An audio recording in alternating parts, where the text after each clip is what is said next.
Yo, yo, yo, what's good? Welcome back to Riptide 2024. We're here Saturday, day number 2. You already know what that means. Rivals 2 action coming your way. My name's Zossi. I'm joined here by Penguin, and we got some great matches coming up for today. Now, Penguin, you just did really good in Rivals V3 yesterday, correct? Yes, thank you. How are you doing? How are you doing? I'm doing good. I had a very long, tiring day yesterday, but I'm here and I'm ready to fill in for BBats. Oh, heck yeah. Glad to have you on the mic. So you were telling me earlier that you obviously you play a lot of Rivals, like Rivals V3 just in general.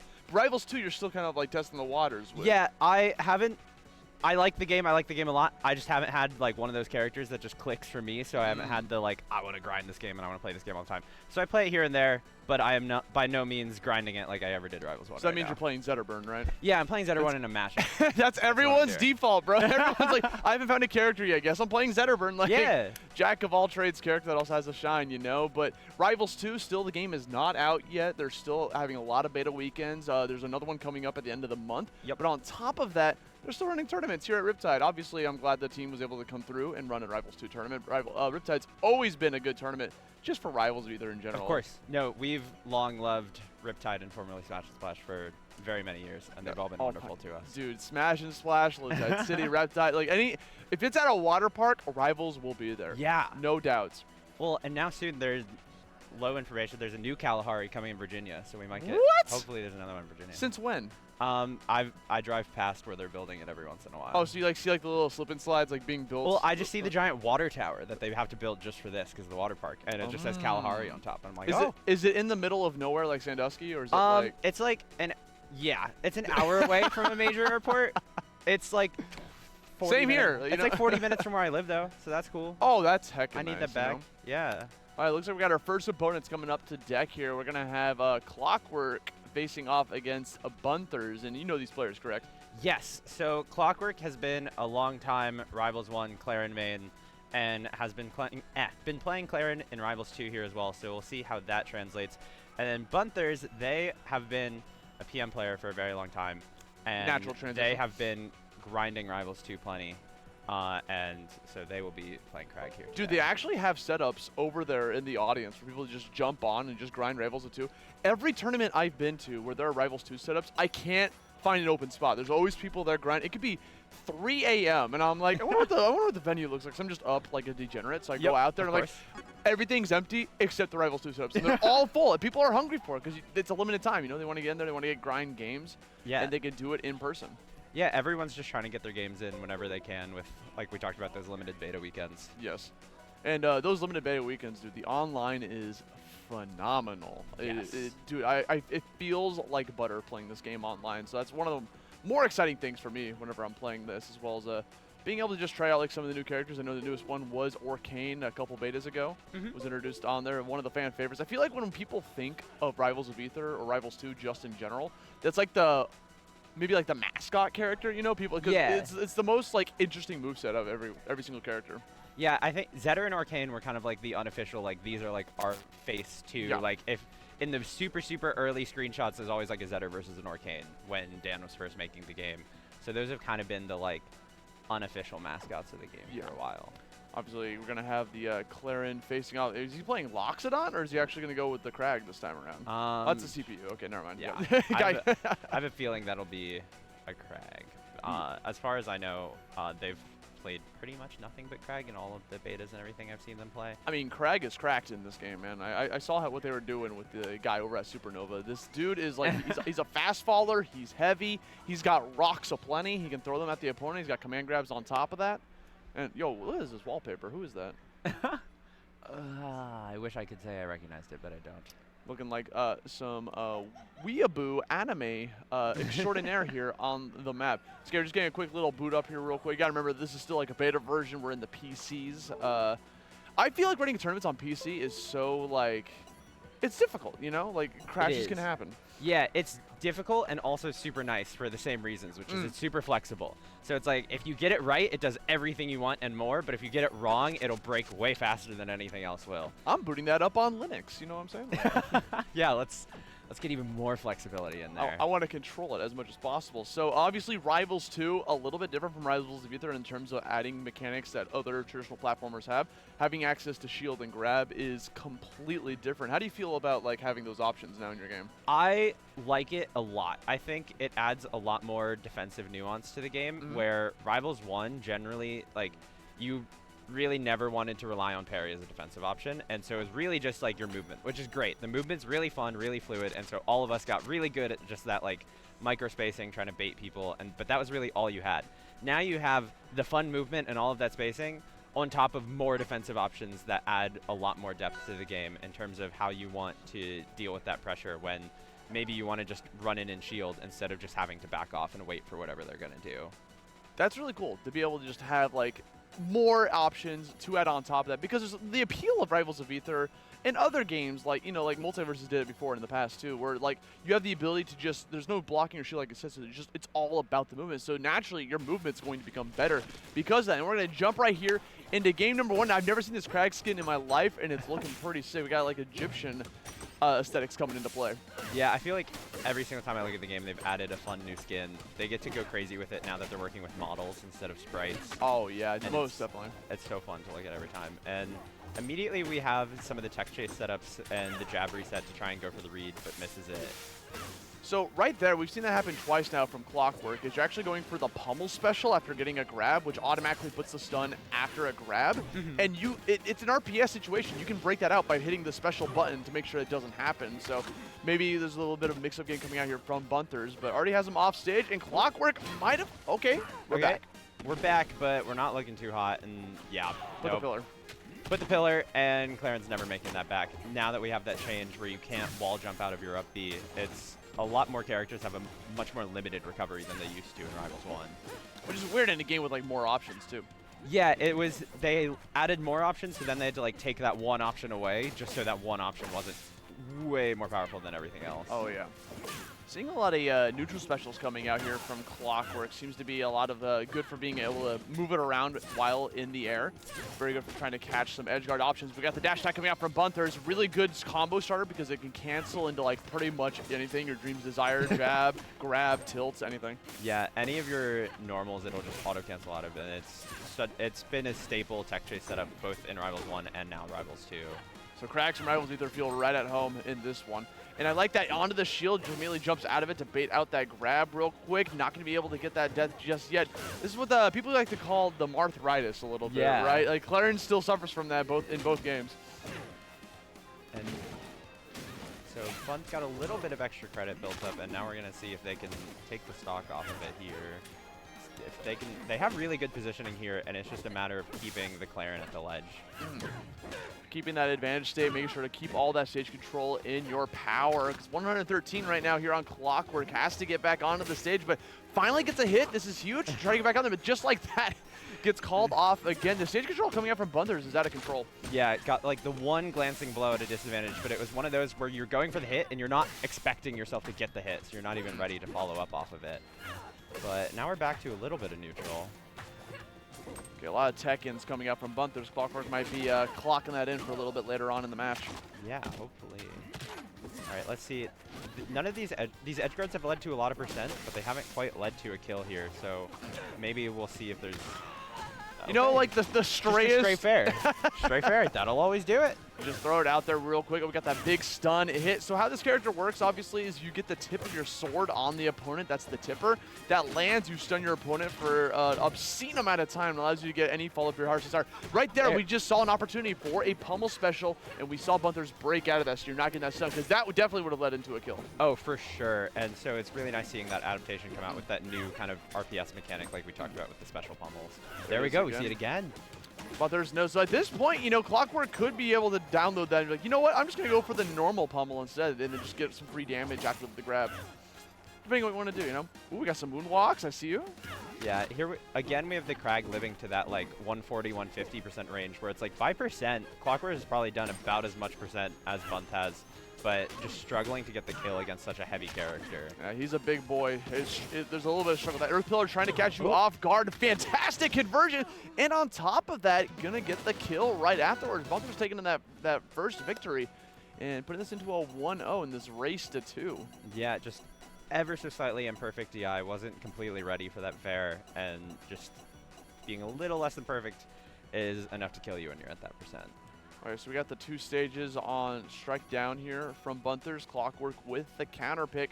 Seems to be hovering over Merchant Port or Tempest Peak. It looks like we're going to go to Peak. You know, having those little bit smaller, more intimate stage does wonders for Claren because you can't escape from her. Yeah, you can't escape that sword, and then also having the platforms by the ledge is really, really nice because Claren was taking a lot of percent there on all of the edge guards, and so having those platforms at ledge, I'm actually surprised they didn't go to something like Merchant Port to try and use those slightly lower side platforms to try and buff that recovery, but the platforms here will help plenty too. Yeah, I mean, he was thinking about it, so. Yeah. Coming back here, this platform's already doing a lot of work, but the problem is that we see Bunthers. Oh, I love that wall jump to regain that recovery. You may go into fast fall after side special, but you still have access to that wall jump to get a second chance at life. Yeah, now we have like 2 different pratfall states where it's like, okay, did you side B where you can still wall jump after, or did you up B where you can't wall jump out? And so it's interesting to see, like, right when Rivals 1 players start playing the game, that was one thing a lot of people messed up was like, oh, I want to wall jump out of my up B, and you're just killing yourself constantly thinking you could. I mean, that's like 8 years of, like, just muscle memory. You got to, like, rewrite for yourself, you know? Or 10 years. This game's, Rivals Ether's been up for since 2014. Yeah, right there we saw the special pummel come back out, so maybe Bunt was expecting the adaptation of the adaptation, and Clockwork was actually like, no, I'm actually just going to keep doing it. That was sick, by the way. Yeah. Actually breaking the Earth Pillar to just cause Bunthers to drop to his doom. Yeah, that's part of what we, all of those neutral B, like, threatens off stage. Just being able to, in any platform fighter, being able to drift and move while you're charging a hitbox has always been really strong. We saw Eliana able to do that in Rivals 1. And so now it's not as flexible, but we see something similar in Rivals 2 here. Okay, build up some blocks bit by bit. You know, I mean, you're just going to die to the block, though. Sometimes I'm noticing Clockwork falling to their death, and it's just like, oh, you died? Like, just the drift was so weird. Yeah. Oh, no. That might have been what we were talking about. They thought they would get just barely that sweet spot, but it just wasn't enough. And I like that shield pressure just falling with the command grab. Oh my god, that was so scary. Was that counter that he ended up using to get out of that corner? That was, there was no counter. It was hitting off stage and then the Claren stun, like sweet spot side B, hitting the super armor of the Crag side B. Just a kind of classic Rivals interactions where it's like 2 or 3 different weird character mechanics all interacting at the same time. And you kind of just have to be ready for it. Yeah, just like Holland completely off guard. But now we're seeing Clockwork. Final stock here. Bunthers trying to finish this off with the final grab, or maybe even command grab on top of that, which is really good for trying to catch people. Holding shield on the ground, gets the up air. One more hit ought to do it. Clockwork trying to find a way back on, but these blocks are just eating all of your resources in the process, burning out that normal. Gets the ledge grab, gets the ledge hog, and that's going to be all she wrote. Bunthers coming in with another victory. Yeah, that was really clean. We kind of come back to, we were talking about the shields and the grabs and all of that, but we haven't really talked about the ledges, which I'd argue is probably one of the biggest changes because the edge guarding flow is just completely different between the 2 games. And it's a lot different to get used to, for sure. Like, I remember Cake Assault, he, like, played Melee for a while before Rivals 2 came out and is now really used to playing around that ledge.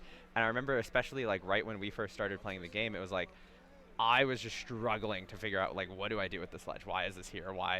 When do I grab it? Where do I grab it? Like, what exactly is going on? Meanwhile, he was, like, pretty immediately used to it and covering around it. And so it's really unique seeing, like, the different Melee, P+, Ultimate players come in versus the Rivals players, because the Rivals players immediately are like, you want to use hitboxes to cover the ledge, because that's all you ever do in Rivals 1 is just throw out hitboxes there. And now it's a lot of, okay, where do I grab the ledge? And they're very oftentimes awkwardly trying to grab the ledge because you're not used to exactly how you do it, because it's a little different. Even if those of us are like, I've played Melee here and there, of course, and so like I know what to do in Melee, but it's slightly different in Rivals 2 where it all just feels slightly off. You gotta like rewire your brain to be able to get used to it. Yeah. It's like, you know, if you start with Smash Bros and the ledge feels a little bit more, you know, normal and stuff, but then after that, it's just all about trying to like get back onto the stage and everything. So we got our next match coming up here. Sparks versus Toothbrush. This is going to be a Loxodont coming out from Spark.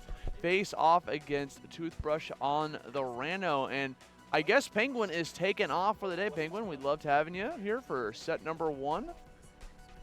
Have to go play some matches here momentarily, but with these two players right here, we're seeing, obviously, Loxodon, one of the newer characters, a character that a lot of the Rivals of Aether fans have been like waiting on to be able to try to play, because he's like the big bad, the main antagonist of the Fire Capital, finally here playable here.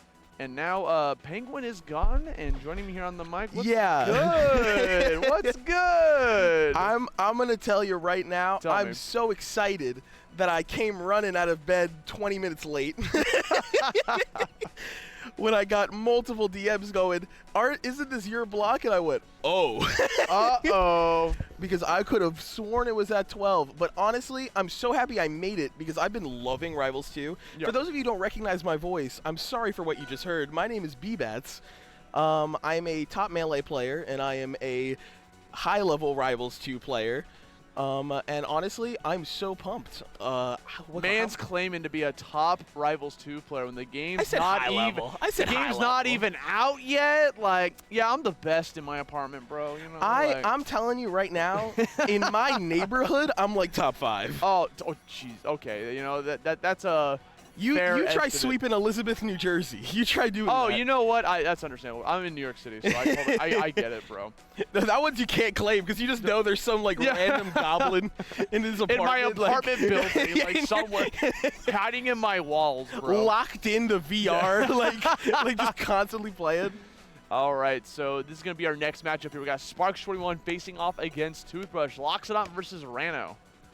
Should be a good one. I was just explaining that Loxodon's one of the newer characters from the Rivals universe coming here onto Rivals 2. The Overlord, right? Of fire? Yeah, isn't that his vibe? The main antagonist from the Fire Capital that kind of just like usurped the throne and is now here finally playable. I like to compare him to like Crag a little bit, except he's like the opposite of Crag, right? He's floaty. He's not a fast faller. Yeah, I think the best Smash comparison at this point would be King DDD. If I was to do that, like projectile play is pretty similar. He throws up that big ball. He's got these massive hitboxes, but he's got the punishment of being a kind of a lighter character with a worse recovery than the other heavies. Right.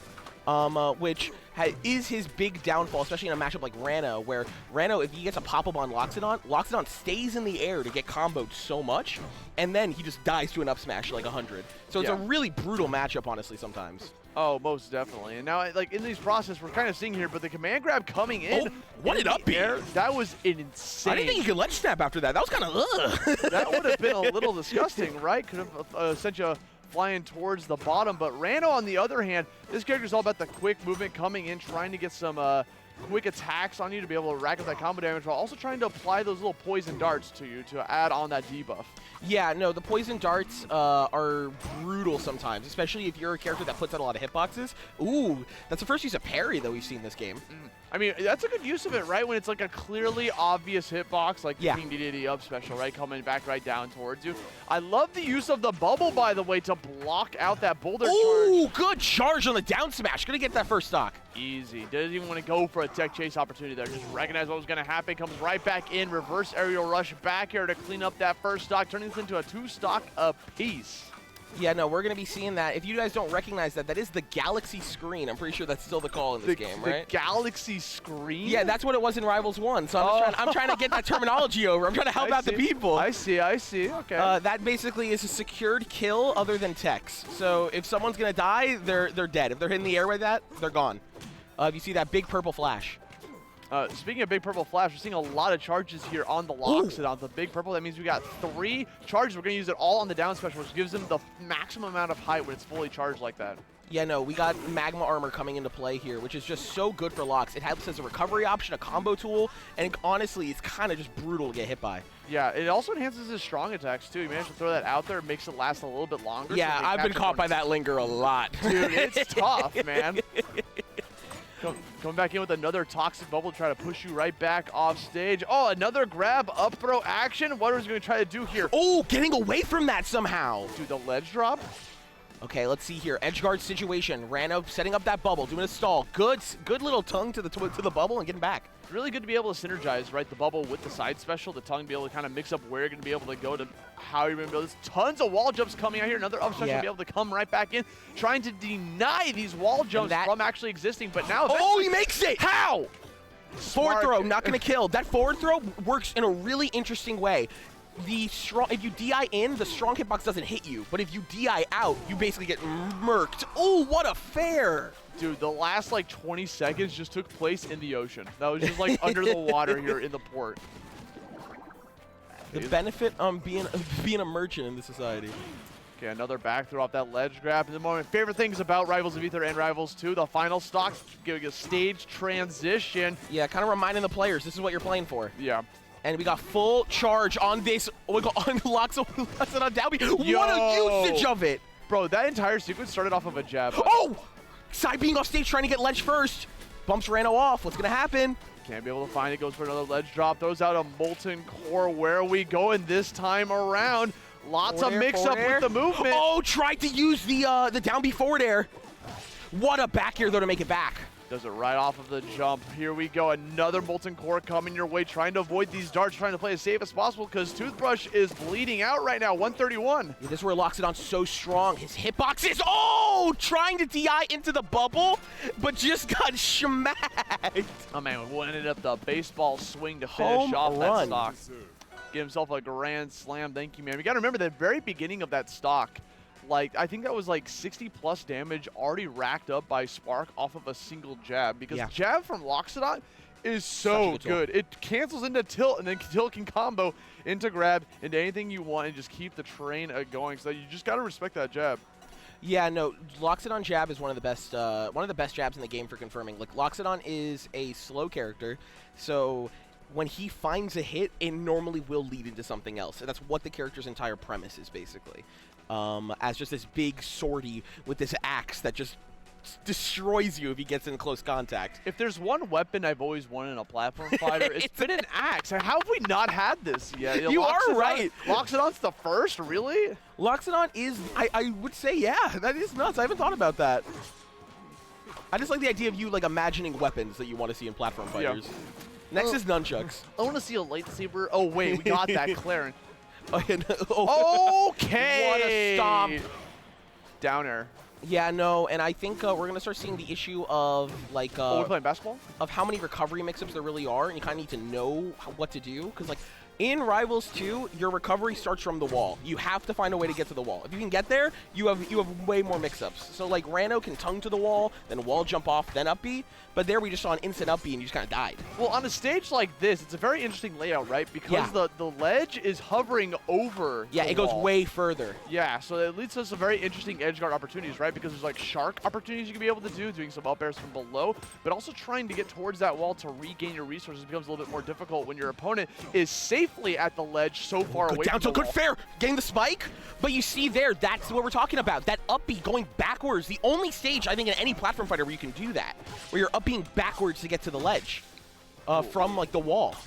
Yeah, dude, it's oh my god, I was hitting the meatball down. Dude, these players are playing out of their mind right now, throwing out the rock and going for the command throw. They toss it down. Toothbrush hyper aware of what was going on, so actually avoids it, using the bubble as kind of like a cover. Yeah, no, Sparks coming in from Rivals 1, so a lot of experience, but Toothbrush showing a great combo there. The downward spike on the fair into the strong up smash. Very reminiscent of Sheik. Oh, yeah. I mean, that, like, the ninja extraordinaire coming out here. Both went to the same school. Yes. Oh, Shudo, Ninja, whatever that's. Oh, what a bear! That's gonna do it. 134 damage. You are sent flying into the blast zone one more time. Toothbrush sitting on the final stock here. Waiting to see what Sparks is going to be able to bring towards the table. We got some spot dodges coming out here. Recognizing that grabs are coming into the equation. Up throw bear, getting a platform tech chase. And now just look at the pressure, the forward airs, the up tilts. But good parry, reversing all that pressure just like that. Coming right back into the thick of things. Some more up air action. The back air. Rano in a really bad spot. Toothbrush has to go. What an edge guard. That should. Oh! Not disrespectful, and you're paying the ultimate price. Another stage transition on top of that. That was so greedy. He wanted to finish it right there. They didn't have to do all that. She wanted to end it right there and then. Now we're sitting in a really bad spot. Toothbrush actually capitalizing on this one more time. Gonna use the side special to get back on the wall. Tried to read up beat a ledge there. Toothbrush didn't know the wall jump stuff, so just upbeat to the stage and died. Got the up special right there on the platform. Sends him spiking down off of that up special. It's like, yeah, I might have missed it before, but this time actually landing, and that's going to be a 2-0 victory for Spark. going to move on through the winner's side of pools. You got to remember, the pools just started, and we're already getting competition like this, you know? No, everyone's kind of showing what they're able to pick and learn from this game. I mean, we've been playing it for this whole weekend so far, and honestly, I haven't heard anyone not like the game. Yeah. Like, I'm coming over from Melee, and I feel like the Melee heads are the most, like, we hate all other platform fighters guys. And what do you call it? I certainly have been a part of that, if you've ever seen my Twitter. And I can tell you, Rivals 2 has been one of the most fun games I've ever played. I've had so much fun playing it, and, like, it feels so intuitive. If you have ideas, you're able to execute them really well. It's very funny because like I'm on the other side. I come from Ultimate, right? Yeah. Or at Smash 4 Brawl, the whole, like that whole train, right? And New Smash. Yeah. The Smash after Melee. And when I come to Rivals, I'm Anchor. like, there he is. When I come from like those games, right? Melee, I tried to play, but I need buffering in some capacity. Wait, Anchor's trying to show a message for production. What do you got? He needs the cam. He needs the cam. I think he's saying hi, B-Bats. Hi, B-Bats. Okay. Saying it to you, like the homie, coming out in abundance. That's my TO. That's that tri-state TO. He's got to get a bigger app for that, dude. Yeah, no, you need. I've done the message to the screen before. You pull out the Notes app, you start drawing. Because you got to use the whole phone screen. And you also zoom in. Yeah, no, exactly. Like, no, that was a bit of a flop there. You got to zoom in, too, on top of that. No, all the talent went to his hair. Didn't go to the Notes app. Maybe we'll throw it out. But going back to the point of Rivals 2, is my biggest beef with Melee whenever I'm playing it is there's no buffering, which granted, it was the time of its era, right? And people are so used to not having buffering in their games. So when I play Rivals 2, it's like, oh, it's Melee, but with buffering. Like I can actually move. I don't feel like I'm just like getting my inputs in because I'm not used to the game. And that's another thing that's very appealing about this game is it's very casuals or people that are like not used to like other platformers can just pick it up and it feels nice to play. Yeah, I would say the execution curve is a lot better in Rivals 2 than Melee. I think there's like I've been used to playing Melee for years, right? Obviously. Right. So like for me, I don't feel it. But I'm talking to like my Ultimate friends who try to play Melee, they're like, I feel like I'm moving in sludge. And in my mind, I didn't get how, because I was like, this is the most fluid game I've ever played. It's because, so like, I played Melee when it first came out, and I didn't feel that at all. It felt absolutely normal to play with, right? Like not having the buffering, but then you get used to buffering in all the like current games, you know, Street Fighter 6, Tekken 8, Grand Blue Fantasy vs. Rising, Grand Blue Strive, other platform fighters like Smash, Multiverses, Nick B All-Star. Like, they all have buffering. It is just like a common thing. So when you get through all that and then you go back to Melee, it's like, what is happening? Like, I feel like my inputs are being eaten alive right now. Yeah, no, that is tough. that makes a lot of sense. And I definitely think from playing Rivals, like for me, like there's a lot of small things that make a big difference. Like wave dashing is a lot less tight. You're able to get a max wave dash a lot simpler. Like it kind of auto sets if you hold like directly to the right. Ledge dashing is a lot easier. You also don't die if you miss it, which in Melee, like, I don't know if you know. I know. How many last stocks I have won. I play Peach, so like my life is so easy. I don't get to ledge dash. I just get ledge dash. Oh, you're a Melee player. Yeah, no, exactly. But like when I'm fighting a fox, it'll be last stock, and they go to ledge, and I'm just like, I got this, and then they miss a ledge dash, and it's just But in this game, I actually have to earn it, and that's annoying.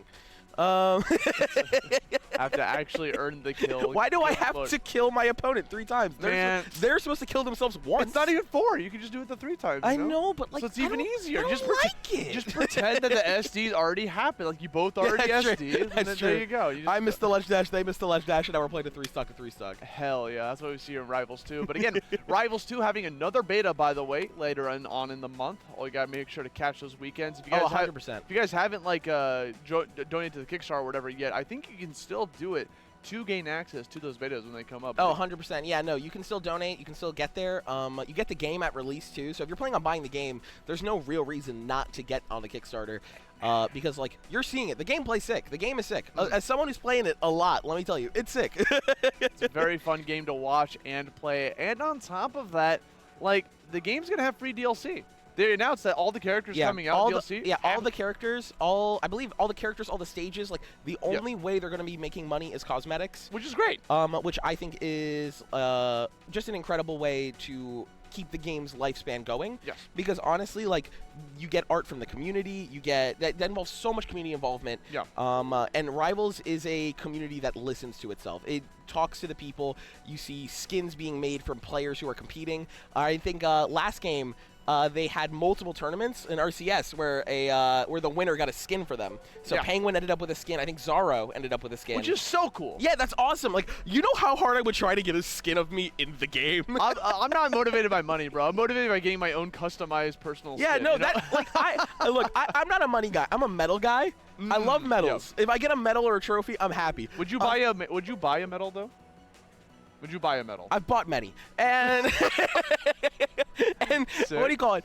A skin is like an ultimate medal, you know? Because like everyone who boots up the game, it's like yeah, that's me. I won that tournament. That's only my skin only I got that one, you know. Yeah. Only I got that cosmetic. Yeah, you ain't seeing it. But on top of like going on the topic of appealing to the fan base, right? They even have a character that the fans made in their Steam Workshop that's going into Rivals 2. Yeah, what other platform fighter has ever done something like that?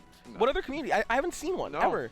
Well, I mean, Rival Studios, Aether Studios has really like embraced the Steam Workshop from Rivals of Aether 1. A lot of the game, like a lot of people love that game, not only because the gameplay is fun, but because they can like create their own characters. There's so many characters in that game that you just 100%. download through. You know, and they, I mean, like even four of the DLC characters came directly from the workshop in the last game. Yes. That last batch of DLC that came out, and now they're canon in the universe. Like the stories made off of them. Yeah, no, it's awesome. Like they even like my favorite character of that batch was Palm because it was just Peach basically, like in terms of float. But then it had so many cool, unique ways of actually implementing it. We're to a point where it had like a 4D float, like you're able to go up, down, left, right. Yeah. And I was like, that is the sickest mechanic I've ever seen in any game. And like that is like something that really is thought up by the fans. So, like, what's a way we can not just create something, not just base around something, but elevate something? And that's what you'll see in a lot of the characters from Rivals 2. And it's not even just the moveset either. It's also like, oh, she's part of the lore now. She's actually like an artist. Yeah, she's a pop star. Yeah, she's a pop star. She has a stage there. It's more than just the moveset too. Like they're deeply ingraining these characters. She drops a microphone for her taunt. Yeah, and it has a hitbox. It's sick, dude. It's phenomenal. And also, I mean, I guess we're just gushing about Rivals right now, but like they also like do like other fan games that are or other video games that they've created, like Dungeons of Aether, which you can like, you know, or the famous Lovers of Aether. Yeah, Lovers of Aether. The visual novel that's 100% canonical. But on top of that, they also make like comics and stuff. There's a whole comic series that was made. My boyfriend loves the comics. Yeah, my boyfriend loves the Clarion comics. They're good. Yeah, no, he's super. He's a Loxodon player, so I know so much about that character. Oh, because it's about Clarion and Lox. Yeah, exactly. And he loves Lox, so like that's his main in this game. And honestly, it's been so sick to see. Like I have not had this much hope for like a game coming out in a long time. Same. And I think that like, if there's a community that I think can spawn, it's going to be around this game. Because this game, I think, is made for every group of platform fighter. It's made for the Ultimate people. It's made for the Melee people. It's made for the Rivals people. It's made for, honestly, just all the fighting games. Like, if you try it, you will probably find it very fun. It's made for people who like sick games. Yeah, Trey the Trashman told me it passed the test that he developed in the West Coast, which is that if he has fun playing it while drunk, it's a 10 out of 10 game. That's like every video game. Yeah. Right? Like, you can make everything fun. Like, yo, dude, Sonic 06, that game kind of goes stupid when I'm under the alcohol influence. Yeah, but the issue is that game doesn't go stupid sober. If a game goes stupid both. Oh, I see what you mean. Yeah. Yeah, okay. if you have fun sober and then you're with your buddies and you're just having a fun time and you're able to play it, then it's a great game. It's a phenomenal one. Dude, the best thing, sorry, I took my heads off. The best thing about this game, is that they're gonna keep adding characters afterwards. Yeah. And they're all gonna be free. You buy the game. That is nuts. For $40. Yeah. You have it all 40. For free, which is so much 40 different. 40 doubloons. 40 doubloons. That's all. That's all. Nothing else. Yeah, no, I made the judgment call. I donated a good bit to the Kickstarter because I made the judgment call that I would make my money back in tournaments. Yeah. The cheese. So, you know, I'm kind of, it's like an investment. Forces me to keep continuing. Keep putting that coin in one more time, you know? No big deal. What do you call it? I haven't asked you, who do you play in this game? I am a Clarin. Oh. I always play the swordies in my games. What do you mean, oh no? What are you talking about? Oh no. What? Oh, I play Fleet. We're not friends. Oh, Cake Assault's here. Never mind, Anchor's gone. Bye, Anchor.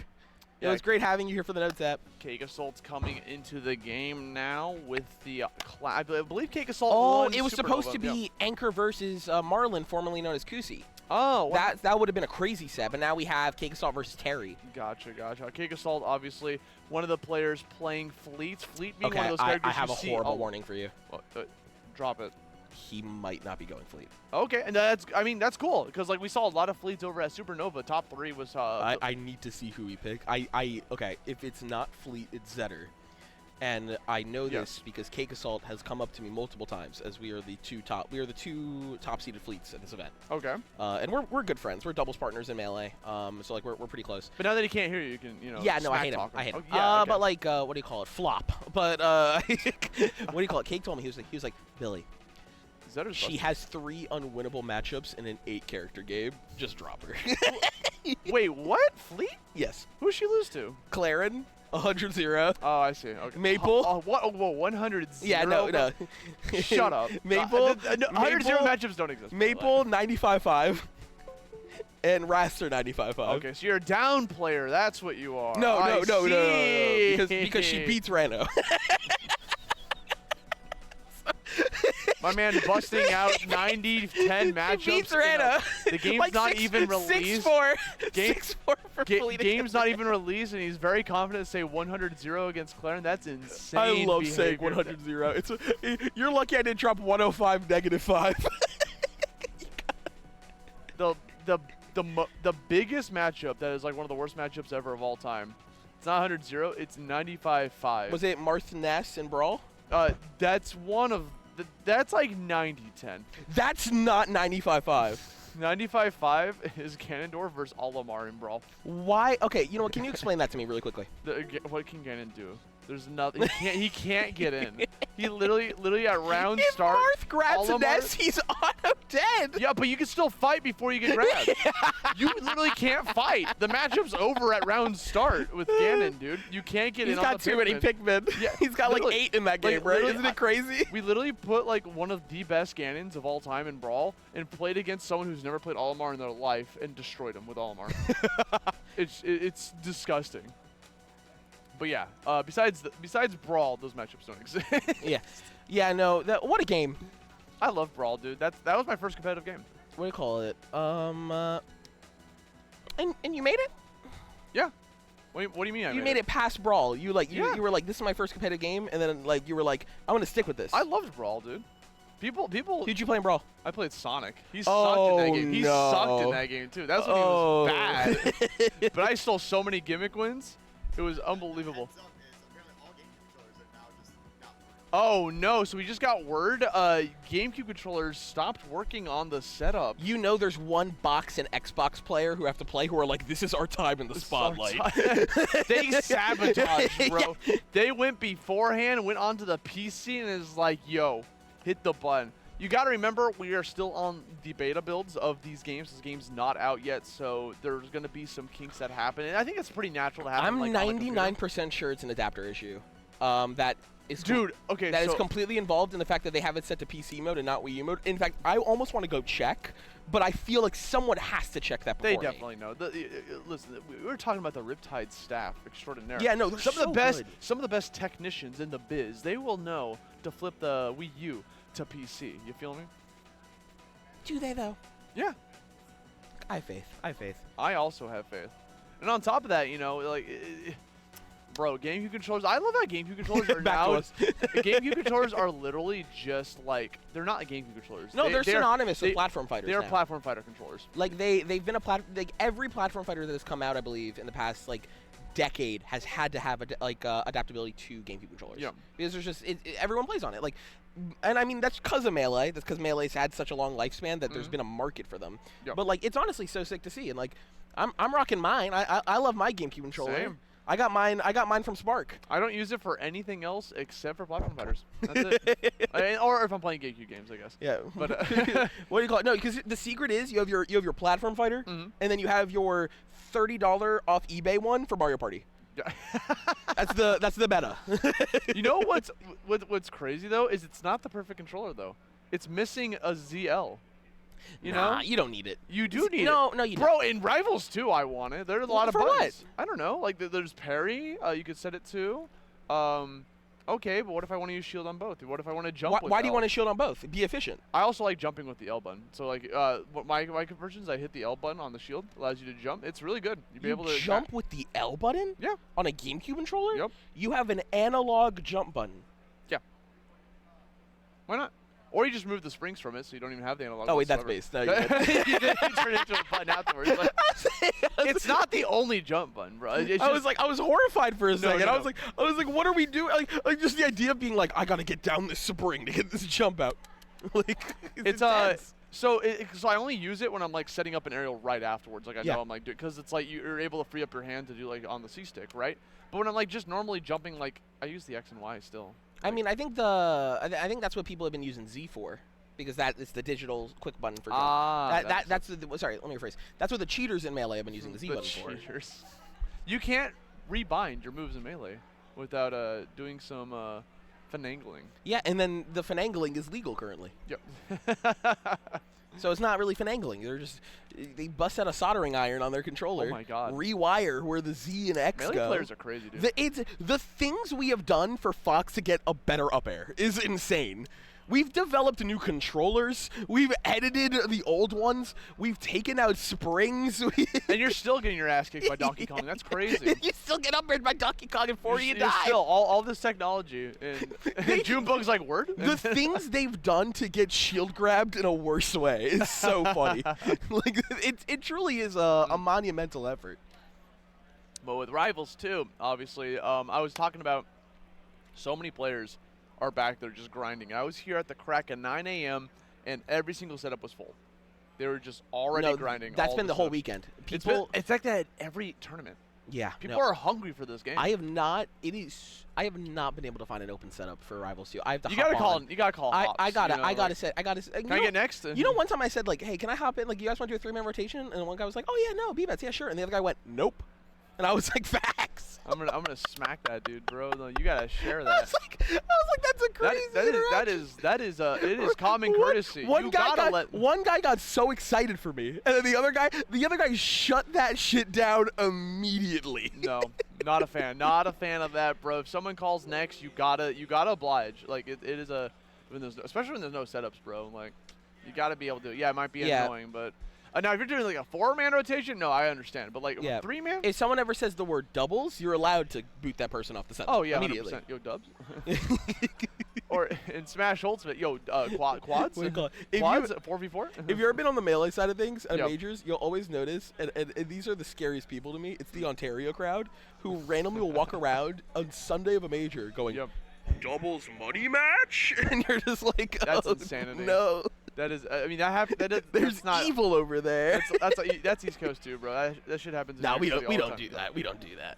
That's not a Melee thing. I've heard it at literally. All I'm saying is. What tournaments you been to? Luminosity makes big moves. Yeah, but that's that's Max Ketchum's crowd. What are you trying to say? Shout out to Max.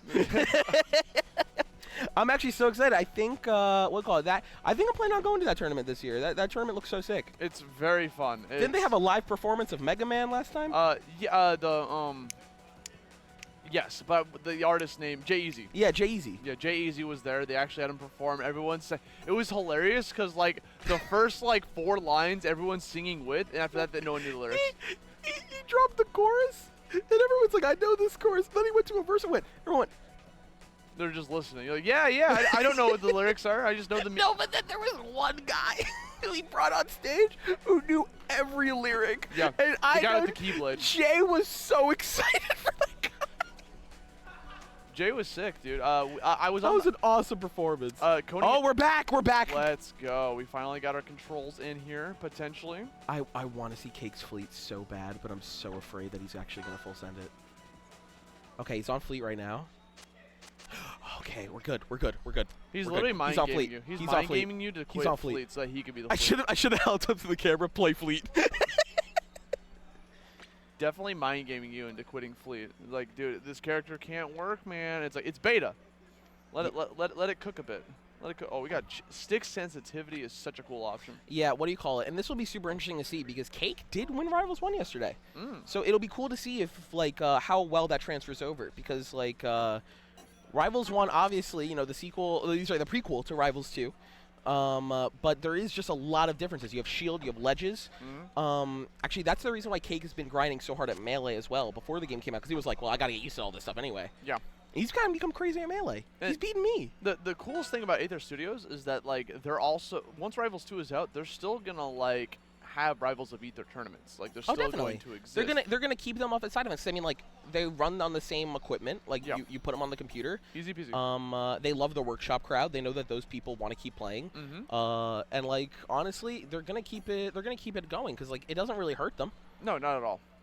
We ran Rivals 1 yesterday. Rivals 2 is today. I mean, it's as simple as that. And we are seeing a Fleet Ditto. Absolutely. Cake is sold on the green one. We got Terry on the default color, purple on the right. Yeah, no. Good nair, good double nair. Cake's movement is... okay. Okay, so that works on DIN. And the upbeat, Fleet's upbeat is one of the strongest moves that she has. Jesus, he's going so quick. So that arrow shot like goes full screen. Like from the it's good for spiking off stage, good for catching opponents up really high in the air, and just kind of giving yourself a really easy stock that's sniped. Yeah, when Fleet shoots her bow, it's going to go very far. The only time it doesn't do that is side B, but the normal arrow shots go crazy far, and they're designed that way. And if you're new to seeing Rivals 2 and you're looking at this character and you're wondering, what is that dice down there? That's actually the stamina mechanic that gives you access to be able to enhance your arrows, to be able to have a tornado follow right afterwards. Yeah, the best way, the way I've been describing it is like, you'll notice that little mark, like the little tornado that spins around them. Basically, once you click the dice, it goes down one, you have the mark active, and then if it hits them, boom. In 4 seconds, they're exploding. Right now, you see it on Terry, and good usage of the invincibility to get away from it. Yeah, there's so many different ways to play around it, whether it's going to be an air dodge or any of your invincible moves. That could have been a really big trap. What a dare, though. Double spike, going to be popped up, but Terry hits the bear, but we're going to see another edge guard. Terry already playing around that explosion, can't get the punish, low profile. Didn't get the up air, didn't react. Cake has him off stage. Going off one more time here. Another nair just to push you off and actually get a stock for your troubles. Cake Assault now up 3 stocks to 1. Look, as someone who's played this matchup versus Cake, it is hard. Cake's edge guarding in this matchup is the best in the world. Cake's punish in this matchup is the best in the world. And right now he's showing it. That back throw, setting up the mark. And now Terry's going to pop up. Cake gets the nair, setting Terry far out. It's all about playing around those explosions, Good back especially there. off stage on top of that. Going to give yourself a little bit of a item for yourself to be able to get that sound. Oh my gosh. Terry setting up, if on full charge up smash, that arrow comes back down. So Terry was setting that up, hoping that Cake would be around there, but no. Cake's too aware to go there. Okay. Oh, spot dodge games. Ooh, what an up air from ledge. Yeah, that double spot dodge because both players are hungry for that grab. Throwing out another tornado on top of that. Down tilt going to get eaten alive by that shield. A shield grab coming out on top of it. Things are looking pretty clutch right now. Yeah, I love the way Cake uses float. Cake's going to short hop and full hop float right outside of a hitbox range from Terry to bait something and then immediately dive in.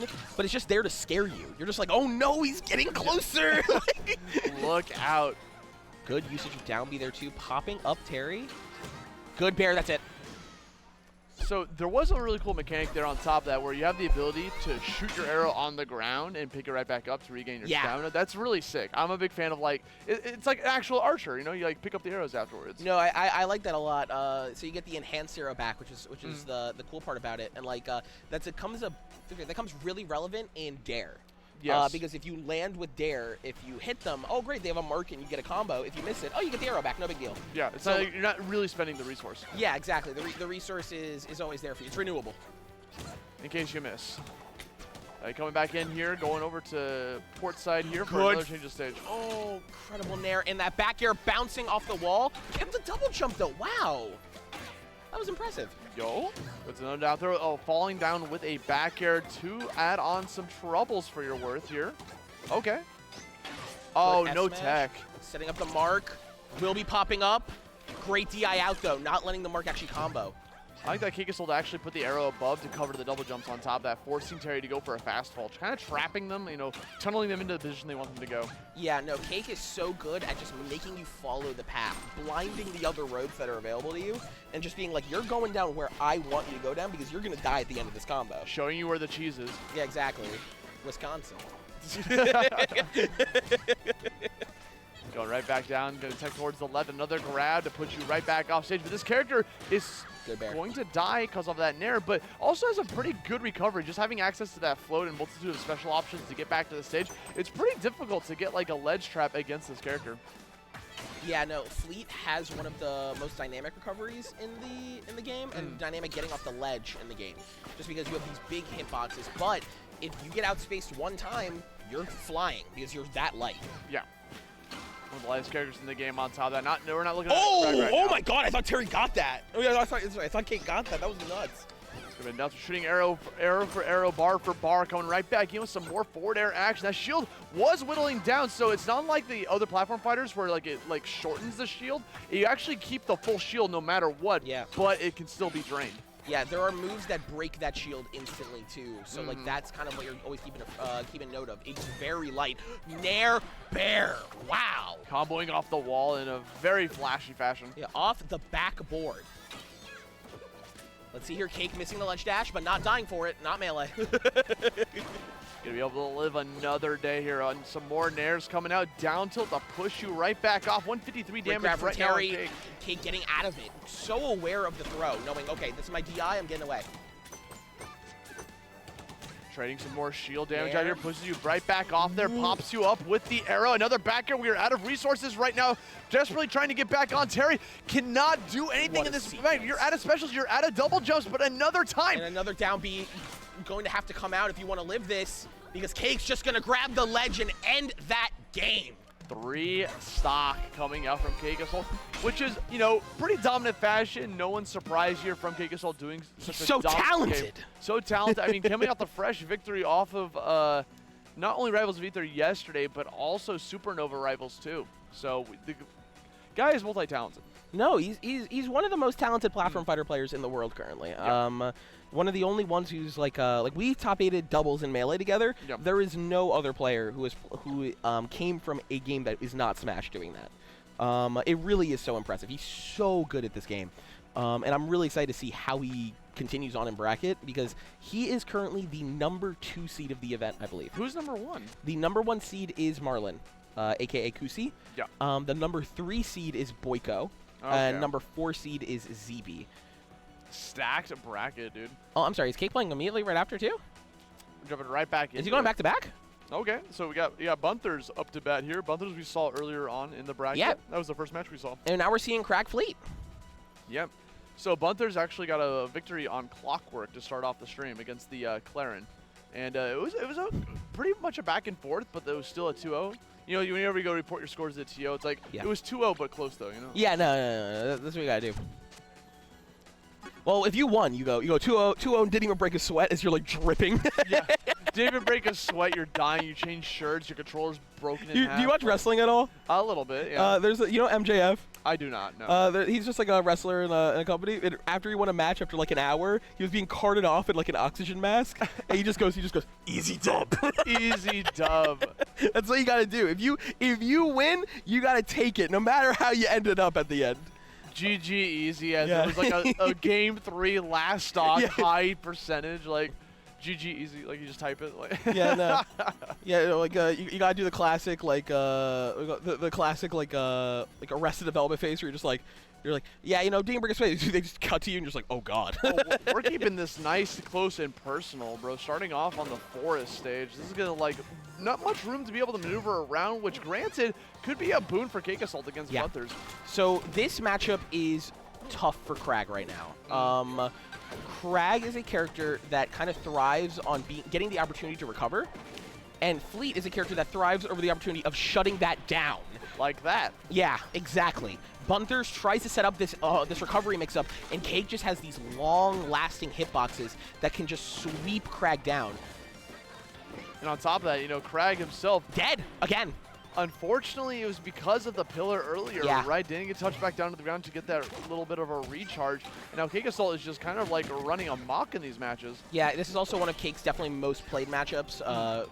Good pals with ZB, who's in the best frag in the world currently. Okay.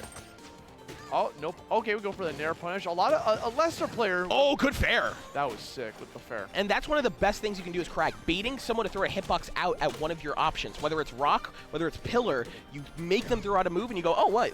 Now I'm whiff punishing you for you hitting something where I'm not even at. Easy. Let's see. Oh, what an arrow from Cake. That is going to be a stock. For both of them. It doesn't even matter because Cake Assault's along with the victory. Getting yourself practically a 2-stock match there. When you're a stock up, you can do whatever you want. Yeah. To win the game, you fly them away. You go. You're coming with me. We're taking a trip together. We're both going down. The Magic School Bus. We got some counter picks coming out here. Air Amada, big wide open stage in comparison, right? This is a completely different environment, but still, Cake Assault doesn't matter. We get a lot of tech chase opportunities on a stage like this. Let's see here. Good recovery. Oh, what a parry. That's a parry you only see from the Rivals 1 players. They're so used to that move. It's just like, okay, you're going to projectile. I mean, projectiling, parrying projectiles is like the best use of it because you know how it's going to come out. It's going to be the same timing every single time. Yeah, some of them are, most of them are reactable, and which is so key. And then the other one is that, especially with Krags, if you parry that, Krags put into stun. That's not true with every projectile. Sometimes they just reverse the projectile at the opponent. But with Crag, you get put into a hard lock, which just gets you super punished. Dude, one thing I will say about this game is when someone is better than you, it makes you look so bad. Yeah, because like Butter's really good, and It's- you're just getting completely. It's that classic homemade waffles quote. There's levels. Yeah. There's levels to this. Like, you can be good, but there's a great player. You can be great, but then there's this. Yeah. Like there's the best player in the world. Yes. And that's what Cake Assault's showing. So Bunter's trying to do some dash dances out here, trying to mix up the thing, but Cake Assault's What a so combo. good. Back air, dead! Completely annihilated. All that because of the spacing, right? Just doing some dash dances, trying to bait out their opponent coming in. We're going for immediate character swap. We need some speed. All right, so Cake will get reverse 3-0'd. No, good lord. No, it's there's a reason why. I mean, you'll see this a lot from a lot of people. Even Stango has picked up Claren for this matchup specifically. Zetterburn in every other matchup, but Claren specifically for Fleet. Fleet struggles in this matchup. The reason why is because Claren has a big sword, which outranges Fleet's big bow, and Claren is probably the only character that just has like these true kill confirms on Fleet. I don't know if the best melee analogy I could draw is Falcon Samus, where it's like Samus's big benefit is that you kind of live forever because no one can combo you. Falcon's the only character that just like, oh, I kill you anyway because I'm Falcon. Yeah. And it becomes brutal. Oh! Really good attempt there from Cake. I really like that Cake obviously going for these parries because being a Rivals 1 player, going off stage, getting the parry on the recovery. Because again, it's a predictable move. It's a free parry, gives you a free punish right afterwards. Yeah, if you parry someone's recovery and they get to ledge, the disadvantage to them is they don't get invincibility while grabbing the ledge. So that becomes really key because you're able to throw out a hitbox on that ledge and just scare them and hit them and maybe even get the kill.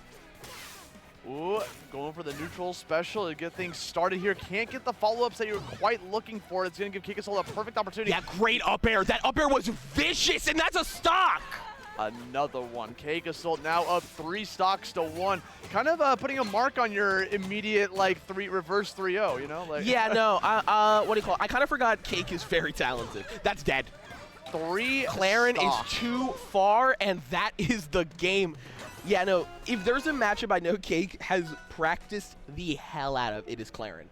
And it is because of that. It is like, you know what? I am not going to let anyone sneak attack me with that, ever. Absolutely not. Just completely denying. It's like, is this not even your main? Are you trying to get me right now with your non-main? Okay, I see you, and we're just going to... As someone who's been reverse 3-0'd by a character switch before, yeah, you got to shut that down immediately. Yeah, just like, don't let them even start to build momentum. But that's why Cake Assault's one of the GOATs for just Rivals Ether and Rivals 2, right? Yeah. Being able to bring this character onto the stage, on the main stage and just completely wiped the floor with Bunthers, who was displaying such a great crag earlier. Yeah, one of the few people to win a major so far in this game.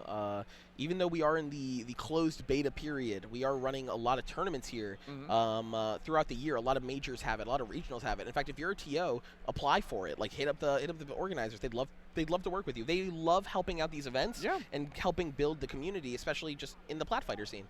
And for those big tournaments, the Gommels, the Smash Cons, Cake has won enough of them to already be a top contender. Yep.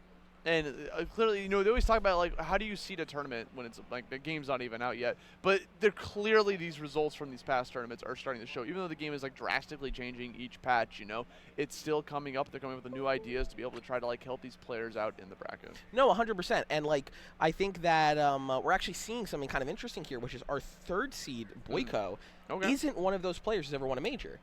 Boyko is just known by the Rivals people and to be one of the best in the world currently. So it's going to be really interesting to see, do those results when he plays versus the rest of the field, do they line up in tournament? I'm going to argue most likely, because that dude is sick. Yes. Being able to, like, show up to the stage and just put on the grand show for everyone to see. But, guys, you're just now tuning in. Welcome to Rivals 2 here at Riptide 2024 in Sandusky, Ohio, middle of nowhere. Yeah, the, what do you call it? The eighth wonder of the world. Yeah. Wonder is not how I would describe it. Again, you're literally like an hour away from the airport, but that's okay because the Riptide team literally gives you buses from the airport to get no, they're icons for that. You. Yeah, they're really cool. And big fan of just the tournament overall. You go 0-2 and like, man, I'm going to the jacuzzi bar. Yeah, like this is Plub's favorite tournament. For good reason. Yeah. And honestly, it is one of the most fun events I've been to. I think this is my third Riptide now. Yeah. And I'm not just saying that because I top 8'd Melee in the last one. Okay. It's not biased. We live in a world where, like, when you go to enough Smash tournaments, a lot of them start to blend together. Riptide stands out. Riptide has never been an event that is like the others. It is such a community-focused event. You have so many people from so many different scenes. Yep. I mean, there's 400 people here for Splatoon 3. Yep. What other like tournament has like this amount of diversity? We have Splatoon, Rivals, Melee, Mario Kart, Monkey Business. We have so many brackets. It's really cool to see, and Splatoon themselves actually like adore this tournament series, but just tournaments in general. Splatoon community has been growing, bro. Like, they be showing up to lands as They had time 41 commentators. Yeah. Did you see that? I'm one of them. Are you one of the commentators? Yeah. I love me some Splatoon, bro. Dude, how many commentators are on at a time? 2. Wait. Everyone gets one block, bro. That's so intense. They have 2 streams. They have 2 streams. They got 20 commentators per stream? Well, I mean, it's just like... It's very fun to see. I'm a huge fan of the Splatoon community. They're really No, fun. they seem super chill. When I asked that, all of them replied being like, it's so sick because I recognize all these people and they all get a shot. And I was like, that's awesome. But like in my mind, I'm like, from a production standpoint, I don't know how you manage 41 people. 1 block per. Yeah, 1 block per that makes sense. Sometimes you have like a tri-cast, but it's not common. What do you call it? I thought it'd be like the ESPN Red Zone. Oh. Like I thought you just have you'd have 5 commentators all at the table like yelling. No longer couch commentary, but just the round table commentary. Yeah, just everyone. you're making judgment calls. You're like, man, no, they're really struggling with the roller. Yeah. So we got our next match coming up here. We got Jorg facing off against Gremlin, man. This is going to be, I believe, a Fleet versus Orcane. Yeah, no, that is going to be a fun matchup. Fleet Orcane is a sick one. So Orcane, one of the newest characters to be added into Rivals 2, one of the OGs from Rivals of Ether. I've said this before and I'll say it again. Feels like one of the mascot characters for the game, right? Definitely. Just because like the moveset is so unlike anything you've seen in any other game. There's a reason why Orcane was the first kind of announced character post post the beta coming out. It's because Orcane really is like part of the heart and soul of Rivals. Yeah. Also, they're so cute. Very cute character. They're like a little dog whale. That turns out to be the tier of a god. Like, what? Hello? Like. Yeah, no, it's super sick. So this character likes to revolve around playing around the puddle, right? Wanting to put out the puddle like with multitude of moves, and because of stuff like that, right? You do a strong attack on the puddle, it increases the range of it. You can catch so many people off guard. Yeah, something you'll notice about most of the characters in Rivals 2, they will have a very dynamic trait, a trait no other character has. Sometimes they have multiple. Arcane has that puddle that not only makes the smash attack stronger, not only makes the throw stronger, but also serves as a recovery tool, which is brutal. Also, you can teleport to it while in Special Pummel and bring your opponent with you. Yeah. It's nuts. And that synergizes with his throws, too, because his throws get enhanced from, or his forward throw specifically gets enhanced while yeah, on like the it goes from pistol to shotgun. Yeah. It blasts you if you get grabbed in there. We're going to see a down throw there instead of an F throw, though. Not wanting to play that yet. Okay, a little bit larger blast zones on the stage. So not Look at the bubble usage. Ooh. Yep. Bubbles are so fantastic for just trapping your opponent, dude. Yeah, because you're like locked in prison. It's so spooky. Like, yeah, jail free card is no longer in business during that. Forward tilt can be able to get the kill. That little chomperoo. Yeah, it's so fast, and against a character like Fleet that's so light, you just fly away. Especially on Misty Eye. Yeah. Come back in with the tornado. Speaking of traps, that tornado is really good. Just popping people up, you get like anything your heart's desire right afterwards. Yeah, Jorg's not able to capitalize on it on those openings like that yet. That comes with time, and also that just comes with a little bit more awareness of like, okay, how does Arcane get popped up? Because a lot of these matchups, a lot of these people probably haven't practiced yet. Because like every setup's full. Yeah, every setup is it's cool, it's full, everything on the heart's desire. Yeah. Also, the bubbles are coming up from the puddle as well as the forward air. Ooh, the reverse forward air hitbox, the bubble butt. The bubble butt, yes, sir. The faster you go, the more strong it is. Like. Yeah, it's brutal when you go quick. Yeah. It serves as a recovery mix-up and oh, what an F smash! For like a second, I thought maybe Gremlin was going for the ledge, but I'll try to go for the mix-up, and Hawk has already had it. Oh, that's been our first usage of the Fleet double mark, which immediately, as what happens to every Fleet, gets reversed on her. Yeah, every single time. Like, just get that nonsense out of here. We're seeing a lot of parries coming out from Glumman, recognizing these projectiles are going to come out. You know, Fleet, a lot of people like to describe kind of like a zoner character, but definitely likes to scrap in the mid-range. Yeah, no, Fleet is cosplaying a zoner character with the bow, but she very much is used to smacking people with it a lot more than using the arrows in it. Yeah, whoever taught her how to use the arrows, like riling in their grave. Yeah, they failed really spectacularly. It truly is. Oh my God! What a down air! Caught him off stage. Barely makes it back. That nair is so cool, by the way. I love Arcane's nair because you can just bounce off the ground with it. Oh yeah, no. Just remnants of the Sonic Ball technique, yes, but still being made in a unique way, which I think is so cool. Like it's such an elevation of what the move could be. That's definitely like Dan's origins, man. He was a Sonic main in Brawl. Yeah, I know Dan's so happy with how Arcane came out. Oh yeah, of course, one of the best characters out here. Going for lots more shield on top of that, putting the puddle down. Tried to go for a jump, another grab coming out from Jorg instead. Can't catch you with the down strong. What a down air, but going to have Puddle come back to. You capitalize on it with that smash attack. Dead off the up smash. Recognizing that Gremlin was out of options, so I'm covering the puddle. And now that Volcano is active in the background as we get to last stock.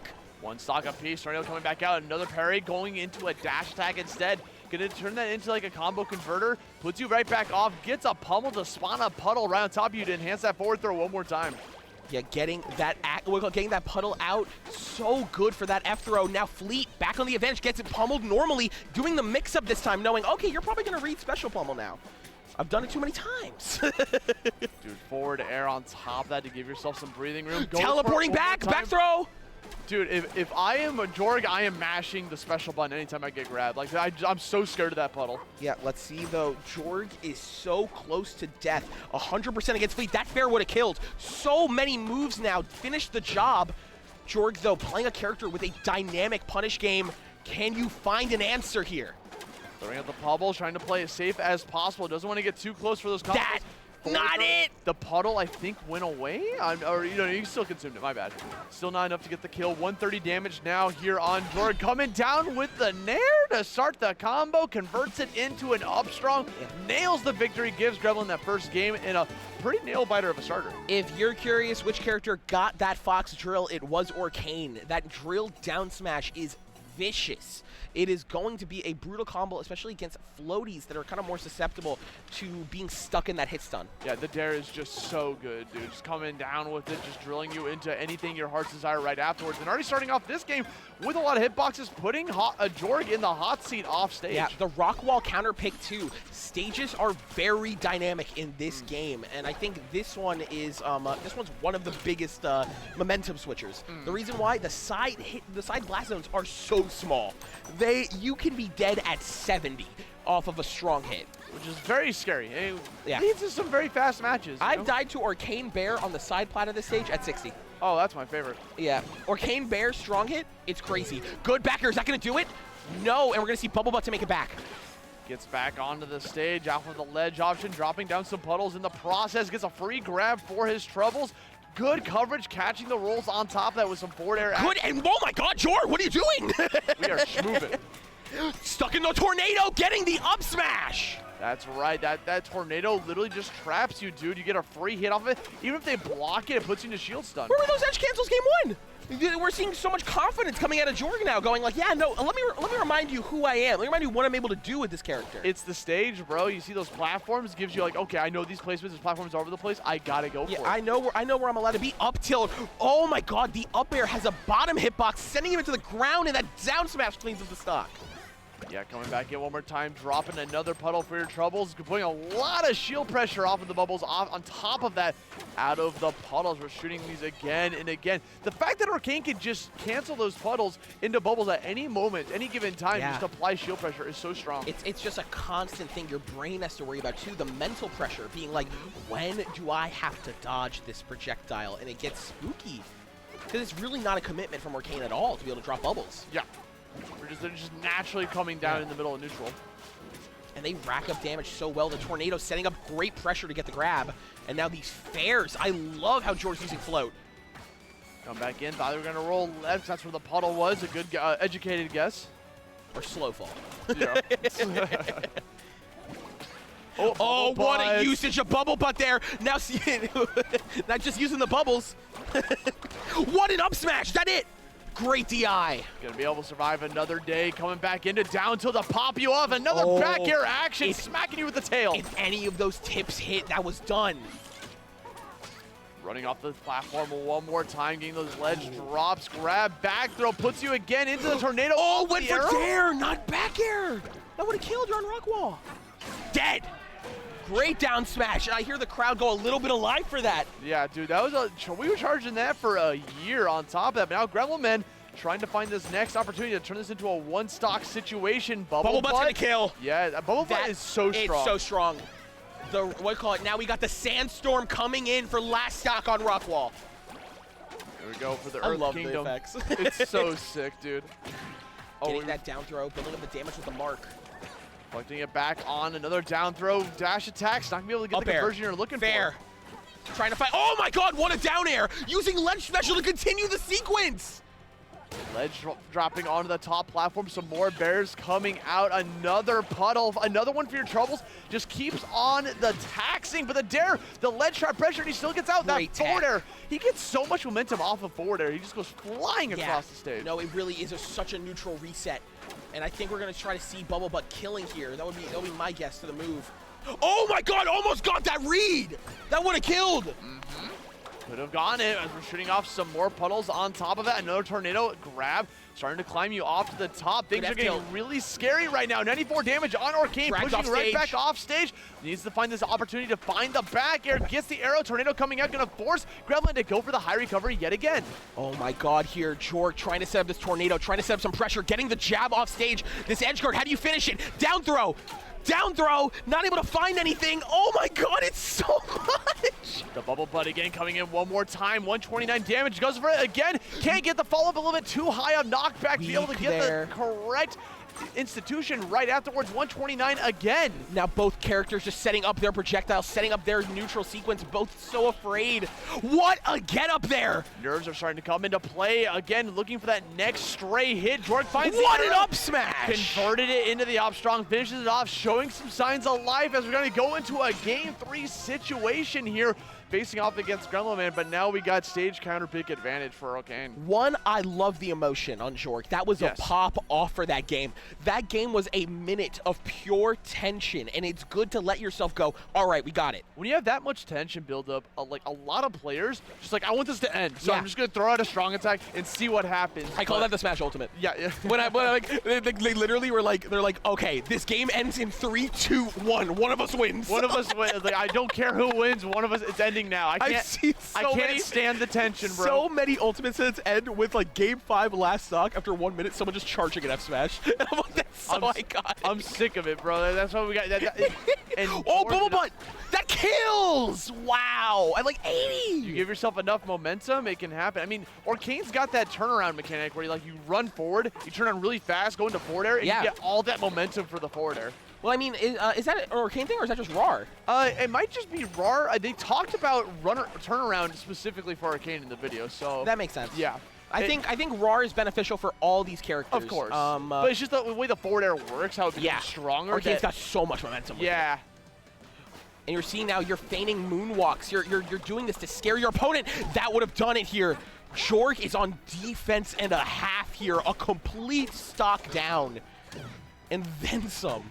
Oh, some more damage. I mean, that's the thing. The puddle's on the left side of the stage. I'm leaving this scenario immediately. Yeah, that's such a Rivals 1 thing too. Yeah. That you'll see from a lot of the Rivals 1 Arcanes, where they're like, all right, my puddle's on the, like, we are gonna play on the other side of the stage because if I'm scared, I'm out. And it's really beneficial on a big stage like this too, right? Because if you're on the opposite side, like you're just down smash on the puddle. Traps, just traps for days. Those bubbles, you just couldn't do anything about it. Yeah, no, Yikers Island. Ooh, good punish. Going for the shield grab. Gets the tech read. Gonna mash out of that pummel. Correct option. Let's see here. Great up air. That up smash not going to hit. Slightly misspaced from Jorg as this game kind of just falls out of their hands. Another incredible play from Gremlin Man. The pressure with the puddle, the bubbles, the tech chasing.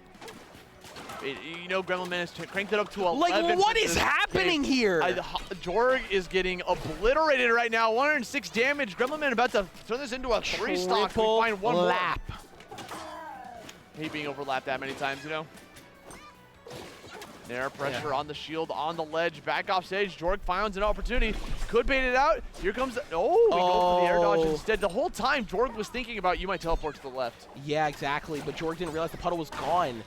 If you shoot out a puddle in the air to turn around, that puddle on stage disappears. If you force that option out, you got to start playing for the bubble. It's now 2-1 for Gremlin Man. That's right, and we're deep enough in the bracket that this is starting going to best 3 of 5 territory now. Gremlin Man coming up. We have a potential character swap. Rando coming out. Yeah, here and Gremlin Man looks flabbergasted. I mean, you're up 2-1, bro. Might as well try something different here to try to make something work, because that was not a pretty game. That game looked tough. If you're going to swap, it's got to be after a game like that. Also, love this Rhino skin. With the flowers, like you're throwing roses instead of needles. Call him 007, you know? Yeah, no, it's so sick.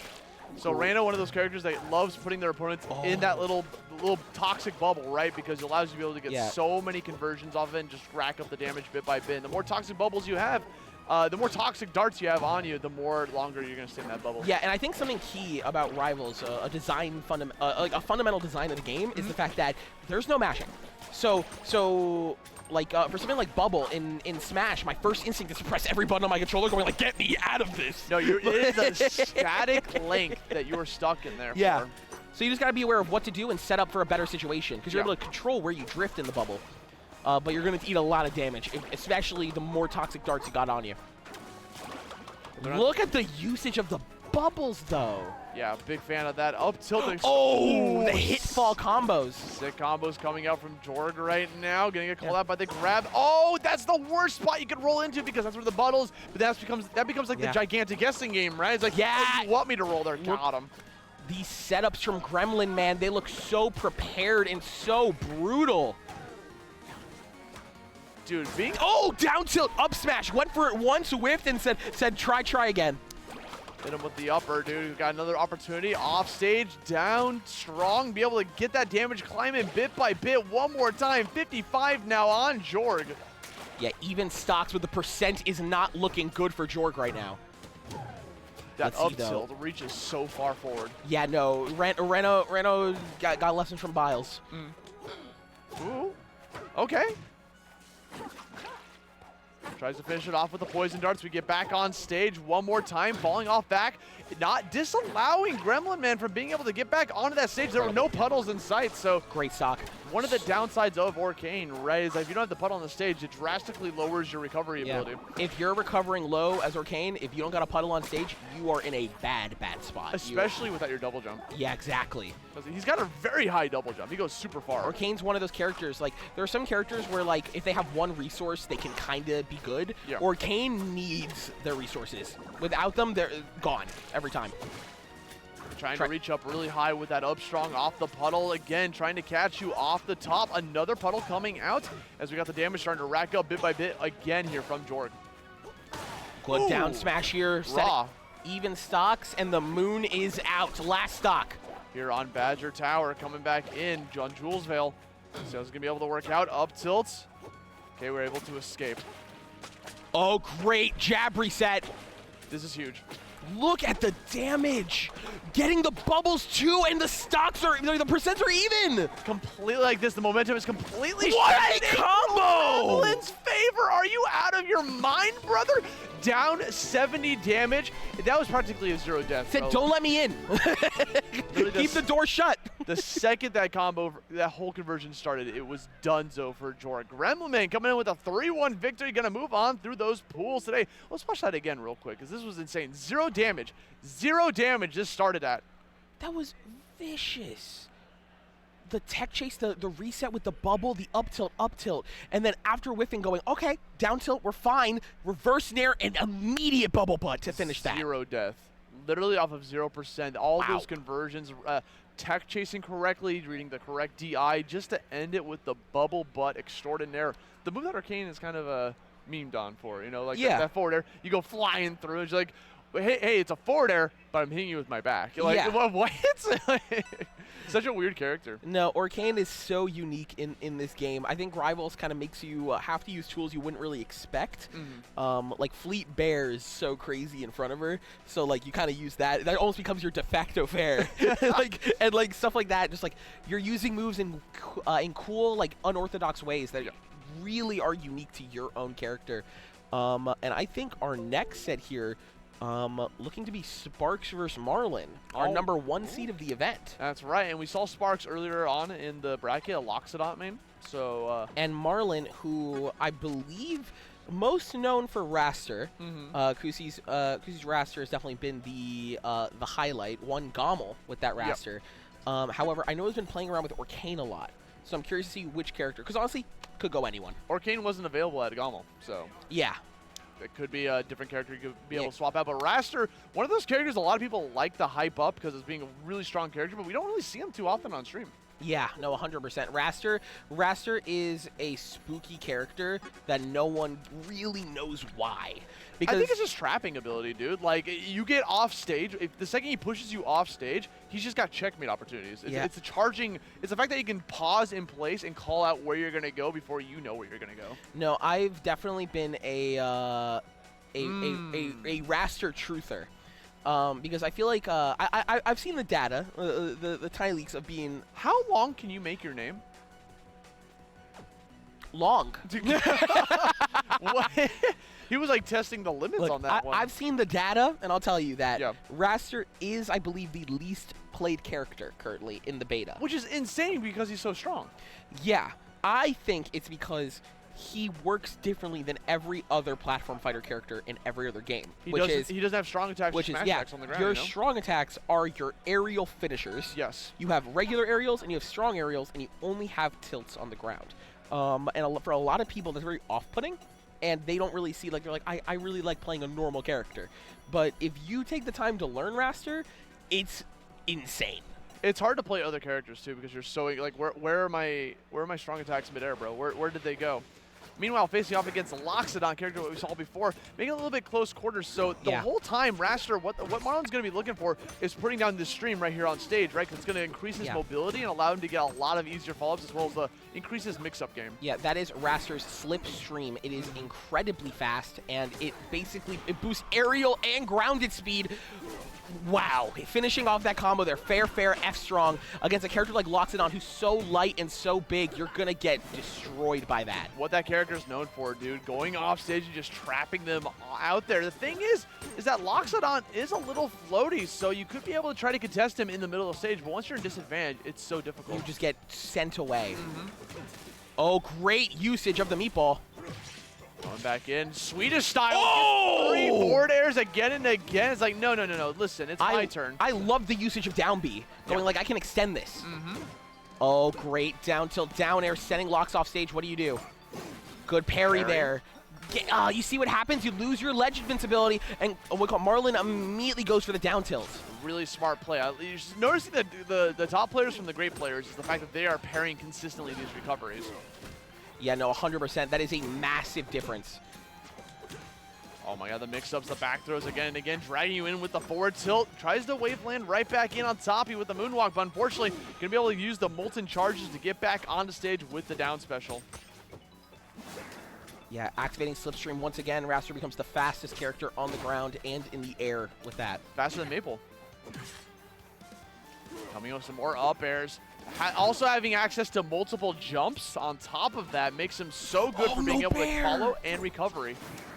We're seeing a lot of molten charge here, misjudging the direction you were turned in. Raster's real one deficit is the fact that that guy is light. Yes. So, double! All you got to do, again, his offstage pressure. And that is so the classic reaction to getting hit by Raster offstage. It is shaking your head going, what? FGC nod. Yeah. Just got to throw it out sometimes. No, she's a bit stunned by that one, but we're going to keep going on here. Loxodon go right back to Forest, saying, you know what, no, I could have won that. I think she saw that she's going for that back air on that full hop when Raster was coming back, and that could have been a stock bringing that one to 1-1. Yeah, definitely could have gotten some juicy tidbits from this knowledge. The thing is, this is a good stage for Loxodon. He likes to keep it close and personal. No, when your axe is that big, you got to use it. Yeah, like you want it to cover as much as possible. That F tilt probably covers a third of the stage. Yeah, you see the length on that. It's also a 2-hitter too, so you can commit to one swing or both of them and try to drag your opponent back in. Yeah, if your opponent didn't get hit, you can go, nope. Come back. Where do you think you're going? Okay, going for the forward special, does the jab, set up jab, getting a good read there, but too slow. Oh man, he got the tipper on that. I feel like anytime Marlon's putting Spark off stage, it's just like, it's such a gigantic hill to climb to get back towards center stage and reset to neutral. Marlon's just such a strong player. Okay, fading away with the back here, trying to apply some shield pressure in the process. Yeah, catching the up special, you're done for, dude. These conversions are so sick looking from Marlon. Yo, Marlon is the best Raster in the world for a reason here. The conversions have been brutal. They've been brutal since Genesis, where he got second. And keeping that going here. Seen so many grand finals. Down throw again, sending you up. Which way are you going? Because I certainly don't know. Off of that back throw, gets the parry on the final hit, giving you such tons of setup. Yeah, just dragging you. Which way are you going? You don't even know, and now you're off stage. How do you even DI that? Because it's like you don't know where you're going, so you're just like, I let go of the controller, bro. Yeah. Well, you just start spinning your stick around, going, if I don't know, you're not going to know. Great back air there, stuffing out Loxodon, and, flipping the meatball on him. Down throw gives you a free down air right afterwards. On top of that, using the speed up that you're getting from this stream is incredible. Yeah, no, it's so fast.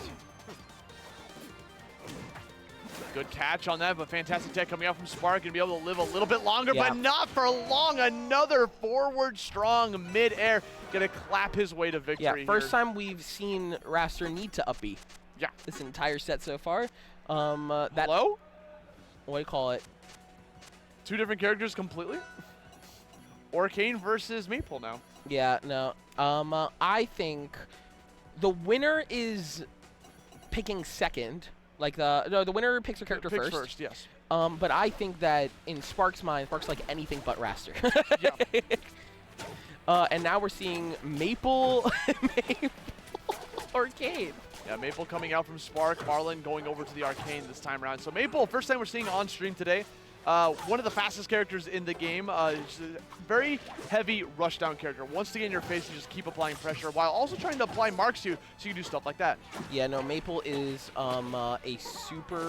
Maple is just such a fast, quick character with a punish game that is almost unmatched. Except by Raster.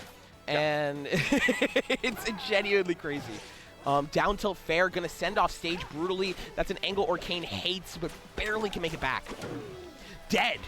Down strong covered both options, right? You go right or left. And that's our first time seeing Lily. So I didn't know this, but Lily gains the costume that you're rocking. Yeah, I think it's so cute. It's so cute. Lily puts on the little hat. Yeah. That is so adorable. I'm a big fan. Yeah, no, Maple's one of the super unique character with the ability to trap you like no other. Not only can tether to you, but able to set up Lily as this just constant stage hazard you don't need to play around. The Rivals 1 players are used to parrying that, and you can also hit it in Rivals 2 now, but you can't destroy it, I believe. You hit to stun it for a brief moment, to make it not active. Yeah, so that's kind of the counterplay to it. I think we're going to see some parries on it eventually if things start getting a little bit tense for Kusi. Another main mechanic from this character is obviously you're going to see that mark that was on Marlon for a long bit, right? That little circle thing that goes around. That allows Maple to be able to just like go right on top of them at any moment or land a strong attack on them to be able to just wrap them up to do whatever combo you want to do right afterwards. Let's see though, good up throw here, setting up on the platform, getting the fair, not going for a double dip. But then now setting up Lily going, how are you going to get past this? And oh, it still gets hit. Dude, literally using Lily to cover your recovery option. Ooh. Dude, the down strong too. Spark is playing out of their mind right now. I think is this Spark's Rivals 1 main? Unclear. Okay. We'll say in our headcanon, the answer is yes. Up strong, added the follow-up too. Again, the Sandstorm coming right back in for one stock apiece. Yeah, Sparks trying to get on this board against the #1 seed. Now, Marlon's so good in these situations, though. Tech chase reactions like no other. Down throw, jab reset, finds it. Down throw, jab reset, finds it. Up throw again to end that all that damage off of these tech resets again and again. At this point, probably just reacting and not even guessing. Yeah, no, it's all RTC, and it's all brutal. That backer would have killed. Good fastball coming out from Spark to avoid that potential kill option. We're putting down Terry this time around here on the ledge. A different one. That's going to be the ledge special. Be able to put that right there on the left side. Yeah, Maple's got 3 plants now, and down tilt up smash. Finding it and sealing out that set. Marlon solidifying the victory. Doesn't even need the Raster. Putting out the Arcane this time around. Like I said, busting out the Arcane in past tournaments. Yeah, no, I think that Arcane and that Raster are going to be a deadly combination, and they're going to go continue on in winner's side where I don't think Kusi's going to drop anytime soon. I mean, I wouldn't be shocked, right? Just be able to climb, keep on climbing, keep that extra life that you have in the upper side of the bracket because you don't want to be sent to losers. You got to play double the matches, bro. I love winner's bracket. Yeah, who doesn't? The pressure's not there. And I think we are gearing up for our final set of this block in Pity Asashi. Zetterburn Rano. Okay, I'm going to tell you, all right? Tell me. I'm going to be a little biased here. Okay. I'm such a Pity fan. Really? I'm a Pity stan. Is it because of the Zetter? It's of course because of the Zetter. Yeah. It's because of the Zetter. It's because of the Miami jersey. What do you call it? The good vibes. Pity's just a sweet guy. Asashi though, an incredibly good Rano coming out of Cali. Coming out of Melee specifically. This is going to be our first kind of preview into a Melee versus Rivals 1 battle. I love games that do this because, like you said, I like to call it the end game brawl game, right? PM. Whenever that was such a special time because so many different communities were coming to play against each other. Rivals 2 is the first platform fighter that's actually starting to do this. Yeah, I mean, I'm seeing MK Leo play Cake Assault. I'm seeing what do you call it? Plup play some of the best players in the world. Like Plup's joining the crew battles. It's crazy. Yeah. Like you're seeing people from Melee and from Ultimate going, this game's pretty sick, and then picking it up and grinding it. 3 different communities. Yeah, and honestly, that's why this game I think has an incredible chance of succeeding because like the devs love the community and the community loves playing this game. Like which is just a great trait to have. That's like a handshake moment I've ever seen one, right? Yeah, it's so nice to have developers who like us. I feel so bad for the Melee players, dude. You guys have been scarred. You know we have Unfrozen Stadium again? Yeah. Yeah. My first money match. My first money match this weekend, we played on Unfrozen The way Stadium. Sakurai intended. No, my first money match this weekend on Stadium, someone went through the stage. The guy recovered, went through the stage, just fell off and died. Fell through it and got dropped. And I was like, facts. We're back. Jeez. But that doesn't happen in Rivals 2. God. Okay, okay. They love us. And we are starting on Julesvale, Rano versus Zetterburn, and a hard-hitting, fast-paced matchup, and I'm pumped. All right, starting off again with that back air. Pretty much a classic stable move of Rano, right? That combos into everything. Yeah, so I think a big trait we're going to see here is up smash combos. Up smash on Zetterburn and on Rano combo into itself. That was gross. That down smash was nuts. No, Asashi's been one of the biggest grinders of this game. I believe doing incredibly well in, what do you call it, recently at, I want to say it was the Ludwig tournament, but I could be nuts. I can't remember which tournament it was, yeah. But I definitely saw him, like... No, Asashi's been killing it. And Asashi, like, I think, is one of the people who I can imagine going really far. I'm talking really far in bracket. And Pity right now kind of on the receiving end of that, trying to get away with the Pity flip. Let's see, good shine, good pressure, but again, Asashi's just back in advantage. Some more up airs coming out now from Pity, keeping them airborne for as long as possible while we stay here on the ground, too. Here comes the shine starters, right? Zetterburn's got everything in the kit that you could ever want. The back throw just to, like, toss him off stage, too. Yeah, no. Let's see here, good back air, shine, not able to find an up smash. That was close, though. And what makes that back air really strong is it put the burn debuff on the opponent, right? So that's going to enhance the strong attacks, but it doesn't even matter because Asashi going up pretty high to find the mark with forward air. 3 stocks to 1 here. Pity needs to find this stock now. Good conversion, a good tech chase, something. Finding the shine, and there it is. First stock down. Fire amp coming in clutch there, getting a very enhanced strong attack off of the burn. We got the wild assault there on the ground too on top of that. Gonna put that up throw, not going for up smash. Now we're gonna see it. Okay, some shield pressure too. Tossing out bit by bit. I'm loving these conversions. Yeah. Good chase. The tech chasing from Asashi is brutal here. I love that ledge drop bear into forward tilt just to push him off a little bit further. Up throw. Where are you landing? Oh, double jumps burn. Finding it. Finding every single resource. And Pity is sent off stage into the bottom blast zone. No. Barely makes it back. That entire time we saw that double jump get eaten alive. And now we're sending them again. Dodging that down strong. Gatling would have hit there. Down smash. Good DI though. Fire amp coming in clutch one more time. We're finally using the toxic bubble to help with the recovery. I love the movement from Asashi. So spooky to deal with. Reverse forward air. You need to use down B. You got to get to that wall.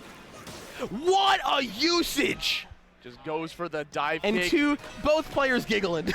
I mean, you had that extra stock to play with. You might as well go for it. The dive kick coming in clutch to solidify that final stock. Gonna jump into game number 2. Pity with the counter pick. Going back to the forest. No, Pity repping vibe. Great batch of guys, and Asashi just kind of demolishing through that game 1. That was not close, but I know what Pity's capable of. Like, so one of the best setters from Rivals 1 for a reason. Top 8 at Smash Camp in Rivals 2 for a reason. It kind of came off that Pity ran over really early on and was kind of caught off guard because now we're starting to see, near the end of that game, we saw him start to like, okay, well, I'm figuring this out. And now game 2 looking very different. 100%. I will give you the DL, which is that Pity told me right before this bracket. He said, quote, B-Bats, I'm going to flop.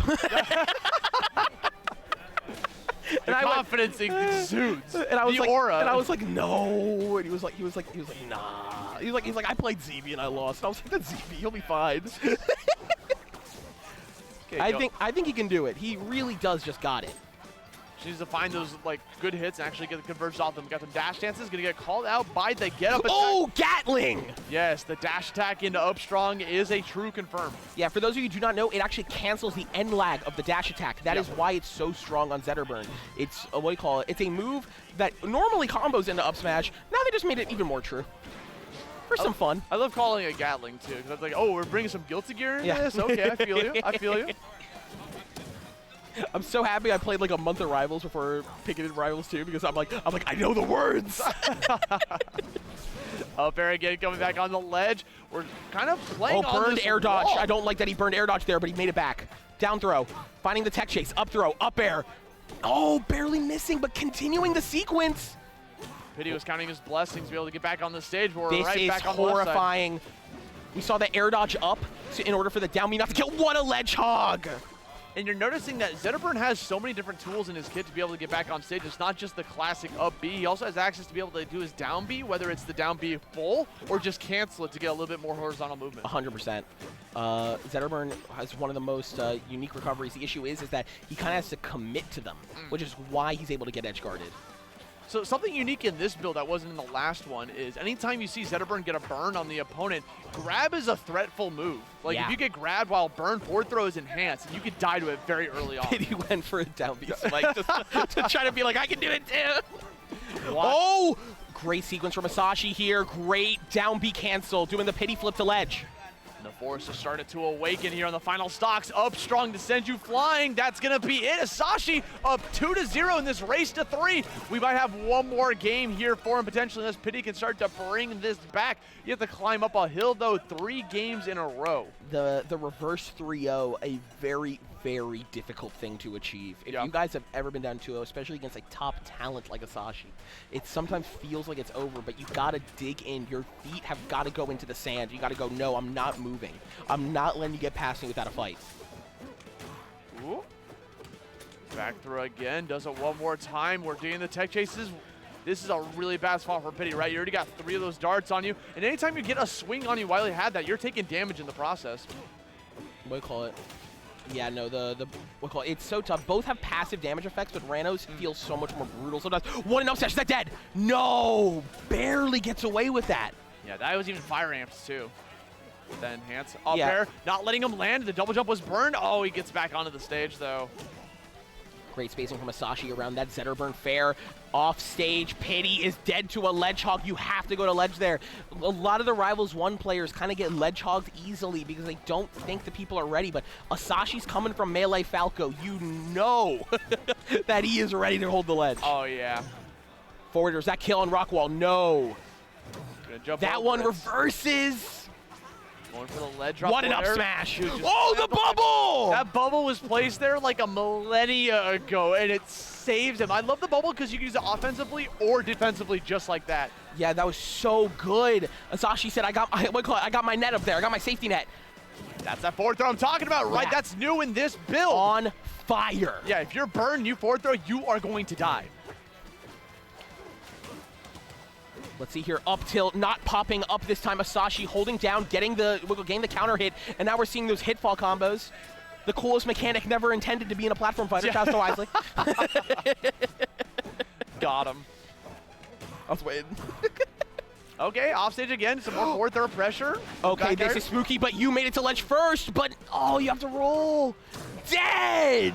That forward air off stage, so difficult to be able to deal with. The blast zones are so close to you when you're off stage like that. No, 100%. And now Asashi playing so smart center stage, going, I want you to be afraid of the needles so I can grab. I want you to be afraid of me so I can punish you. Ooh. Let's see here, can we get a good sequence there? Oh, slightly mistimed from Pity. Ooh, I like that shine into up air. Oh, I had a charge on that would have slaughtered if that hit. But Asashi's aware. We've seen this setup again. We're going to get that spot dodge and air dodge ready to rock at any given moment. So just try to avoid those swings. Now we're back off stage. Off charge. I love the angle to avoid the down strong. Back air, missing the up smash. Oh, man. These conversions, they're so rough to get. And Asashi's so good on the punish. Chasing you bit by bit. Again, this damage is starting to climb up here. Pity needs to take the stock here and now, but he can't find a mark. Up tilt. Can you find the up air? No. Can you find the up smash? No. The F tilt gets tagged, and Pity's getting desperate. No burn effects. That's not Doesn't kill. There wasn't a burn effect. It's so tough. You need to be able to get that on. That used to do it. You could have gambled with a pummel special. But you know Asashi's ready. That's yes. that's the mix-up. That's the problem. Now we're putting that bubble right there, so if you go flying towards the right, it's going to save you. And that won't go away. That's going to stay up there even if Asashi loses the stock here. Dead! There you go. Dude, annihilated. And Pity places that fire down, goes, I'm still in this. When I said feet to the sand, I meant in the sandstorm. Yep. Up throw. Nair. Not able to find anything further here. Resetting back to neutral.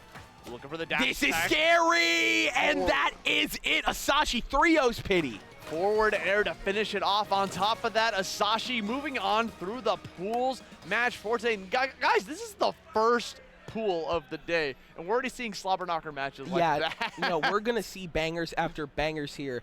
The bracket capped at 256, and I can tell you there are over 60 people who can make top 32 easily. Dude, there are so many talented players. The fact that Rivals 2 always caps their bracket with every single tournament they do is so astounding. It shows how much people are adoring this game and wanting to enter it. But guys, that's gonna be it for our block. There's still tons of Rivals 2 action after this, so you can stay tuned. My name's Osti. I was joined here by the great B-Bats. It was a pleasure, my man. And that's going to be it for the block. So, guys, we got more Rivals 2 action coming your way. Don't go anywhere. Thought you were going. Oh, you said you want to do it. My bad. What's up, everybody? We're here, back with Rivals 2 singles, Wave H. We got killers in this bracket. I'm Renzo. This is Copter, joining you for commentary. Gonna have a great time. Yeah, man, honestly, it's going to be a great time, jokes aside, from that a little bit earlier. But yeah, man, this second wave of rival singles, I feel like just from watching that last game of Asashi vs Pity, there's just so much to say about, level like that of rivals in pools, you know what I mean? Oh, yeah. We haven't even gotten into top 32 or top 48, so it's going to be a great day, guys. Rivals is all day. There is no Sunday day for Rivals. It's all Saturday, so stay locked in, stay strapped in. It's going to be a good time tonight. Oh, yeah. It's going to go for a while. Unfortunately, that means not a lot of things can be streamed. They're definitely going to be cutting a lot of things. They're probably going to be trying to start the top 48 as early as they can, as early as 5. So they're going to try to have around 5 or 4 hours to do all of top 48, which is a bit of a struggle, but it's going to be good. Like, there's bracket entrant is capped 256. It's great. I'm loving it. It's going to be really good. A lot of good matches, even before top 48. So. And obviously in this pool, we were looking at bracket earlier. We've got people like B-Bats that I'm seeing as well. So it's gonna be a good time. B-Bats is telling me I think they play Fleet now. Yeah, I thought they played Zeta. They were Zetter, and then I don't know what happened. They were talking to me about it, but they just kind of didn't feel like Zetter could do certain things, so they just went to Fleet. I mean, you see Cake playing Fleet, and you're like, oh my God, that's incredible. I just got to try to copy what he's doing, and it looks really good. Me personally, I think Zeta is like one of the god characters. So I'm like, I would stay Zeta, but I know it didn't seem like it. Pity is from my region. He shows up. We actually hang out and play friendlies like at my apartment every now and then, so it's pretty cool. But the things that Zetter can like do on your shield, the wave shining, the pressure he has is just like, what is going on? It's insane. He's a monster. But I mean, with someone that's a monster like that, getting 3-0'd by Asashi is rough. But it kind of shows like the level at hand, right? I mean, Asashi's a great player. I've seen him play Rano a couple times now. And he plays he's ranked in melee, I believe, with like Falco Sheik, I'm pretty sure. I think so. I didn't know he was ranked, but I know he plays melee and he plays HDR, right? I'm pretty sure he's ranked, yeah. He's a very good player, very sound player just overall, so pretty cool to see that level. I want to see who we get in this pool coming up. Just got a couple sets to go, but I feel like there's, people like to talk about storylines. I feel like the one top that's not here, I think, is like Stango. Oh, yeah. Everyone else is here, you know what I mean? Like, we've got Boyko, Cake, ZB, Marlon, QC. Even Squanto is here, you know what I mean? No. Is he not here? No. Oh, people told me he was coming. No, he was coming up until about 2 days ago. Oh, my bad. He's from Canada, from Nova Scotia. Right. And he went to Texas to actually hang out with his girlfriend, and she was also going to come here because she also plays Rivals. Okay. And then all of a sudden, they both came last year, and then all of a sudden, like, I think within like 3 days ago, they tested positive for COVID. Oh my and I think their flight also changed to be too early for them or something like that. Right. And then they just, they okay, well, my bad, guys. Yeah. I hope they feel good a bit later. But we got Heels good. Yeah, if you want people that were really good in Rivals 1, I mean, he was good. He was definitely getting there, especially towards the end of it with his Claren. Heels good is also very familiar from the Rivals scene, and just, he's a monster. His Claren, just the punish game. I was watching him warm up in friendlies. He's really good. Yeah, I played him just for a couple friendlies at Gommel, and I was, I'd never heard of him. And he told me he was on the latest top 50 for Rivals. And we played a little bit, and I was like, oh, I can see why. Yeah. You know what I mean? I was like, oh, okay, I get it now. Like, I get it. What he's able to kind of understand about, like, where Clarence is going to send you. Like, it seems like the perfect angle every time. And he's very good at his confirms. Like you said, punish game. Oh, yeah. He's very solid. So. And then we got Mr. Y with a great tank top, by the way. Love the design. Do you recognize the tag at all? Not at all. Okay. Not at all. But I believe this is round 2. So they must be doing something right to get a win on the board. So yeah. Who'd they beat? And of course they're rocking the Rano. Why not? Well, another god character, I call it. Actually beat Slam Dunksville, who's Crag in Rivals 1, right? Yeah, very like consistent community member. Okay, we flexing. Ooh, I like it. I see you, Mr. Y. And then you gotta love the rock paper scissors. It's great. Great addition to the game. I think that's so cool. Yeah, a lot of like my friends that play Ultimate only, they're like, damn, like you guys have that? That's in the game. And you got stage striking? Oh my god. Or we're going round 1. Just going to little things Hodojo. like that for quality of life. But either way, guys, finally, first game, we're sinking our teeth into our first set of the day of the wave. It's Rana vs. Claro. And Hodojo. Immediately starting to get that tipper stun down tilt into the grab. Already knows what he's doing. Okay, these guys are fighting off stage. And you gotta watch out. Both these guys have kind of a lot of mix-up on their recovery. It looks kind of linear at the start. Then you start the better players, like, show off how how you can mix up heavy with it. So. Oh yeah, Clarence, just with the side Bs and the air dodges against the wall, it's really good. And then Rano, of course, has the disgusting just bubble mix-ups, recovery and all that. Heels Good already getting a decent amount of percent right now, doing really well. Yeah, you give him one special pummel, if there's no break, I'm gonna keep going for it. Have to watch out on that 50-50. Ooh, love the little moonwalk down smash. Oh yeah. Just the way that Heels Good is kind of spacing around where Mr. Y wants to be. Honestly, that's a really smart. He went for the back throw, was anticipating the tech, and with the moonwalk, I think you're able to cover both options because you can react, hit the down smash in front of you, and then instead you just get the one behind you like he got the stock there. Really good from Heels Good to take that first stock. Yeah, Mr. Y is definitely asking himself, where the hell am I supposed to go? Yeah. On that ledge, just being kept there in jail right now. Okay. Ooh, yeah, doesn't get the read there for the down smash. Another special pummel, by the way. But okay, we're fighting again off stage. Double back air. Interesting. Oh, okay. He makes it back. Oh, never mind. He gets edge guarded. Mr. Y already at 71%. Feels good on the come up here. So let's talk to the hand, but it's F strong, let's say. Get rid of that first stock. And, Mr. Y on the board. Basically, I feel like Heels has too much of a lead, and having to approach Clarence at the time, a character you're supposed to whiff punish her, can be very, very, say less dastardly. Oh, it's rough. Okay. He really likes these moonwalks. Oh, yeah. I love that. The way that Rivals 2 does it, making it easier in the game, it's just wonderful. Good back throw, setting for the tech chase in a little bit with good momentum right now. Ooh. Puts himself in a bad situation, in a worse situation, dead on his last stock. Yeah, Mr. Y was kind of coming back into that stock. From down for a lot of percent, came back to it, but unfortunately landed right onto that tip up strong. Love the little chain grab right there. If you get the tipper down throw, you can follow the DI into getting a regrab. Very smart from it. Heels good there. Yeah, they're both kind of dancing each other's shields. Dash attack going to put you off stage. No needle fair, but kind of looking for it. But another edge guard. Oh, no, it doesn't make it. Yep. All right, 1 stock to 1. Mr. Y is getting something going here. Feels like he's kind of a slow burner. Yeah, it is. Smart. That's rough at low percent. Just trying to go for a single shield drop back air. Okay, look at the down from, which is kind of floating above it. And again, he's back throw chasing. Ooh. Go watch him take his insta Ooh, recap. he's I getting like something. That. Okay, Mr. Y. He's asking the questions now. Oh, genius down B. Oh. Great way to kill the momentum. Just put out that down B counter. Not quite yet. Looking rough for Mr. Y. Yeah, he's dead. Unfortunate DI on that forward smash. Heels Good taking game 1. Also, I see the little crew symbol, the PGH against Mr. Y's name. I definitely recognize that as a Melee crew or Melee sponsor. I don't know if they're a sponsor or crew, but so he definitely comes from Melee. You can kind of see it with the way he's trying to use his crouch cancels, but it's a little different in this game. Yeah, I thought, what's it called? PGH would be Pittsburgh, but either way. Oh, that might be it. It might be just the Melee players from Pittsburgh. I don't know if they also do Ultimate, but I have no idea. I definitely recognize it for Melee. But he's definitely putting up a good fight against Heels Good. Taking him to last stock game 1 is definitely no small feat. Okay. Mr. Y's getting a couple of strings in, and he's actually increasing the damage. Just, you know, it's always about getting the final hit, which I feel like is really costing Mr. Y. Punish, down tilt.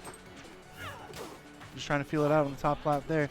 Trying to go for these down smashes. You saw that a lot in game 1. If he can get something like a down throw into the down smash before Heels Good takes his first stock, just like that. I think it's because of the way it makes you kind of DI them to stay safe. It's kind of not exactly intuitive. So that down smash does help a lot. And stealing kind of earlier shots, but just getting poked away a bit just too far. Just a strain there. That's rough. Yeah, the toe pokes.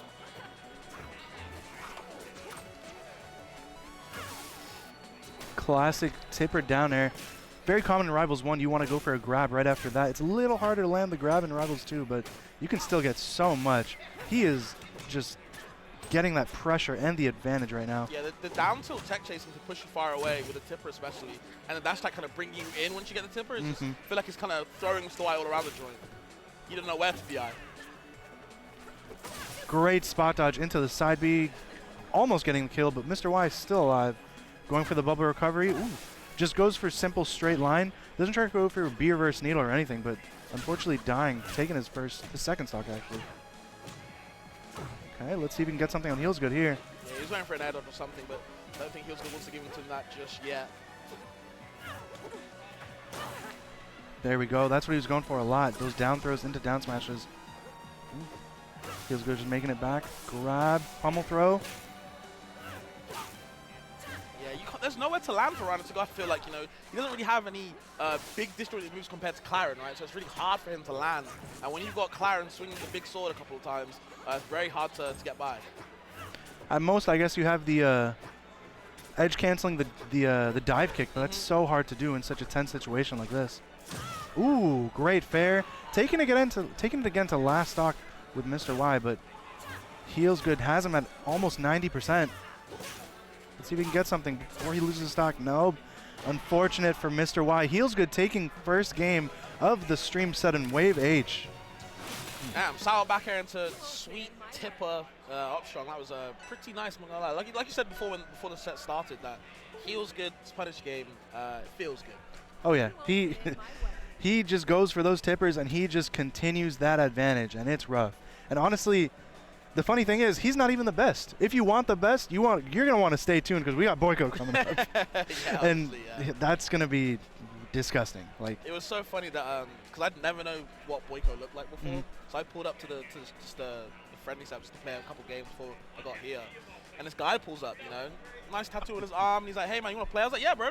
And we're all introducing ourselves, and you know, I'm from the UK, whatever. I was like, "What's your tag?" It was on Boyko, and my head was like, heard that tag before. Then he picked Claren and my eyes were like, oh, no. We're cooked here. Him. No, he's great, honestly. I feel like he really understands kind of Claren's like neutral game, I feel like. I think he has a really good idea of what he wants to do all the time. And he was telling me his melee experience and other games experience of like how he kind of understands fundamental wise. And it kind of just blends together to make Claren a monster. Like, he really makes me think Claren is close to being a god character, right? Oh yeah, the way he does it, it's right. insane. But yeah, definitely a lot of people coming from different flat fighters. I don't want to say anything for sure. He was definitely at least top 15 in PM. I don't know the exact number. He might be top 10. I don't remember, but I know he was disgusting in PM. But there's a lot of people that come from PM, Ultimate. You saw someone that I think was from Melee, but he's good. He's just very solid. Yeah. So. He always enters my doubles brackets too. I run online doubles brackets every beta weekend, and he always enters them. I think he got like second or third at the last one. So. Who does usually team with? Stango. Yeah. Oh, okay. Yeah, I'm just gonna assume that they're really good friends with each other, because I think one of them just they're trading partners. Yeah. They're probably training partners. They're really good. Both really good. I think Stango played Zetter, and then went Claren. Or that might have been Boyko that did that. I don't remember. One of them was Zetter, and then went to Claren, but they're both just really good at the game. Both top 10 players.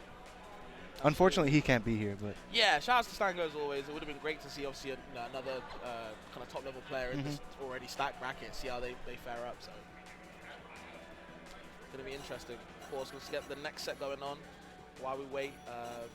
That first set was interesting enough as well. I didn't think it would be kind of that close. I feel like Mr. Y was bringing it close, but he was good, man. Too good. Sometimes he's just too good. yeah. Boyko's going to be up against Plush Witch. I believe they play Loxodon. Loxodon, yep. Yeah, they are. They always post like some tech here and there about it, and always excited to play in the betas, but that's going to be a rough one. But I am excited to see it. Well, I mean, funny enough, I think some of the Lox players, because obviously you're always going to get that low tier, like, confidence. I feel like some Lox players would like Kyron of all matchups that they would like to play against, simply because of, like, it's one character they might have kind of similar-ish range, stuff like that. Me personally, who used to play Lox, I don't like that matchup at all. I think that really hurts. Yeah. Tippers hit you from everywhere. It doesn't even feel like it's a tipper in the end. Like, it feels like it's super easy to combo you for days. So I don't know how other Lox players feel about that matchup. Me personally, I was never a fan of it. Honestly, Lox is just an interesting character. A lot of people just say that he is like one of the worst, which is interesting because given the fact that it's Rivals level of tier list, it's not like, I play against a good Loxodon, and it's like, what are you doing? Like, this feels really strong. And then I think who knows? There's always so many things changing in this game. The side B tech chases are ridiculous. The fact that you can't even tech side B initially, they're now just starting to realize how far you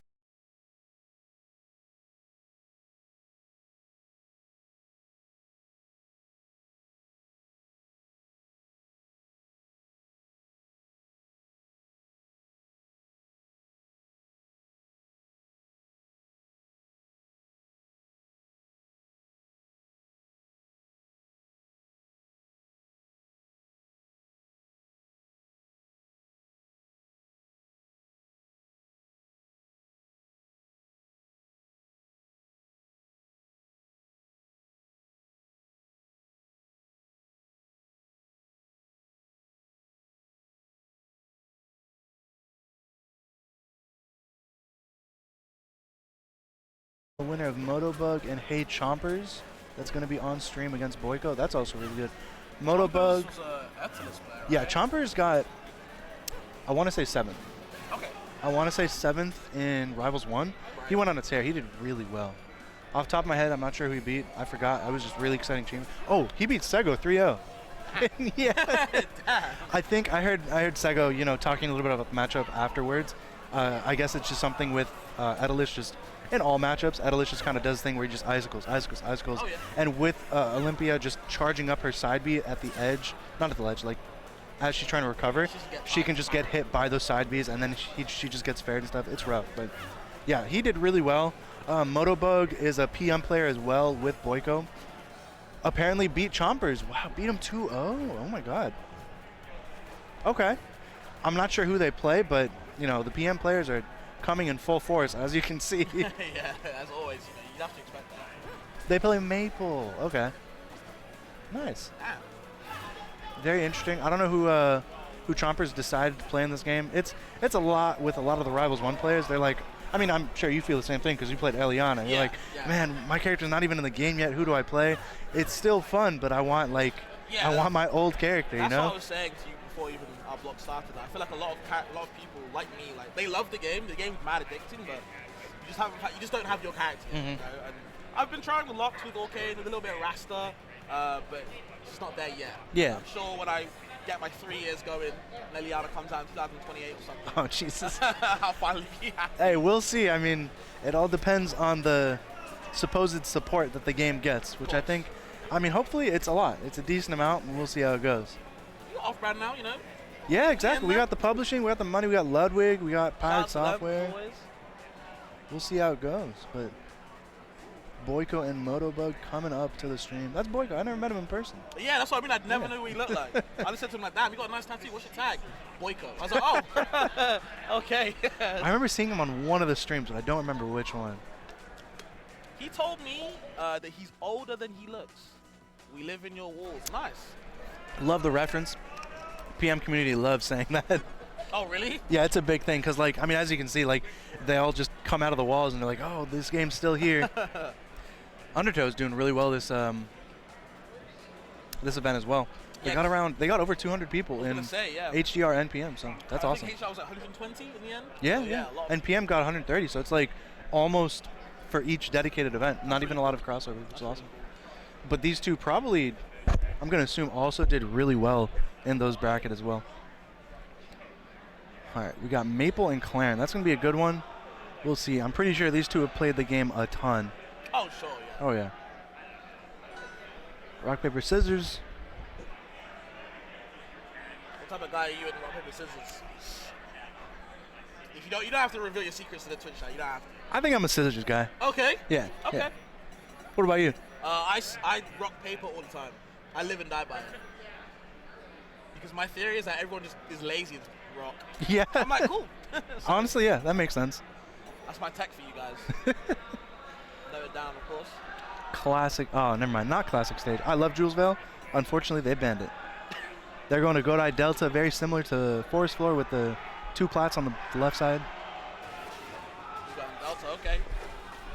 Immediate mark. Very smart. Maple loves getting that mark. That's kind of where their game plan comes from, right? If they don't have the mark, their recovery is definitely bottom 1 in the game, even with the mix. Ooh, interesting. Very similar. Going for that tipper down air into the down smash. Functioned a little bit differently because it just kind of pops up. Okay, and you're seeing already Boyko doing kind of what we saw Heels could do as well, just the jab down tilt, kind of checking you at that kind of specific distance, keeping you outside of where they want you to be, in that kind of zone where they want. Standing and shield a little bit longer. That's interesting for Boyko. Ooh. No reach was left. Yeah, and he had the up B, but still didn't get the good coverage. Good on Moto to edge on for a little bit longer, but just couldn't get that final hit, final finisher. Oh my god, yeah. That's the thing. When you're already playing this much, you know exactly how much stun that tipper bear does and how far you can follow up with it. He was ready. Yeah. He was ready to go far with that. You see him running all the way to the left side. Yeah. I'm more surprised. I'm like, why can it do that, you know? Ooh, going for the up tilt. Okay. Yeah, dash attack tipper sending you inwards is so vital for that Claren's better game and how they're kind of punishing. Because they want you to be in the air so they can get these up strokes, these dash attacks and stuff like that. Interesting. Going for these back airs into the up tilts, trying to get something started with that.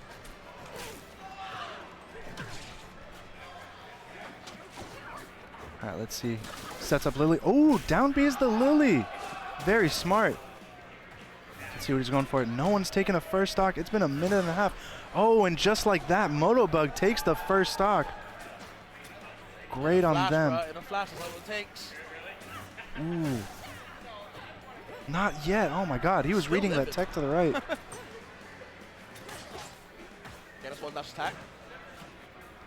Ooh, a little bit of a delay on the get up. Very smart from Boyko. Unfortunately, he is on his second stock, trying to get Boyko down. I'm trying to get Motobug down. Unfortunate, not able to get the recovery there. Tipper down tilt, very smart. All the down tilts in the world, all of them. And this is such a good poking move, right? Even if you get the sour hit, like it just pushes you away. Oh yeah, it's super good. Let's see, going for the shield grab up air. Yep, I'd say flash attack. Oh my god, I love that move so much, the neutral bees. And he used it right there to kind of recover and grab the ledge. I think it's such a potent move, honestly. Okay, up throw, see what you do next. Go for forward F's, maybe a little bit too short on the length. Ooh, doesn't even have to burn his air dodge, just wall jumps into a back air. And that's what you got to do sometimes. Sometimes when you're recovering, you have to be a little bit aggressive with it. Great DI kind of, or SDI, should I say, to get out of the up airs. I don't know if they fell out of it either way. Double back L. Ugly move. I swear, it's like the angle it sends you is such a nasty angle. Ooh, good special get up. Gets hit for it. Oh my gosh, I love the dash dance to get around the get up attack from Motobug. Oh, Boyko getting the combo into the up smash, taking game 1 super convincingly.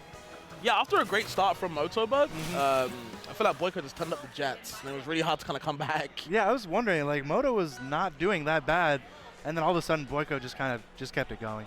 It was rough. all the confirms. That's all it takes. You know, a couple of confirms and you look at your next stock. It's just really hard to kind of, you know, match up to that punish game of Boyko's a lot of the time.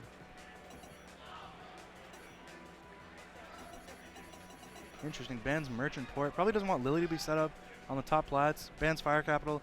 Very smart for that one. People just camp on that stage. There's a lot of camping. I think someone already timed someone out in the pool before, just camping on Fire Capital. It's ridiculous. Thinking hard. Where do they want to go?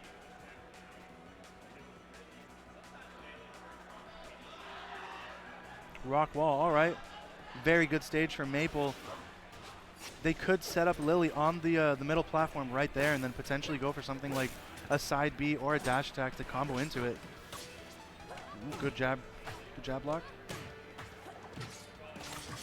Okay. Oh, wow. That was zealous for the strong, but either way, I like the idea. Yeah. Just couldn't get the connection right there. And again, anytime that Boyko seems to be kind of in a pinch, always goes for the aggressive option to kind of push Motorbug away from him. Whiffs the grab right there. Super unfortunate. Unsafe dash attack, yep. Waiting for you to rush in. And here the confirms. This is the punish and the advantage that Boyko has. It's destructive. Okay, I like the idea of the cross-up back air into the up tilt, waiting for something kind of aggressive again from Boyko, but the patience. Sometimes we mix it up.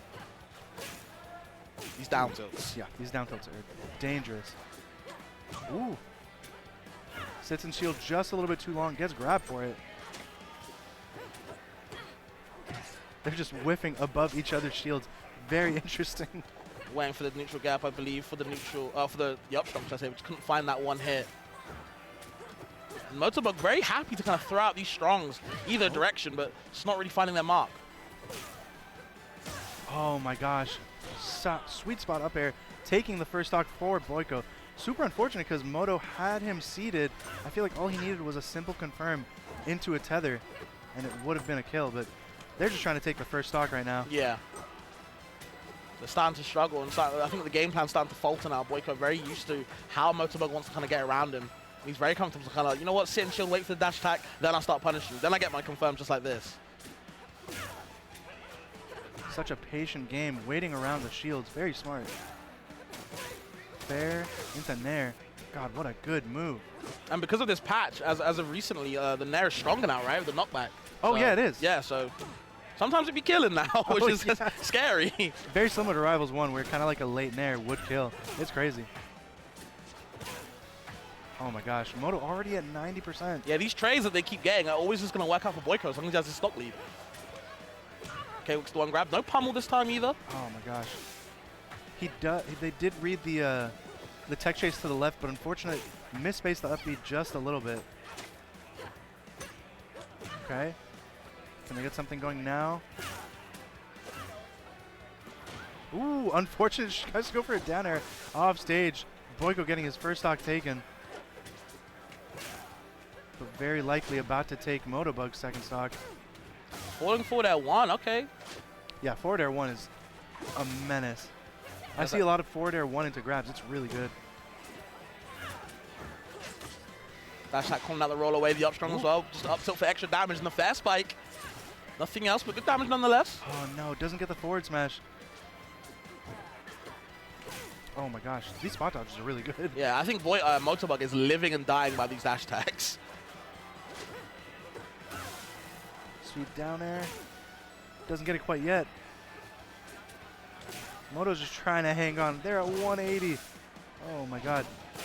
Not dying to up B. That is very much not a kill move in this game. Oh, what a tech. Well, they're very resilient, I'll tell you that.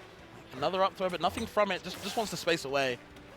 Oh, yep. Missed the tech into the up smash. Honestly, I would have killed even 80% earlier. Okay, yeah. I feel like you can ASDI down the first hit of dash attack, right? Yes, yeah. I don't know if you CC or you ASDI either way. It's all of them, CC, ASDI, floor hugging. They're all so synonymous and so similar, but similar purpose. Ooh, yep, there it is again. The tipper jab into the tipper down tilt is disgusting. Yep, and I like this. What Boyko's doing, he's running up shielding to kind of bait Motorbug to shield as well, and then he's getting these free grabs. And Clara and Loki are grapper in this game. Oh, yeah. She loves that. She has so many good confirms off her grabs. No mark, bro. No, no It's mark. cooked. Taking it 2-0. Boyko taking the set. Super unfortunate for Motobug. Very interesting. I haven't seen Boyko play too much. I just mostly check brackets and see him, but he plays very patient and very, I don't want to say slow, but very consistent. Yeah, it seemed like when Motobug was in advantage state, he would kind of like, throw out these big options. If not, if he's on the back foot, he's just kind of waiting and biding his time to then get a dash attack to get something started, hopefully, but just couldn't find what he wanted. Mm-hmm. But I think we see Cork and ZB stepping up to the plate, so Oh, man. it's going to be cool. This is something that would have been interesting in Rivals 1, and we're already getting this in, what is this, round 2, round 3 of pools? That's crazy. Yeah, round 3 of pools, ZB and Cork. Cork is hilarious. I love Cork. You talked to him? Yeah, we did a show for a while online. Yeah. This is actually the first time I met him offline. Oh. He's a great guy. Good luck. He is. He said good luck. He's a big trash talker. I love it. Like, I love that. Oh, he's good at it too. And not only that, he's good at trash talking, and it's funny. He is the funniest guy. He's a funny guy. He got 5th yesterday in Rivals 1 bracket, and every single time he 3-0'd Bagel, he 3-0'd Bullets, he 3-1 Takashi, and after every single set, or in the middle of every set, he's just like, man, I don't want to win this. I just want to go eat some food. Can you be better at the game so I can just stop winning? He's hilarious. But he's great, and he's really good at the game too. Yeah, no, honestly, yeah. I was asking him earlier today, who do you even play while you wait for Forceburn to eventually come to the game sooner or later? And he said he's playing Rana right now. So I didn't expect it. I thought Zetterburn would be the pick. I could see it. I thought that, or maybe Claren, but nope, rocking the Rano. What is he doing? Why is ZB doing this? ZB's also just A troll. Yeah. Yeah. Knowing him for like the past 6 or 7 years or something like that, it hasn't stopped. My favorite is that he's smiling himself at what he's typing. He knows what he's doing, it's goofy. Jesus. Cork trying to get it going. He's trying to speed it up, Oh yeah, Cork told me he's a melee chic. That's why he also plays Rana. That makes sense. That's exactly why I said so. Very interesting. He plays Mewtwo in PM. Okay. What's going on? Maybe he just likes teleporting characters. I could see that. Yeah. Oh yeah, and Forsburn, yeah.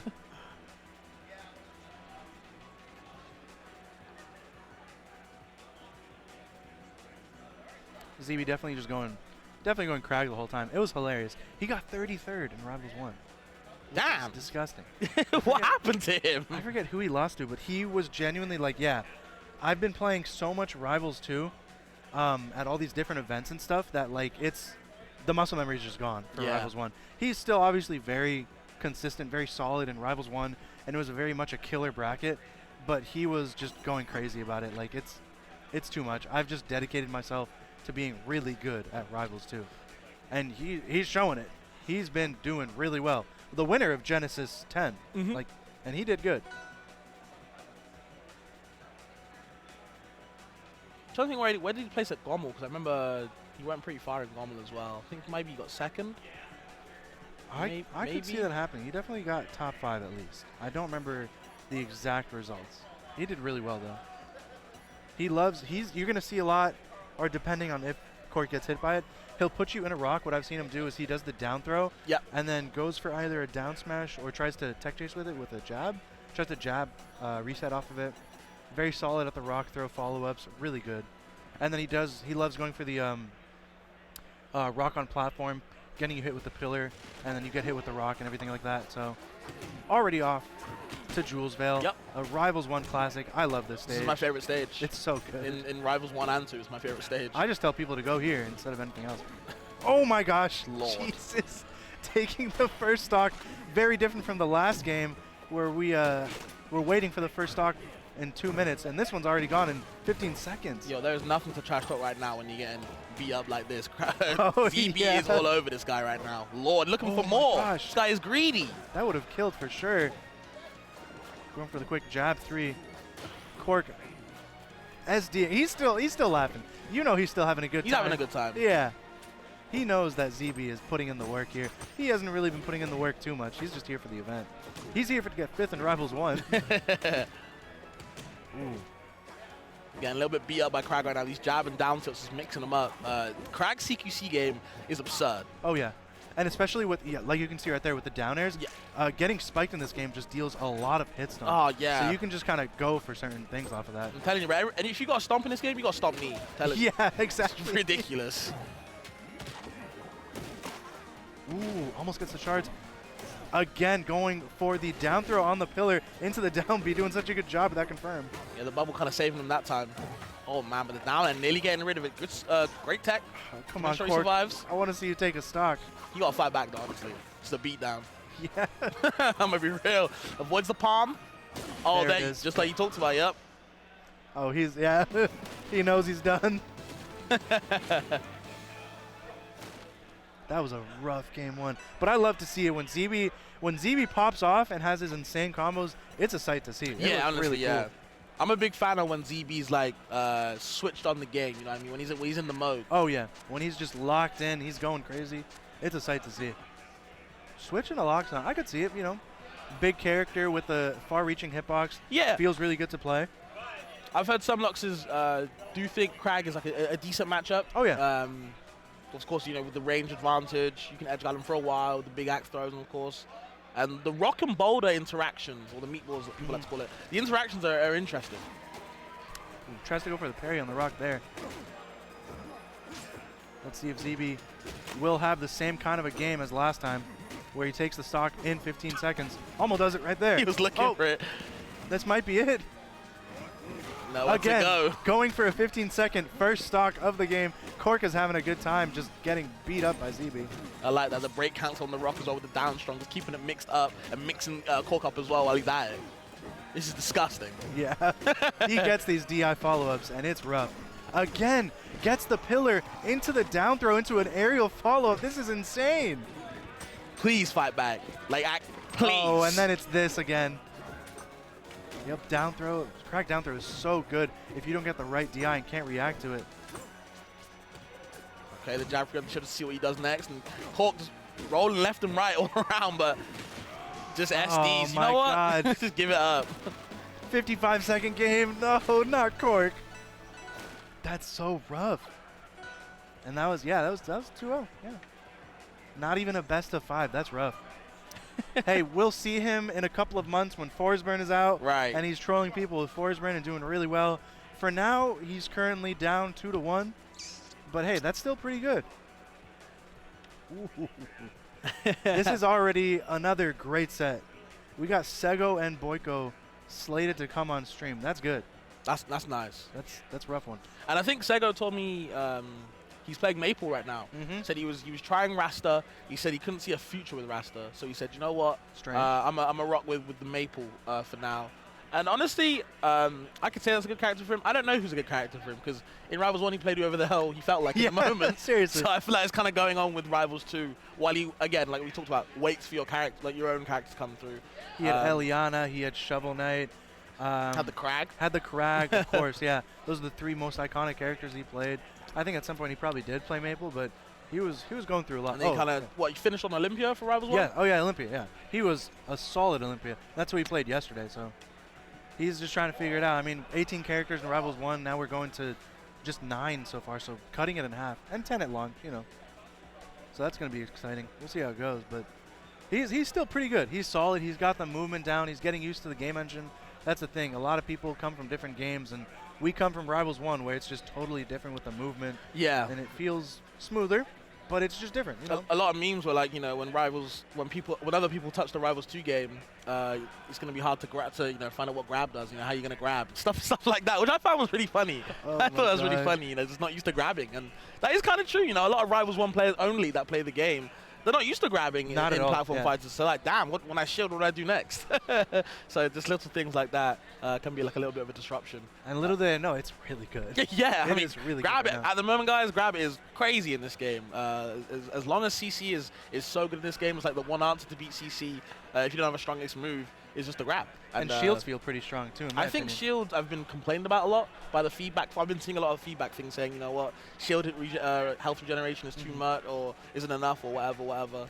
I do like that they changed it a little bit. I think some stronger moves do push back on shield a little bit. Yeah. So you can't just hit a move on shield, immediately get shield grab. So now you kind of get pushed back when you're sitting in shield. So it's not as bad, but I think, in my opinion, it's still like a little bit too strong. Where when you're getting hit by low things, you just hold shield, just mash the A button. Yeah, I think it's like a lot of when I'm playing, I'm seeing a lot of people just like, or if me as myself, I'm just shield grabbing a lot. But one thing I've always wanted to understand is Rano's like tilts, right? They push you back so far away. Yeah, that's a good answer to it. And then like you have like other characters like Locks, for example, with an actual axe that I'll F tilt you and I'm still next to you. Yeah. I don't know. They're figuring it out. Yeah, exactly. They're figuring it out. I just think it's really funny to reference. Like, you know, Rano will do up tilt on your shield and he's like back to the ledge. Yeah. It's crazy. I don't know. I think it is pretty bad. They're probably just gonna nerf Loxon again, unfortunately. I'm down. I mean, I was liking some of the things that he got in this August patch. I'm not really a fan of the gimmick stuff, like the side B meatball thing. I was talking to some people that play Loxon. They're like, we're not gonna use this. We don't want that. It's cool. It's don't get me wrong, but cool. like, okay, sure. But I guess the jab 2 and the down throw stuff on bad DI, I like how they mentioned that. That's a decent buff, honestly. Because sometimes people do, if you catch them off guard, they will just DI wrong sometimes. You can just get a clean up strong, which hopefully the sweet spot hits, and then hopefully they fly to the sky. But again, he's still a super decent character. Oh yeah, bro, we got Omar and Solar Beam. Oh yeah, I was this playing weekend with Solar Beam earlier, and I was playing great. doubles with Solar Beam. He's great. He's so awesome. He's cool. Yeah, Boyko back on stream. Sego back on stream from yesterday. He got 4th in Workshop, actually. I forgot about that. Yeah. Do you know who won Workshop?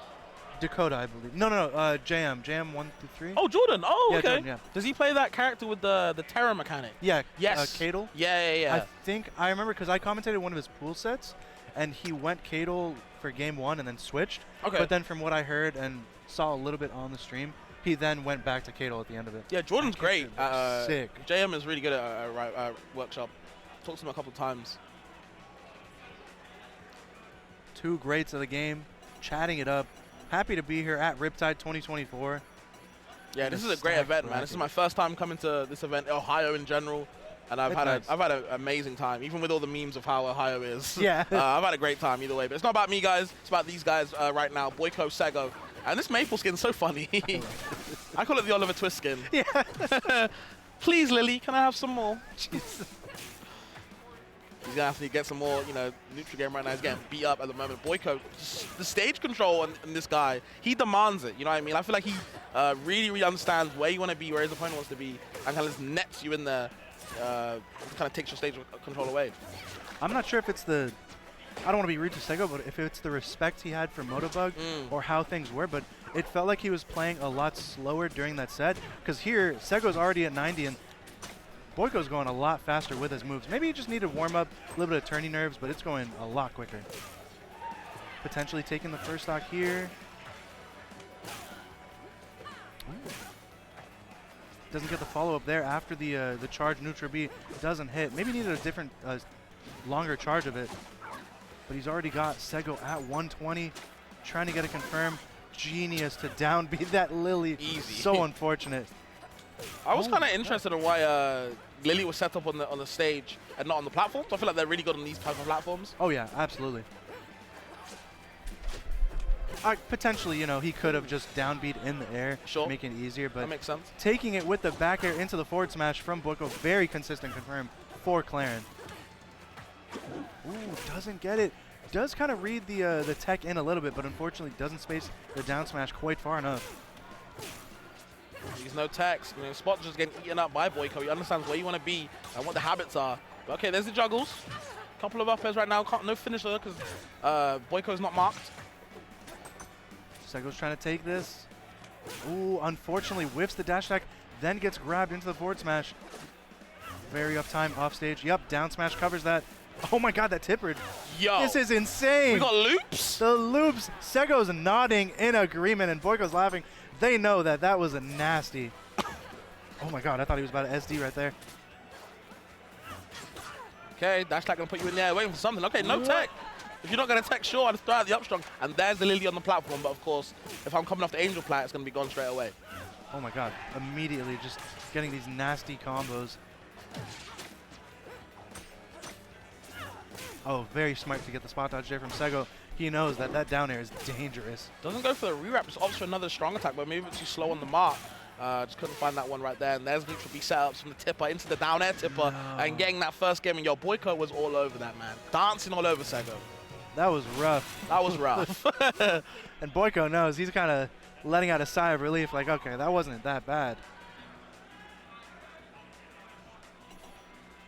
All right, yeah. Sego's trying to come back right now, but trying to get something going with that Maple. I think he definitely needs to set up with Seed a little bit more.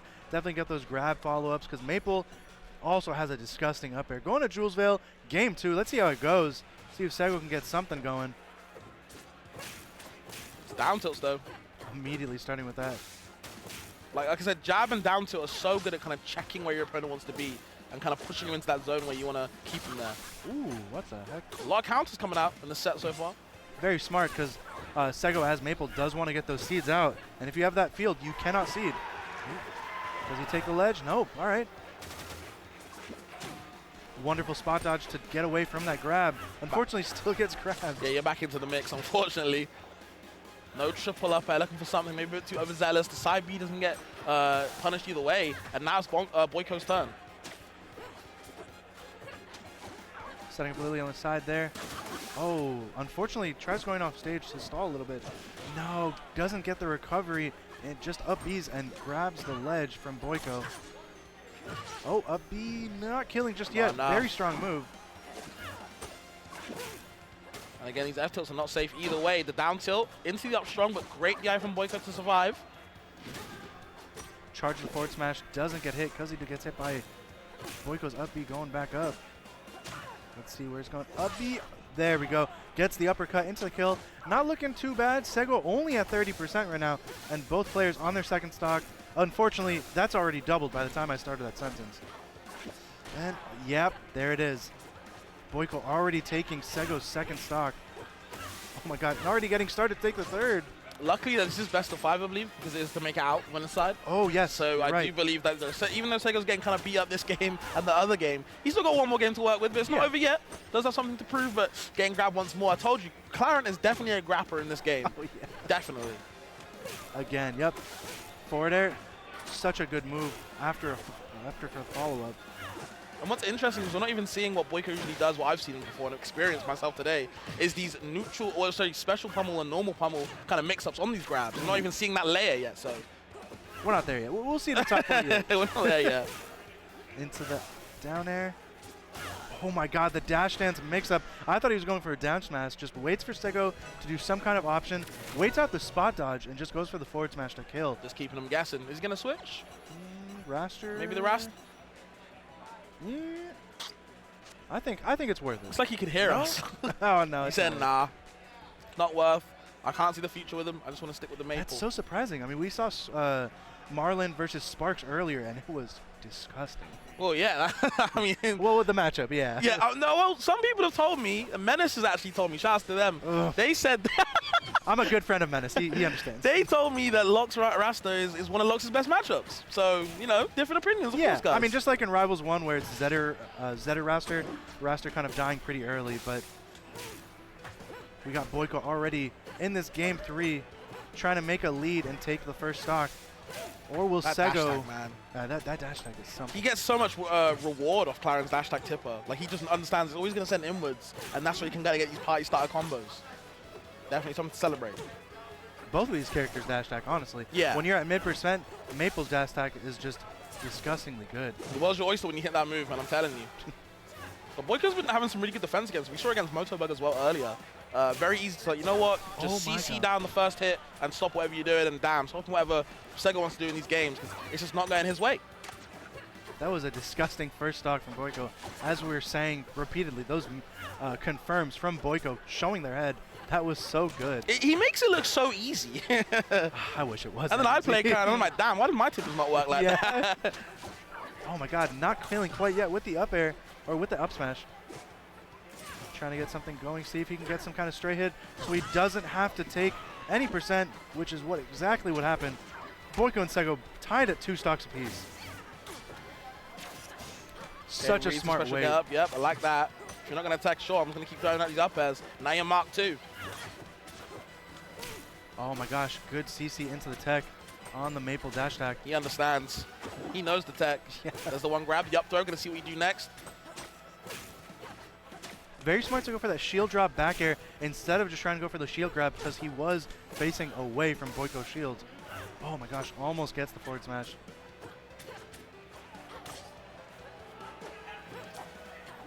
Okay. I like the falling up air as well to kind of cover a lot of space horizontally. Maple's airspeed isn't exactly the best, but that move does hit quite wide as well horizontally. Oh no. Oh no. Counter into F strong? That was disgusting. Just like that, and you're tipper dead at 86? Yeah, maybe Rockwall with the small side blast zones has something to do with it, but I don't know. This is looking rough for Sego. I want to see if he can pull something out, but... We might need to have a conversation about Clara some of these days. Yeah. They were telling me she's bad. I'm just not seeing it. No. This is the one guy, and also the next guy on stream that you'll see that she's not bad. Okay, another F strong zone. Need the sour hit though. Oh my god, Sego's already at 100% right now. Any confirm from Boyko will take it. Just not like that. I like but that. This should kill. It didn't Galaxy. They're a little bit more lenient in this game. And that will kill. Tipper jab into the forward smash. Sego knows that was a rough one. Yeah, that Boyko hurt. taking it 3-0. And Boyko just always looked comfy. You know what I mean? They're always like, you know what? We're going at my pace for the game. And I keep saying it, you know, as long as he's got these jab and down to put you in that certain zone, you're in shield scared. And that's when Klein can get these grapple game plan going. And it's just so scary to deal with. I really like what he was doing with them. Because a lot of what we were saying before was, you know, spot dodge is good. Well, the multiple different options of, I guess, the RPS you want to call in this game. You have shields being good, which makes shield grabs being good, which makes grabs in general, but then there's also CC. But then Boyko kind of sees all that. He recognized that Sego was spot dodging a lot, and I love to see that he was just kind of waiting out the spot dodges. That was super smart from Boyko. Speaking of Claren, we got again Heals Good coming back up to the stream, fighting against Vibe's very own Cobra. Cobra is a very solid raster. Didn't play too much recently in the past few years, but always, whenever he showed up in a force. Yeah, he's raw. I'm a fan of Cobra. You seen his combo videos? Yo, yeah. Oh my god. I love them. I show them to random friends that play Ultimate. Oh, it's really? Like, look at this raster combo video. You wanna see something cool? Watch this. He's clean. He's clean with it. Yeah, very clean. Does he play? I haven't seen him in Rival Suits. Does he play raster in this game or? Oh, he picked Claren. What the heck? It's the Claren pool. Wait a second. I want to say. I hope he plays raster. Have you seen him play before in this game? Not yet. No. Okay. I know he's entered online, but I think I feel like I've seen clips from him. Yep. Yeah. Okay. Okay. Okay. A little bit of a scare there. I'm a big fan of the Transformer The raster, mecha by the one. way, the That's mecha. so sick. Feels good, just in pensive thought right now, just wondering how do I play against Cobra.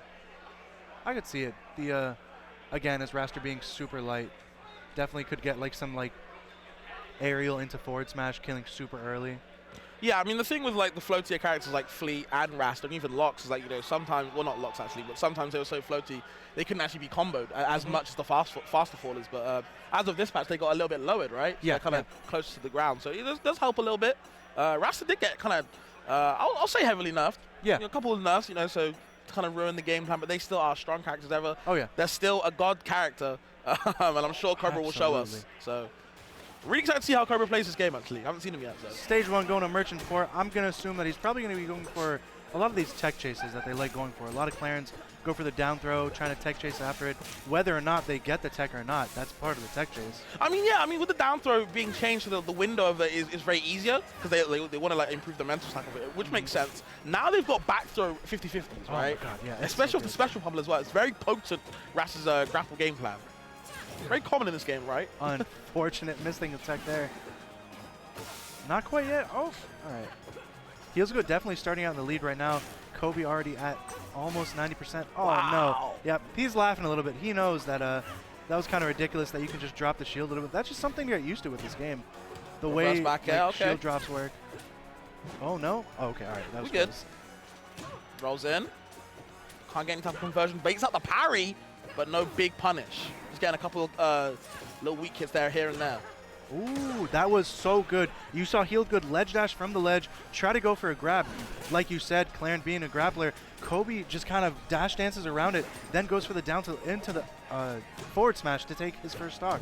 I like that. The back throw first, you'd probably expect them to do down throw first, so good mix right there. Oh, not quite yet. Stalling? Genius stall, but just kind of dies for it. I don't know how the missing put or stalling, but either way. Still looking pretty impressive from both players. Oh, not quite yet. Space down there. Yeah, I love that. Like the fade away on the shield. Yeah. It makes it safe. It's kind of annoying, but let's see. I like that. It's kind of annoying. Yeah. Oh. We got all the moves in the my world. With his gift in stocks, wrap it up in a little ribbon and a bow. Just throw it over to Healgood. Could potentially get the edge guard here. Oh. Okay. And then not quite killing yet, but very close. Clap out of disadvantage. Oh no. Sometimes it's tough to see when someone is grabbing the ledge and someone else grabs the ledge, but it might have happened there. Cobra just trying to get something going. Get this last stock on Healgood. This goes for the down air dunk. I like that. Oh yeah.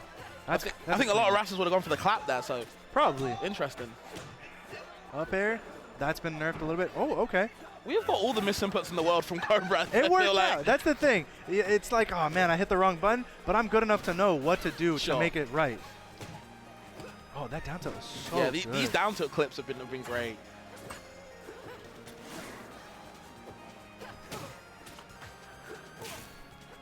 Good on Healgood to try to get the spacing around there. Gets the up tilt. Oh, genius air dodge to stall a little bit. Let's see what he can go for. Tech chasing with the slipstream. I like that. Let's see where he goes next. The reverse hit of fair. Can't get anything. Looking for the down tilt clip again, but no hit right there. Oh Damn. My God, just barely gets the edge of the sweet spot of the up smash. Healgood taking it game one against Cobra. That's rough. I'm always surprised when Clarence down there doesn't tipper. It feels like it tippers everywhere, you know, close or far away. They've done something to the hitboxes for Clarence tippers. I've seen up air tipper like on the side of the hill. It's crazy. Oh my God, starting off with such a good parry from Healgood. Ooh, first time he uses down B, he gets punished for it. That move is a little bit laggier now. Isn't exactly the best move when the game's anymore. Not anymore, yeah. Okay, I like that hit full bear. Nothing from it though. Okay, CC on the up tilt, understanding that, you know, Healgood just wants you in the air. He just wants to anti-air you all the time. Ooh, goes for the up tilt instead. Very interesting. These cross-ups from Healgood have been super as well. Kind of keeping Cobra locked in shield. Keeping him guessing. No kill there, no forward air. Cobra surviving. Very clean from Healgood. Let's see if Cobra can take this first stock. Oh my gosh. Cobra does take the first stock. We take those. We're just gifting him right back. Yeah. Okay, you know what? Fair enough. He saw what happened game one. I was like, you know what? Let me be nice too. Homie stocks all around. I'm a nice guy. Let's see if Cobra can keep up this advantage right now. Ooh, looking like it. Healgood already at almost 50%, but might take this first stock from Cobra. Very classic down air into the down smash from Clarence. Down air tip into the grab, of course. Goes for the normal pummel to mix it up. See what he does next. Very smart. Cobra was constantly going for those down airs on Healgood's shields, and instead to fight back, Healgood just kind of up tilts on there. Oh my God, goes for the fair into the dare spike, taking Healgood's second stock. It just feels like with all the different hitboxes that Rasta's down air has, Cobra really understands like the spacing wise to get that down air consistently to spike. They nerfed the move from Rivals 1, but it is still so good. Oh, very smart. Sees that he's at low percent, goes for a forward air, but just kind of waits for reset neutral. Okay, avoiding the jab. Yeah, the patience. So that triple down tilt. Yeah, it's a good move. Very good button.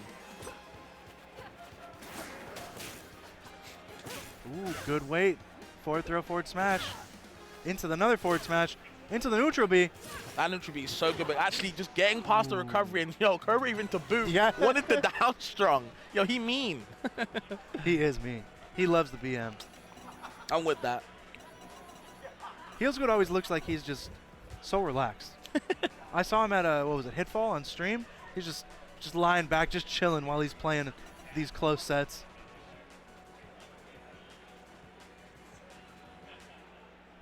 Going to Godai Delta. This is definitely a good stage for Claren where she can get those up tilts on those platforms and also the down airs from the platform as well. Oh, but this is looking like a good start for Cobra. Yeah, back throws on the ledges or on the edge of platforms are so interesting on how they kind of interact. They kind of dunk you down. What? No way he's in advantage after that. Why not? Gonna keep on going with a couple of forward airs. Wants the down strong, maybe a bit too overzealous yet again, but still living though. Barely been hit. Rough situation, but I do want to say that was really good interaction from Heelsgood to DI out. But unfortunately, gets the tech chase into the up B from Cobra. He knows where you're going to be, by the way. He knows where you're going to roll every time. Oh, yeah. He does it before you even do the action as well, which feels so BM. What? DI's in on the up throw, but no big punish. The down B just raw. I like that. It's good. Why not? In Slipstream, it's probably one of the best neutral options for Raster. Ooh, really good spacing on the up air to not get punished after the shield. Love the dash dance from Cobra. Nair, oh my gosh. And that too is strong. Yeah, that's, ooh. Yep, Heelsgood making it back, getting that recovery. Oh no. Reads the DI to the right, but unfortunately Cobra went to the left. Let's see if he can somehow get his first stock. Okay, another net two. Gonna push off just a little bit further.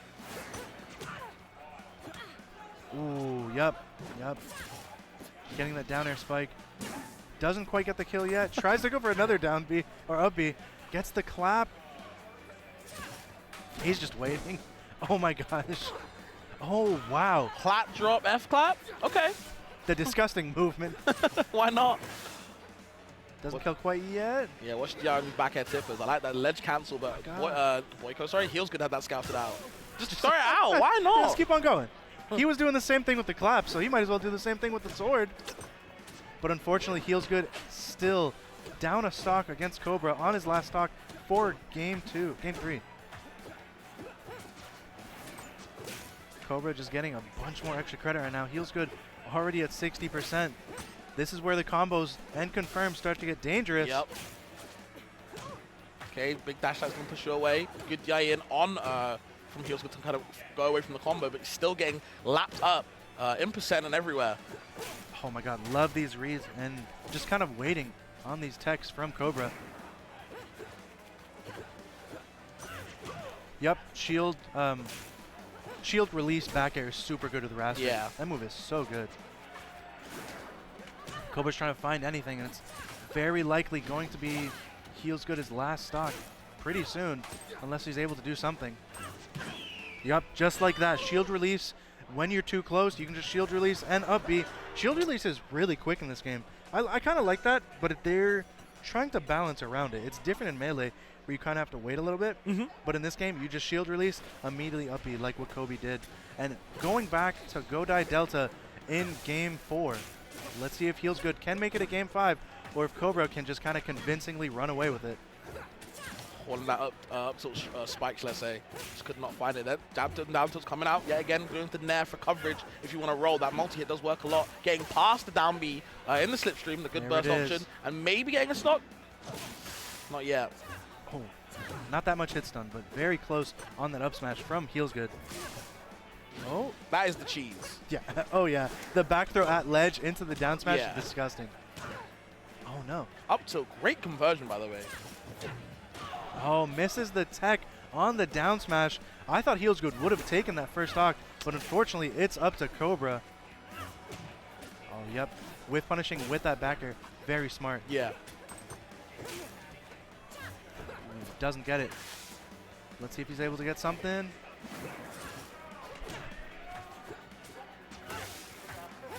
Oh, doesn't get it quite yet. Heelsgood struggling right now to find this first stock. Okay. Trying to find a back air of his own into the confirm. Almost gets the up air. Oh, doesn't get the follow-up after the jab. Interesting. Gets hit by the inside of the down smash. Very strong down strong as well. Just couldn't find that right hit that he wanted. And okay, the parry on the up air. No sharking allowed, but no punish allowed either, apparently.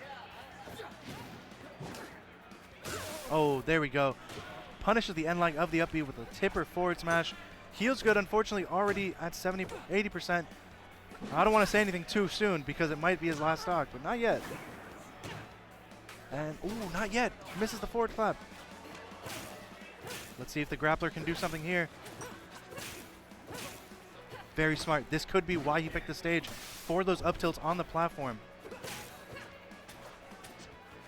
Ooh, backs up a little bit, gives him center stage.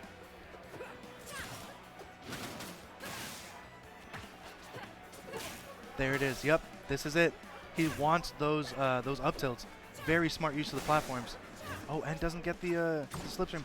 There it is. Cobra SDing because he did shield release up B, as it worked for him before, but doesn't work for him this time. Drifted away a bit too much.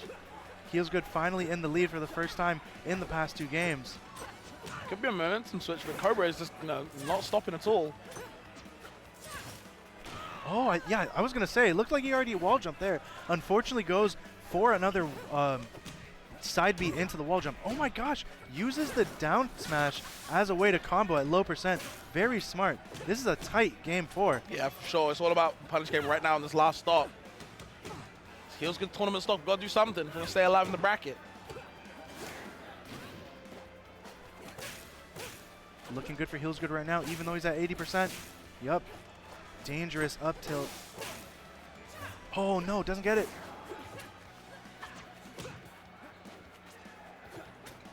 Let's see what's going to happen. Ooh, shield release into the jab, but the pushback gets Heels Good on the other side. That's the pushback we were talking about with certain aerials, but it doesn't really matter. The clap is going to take that stock, and Cobra moving on, going to advance into that top 48 bracket later on.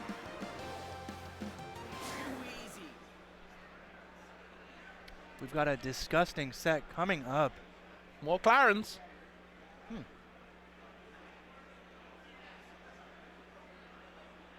Oh, right, there's Lucius. Yeah, this is probably the last set of the winner side of the match, because already in top 48 on the winner side, we have B-Bats over T. Richard. That's oh no, sorry, not Zetter. That's Fleet Maple taking it to top 48, both players. We have on the other side of the bracket, we have Boyko and Sego, as we saw, going to top 48. We have Cobra, Heels Good, and of the last one of winners, here we have ZB and Uda. This is another classic Rivals 1 set, a Claren and a Crag, and we're definitely just going to be seeing the same thing. Yeah, again, we're going to see be seeing more and more. This is the Claren pool. It is, absolutely. Yeah. Boyko, Heels Good, Uda. Yeah. It's rough. But and of course, we've seen how ZB was feeling earlier against Cork. I don't think that momentum's going to be stopping anytime soon. So. No. I've heard and talked to Uda about some of his, not exactly strategy, but about his feelings as Claren. He feels like Claren is very much a struggle character, and it doesn't click for him just yet. So I think ZB might have the advantage here, unfortunately, for Uda. Do you think Claren's a struggle character? Well, essentially that they themselves struggle with Claren. Oh, okay. Yeah. Like he sees Boyko playing, and he's just like, How do I do that? Yeah, how do I do that? And the unfortunate thing is he was really good in Rivals 1. Oh, yeah. He was disgusting. Big fan of them in Rivals 1. I don't know what he got yesterday in bracket, but I think he might have gotten... I think he definitely probably got top 32. Yep, going again for Claren. Going with the Ranger skin. I love this all. This all is so cool. It's cool. I love it. A lot of people want Claren to have that taunt where they take off the mask. Oh, yeah. They want that back, so, that'd be really cool. And then obviously she just has that as an ult. Yeah. So...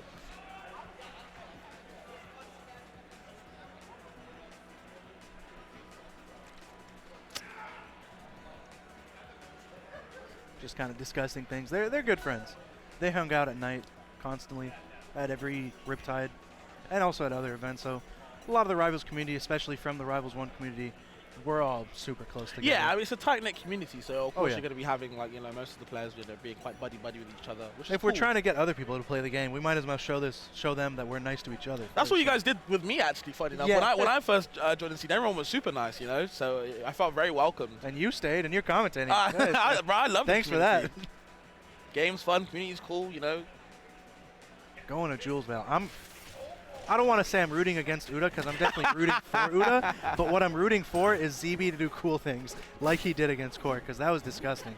It is very entertaining watching ZB just kind of, do his own thing with the Beetle. Gotta watch out for these spines, man. Down B. Oh yeah. They made it a little bit easier to parry with the sliding parry, yeah. but it's still just a super strong option. The stun you're in when you get hit by it is very scary. Let's see Udo trying to get something going. So far, that's a lot of what low percent is at Rivals 2 at the moment. Yeah. It's just a lot of stray hits, not super clean combos. Unlike that was actually a really clean, low percent combo from Udo. It's usually like, because people are just going to be, in this town we hold down, you know what I mean? That's kind of the motto right now. And that's when grabs come in. That's why I feel like grab combos are so potent at low level. Oh, not low level, sorry, at low percent. Ooh, gets the double hit of the fair. Ooh, into okay. the tipper. I'm seeing the Boyko things, you know? Oh, yeah. That neutral B tipper off stage is so great, especially when you can charge it to go off stage as well, and then angle it. Oh, Very smart shards. Yep. Nair does send an angle. Gets the rock shards into the forward air, getting the first kill for ZB. However, he is at 120, so Udo can try and get something. Ooh. It's the mix right there, guesses correctly.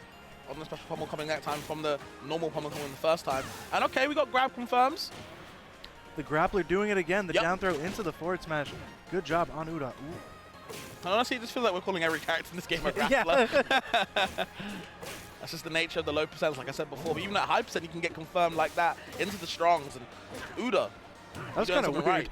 We heard the tipper sound, but I didn't see the actual visual effect. It's all right. Still a beta, though. And then it's a fun one. And we got ZB taking the second stock from Uda. Already down his last stock. Good shield grab there from Uda. Same again. It's the exact same thing as earlier, but doesn't even get the second grab this time. Avoids the down B, but still getting hit by the auto combos into the turnaround up tilt. Woo! Almost goes for something crazy there with the down B. And then, yup, into the forward. Tossed. No. Tossed. He loves that so much. Gets you into a rock and just throws you off the stage. Yo. It's something to behold.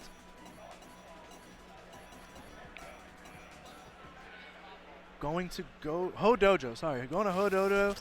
Very Battlefield-esque with the triplats. Let's see if Uda likes this stage a little bit more. Forrest confirms. ZB already rocking out the gate. 50% in 5 seconds. He made Crag look fast. Yeah. Right? Like, he was zooming around the stage. Damn. Beetle can move, and he can also hit hard, too. And then he gets the down B spike. Just can't find it, though. Runs around those down tilts from Claren. Oh, up air. Killing. Oh, Tossed. my God. Uda was confused a little bit there in his facial expression. How can you do that with a character like this? Didn't realize you could follow up that easily with the rock. But again, it's the player, not the character. Tell him. And ZB knows his character, Oh, as you can see. God. Oh, doesn't quite get it. He almost got that second stock. Now Back he's throw, getting setting up with the bullied rock. off stage. Yeah, all of your resources are getting suffocated by ZB, but luckily Huda finds a way to kind of come back to stage. Really good on them to understand where to be. Doesn't quite get the confirm right there. Is that back air into up throw? Oh yeah, very, very solid confirm. Oh my God. Doesn't matter. What was that? Don't need it. Runs in with an air, says here's the whiff punish. It's a forward smash. And I do love that setup that a lot of characters are starting to do, or even not just doing for a while, just like the rock downwards and then the up B, the pillar to bring up the shards. Oh, ZB's the pioneer of that. Oh my gosh. All right, well, Uda finally takes something from ZB. Unfortunately, he is down on his last stock. Oh my God, look at these confirms right now. Yep. Very smart from ZB. Up tilt does hit, quite far below the hitbox as well, so very hard to deal with. And just gets the grab from the reverse, and the down B on the DI inwards. It's like, where the hell do you go? If you DI out, you probably get fed, so, you know, pick your poison, but there's no antidote. Insane.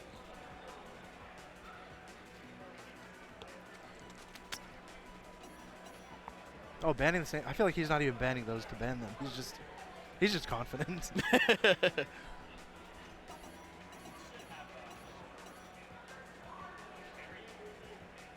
Just a little bit of talking mid-set. That was a rough one from Uda. Yeah, that looked like it hurt. Going to Julesvale in game 3. Let's see if Uda can get something going.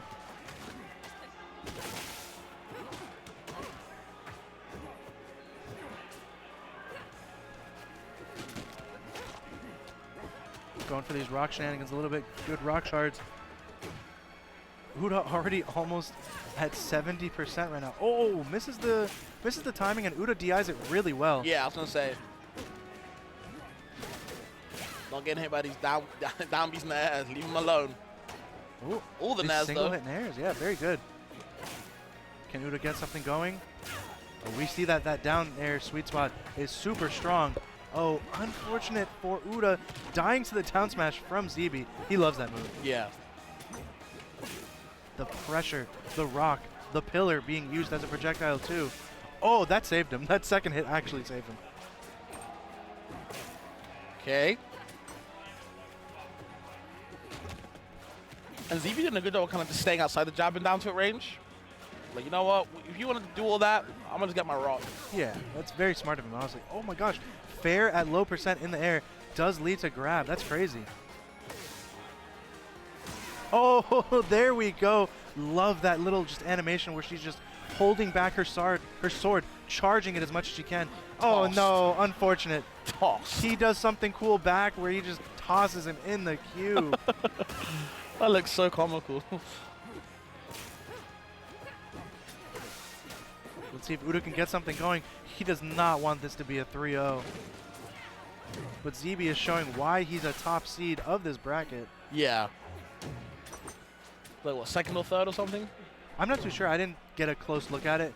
Fourth or whatever. Either way. Definitely top 5. Yeah. Oh, Still can't line it up with that down B in the air.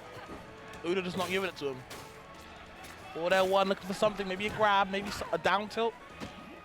Not working. There's the throw. Punishes the up B, yep, up throw. Oh my god. Yeah. Whiffing the down air and just gets hit by the forward smash. That is rough from Uda. ZB taking a 3-0. They're super confident, right? Whatever they want to do. Like, you know, even if you're getting a couple strings on me, they're pretty cute, but what if I just F strong? What are you going to do about that one if I just duff you like that? But both players advancing to top 48, going back to play in a couple of hours. They have time to relax, get some food, recharge a little bit, or cheer their friends. Honestly, that's the other thing. Sometimes you just want to stay in the venue and just keep on cheering for your friends, just yelling as loud as you can. I almost lost my voice a little bit. I definitely will by tomorrow. Oh, of course. By Monday, yeah. That's just the way how it is, you know? Yeah. It's hard being a commentator and going to events where you got to cheer for your friends. You're like, damn, I got to save my voice, but at the same time, who else is going to cheer for my friend? You know what I mean? Exactly. I started cheering for Pity yesterday, and like even by the end of it, I was like, oh, I'm getting a little I hoarse. got to chill. And then I thought, wait a second, I still have to commentate tomorrow. So second I'm done with this block and I'm cheering for people, I'm going all out. You got to stack up on the honey and lemon water, right? That's what you have to do. idea, yeah. There's a lot of things to scream about. There's a lot of sets going on, a lot of different games going on. So That I too. There's completely still ultimate, understand. there's still melee. Oh my gosh. Crazy. And we got nothing going on tomorrow for Rivals. Yeah. We have a community event actually hosted by me. I'm running a doubles bracket at 12. It won't be streamed at all. It'll just be word of mouth, you know. But it'll still be exciting, and I love doubles. So. Oh, it won't be streamed? No, probably not. Okay. No. I'm just going to say I won. Okay, yeah. See what happens. We'll take your word for it. Cool. There will not be a start GG if you say that, though. I will. If you win, I'll just delete the bracket entirely. Thank you. Or if you lose too, I'll just delete the bracket so no one can. Yeah, fact no check one you. will know. No one has to know. They'll ask me. They'll say, "Hey, did Copter really win?" I'll say, "Oh yeah. There's no bracket. Yeah, what are you saying?" I got the prize pot. You said it was 100 split for the top 3, Top right? 3, That's yeah. really cool. Yeah. First team gets 30, second team gets 15, last team gets 5, which is it's something. Yeah. So Love a little community tournament. Why not? Just trying to put money in the scene so people have interest in it, and I feel like that's incentive in a way. Yeah, I think that is one of the biggest incentives is kind of the dollar, the money. And just seeing who else joins. I've already got a couple people coming up to me like, oh, there's a doubles bracket, you know. I put out a tweet. I think it'll probably get retweeted by the official accounts later. I DM'd George about it, so he'll probably... People love dubs as well, man. Everyone loves doubles. Also, it was slightly surprising but understandable that everything is being done Friday and Sunday. It's just, you know, it's a little bit pricey to have things on Sunday slot, and they just want to, like, conserve as much as they can for the other events and other things going on. I think that makes sense, yeah. Honestly. Like, yeah, we've got a late finish tonight, but honestly, players keep warm. Is my I think silver lining, you know, and for some viewers they might keep interest in it the one day, they might lose interest on the Sunday, whatever. That's a thing before. So, I'm trying to think of some good points on why. Obviously, everyone wants the Sunday spot, but this couldn't happen. And I'm still fine with that. I'm cool with that. Even if you're not entering the doubles bracket, or you are entering the doubles bracket, you can just be out of that in like 2 hours and then just hang out. Yeah, I'm going to be, I mean, on Sunday, I'm just going to be fiending these setups anyway, you know, playing anyone I can. Oh, yeah. So. I'm glad they're still here. Oh, We've yeah, had some thank issues God. in the past where they're just like... They would just leave. They're just gone. I was really grateful for Supernova where they just stayed the whole time. Yeah. I was like, thank God. And I'm pretty sure it's the same provider, Gaming Gen, that's, that's providing these setups. Shout out to Gaming Gen, Yeah. okay. And then I also have 3 of my own setups that I brought, so... You brought 3 setups? Yeah, Damn, I the brought GOAT setups. right here. The ones all the way on the corner, like the little mini box PCs. Oh, right. Those are my 3. Oh, okay, okay. Yeah, I try to do everything. Yeah, I mean, I respect that. I'm here commentating, I'm entering. Do your own thing. I'm running, I'm providing. Are you, what wave are you playing in? 4 p.m. Okay. Oh, yeah, we said because we're in the same wave. Yeah. I think we're at Opposite ends? not even opposite ends. I think we're in because it's 2 per Oh, time slot. So, okay. Because when I checked, I don't think I saw your name. Yeah, I'm in, I have the Crag pool. I Okay. have MSB, Moldrifter, 1 Outcast. Yeah, all 3 of them are Crags. my top seed was Squano, so it's Okay. we're on several. Okay. Lists. That's gonna be rough though. I think I have to play.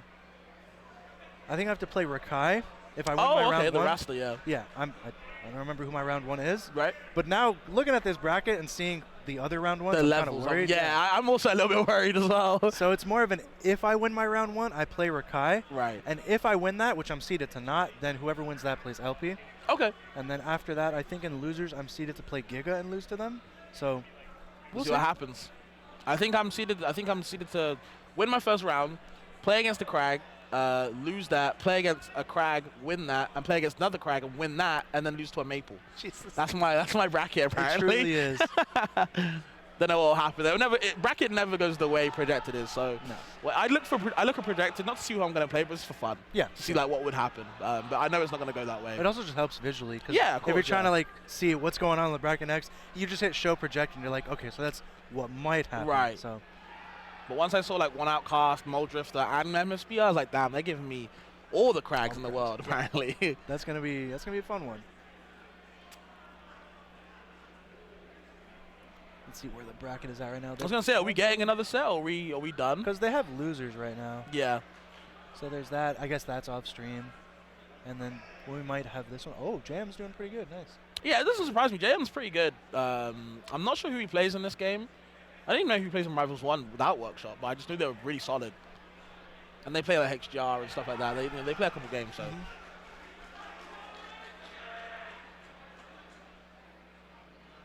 Cheering for a Sheik on the stream. Oh yeah, or Zelda. Someone played Zelda for a second. I thought they were cheering for the DK because it's DK. I'm seeing a lot of rise in DK Oh my god. in both yeah. Ultimate and Melee recently. Like, people are just popping off with the character. Junebun getting 3rd at Supernova. That's crazy. I think he just reignited something in the DK mains.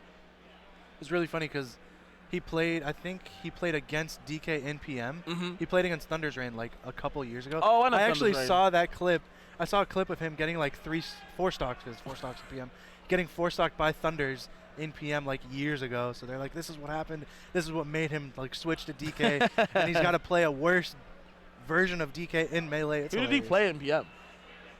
I think he played Diddy. Okay. He either played Diddy or he also played DK. I don't remember, but very We interesting. have one more set coming. We're just waiting for a winner and then a W. Okay. One more set. Waiting for the. It might be JM then, because they're waiting for a winner there. Yeah, I think it's So, gonna be that. Char. I recognize the tag in name, but I don't recognize who they play. Oh, we're set now. there we go. There we go. JM 1 through 3 and Char. Shoutouts to I want to say Char did enter Workshop, but I'm not too sure. But Oh, okay. And we didn't get it, but it was Sundra and Cork on the other side. yeah. 2 pretty good players as well. Sundra Claren? I was thinking Rasta or Zetterburn Okay. from Ohio. I think they're a Zetterburn from Ohio. Okay, yeah. But I might be wrong. But Actually, I've seen them hold a couple times. I'm curious because of what we saw. So. And then of course Cork. Oh, as Cork well. was just right there after losing to Yeah. ZB. Okay. He beat Char. Interesting. Okay. Well, Cork might make it out. That'll be interesting. So. Yeah, Cork Sundra is interesting for sure. Oh, that's it. So this is our last set of the block. Yeah. It's our last set. Hope you guys have enjoyed it so far. What me and Renzo have been doing, it's been a good time, man. It's been a lot of funny sets, a lot of Claren, a lot of things to talk Lot about of with that Claren. character, man. That character's very interesting. But yeah, I hope you guys are enjoying so far. The next wave will sure to be just as good as well. So Oh, yeah. we And got it all it day. wrapped up on time pretty well too. Yeah. Already 140, almost 140, and Mhm. it's the last set. I know SBS is like he is pumping it out. Yeah. They're slated for top 48 to start at 6 and end at 10. Yeah. Top 48. Yeah. He's telling everybody in top 48 to come back at 5. And Oh, just really? try to like get things going like on the side as quick as possible, which makes sense Yeah, it makes sense. because it is stacked and To high heaven. pressed for time. Yes. So, but it'll be good. It'll be good. It's going pretty well. A lot of people did complain that, you know, Rivals 2 is a little bit on the slower side. You know, it's not as fast-paced. Movement isn't as fluid, which makes for a little bit longer times. But, I mean, then you have ZB Cork. Right. 55-second game. So, again, people are just getting used to it. So, I'm just hoping that the game continues to improve, and we'll see in 3 weeks. You just gotta find your feet, man. Like, you know, find out how you, like you said, the fluidity of the movement. Once you understand certain things of how you kind of move, and then you can kind of be like, you know what, games might be a little bit faster than I thought. I think the game's decently, you know, kind of speedy. It's obviously not melee level, obviously. It's not Rivals 1. But, you know, the game is still pretty decently speed. There's other games that are slower that I won't mention. There's no need to, but I Very think that, you true, know, some yes. other games that are slower. It So- is still a very enjoyable game at the slower pace that it is. I do think people just, like, kind of forget that the game is not even out yet. Yeah. You know what I mean? You can make all these things, and of course you can have an opinion on it. It helps, but at the same time, the game is not finished. So That's why I'm definitely excited. so 3 much room weeks, to grow. So In 3 weeks, we got the next beta. It's gonna be a good time. I'm very excited for it, and then who knows? We might even get information on the next character Yep, coming soon. that would be cool. That would be very cool. Ooh, we got a Crag Ditto. And if these notes are correct, JM is also rocking the flower button-up shirt. Yes. I did not think JM would be a Crag player. I mean, they play Workshop, and like I guess the character they played in Workshop was like kind of a bigger character, so it kind of makes sense. That's fair. Oh, this is Char. Okay, they used to go by Pigeon. On Okay. on Twitter, their at is Columbia Livia or something like that. They're a big guy, and they used to TO a lot of things in Tri-State around the New York area.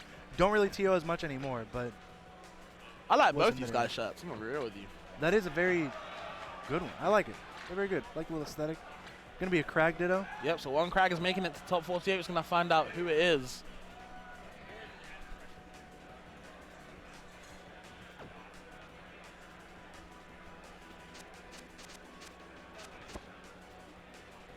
And this will be a Game 5 set as well, or best of 5 set. So, We're gonna be seeing some shenanigans, of course. oh yeah, always.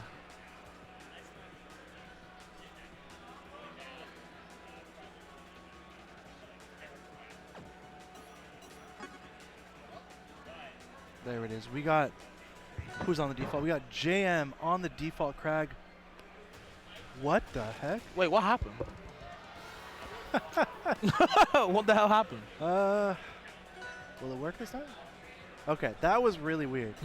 Never seen it go from RPS, and they It said I want you to go here. one of them probably, my guess is that the game thought something with tourney mode was like desynced, so they pressed A to go to random, while they actually pressed A to like hit, what is it, rock or something? So either way, game 1, JM on the default Crag, Char on the, I guess, early access like purple Crag skin?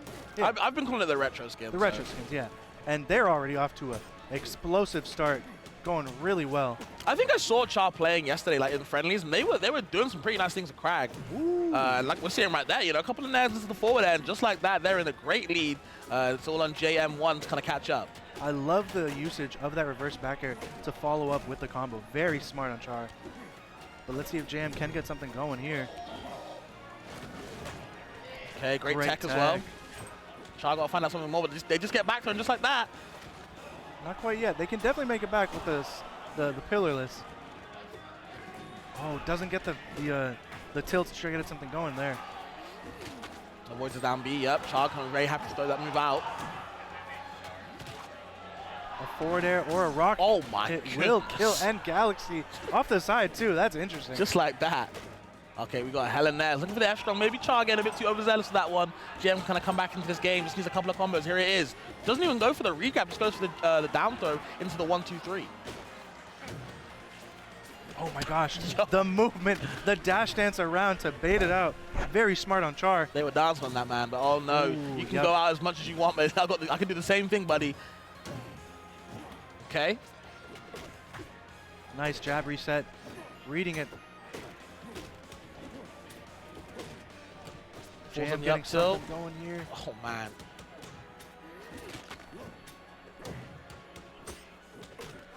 And both these Again. guys kind of just hitting their own up tilts and jabs and then getting the grab and kind of resetting for both of them. Unfortunately for JM, he's kind of like in a worse position here. Yeah. Already at 60 on his last stock. The trades are never going to work out in their favor, of course. Oh Goes for the F-strong my again. God. These Krags, they love their F-strongs. It's a big move, I get it. Great edge cancel from Char. Kind of recover back there. Oh, there it is. That's what it Perfect takes. timing on those shards to get rid of that pillar while Char was still sitting on it. The pressure. Watch your shield, please. Okay. Loves the jab 3, loves the ending on it. There's no CC to kind of break it, so, you know, James going to be like, you know what? If you're not going to CC my jabs, we can keep going.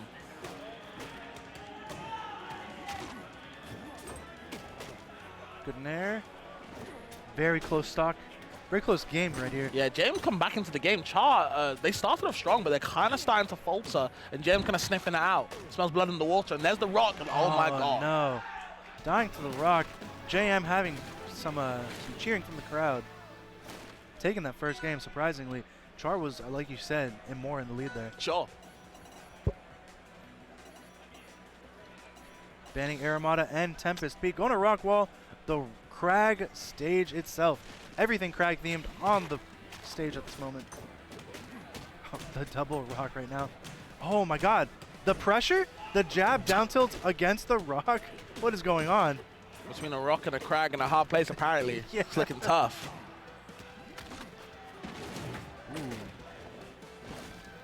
JM off to a solid start right now as Char is at 120.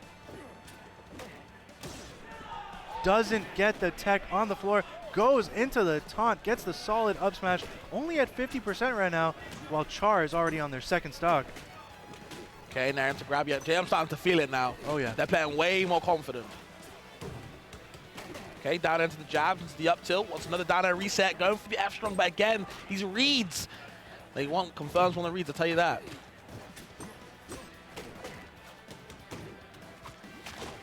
Oh, solid. Okay. Doesn't kill just yet. Oh my god, just the both shields almost dying. And there it is, Char finally taking Jam's first stock, while Jam almost wanting to take Char's second stock. Unsafe backer there, he's going to get grabbed. Goes for the taunt cancel to edge cancel. That was interesting. He taunt canceled? That's insane. I don't know if they meant to do that, but if they did, that's tech. Yeah, that's crazy. Yep, shield drop back here, very smart. Just checking the shield with the jab one and see what they do next. I love that from J1. Oh, don't want to be parrying like that. You don't want to get baited like that. Okay, here come the Nez. The up tilts as well. Yep, the up air. Krag's moves hit everywhere. They got big hitboxes. This is rough. Jesus.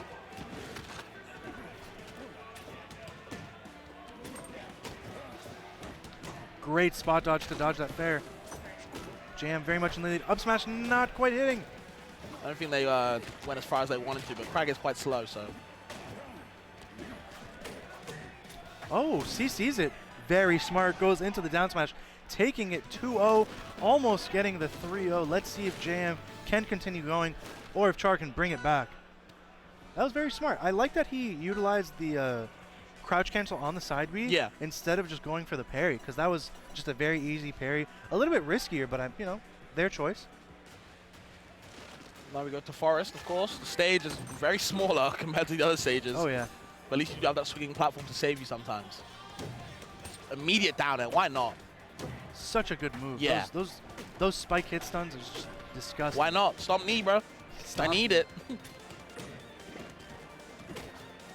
Was getting caught by that hits of the side B, and he gets up smash, but Upstrong not hitting that time. Up There smash. it is. There it is. Yep. Way better situation right now in this first stock for Char. This is kind of how the first game went, right? They had a decent lead. They just have to maintain it. That's kind of really the question of, you know, can they maintain this lead, or is JM1 going to come back, find that momentum again? He loves that back air up strong. Oh, it's good. Why not? It's solid. How do you land? It's see. Ooh, misses the backer. Still in disadvantage right now. Oh, very smart, using the pillar to get back. Yeah, let's stall as well. I don't think JM was kind of ready for that one.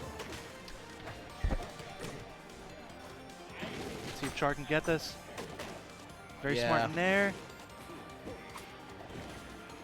Oh, Mix. genius We got side mix. B. Char very much in the lead right now. Barely any resources left. Have to reset with the pillar, but not available. And oh my god. Actually, No. okay, you know what? They take the trade. Yeah, that, I was that going to say. extremely worth it for Char. Absolutely. And interesting, JM1 just never goes for the regrab. Just would rather opt for just the aggressive option. Just, you know what? Throwing out buttons. Why not? Just wants that percentage. Yep. Doesn't want to go for a throw to try to follow something up. He just wants to hit. Hit full net to kind of keep the combo going with the jabs as well. Really smart from Char. They're really kind of advancing how they want to kind of approach JM1, kind of keeping them in disadvantage. Down air for down air. And again, Char, they love these F-strongs. They're going to get one sooner or later, though. I feel it. Good nair. Let's see if Char can bring it back to one stock to one. Up smash. Not killing yet. Super close. Hold on, though. Don't let JM back into the game. Oh, yeah. You That's, need to shut that door dangerous. tight. Don't leave it open. Good Great tag. tag. Yeah. Needed. Vital tag. They're going to live and die by the F-strongs, I'm telling you. Yeah, seriously. Okay, high recovery, yep. Floats back to the ledge, very safely, gets the forward air, yeah. and that is the game. No fist pumping this time from JR1. They got to work on that fourth game now. That was some rough DI on that forward air, but honestly, it looked like it was going to be over pretty soon. Getting up to those percentages as Crag is very rough. But let's see, JM now gets the advantage of getting their own stage pick, wherever they want to go, where they feel more comfortable.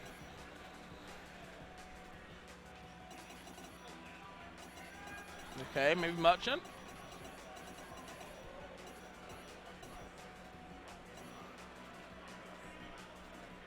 Think about it, probably talking about DSR, wondering where they went. Because I believe JM1 came back to win on Julesvale, right? Oh, did they? I think so. Yeah.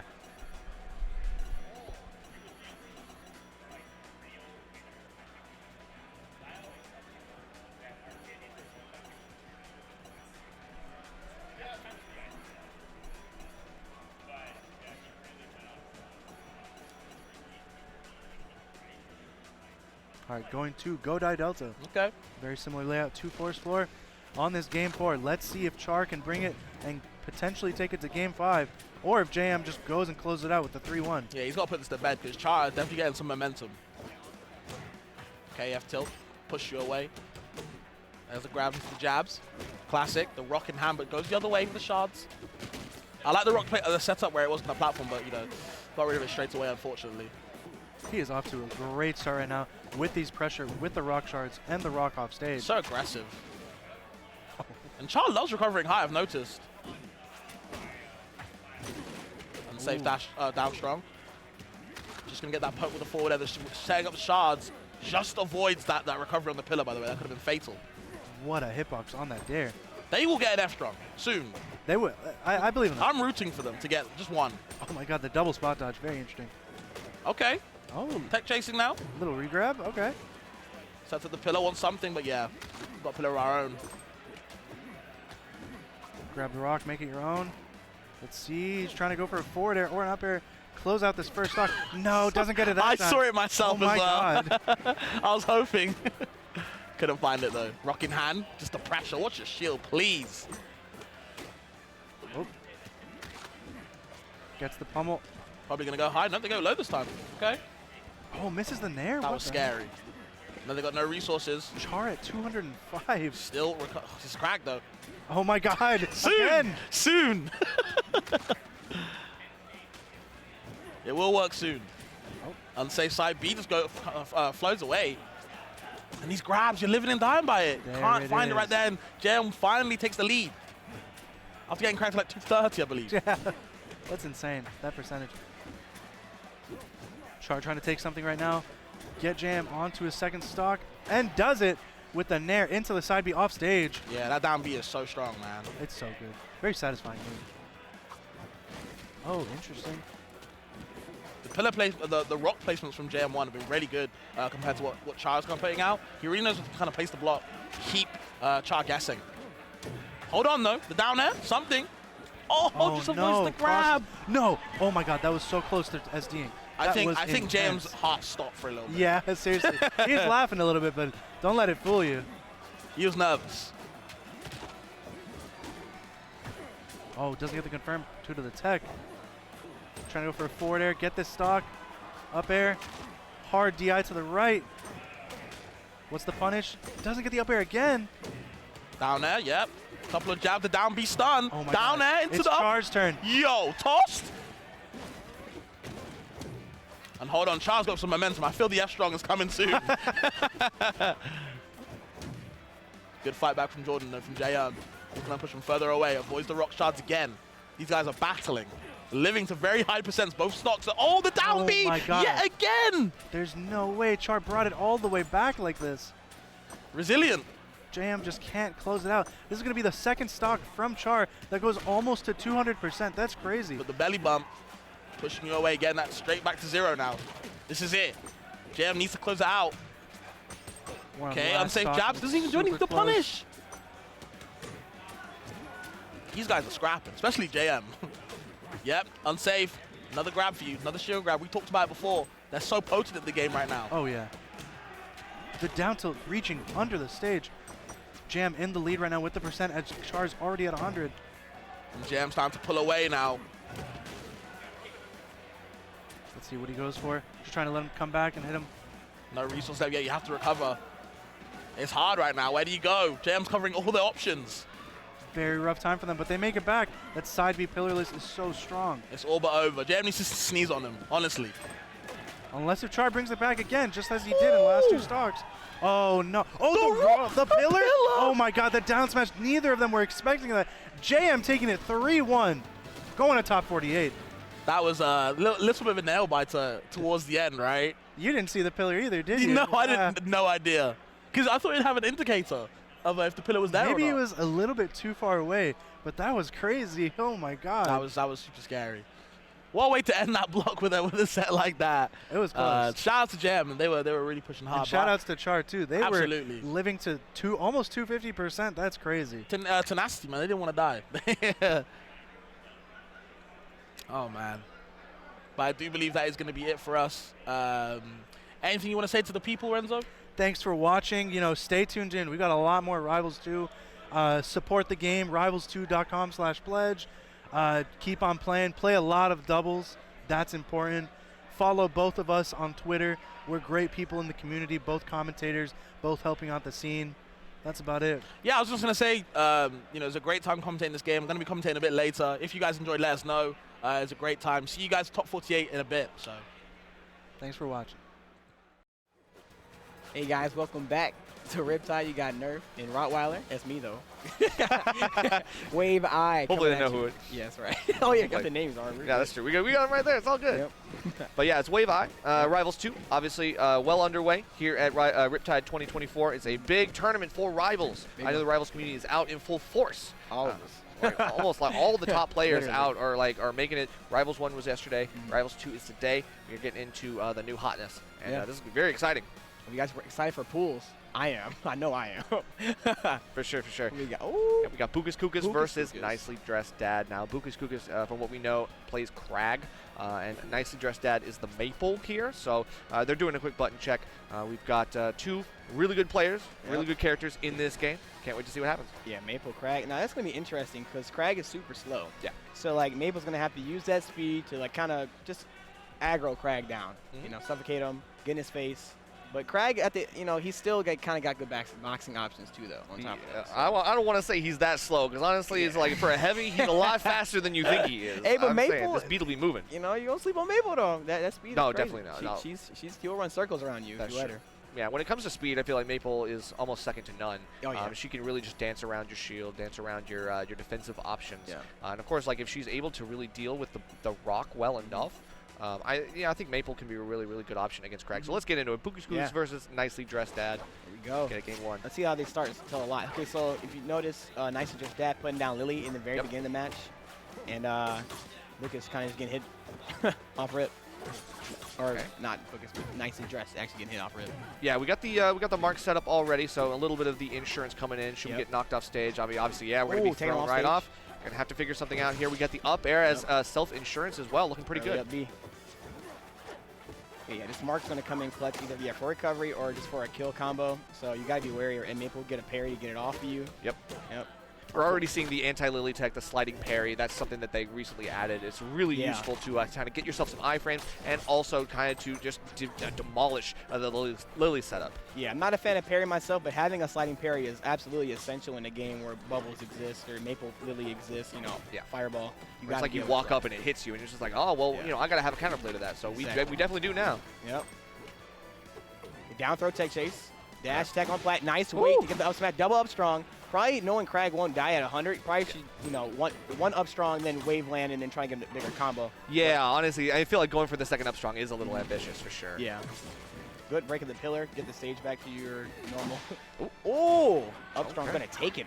Crag at 138. I appreciate the options for Crag just because, of course, down strong, when you do use it, it does go below you when you're on a platform like that. It goes forward. Tomahawk grabbing the triple up air down B.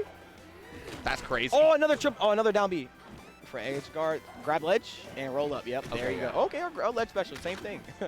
Yeah, rinse and repeat. And honestly, Puka is doing a really, really good gameplay against Maple, just kind of like demolishing her her approaches options, and all this aggression is just not working out. I feel like Crag is a defensive master. Yeah, they're both looking for an opening. Like Crag, he's looking for back air. You know, he's like a 3 in a row actually, just looking for an opening. Maple trying to keep him out though. Yeah, with punish. Yeah, usually you see something like a grab or like an F tilt or something like that, but instead we go for something really big, a big read like that, and getting the hit on the rock as well for the extension. The patience. Love the roll in from Nicely Dressed Dad. I'm loving that Nicely Dressed Dad is always keeping this mark. Oh yeah, but you know you got to get to the ledge though. But I noticed that Nicely Dressed Dad is keeping that mark on Crag most of the match. Yeah. Like that whole last stock was just a mark on Crag, but. Right. You know, you got to get to the combo part to get to the tether kill part. Yeah, you finally get to, you know, you have the mark on, but it's like if you're not getting the combos, like the up air stuff into the tether retract, like that's what you really need. You need to be able to follow up on those higher launches. That way you can get these kills off the top. Like we're trying to see some early kills, but we're not doing the right things to really secure those. Exactly. At least not yet. We'll see if in this game they adapt and actually get all the conversions. Ooh. Oh, never mind. Looks like Bukas Kukas is just going to own the stage. That down there was dirty. No one was ready for that. Up to looking for the conversion off of a good DI. The stage always feels so small against Crag just because he is a force. Yeah. He takes up so much space. He's going to take up a lot of space on the stage. You're going to have to really be wary now. Kind of like this counter pick for that reason by, actually. Okay, I mean, still alive. You shouldn't take Crag here now. Think about it, yo. Yeah, no, definitely not. Don't take Crag here, yo. Like, you talked about how it's important for Maple to smother Crag, but I feel like the opposite is happening right now on the stage. I mean, you got to know how to, like, really get in there. Otherwise, you're going to run into – because I was going to say, you got these down Bs are coming out a little too freely from – Lucas, you gotta really shut that down. Yeah, you gotta put the hurt on him and say like, look, I'm not gonna let that fly. Get your combos, but then we are backing off, but then still we're losing the reset to neutral. No respect on that down special. Ate it and got almost killed for it. You have to parry that Crag down B. Yeah. Oh my God. The low percent 3 stock. Oh my God, Bukas Kukas. What the heck was that? They were moving. They were clean. You gotta change your tag to booking cooking because cooking. You are cooking that one. Yeah, they were cooking all right on that second game was nasty. That was nasty. So many spikes, like the spikes off stage, just like going all for it. And I felt like you really felt comfortable in yourself enough and like, okay, look, Maple doesn't really have a lot of options, and I can also catch the tether retract with that option if they're going the wrong side. So it's an option that you can really kind of force out. So I love that. The only time Crag's like speed really comes into play is when you play around his burst options, in which are dash tech, rock pull, and that down B like we were seeing. If you don't shut those 3 things down, Crag will run you over every time. That's true. You have to make him work for it. So that's if I was giving advice, I would say that, I guess. But that's like, true. You know, still good play on both. Still good play. I like again the mark coming from Nicely Dressed. Right. Keeping that uptime is important. Yeah, it is very important. Having good plant management and seed management as a maple is imperative to That's get true. up there. Fortunately, we didn't see like anything like Terry. We didn't see Exactly. Poppy. We didn't see like we need to see like some of the other things in Maple's kit to really kind of mix up Crag. Cause it's I like, would say even a little more Lily. yeah, I would say more Lily would have been good. I think the one sliding parry I think was kind of like it He's kind like, of "Hold put, on." it set the standard I think for the set and obviously was like, okay, well look, if you're just going to sliding parry this every time, I could go up and try to do something afterwards, try to punish that, but at the same time I think it just took the wind out of their sails and I like, agree. look, maybe I should just throw away the game plan entirely. Some people when they get parried, they just say, okay, that's a bad option. I'll never use that again. But the reality is you should use it differently. Yeah, that's really all it is. true. Use There's it different ways to use differently. it. Yeah. You're right. Because I think if I would suggest maybe putting the Lily on a platform. Yeah. That makes it really hard to actually get that, like maybe saying sliding parry. It's true. That's why in Rivals 1, they would always put Lily on the platform because now it's almost impossible to get the sliding parry and you're going to have to deal with it. Of course, and I mean on a smaller stage like that, we talked about how it's important for Crag. Like, he can create so much space, but like Maple is a set play character. She is. You need to set up the That's stage. a good point. That's so a good point. you I need like to be able that. to control the space more, and there's a lot of ways you can do it. We just didn't see an effort put Yeah. in for any of those. Not like, yet, no Lily, at no least. Poppy. I think and, with enough play, anybody can get practice enough to get there. But That's like, true. They were close. I course. think there was just a few things they could have tweaked to get that game. Yeah, At it was least just ending on a 3-stock is just like, oh, man. Yeah, Like, that's so tough. But sometimes you see the number and you're like, oh, I did so horribly, but actually you're only like a few things. Right. That's all it takes. It does come down to a couple interactions, and I think like we think of it as like, oh, the game is the game, but like there are only a few things that happened in that game that really hinged the whole game on. It's like, oh, all of a sudden, yeah, I was off stage in the wrong spot and he spiked me. Yeah, one player can just know one or two things more than you, and now it could be enough. You know, That's just true. Abuse it. Yeah, That's true. That All was good. That was a good set though. All right, yeah, for sure. I mean, always want to start off with like Crag. Crag we're gonna be seeing a lot of it, so gotta get it out of the way early. We got Bullets next. Bullets, okay, cool. He's a Edalist player in Rivals 1. Oh, okay. Super good, super awesome. fast. I wonder how they're gonna play in Rivals 2. I don't think I've seen them play too much. Yeah, production is filling out the little cheat sheet for us right now, so we're seeing this in real time. Bullets versus Thirsty Wench. Now that's a whole. Oh, Thirsty Wench. Okay. Thirsty Wench. That's my favorite tag. That's a Rivals 1 tag. Cool. I'm pretty sure I've seen them before. Rivals 1 players have the best. Tags, yeah, dude. I cannot get over how funny 1-800 Jenny Craig on ranked. They tear me up. Shoutouts to Hit so the Gritty funny. for Ukraine. Hit the Gritty for Ukraine. Yeah, man. That's my favorite. It never ends for Never Rivals. ends. I love it. But it looks like, okay, we got an Arcane player. This is something it's that I really didn't Arcane's expect to game. see. So Bullets is playing Arcane, it Arcane. looks like. Arcane How do you feel about Arcane? I mean, Arcane in this game, he's a little more precise, funny enough. Like, he's always been like this, like, tricky, like, annoying, obnoxious guy doing all these weird stuff, right? Even in people who aren't from Rivals say that he's so weird to understand. He is that. He is, right? He is that. But in this game, they kind of made him a little more precise with his down tilting. It's like a close-up sweet spot. Yeah. His up air having a sweet spot at the tipper, like the top of it. And then up also having, like, the spike Yeah. in the belly. So, like, in Rivals 1, those weren't even necessary to kill, Sure. like, to get the full thing. So he's actually just requiring more precision in this game, which I actually kind of like. It makes it a lot less of a headache to deal with because you can't just mash down to up air.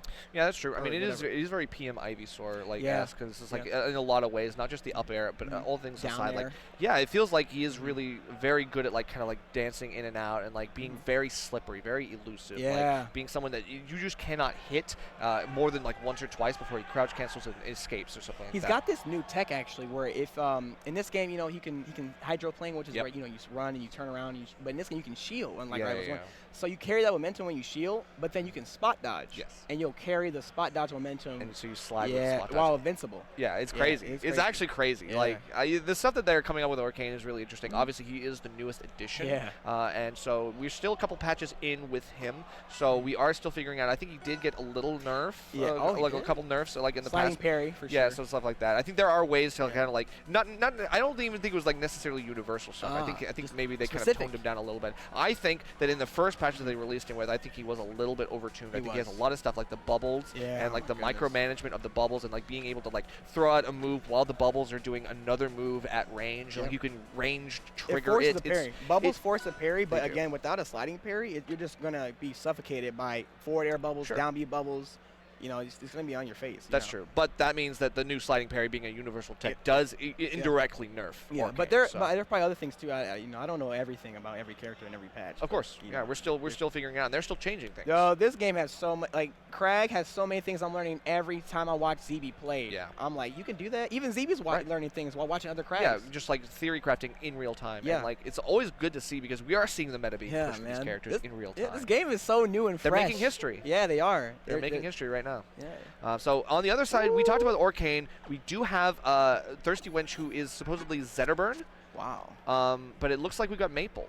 So I'm not sure. Or maybe I was hoping to kind of see the Zetterburn pick just because I think that Zetter versus Arcane I think is a good matchup, but we might not see that. Who knows? It's a very interesting matchup too because these are like the two OG characters. Even though Arcane is new to this game, these again are like the two. The OG rivals one character. Exactly. So like they're kind of like the theory behind like how they're built is kind of similar. Like they're very strong, but they're very stubby. Both of them are very stubby, and the way they deal with that is that everyone has to throw a fireball because he has no range. Arcane has to put down that puddle and make you fear the puddle options because he has no range. Yeah. So they're actually very similar. So it'd be kind of interesting how they play with their tools better to get in and win neutral easier. Like with that is really fair. I mean, honestly, Arcane relies on the puddle to give himself range for a lot of these situations. Like the strong attacks are going to be a lot better, but we are going to see the Zetterburn after all. Love to see it just because this is one of those slickest characters in the game, in my opinion. So fun. I love watching.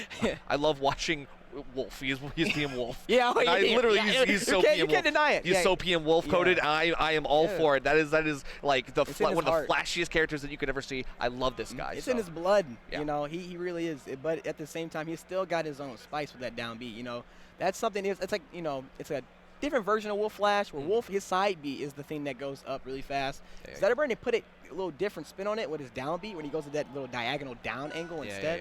But they give it jump cancel ability too. So it's like he's still got his own little flair, but definitely in his blood, Wolf. Yeah, I mean the up air alone, the down air, the down strong, like oh my god, this guy, he's taken from the cloth, and of course the shine as well. So the wave shines are always going to be really interesting to see how Thirsty Wench is going to use those. Obviously, that's where the movement tech of this character really comes alive, and I really want to see all that. Well, the real pressure, like the out of shield pressure, just like the. What side am I on? You cross up. Right. You know, it makes you how to parry sometimes. He honestly is a really big cross-up character. That is huge. He doesn't play. He's slipping and sliding. Yeah. Okay. Now so was Arcane though with that puddle. Here we go. You know it. Oh, downer punishing that whiff grab. Yeah, obviously want to get the fire on Arcane ASAP so you can start putting the hurt on him. And, you know, there's lots of ways to do it. Fighting for dominance in that corner. Honestly, they're both just looking for their game plan to be established, kind of trying to force it, you know, kind of trading. Now they're both at 50-ish. Yeah, love the platform conversion so far from Thirsty Wench. Still doing the right stuff. But yeah, look at that. That's the range we're talking about. That huge overreach. Yep, and it's kind of unexpected because, you know, Arcane is so stubby most of the game that when you get hit by the F smash, you're not expecting it most of the time. Oh, that's wrong. Sorry. That's true, but hey, at the same time, like we're still DIing correctly. We're making sure we're not going to go straight up off the top. We're doing the right stuff, even in the low percent where we're not super in danger of dying. But yeah, all these tech chases are really starting to work out for Thirsty Wench. We can see the pressure being put on. Oh, it's quite even. If you know Arcane, you know this is. I mean, it's like it's only 20%, but like Arcane can kill you so early. That's true. All right, still alive. Okay, gets that cancel on the down B. Doing okay. Still puddle middle of the stage. You hate to see it. It's tough to get around. There you go. Nice. Yeah, so puts the puddle down there, but then still gets hit right after from a fireball, and I guess that tells Thirsty Wench to use his pressure a little sooner before bullets actually goes right in, before he gets established anything from that puddle. That's fair. Yeah. Okay. Ooh, misinput. Yeah, a little bit of a misinput, trying to get. Nice. Goes under the puddle with that fireball. Yeah, the puddle stuff is insane. So I mean, the way that we're working around the puddle is also really good. Thirsty Wench is kind of bait out something. You can tell. Well, misinput again, but it's okay. And doesn't get punished for it. Okay, up throw. Yeah, good DI on that one. Doesn't want to get caught by fair or anything. Ooh, nice shield in time for that forward to come out. Oh, still, it's that bubbles, man. I'm serious. You get hit by one, and all of a sudden you get swept. And Arcane's got a combo starter sometimes. Yeah, it is. Yeah. Okay, set up the fire on the ledge. Now we got the big stick. I like the idea there from Zetter to put down B there, just to, you know, if it takes too long to recover, I have fire set up, and now if you get wrong, I can smash tech you or strong tech you with fire on you. Yeah, so really well done, but he gets hit for it, and now he's kind of just playing Arcane's game 50% later. Yep, doing a little bit of the pity fall, just going to be able to cancel out on that down B. Love that stuff. So that's the movement tech that we want to see, the mix-ups. Second time we've seen Bullets actually do drill from the ledge. I wonder if Thirsty Winch will catch onto that and punish that drill from the ledge. Yeah, definitely a good habit to point out. It feels like that might be the escape option, trying to give yourself like an aggressive approach back off the ledge, but this time you got to make it happen again. Good side B wall jump. Oh, and we get the back hit of that. I love that. That gives a good pressure. You see the auto space from that forward strong too? Yep. Like that was crazy. It just pushed him back enough just to where it wasn't easy to punish. Okay, dash attack won't be doing too much. Up tilt as well, and love the wave land. Yes, yeah, sir. Good tech roll read.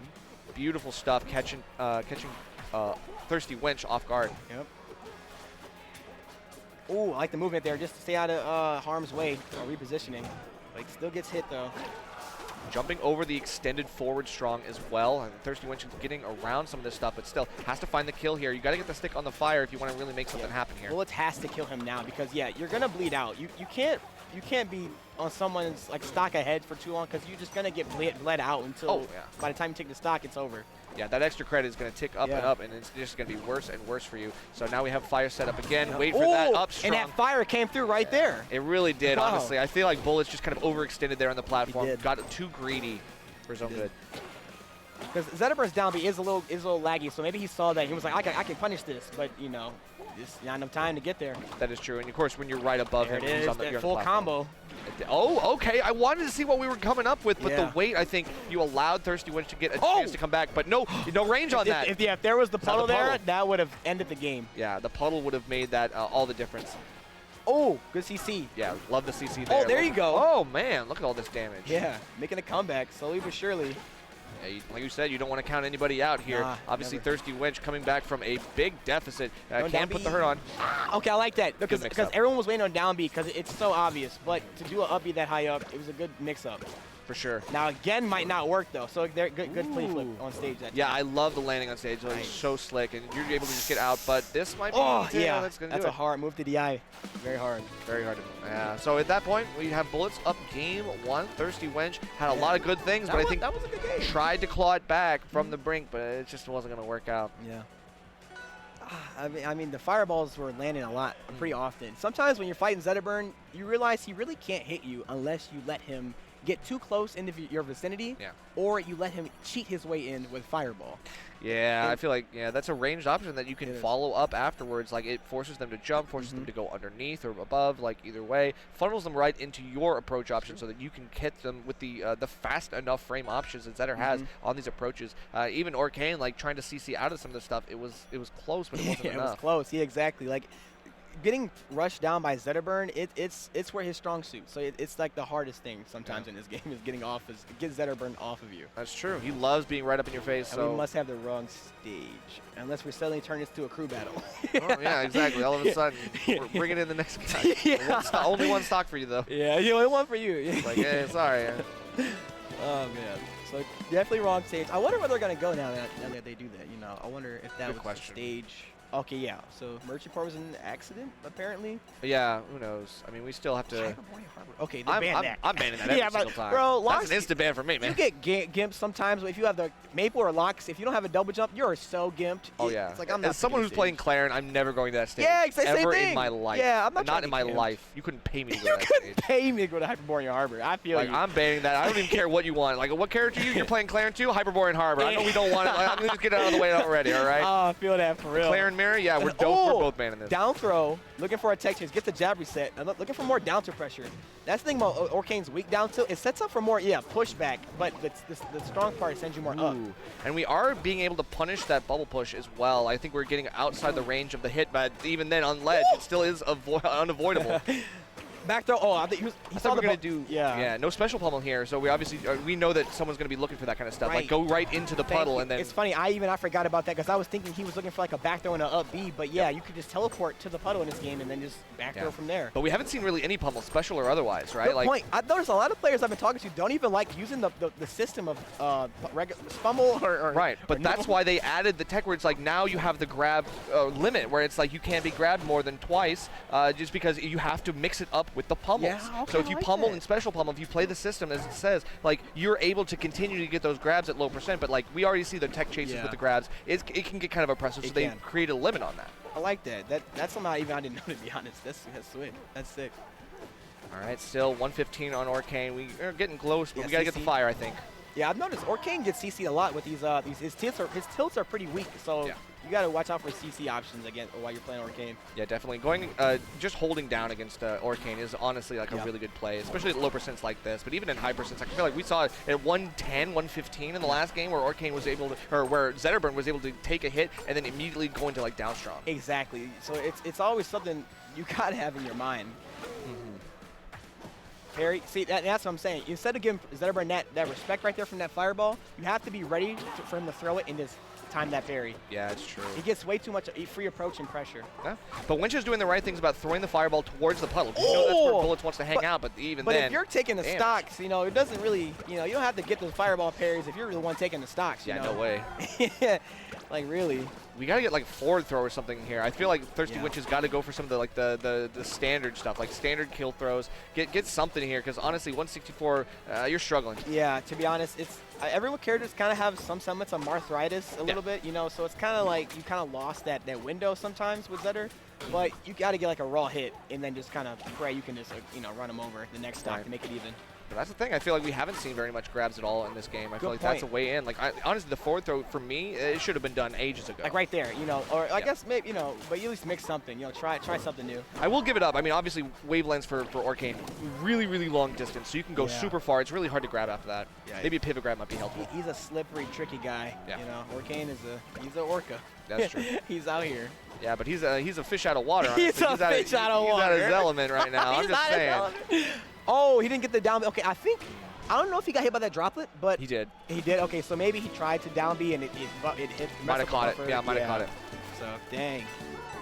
Yeah, that is crazy. I mean, honestly, really good play from Bullets. I mean, you can see why he was like one of the well-known like Rivals players. Like the way he uses it's about his microspace in that game. He's really good at a character that has to use a lot of cancels out of his dash attack. Right. And he's a big body. And you said he played Edalus. Exactly. So that's what I'm saying. Yeah. So you know, Edalus, he has to get good at that. It seems like a natural fit until Edalus gets in this game. Like I mean, I assume like Orcane is the play for him. Yeah, like, man. A lot of players for Rivals want to wait on their Rivals too. I mean, the Rivals one character in Rivals 2, you know. That's true. They put a lot of time in those characters. That is true. I mean, I know plenty of people are waiting for like Eliana. Sylvanos. Sylvanos definitely a really popular character. I think a lot of people are thinking like Forsburn might be around the corner. Oh, he's got to be next. With how like they hooked up, you know, like the Kickstarter. You know it, yeah. Yeah, the returning fire character. It's. Oh yeah, we don't have a lot of options left. We got already got like 3 or 4 fire characters already. Isn't it crazy so how fire's like fully fleshed out and everything's like, you know, air and water are like struggling. This is the Fire. This is the Fire Nation era. All right, we're just in chapter 1. All right, that's just how it goes. So what do we got next? Oh, this is Justice. So this is Ultimate Player Justice. Oh wow, we have. Well, are we even allowed to talk about who's next coming up, or? Oh, probably. I mean, I don't see why not. So yeah, we have Justice and Ben L in this one, but the next one looks like it's going to be Omar and Yegi. Wow. Okay, but currently we have Justice and Ben now. Okay. Oh, we have okay, I got you. I see the character's going to choose. I won't say it. I won't spoil you guys just yet, but. Yeah, this is going to be interesting. I mean, well, you don't need to spoil it. I think we picked Crag already. Oh, you already picked Crag? It's already Crag. Okay, yeah, okay. Well, we got maybe potentially Crag Maple out here. But this is interesting. So this is Winthrop Justice. So I believe this is actually, I think this is the Min player, like the ultimate Min player. So yeah, representing Winthrop Esports. You said Justice is the ultimate player? Yeah, he plays Ultimate. So okay. Ben L. You said Link.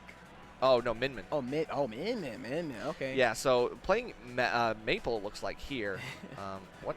I don't know what that was. I don't know what you're showing. You shake the phone, so I can't see it, bro. Yeah, we don't got that good. You know, it's an 8K kind of exactly. quality. The motion. We got the motion blur on, man. Like, help me out. Yeah, all right, so Maple. Oh, nice skin too. I love that one. Oh, that is a cool one. Is that the Sly Cooper? It does very look Sly Cooper-esque. Yeah, I like that one. Yeah, that's what I call it, I guess. No, that's cool. I like that. All right, so Crag Maple. Another Crag Maple. Yeah, we just see this in the first set. Yeah, we did see this already. But let's see how they actually. Oh, Sentinels, Ben L. Okay. Right, Sentinels. The one of the Rivals 1 players named LBL made a new game, platform fighter called Sentinels. And I'm pretty sure that is what that is referencing. Oh, so the sponsor here. Sponsored. The game. Okay. That's cool. Cool. Good to know. Yeah. Awesome. Okay, sweet. Well, let's see what they got on Crag. Made it this far. Yeah, this is definitely we're in.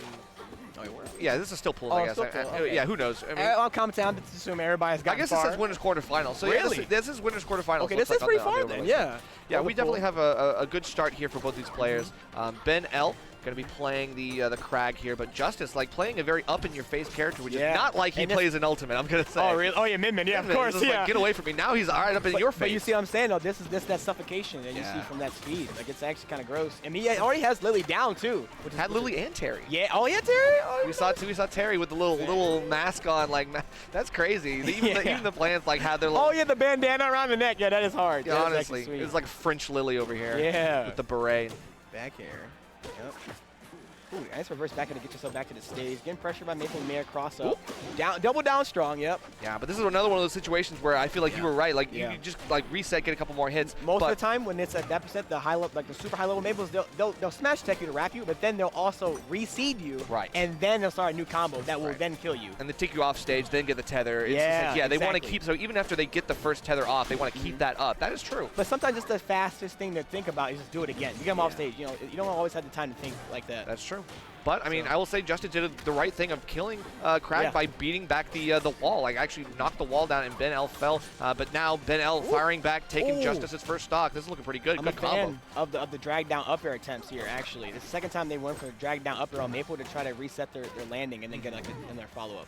Yeah, that's always really interesting because you always think of up airs just like, oh, it sends up, sends up. Like, I don't know. We definitely have some other tools in the tank. Like, I can see really that they're from Ultimate, like you were saying. If that's a cool, like a prominent thing, Ultimate. You know, the drag down. Yeah, the drag downs, the multi-hit drag downs for sure. It's like a very common trend. Let's see. All right. Nice recovery, get right to the ledge, don't make it any more difficult than it has to be. Good nair call out in the air, yep. Ooh, the spacing is so good for Justice right now. Just being on the edge of Ben L's threat distance. Nice, setting up Lily while he's off stage, so you get a free Lily. Oh, wow, twist up the rock. Oh my god. Dang. Crag was out there for 5 days, and like we found him in the woods. He's like, that's okay, I'm good. Yeah, he was just not trying to contest any of that Lily shenanigan at the ledge. She said, Rock, deal with it for me. True. All right, Rock up throw. This might be, I love it, but we see the down strong of all things. Yeah, there having to be like a ledge in this game. I don't know, something about that makes the pillar a lot harder to deal with in this game. Like, it actually does kind of stop you from grabbing that ledge more often than you would think. Whoa, did he get down there by...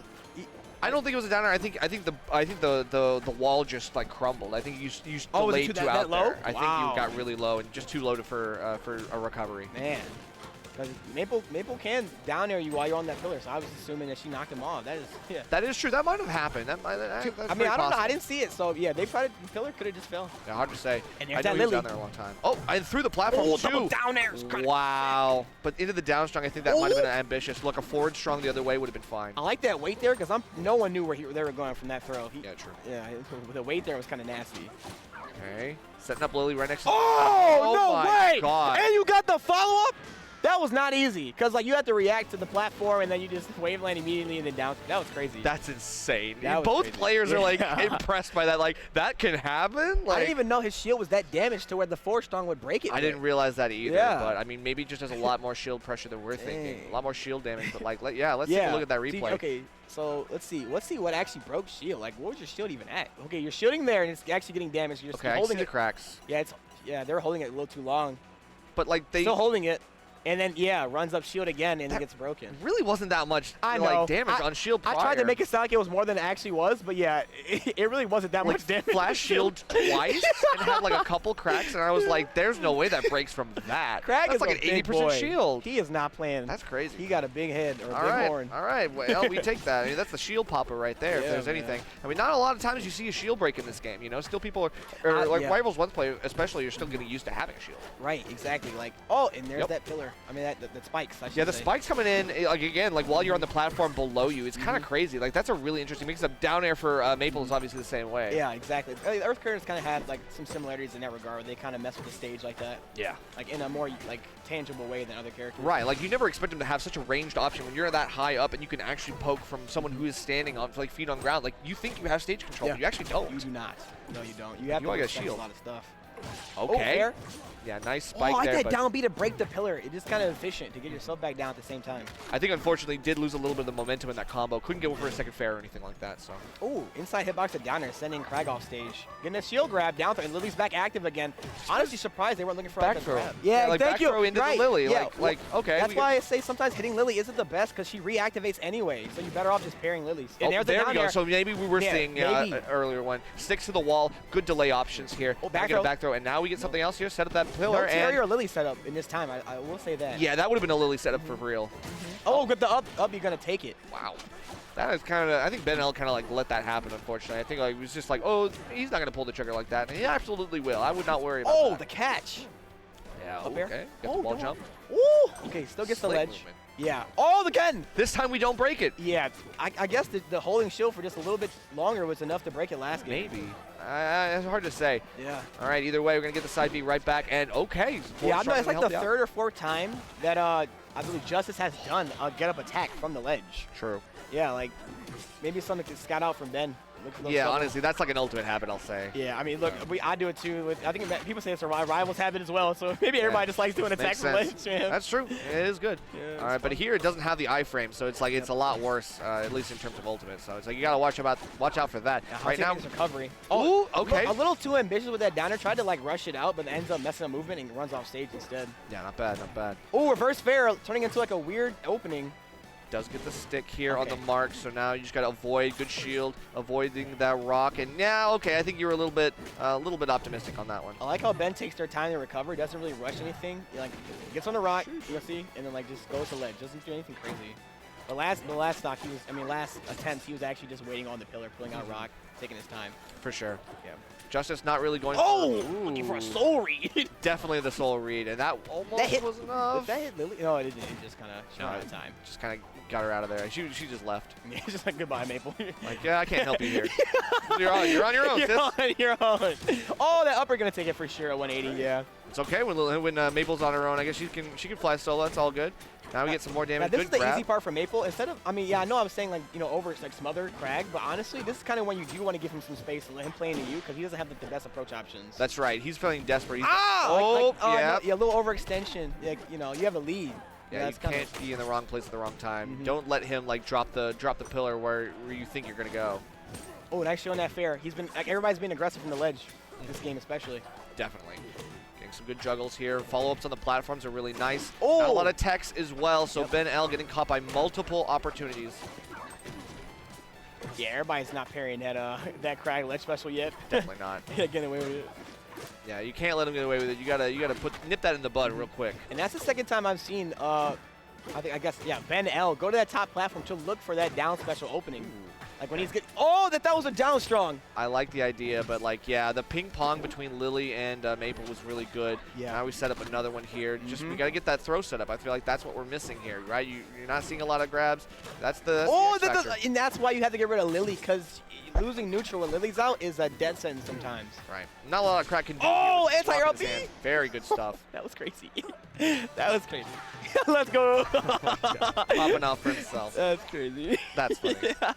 All right, good for you, Justice. Now, let's see what this game 3 holds. It is best of 3 right now, so it is crunch time. Obviously, Ben L having a good time. Cannot get reverse 2-0'd, but yeah, you see them. They're having such a good time. That's what this game does. This franchise, Rivals, it makes Rivals 1 and Rivals 2. Even if I'm losing, I'm having a good time. It's so fun. The game is funny. The characters are funny. It's just fun. It's smooth. Yeah, everything feels good. Like, even if I'm like, oh, man, I lost, like, I can see why I lost. Like, I actually know, like, there's tangible things that I can recognize that I made mistakes and I got outplayed. And sometimes there's some cheese, but we just kind of roll, like, I got cheese too. Like, everybody recognizes, like, we're all on the same playing field here. It's like a good, balanced game, and even in this early stage where it's like, I always love to see fights like this because it's like, you think, like, the easy top tiers are easy, but they, again, but then even the low tiers, are coming out. They're all viable. Yeah, everyone's good. Even Lox, everybody talks about Lox. Even I talk about Lox. Lox is valuable. He's okay. He's okay. He's actually okay. He's not as bad as people think. Yeah.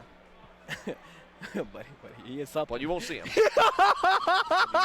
But you won't see him. Ain't that right? That is real. You won't see him. Top 8, I don't know if the character spread's going to look favorably on him, but hey, it is what it is. You won't be seeing him. Nice recatching that rock throw. And that's the thing about Lox and Crag is that they actually kind of get really overwhelming when you have good rock playing. Oh, yeah. The heavy play style is all about getting your advantage states and maximizing, right? Like taking 3 hits and turning them into, like, mincemeat. And trying trying to minimize the downsides of being naturally being a heavy with your kit. Yeah, That's why you're seeing a lot of down B. That's what I was going to say. 'Cause that down B is to help him not, to help keep you off of him, to help get him in. He needs that. Yeah, these are the things that kind of like beat out the normal heavy archetypes. Yes. Like, oh, I am actually like a heavy with some sauce behind it. I It's can not do just heavy, something. meaty hits. Like I'm throwing out some really interesting, intricate setups and stuff like It's that. not just power. It's versatility as well as power. That's right. Yeah, and nice rock pull during that. Nice kill coming from Ben L. Yeah, the rock play I think is really good here. Obviously, Rockwall is the Crag stage for a reason. This is like one of his best areas. And that's why I say nice rock pull, because he understands that he really needs this rock to even out the speed of Maple. But he's kind of in now, so.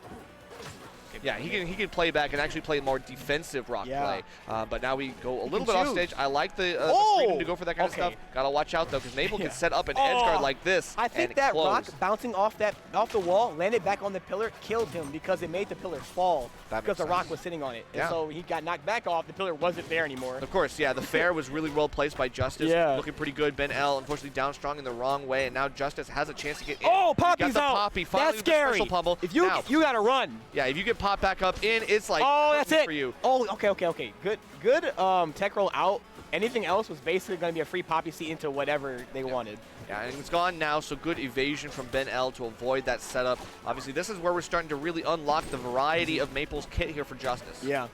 Unfortunately, for Justice, it seems like Ben L has kind of slowed down this matchup to kind of where he wants it, and he's kind of just got a stock lead, even though, like, he's we're seeing a lot more coming from Justice at this point. True, but the juggles are still there. On like a stage like this with like a dead man zone, like in the middle with like no platforms, it's really easy for someone who's trying to go from side to side to get caught like that in the landing. Exactly. You're gonna need some crazy airspeed to make use of that if you want to use a platform movement. Good spot dodge catch. I love that. Justice not relenting. Now we're seeing platform Lily. This is the best version of Lily because you cannot, again, sliding parry that. So this is the first Lily Maple I've seen actually use platform Lily in this game. Right, and I noticed that like it was a really good way for Justice to keep Ben L in disadvantage. Right, like that little hit was just enough to keep Ben L from trying to reset to neutral.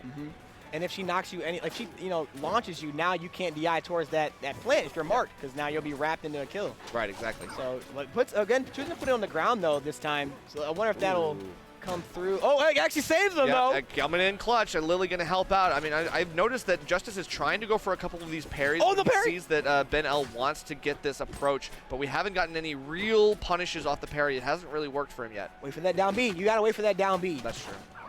Just to give Crag space.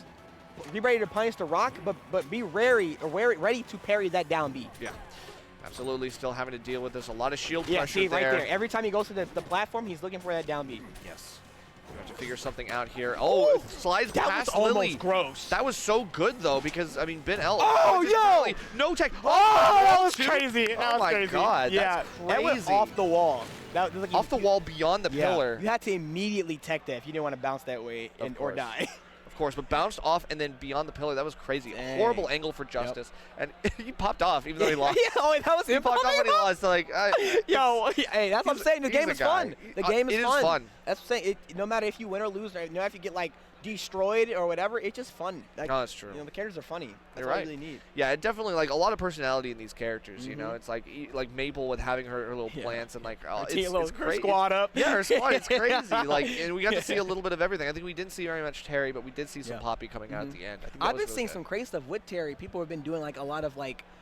They're in disadvantage, right? So like, they'll put Terry out and then they'll try to make a ledge option. They'll get hit off stage, but now they can tether to Terry no matter where they're at. They can tether to Terry, and they can also throw seeds into Terry that will be popped up and like create like more threats for your opponent to actually get your edge. Yeah, man. I was seeing some crazy stuff. I was seeing, I think it was Soul Rifle. They were making Terry, and then they were throwing the seed into Terry, and then running behind the seed or in its arc. Oh, yeah. It's like a crazy opener because she grabs you, now the seed hits you, now you're wrapped, and now you're getting messed Makes up. Sense. Yeah. So. Yeah, pretty crazy stuff. Looks like we do have Omar versus Yegi. Omar! And I was wrong, because technically we are going to see him. Okay, yeah, because Omar is a Loxodont believer. We are going to see him. Yeah. Loxodont will make an appearance here. We'll have to see how this goes against Zetterburn, who we mentioned is one of those really fast-paced characters that can turn a heavy into a lighter character with the X factor of the fire. You do have the empowered strongs. That's going to be really important, but it's the movement, and I think that's going to be a big issue for Loxodont because Lox has some big swings, but they aren't the fastest. Yeah, and they're very committal too. So it's like you got to know that big swing is going to connect. Yeah, you got the range, but you got to be able to like find the timings and the execution correctly. Otherwise, Zetterburn's going to be way-shying you, and then all of a sudden, forward strong, you're dead. Now, that's one way to play the matchup. I will say, the way I know Omar plays, he's kind of explosive. Like, I know Locksnot is in general, he is an explosive character. He's honest to God, like you say, he's trying to cheese you. Like, he's trying to hit you in zero to death. He's trying to zero to death you. But on the flip side, he can easily be kind of put in disadvantage until he dies from 0 to death. Yeah, I think it goes both ways. Yeah, right? it does. It does. So it's like Omar, they might just touch Zager Bomb 3 times. You know, it might just be, you know, just over like that. Who knows? Very possible. But I mean, again, like this is going to be a feast or famine matchup. It is. Whoever gets the advantage state is going to be in a good place. Like no matter what, I feel like the wins in neutral are going to be so crucial for both of these players. They're going to have to be super careful in the early game to maintain, to establish and then maintain a lead. Definitely an exciting matchup. You know, fire versus fire on top of that. True. You know? That's true. That's the team kill right now. Fire. Yeah, fire. Yeah, team fire. Up throw, yeah, it looks for the platform extension, but it can't get the nair in time, or can't get in time, like the space distance for that nair. Oh, already pulling out the aerial side Bs. Those are crazy because they cannot tech those. Right. Untechable. Yeah, those are untechable with the grounded ones. You have a chance to escape. Unfortunately, we do get a couple grabs here. Now we're starting to see Omar come alive. Like good damage so far, and the tusks. Big damage. Oh, looking for a down strong catch, but gets hit for it.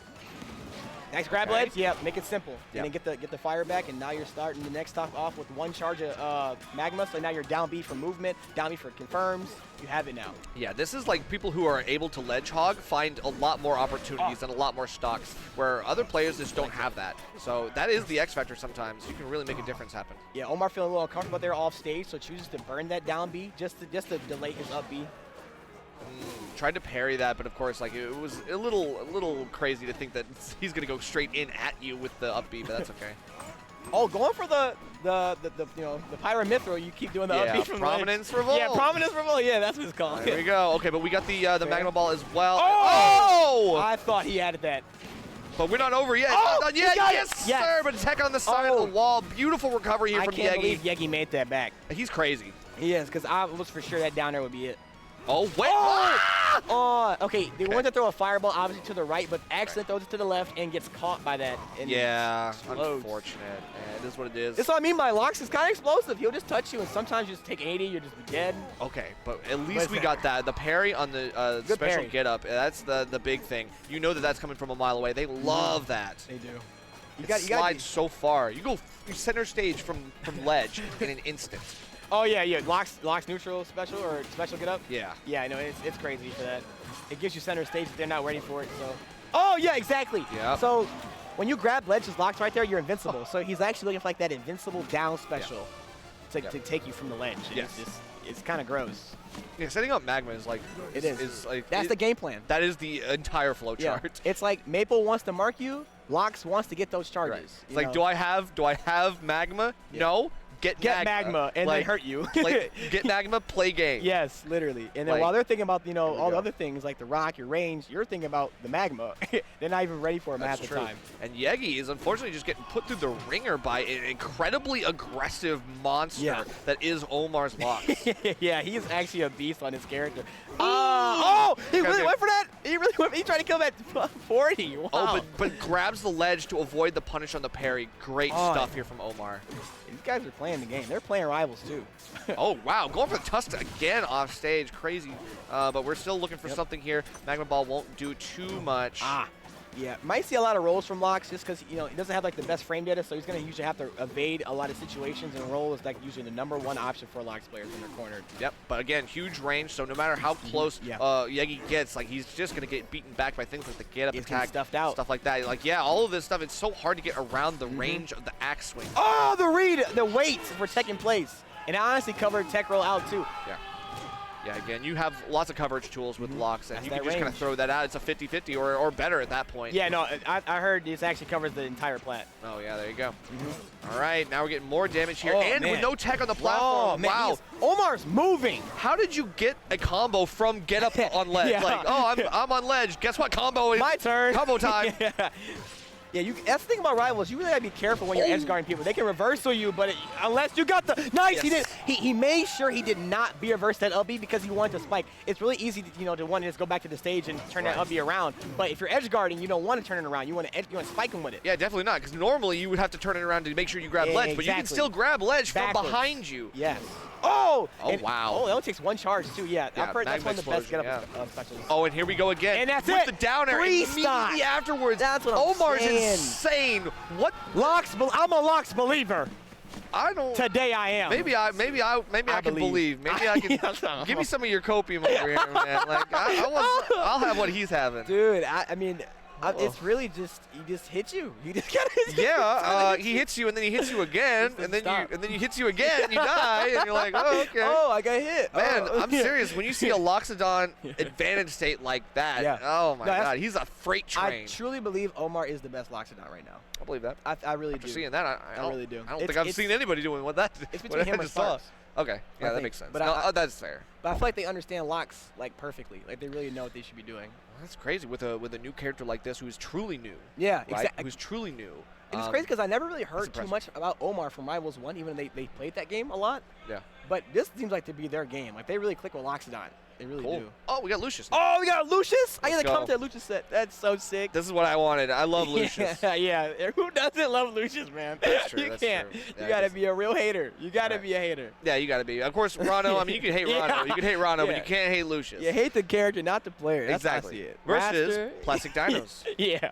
Oh, Plastic Dinos not playing Claren. I've noticed that a lot of prominent, strong Claren players in Rivals 1 don't even play Claren in Rivals 2. They play Zetterburn. That's sad. It's like the second person who switched from Claren to Zetter. I wonder why it's Zetter even. Like, what's drawing them to Zetter? That the good movement. Yeah, probably. The good movement. I think Zetterburn has like a lot of quick combos that aren't just like methodical setups like, oh, I get my tipper or I don't get my tippers, whatever. So the follow-ups are probably a little bit easier with Zetterburn. Yeah, definitely. You have mix-up definitely. potentials on recovery. It's kind of harder to do that with Claren. Yeah, it's just straight raw side B or up B kind of timing. Exactly. I guess. Like, okay, get an air dodge, get us a wall beat, like a wall jump from side B, stuff like that. And if you get hit by your double jump, it is over. That's true. Zetterburn can reach fresh his double jump. Yeah. Every time. Exactly. So being able to have some of those like really key movement techs that other people have figured out for Zetterburn, I think has pushed that meta. I think if as long as we have like people like Boyko who are kind of like pushing the limits of what Claren has, I'm sure Boyko is cracked. I'm sure we will have like people who are believers in Claren again. Oh yeah. Oh yeah. Give it time. Give it time. I think she's actually extremely strong. I think she's great. Yeah. I don't know like Raster levels, but like she's so good. Like it's like unbelievable how good Claren is in this game. That's true. All right, either way, we've got Rano Lucius coming in with the Rano. This is one of the prodigal players, well known in Rivals 1. Oh yeah, making a both big of name them for himself in Rivals 2. Oh yeah, Lucius has been even bigger in this game. He is dedicated to Rivals 2, and you love to see it because he is showing out for this game. Yeah, coming off a lot of strings of like recent wins, like winning Hitfall, got really high in Supernova. So the bigger tournaments for Rivals 2 so far in this early beta. I mean, we still have a lot going on, but let's get that fireball opening. Yeah, fireball. Yeah, and now he's on your face. Oh, but good back throw. Get him off of you right immediately. Just end the pressure.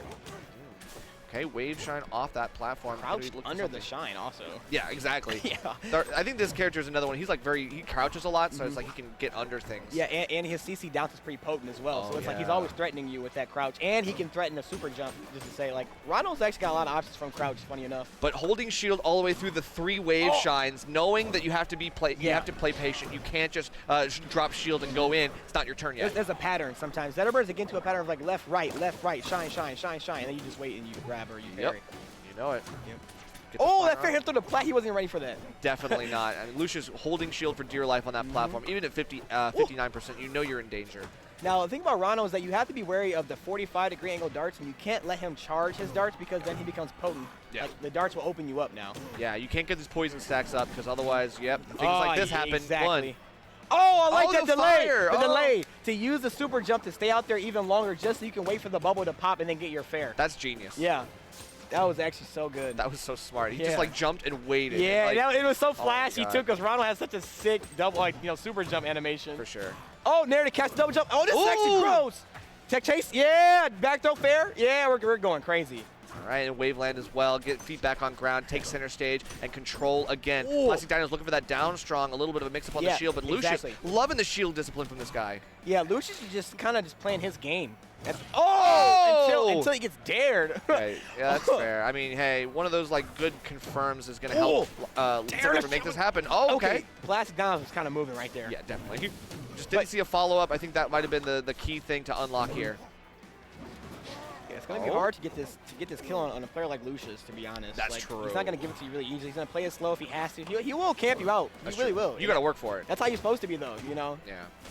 Oh, wow. Out of hit stun, too. This is just over, to be honest. Even out of disadvantage. Oh, he chose the fair. I thought to grab ledge. He said, no, I want to hit. I want to feel this. Definitely not. Yeah, you know. Lucius careening off the stage really nicely. A great aggressive offstage edge guard. The Plastic Dinos on stage was looking really great, but off stage, it's a different kind of monster. Oh, yeah, and that's what I was going to say. Rano, the main way Rano usually beats Zedder is the edge guarding. Yep. You know, the fair is so good. Yep. It's one of those linear recoveries that, like, yeah, I can reliably guess, like, what angles he's going for. You got to mix them up if you're Plastic Dinos, but even then, there's a lot of things that Rano just does to kind of track you down. Yeah, and again, remember we were saying Zedder has a hard time getting without that fireball, and darts kind of just keep stopping you from moving. Right. We were saying, you know, Zedder has good movement, actually. Right. But again, darts, they don't let you really move how you want. They kind of just they stunt your approach. But I think it's really good to go to a tri-plat here in Hodojo. Yeah. I think this is going to be really top good stage for Zedderburn for a reason. We saw already earlier in this set, or earlier in this block rather, Zedderburn's using great up air combos. The ladders are there. Yeah, Zedderburn's up air is so juicy in this game. It's a fat move, and it will hit you if he gets like the wrist part of when his you hands. get that sweet spot. Ooh, baby. It's like a little lower in this game. It's like underneath his claws, like right on his wrist. Got it. Yep. Okay, still looking for a That's down like air. knockdown. That's big. Yeah. Oh, down again, knockdown. Here we go. Yeah, whether you tech or not, like Lucius is still on you. Exactly. Like that's the difference from Rivals 1 and Rivals 2. There's no knockdown state in the first game, so a lot of players are adjusting to their punish game. You know? Good DI though. Lucius staying alive even on the top platform, getting hit by the down strong. Love that down air Stepping into on the fair. Like, beach. good stuff. Yeah, we are absolutely doing it. Stepping on the beach. Literally though. That's that Ronald down there. Oh, let's cancel that. And oh my goodness. Wow, Lucius with the micro. Good patience. And gets it there again. Looking for upper one or hit stun conversion, but not enough. Okay, wait. Invincible back here. That would have killed. And he still gets it, actually. Wow. Yeah. Pushed him all the way down, no resources. Only thing Zedder could have did there was pity flip to the wall jump up B, but even then, it's not a good recovery, but it's what you have to do. That's right. That's right. All right, still avoiding this. Oh, nice aerial tongue. Love looking that. for a crouch cancel. I yeah, guess, that might be. Yeah, that makes sense. You know, getting tongue for it. Okay. Oh, okay. Oh! Trying to figure out what way I'm going to face. Lucius is threatening so hard after any fair that knocks you off stage. Even if he's looming over you, he doesn't even throw out a hitbox. He's like, do something. You're gonna jump. You're gonna give me a resource. Of course, catching your get up with the needles as well. Like that's huge. That could be a wall jump fair. Oh my goodness. Doesn't even matter. We just going for the simple stuff. Yep. There's the pity. Okay. Okay. You're back here. One more. Rinse and repeat. That's that down B wall jump. Okay. This time he has to actually go all the way high. Yeah. So. Ronald actually has way too much lag up that up B now. And he gets punished with that Zedder up B for it. Okay, still, I mean, Lucius just one hit away, one conversion away from taking the stock. You can tell a read on the platform. We have a second read on the platform, and now there it is, coast to coast. That's the thing about Zedder. He has a fire combo game, obviously, no pun intended, but like he really does have to like kind of work a lot. Yeah. Like he doesn't really have like a move that can just instant kill you. Lucius will not stop playing off stage like this. This whole battle has been dealt off stage by Lucius. Yeah, that edge guarding for Rano is a vicious. It's so vicious in this matchup. With the Ledgehog 2, that was a low percent 2 stock. It feels like Lucius was playing all over Plastic Dinos in that moment. This is why he's one of the best players in this game right now. No, he's honestly like top 3 Rano I've seen. Like him and Seth. I don't know about a third top 3 Rano yet. for sure, but he's one so of the best good. players just in general. He is. Like whenever the Rivals 2 rankings comes out, like if you're not seeing him in top 5, I think there's something wrong. Yeah, that's an upset. That's an upset. Yeah. So let's see what we got going on here again, like smaller stage. So this can be really good for Zedder where you can just make up that difference and kind of get in Lucius's space faster. It's a juicy downer to start off an opening. Honestly, this is a great game for Plastic Dinos. 90% clean, now getting hit. Nice fair spacing. He's really locked in right now. Definitely. You got to be in the movement text as well, bouncing off that platform underneath with the tongue. Now we got 4th throw. Oh, nice flip. Yep, mix up. They're both looking for the down strongs here. Still got to figure out what side they're on. The cross-ups again from Zedderburn are always a threat. Interesting stage choice. Maybe the smallness of the stage helping Zedder get in. The platform is like a crazy enough layout to help him also. So interesting. Yeah, hard to say. A lot of stages with flat sides, so of course we want to stay. I think we want to keep that going. Yeah. And Lucius just brought this back, though. 90% unanswered, but then comes back with his own 80. It only takes, another 30. So Certainly. An advanced Fair? state monster. Yeah. And there's the spike. Yeah, Tried to hold in. Couldn't do it. Woo, that is a hard. Dang! Oh, but that was Bubble. crazy. That's why we dare bubble. It's always the 50-50. Oh, if you hit me into it, I'm just in the bubble. That's crazy. Dare off the bubble, but he got him hit. It didn't even matter. That'll be dive, kite kick, yep, and then wow, goes for a double jump that early. Now he doesn't have a double jump. It's kind of scary. Yeah, the fact that Lucius took the first stock was definitely a testament to his patience and his wherewithal to be able to resiliently get through all of that damage and still keep going. But we're down to 2 stocks apiece. I wonder if he was looking for a downer there or a tiny mix-up. That, that could have been, If you got a stock off of that, that would have been wild. Yeah, of course, it's just nair, unfortunately. It's just some damage. Yeah. We just take what we can get.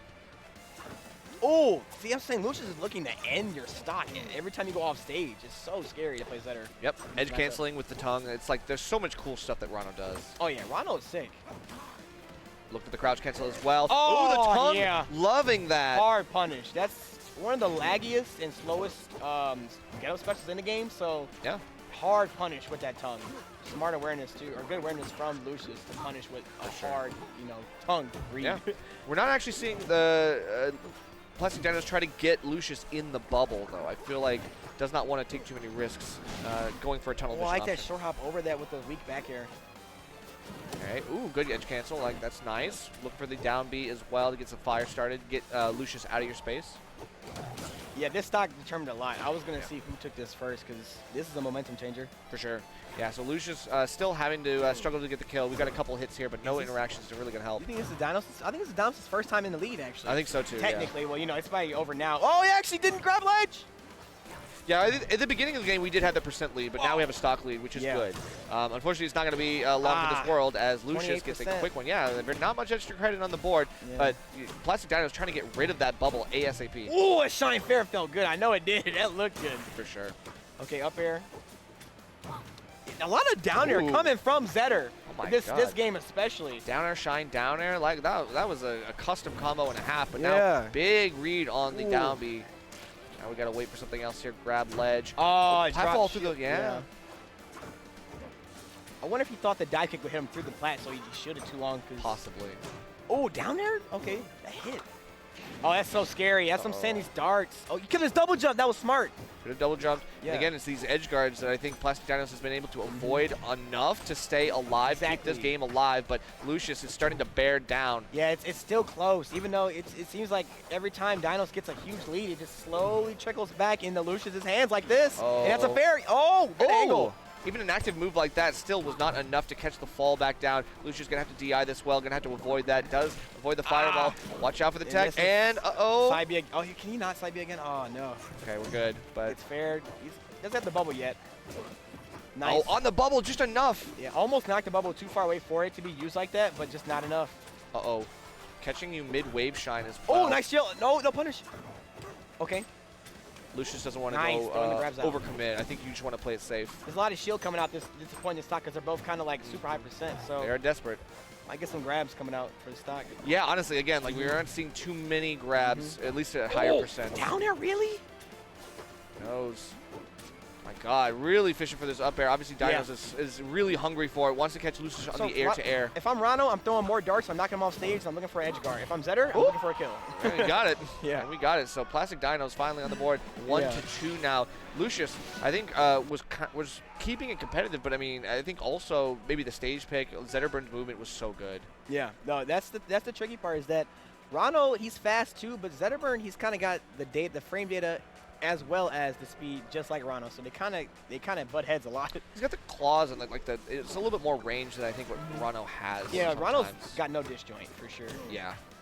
Sometimes you need that kind of stuff to make up these differences because it turns what could be like a trade into an outright hit for you. Mm-hmm. That's when those darts come in to avoid that kind of scenario. That is true. Nice tongue. Yeah, a lot of people, they choose to get up normal, get up and shield. That's common, I've noticed. Mm-hmm. Makes sense. Tried to drift into him with that lingering nair, but it runs out of hitbox and he gets punished for it. All right, so far, I mean, it's just Plastic Dinos trying to get off the platform. I feel like he's kind of like bouncing off, and sometimes those platforms can be a little sticky, so you got to be careful. He messed up and then tried to up B dive kick to like reset itself. It worked out, but you know. Ooh, Could've been bad. wow. Oh! Loving the conversion into the up air. Same. Beautiful stuff. Like, we are dancing now. I feel like we're starting to warm up. This combo game is actually a little different. This game it's kind of nice though. I like the routes. Yeah, but then you can see crouching underneath the fireball as well. Lucius. Nice recovery. Yeah, so perfect. smart here. Quick and easy. Uh-oh. Oh, nah. That fair is doing so much work to him. Yeah, now Lucius is actually starting to read when Plastic Dinos is on the platform, trying to get off, and it's like, okay, cool, this is a moment of weakness, I'm going to capitalize. That's the thing about using platforms is that you kind of are giving up center stage a lot of the time. Yes. So it's really it's gonna be a mix-up to go to a platform and not like an over-centralized game plan. I've noticed. Ooh, okay. Now we have to wait for something here. I like the moonwalk. Yeah, the moonwalk off the platform Yeah. is very slick. Even then, like, Lucius still going to kind of crouch, look for some down Good nair. tilts, 50-50s. Fair. Yep. Oh, dang. Oh, Wow. got a second? I wonder if that was all hit stun because I'm just not expecting a second fair to connect that far. That was Yeah, I crazy. would not expect Lucius to kind of like let up on the defensive options in Right? that corner where it's like, okay, look, I got to make a play here. He's coming at me. So There's a dart. Okay. Yep. still super even. Obviously, a little damage on Zetterbird isn't too crazy. Zetter could easily get some fire and kill you earlier. Yeah. Zetter does damage for fun. Yeah, definitely. Yeah. Forward throw. Nice dart. Yeah. Trying to snipe a jump. Get a little, Ooh, oh, that actually reverse catching hitbox. it. Okay, so we have to pity fall. That's a kill. Yeah. Yeah, that is a kill. Uh-huh. Weak back here, no resources into forward air. Okay, good stuff. And setting up the, Parry. bubble as well. That was an ambitious parry. Really reading some aggression from that respawn. Wow, you're fighting this bubble. This bubble's getting abused. Yeah, but finally the bubble works out Yeah. for Lucius. And Plastic Dinos tried to use it to work against him, but not this time. Like that back throw. Ooh, the jab one. Ooh, catching on the Double mid back down throw, B as no well. tag. Yeah. Oh, yeah, Lucius was feeling himself right there. You kind of got to get out of there. Uh-oh, forward throw. Yep. Yeah, that's going to hurt. But, hey, we're still okay. Good DI on that one. Oh, Had they to go up. interrupted. That was terrible for Rano. Oh, but he gets the dive kick to hit. Yeah, wrong place, wrong time. I feel like Plastic Dinos got to get something here. Everybody says spot dodges are pretty good or pretty bad. It's kind of like, you know, black or white. But I think they're really good I versus think they're good. grabs specifically. Oh, yeah. Grabs get effortlessly easily punished by spot dodge every That is time. true. Someone's trying to, like, you know, low Yeah. percent tech chase you with grabs, like spot dodge. That you'd be surprised how well that works, because sometimes they just pass right through you, and then it's not even a cross up anymore. Yeah, it's really good. Okay, gonna go through Back the here. bubble. Oh! And now actually catches Yeah. Lucius That in his time, own bubble. It's like they were trying to read the DI, but the bubble kind of just halted it. Yeah. So they didn't get the up smash. 2 for 2 on big punishes on the tongue. Lucius might be tunnel vision a little bit on that, but that's okay. He had the stock to lose. Now you can't burn anything else. You got to just close it out right now. Honestly, I'm a little shocked that Lucius didn't respond to that up special with the forward to end the stock and end the game, to be real. Ooh, yeah, we're getting close here. Yeah, that's hard to DI when it's so fast. You know, they run all bad. Yeah, Bear is honestly a really optimal kill move for Rano here. That's just gonna be one of the tried best and things. true. Yeah, it's fast. It's like fast, and you just like you gotta expect it at that point. Yeah. Like No hit pause, fast. Well, very little hit pause, fast, and just strong enough to get you if you're not ready. yeah, low startup just means that like you gotta be ready for it. Just like preemptively expect it. Like no Yeah. worries. So looks like next up we got Solar Beam and Omar. We got Lox wait, double. Oh, Omar's back. we got the But Lox Solar Beam? mirror. It's funny. I watched sets of Solar Beam before I even came here, just like you know, Right. Lox, you know, experience, Lox Sure. for info. Yeah. And he's really good. He's really very good. So like this is kind of surprising to get a Loxodon of these caliber of Loxodon players. Like these are probably like at this tournament probably the two best Loxes with. Yeah, no, that makes sense. Yeah. I didn't get the chance to see Solar Beam at Hitfall. I think he had to drop from that one. So is looking to make up a lot of the difference here at Riptide. This is the big tournament to be at. So I mean, honestly, is going to come back with a vengeance and show that you know, Lox unbelievers. That's what I'm are saying. I'm wrong. a believer now. So- Like, but here it's going to be the Lox mirror. So it's like this is just going to be a showcase of what this character can do. oh yeah, no matter what happens, Lox is broken. He's OP in this matchup right here. There's Yeah, for nothing- sure, for sure. Lox will definitely demolish Lox. Yeah. Like it's going to be a slugfest. Yeah, it's about to be funny. It's about to be really funny. I hope they know how to use like the back and forth with the rock. There's a lot of like really cool interactions that both Loxes can do. Once one throws out, they can kind of keep hitting it back and forth and back and forth. That's true. Yeah, Yeah. doing like playing tennis, like Yeah, with the literally. with the magnet ball. Like me, it was one That's Loxer in bracket playing for that stage control with between the rock. It was kind of funny to hear nair one, nair one, nair one, nair one. Yeah. So I wonder how they'll do with the rock. They might not even use it. Omar seems like he's way more of like a rush down locks, not like a set up orient. I'm more set up oriented. There are two types of locks I've noticed: set up and rush down. Yeah, and you can play a more aggressive or a more passive style, and that really depends on whether or not you're in the lead. Honestly, yeah, it really comes down to that. Like, okay, if I gotta approach, I gotta approach. Like, I don't think the magma ball is gonna be enough for you to just simply approach on that alone. You gotta get some magma. You gotta get mix-ups. You gotta mix it with something eventually. Now let's see. Yeah, see, look, Omar goes for a nair off rip, and Solar Beam goes for a rock. A rock, yeah, you know what I'm saying? Two types of rocks.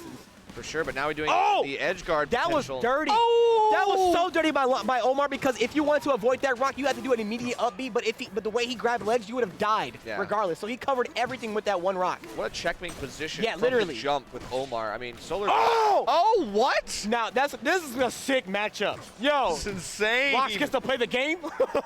I guess so, at least for a time. Okay, you really want to go for it, and now we have like, a lot of... going crazy. Like, this is exactly what I wanted to see. I didn't expect the slugfest was going to happen off stage, but I'm happy about it. Yep, down to a not safe one shot, gonna get grabbed for it. Jab one, gonna look for that hit, but it gets hit back. Down B, goes for a neutral B instead. Interesting. Yeah. Okay, now wait, we gotta use the get up attack, hoping for an early up B from Omar. Nice, okay, I see. So it seems like Solar Beam's type of play is to use the stacks to expend with up strong or just strong attacks instead of mainly doing down B confirms, potentially. I guess so. We'll see if that comes through later. An interesting little mix-up from the normal flow chart that we were expecting. Yeah. This is a really fun matchup, actually, or fun set. Ooh. Down B, yep. Yeah, there we go. Uses the magma and then a great tech on the side of the stage. Omar is ready for that every single time. He's looking for that himself. Nice. Catch him this time slipping. he can't get it. Okay. Oh, wow. Not worth. Not worth. Yeah, not worth, because Omar, he is a beast. You don't want to give him. He will kill you in an instant. Yeah. You got to do the same to him first. You got to make sure. Okay, but it looks like maybe it's coming together. Locks is explosive on both ends. Okay, dropping that, but yes, special get up. Here we go. Up tilt. Okay, up air. Give it to me. What are we doing? Oh, my. What the heck is that? He's trying to extend with the magma. Solar Beam out here with these charged, strong, like he's using the stacks a lot more than Omar, actually. I think that is true. Yeah. Omar's using it for like down Bs and stuff. Oh! That caught. Dang, you got to go lower if you want to avoid something like that, apparently. Yeah, I mean, I feel like that horizontal side B straight to ledge has been a pretty common, like, just get me out of here right now. Give me ledge grab and vulnerability. That's what you're looking for. But at the same time, it's a risk, man. Yeah. Especially against Locksetter, who overhangs that ledge so well. His with the forward axe, air, from swings from above, from below. So many moves can hit you from there in the ditto. It's true. So. It's triplat. Okay. Yeah, it's a common way for Locks to get back, just sweet spot ledge with side B, but you got to be wary. The frame exact grab where they both look for the grab at the same time is so funny to me. We are wall jump neutral B. That was crazy. We're pushing the meta right now with his seriously. character. I'm taking that. I gotta start doing all this. Yeah, we're taking notes. Yeah. All right. Oh, it gets grabbed. Good tech. Okay, this time lands on the platform. Not ideal here because you get pushed right off, and now we're back in the mix. Such an even game. Yep, if that rocket rack, so cool to see them bounce off each other like that. Definitely. Okay. Oh, get the parry! Dang! Oh my God, it catches him! Yo, Omar is learning from him. He's like, yo, well maybe not, but he's like, character's crazy. Up smashing me, I'll up smash back. All right, I like it. We're gonna get that down air in neutral, get him out of here, and shields it out. Nice patience. Ooh. Good down air. Forward air, looking for. Oh, forced to get up because he wants to stay on the ground to like mix up the timing. But if you're gonna stay on the ground, you're gonna get a jab reset. Exactly. Okay, drops it. Oh no, down to. Okay. Oh, nice. These parries are coming through. Yeah, you gotta parry that up B. Yep. I noticed a lot of lock slots when they get their up B parry, they like to drop from the ledge so they can avoid whatever you got. Right, you can grab ledge and it's just like, okay, get out of jail free card. Exactly. I'm gonna just fucking, up. Oh, sorry. I'm gonna up B again. Yeah, my bad. You know it. I mean, right now we gotta wait for that. Another of those up Bs, and this time doesn't grab the ledge. Omar got a little lost in the sauce. Yeah, it's not looking too good for Solar Beam right here though. Down 142%. Like this is one back here away. Oh, looking for a 4-strong. Oh, but wait, the wave land back. It looks like it's not enough range. Solar Beam comes back in with a couple big hits. We got some damage. Oh, trading. Okay, it was a trade, yeah. This is a tricky recovery. Yeah, exactly. Ooh. Good tech. Up B coming. Yeah. Oh, forces you on stage though as a result. Yeah. Omar is so good at edge guarding his character. Like this is insane. How he's got this down to a science. Yeah, right. Even off the backboard, that's going to take the stock. And now we got another down throw. This time a tech again. They're waiting for it every single time. Up throw. Ooh. Doesn't get the nair 2 to connect and gets punished.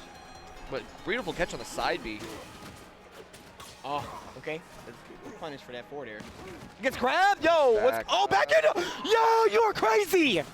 That was insane. He went for the craziest reversal I've ever seen. He went for a down. Oh, good though. He's spilling himself. Okay. Good tech. Good double tech. Oh my God. Up smash.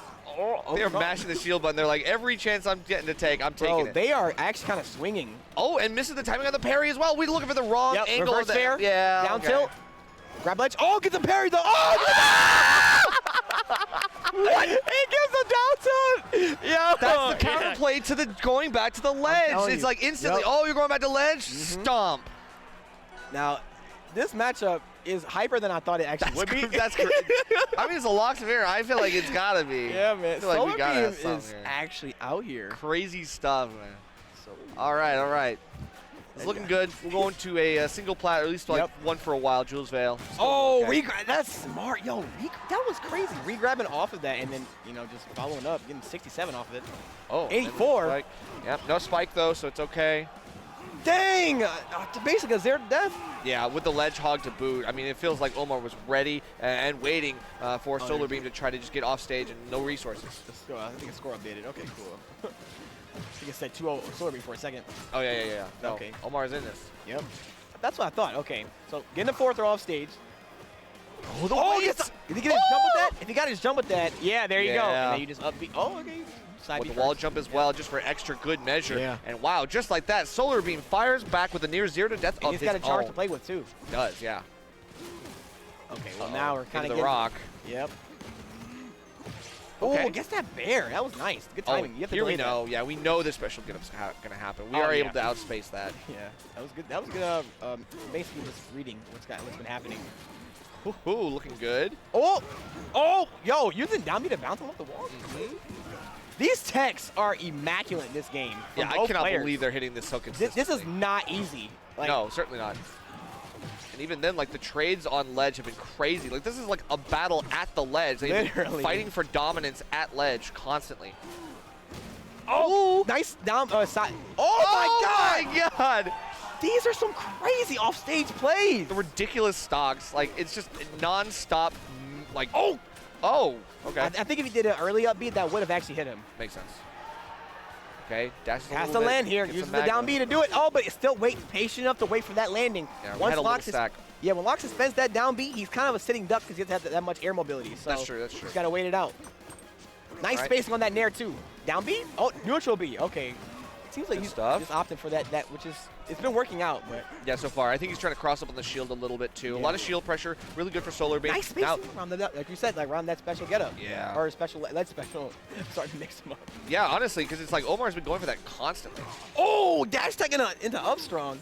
Ooh, I love it. Using the nair to actually beat back the rock. Good defense. Nice. I like that tomahawk in the F tilt just to mix up his timing a little bit. Oh, and then almost having to avoid another near miss on the rock. Oh, with the back hit. Another parry. Oh, I thought he was going to do it again. I was like, he's not letting up on the pressure. Yeah, definitely not. But down neutral. Oh, that yes! Thank goodness. I was going to say that better kill. Okay, that's what I'm talking about. Let's go, Solar Lox. Beam. Yeah, Solar Beam is raw, but Omar on the board still. Oh, damn. Okay, so this must be best of 5 territory. Okay. It's best of 5 territory, so we're getting up into this. This is winners semifinals, looks like, of this one. So, yeah, Solar Beam looking really good as we go into game 4. Okay, forward tilt. Stage, set up the rock, force him off the ledge. If you throw that ball, no DI the ball, it will go perfectly arc over the ledge. Right, and we are not seeing any special get up from Omar either. We've seen 2 for 2, like 0 for 2. He's going for other options now. Yeah, once it starts getting punished a lot, you're kind of forced to do something. Yeah, you got to mix it up, otherwise, something's gonna happen. There, nice. I actually will say I'm loving this the aerial side B2 neutral special to try to get a follow up the DI in after. Yeah, great combos. Meatball back here. Okay, avoids that with a down. Going that low? You went that low for it? Yo! Wow, Omar's hungry for that. He is. That's what I'm saying. Omar is explosive on his character. He knows what he's a feast or famine character. But this is all off of a punish off the special get-up. This is like what happens. This is why we kind of left that option a little bit in the last game. That Nair 2 hit him with denied him a quick ledge grab, and now he's back on stage. Down B to down air is such a weird combo to see. Yeah, right. Just like the giant stomp afterwards. It's so cool. Oh, reverse back here. A lot of reverse hits just kind of sending you the wrong way. It happens. Intense neutral. Yeah, definitely. Oh! Yep, that's the best get off me he's got. Giant explosion, frame 8. Okay, looking pretty good. Got to wait for something else here. Yeah, F tilt 1, F tilt 2. I like that F tilt 2 just to make sure you have stage advantage. Yes. You don't want to just bring him in and not do anything afterwards. Exactly. Nice bear. Okay. Stomp. Yeah. Yep. Looking for the stomp to try to send that downward angled rock. Looks like the answer to that is an early up B, though. It is. Oh, gosh. The spacing and timing is so close. Ooh. Nice awareness to go for neutral B instead of up air. A lot of Loxes will choose the up air or forward air there, but really the answer is neutral B. Yeah, you gotta go tusks on that one. Only thing that kills, yep. Okay, And still that's- looking for the angle. This time we get it, but tech on the side. These are some crazy offstage plays. It's just high octane Loxodon play right here. We're seeing. Yeah, most on people full stay on the display. ledge. We've been watching. Yo, the weight! Nice, and I Okay. like how Omar still then reverses up B in case he did get lucky and get the hit and dragged him down with that.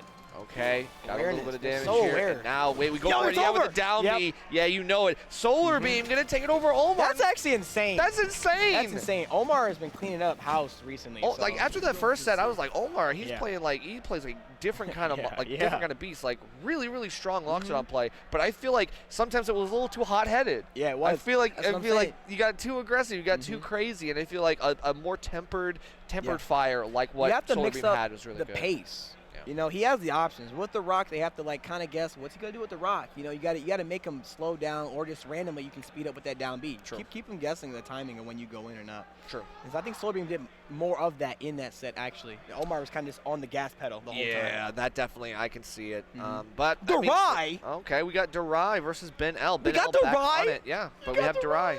Let's That's go. so sick. Ben L's back. By Ben the L way. is back from the earlier Big set. Ben. Yeah, we definitely after the set with Justice is now making out here. We are on losers side. Or no, we are still in winners semifinals now. Yes. Oh, okay. The next one will be losers, but this one we are I think our last winners side one for a while. Wow. Okay, cool. Well, let's see what they got. I know Durai's playing Rano for sure. Yeah, for sure. Let me look at the thing. And then of Okay. course it's What's that? Arcane. It says it's Arcane. Oh, is it? Oh, I'm not even. So Oh, it's it's all up now. Oh, okay. I didn't notice. Oh, you're good. Yeah. So Crag Orcane. So we did see Ben L's Crag earlier against Justice's Wow. Maple. Now he's back here against Durai. Crag or Kane? Yeah, Orcane. I mean, we saw a little earlier. I think we have another Crag Orcane set after this one as well in Penguin Adam. That one's going to be interesting to see. But yes, we are seeing the return of Orcane. Still a new character that we're all learning Shout about. out to Squanto. He's got the Fort Carson tag. Another top, rivals player who couldn't make it. Sure. And they got sick before they could get here. So Makes sense. it is cool. They're boys too. So that's sweet. Cool. Yeah. Always good to see the support for the homies. Now- You know, this is See, one of he those hovered over tournaments. Rano. See, you see what I'm saying? You see what I'm Thinking about it? You see what I'm saying? Yeah, he's That's why I thinking was about shocked. Oh, He's no, thinking hard. I think actually. Orcane's He thought about it really hard. This is a good matchup for It Orcane, is. in my opinion. It is. It's the bubbles, like we were saying earlier. It's kind of suffocating when you're playing a big body like a Cragger at Locks. So. Yeah, one single bubble will send you into hit stun. Yeah! One single one. They all have individual hitboxes, so And it's like you get hit caught by one, and there's lots more behind it. There's Orcane's ready with a follow up. Yeah, they're running in. Orcane's not slow at all either. No, at no, all. no. So he's coming in. He's sure. coming in fierce. For sure. So Yeah. we'll have to see what the play here is. Maybe we switch to a Rano if it doesn't go well. Oh yeah, I'm happy he at least hovered over the Rhino because he's thinking about it. Yeah. That's Shows what I'm that used to. We got it in the tank. It's still in the old noggin, you know. In case Big Ben L is actually giving him the L, he might. Yeah, exactly. It's like we are having to fight for our lives here. We gotta make sure we do something Yeah, here. don't sleep on Ben L, man. Don't sleep on Crag. Yeah, Crag is a problem. Don't sleep on Crag. Crag All right, is crazy. let's get into it. We got Ethereum Forest as the first stage, so moving platform. It's going to be really interesting to see how the That setups rock. for this set play characters. Dang, it's a raw F-Strong to start it off. Really. Oh, inside dash deck. Back here. Good approaching back airs.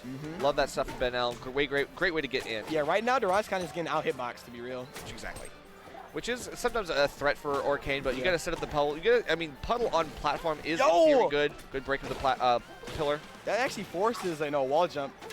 Or maybe not. I think Orcane actually beats it. But it's interesting nonetheless in this matchup. Yeah, but see how long you're stuck in these bubbles. Yeah. It's like a lot of setup potential for Orcane. I've noticed Orcane's up throw is actually better when you have some percent on you. Yeah. But if you're a big body, it kind of works even easier without the percent. Good tag. There you go, Nair. Looking for an edge guard here. Yeah. Oh, nice! Got okay. too greedy. I like the puddle option, but, you know, it's just so much lag and then Kraken to take the pillar from you. And I feel like in that situation, it's better to have like puddle on stage so that you can get back easily in case you overextend like that. I thought he was looking for some crazy conversion, but... Yeah, maybe he was cooking a little too hard. Cooking a little too hard, exactly. Okay, we got some nice up tilt stuff, yeah. That's pressure from that puddle made him jump over it. It killed him for it, actually. Bounces him left to right and then right underneath the puddle as well. I love how he actually felt so uncomfortable with that puddle there. He just jumped in and got upstrung for it. Yeah, and that extra range is so huge here to catch an aerial monster like Orcane needs it so bad. Look at these bubbles coming in. I know. This is a combo monster. Gosh, he's opting for up throw even instead of down throw, which is the normal Orcane choice because, you know, tech choice. Yeah, I mean, up throw still does kind of like, it does force the DI mix up, right? So you can tell Ben L wants to get out of that, tries to hold in on the up throw, but it's not enough. Oh, that's the inner hitbox to down tilt looking for the kill. Oh, no tech. That's going to be really rough without... Okay, he makes it back anyway. Yeah, fights right through the pillar. That's a really nice way because you're already in this like fast momentum left to right. So. Seriously. Oh, that was a fast reverse puddle that saved him from like whatever. Ooh, the movement. What is this? Oh my god, into the rock as well? Oh my god! Oh! Okay. That's fine. Ben L shuts it right down. Yeah, he's like, this Orcane's doing a little too much. He's like, yeah, you crazy. Oh, that's the bubbles. You can't get out. That's crazy. It's a trap. All this time to set that up, and now you're kind of hanging tight next to the puddle. Nice dash tech opt. Immediately awareness to know he wasn't going to be able to keep getting carried by those bubbles. Okay, tech chase. Aren't able to get too much. Good avoidance. Pillar. Using pillar as a platform to give yourself some breathing room. Oh, yo, that's spot dodge? Something like that. I think so. Yep, okay, up air. Then do it again. Oh, yo! Yeah, nice. That's going to kill. Yeah.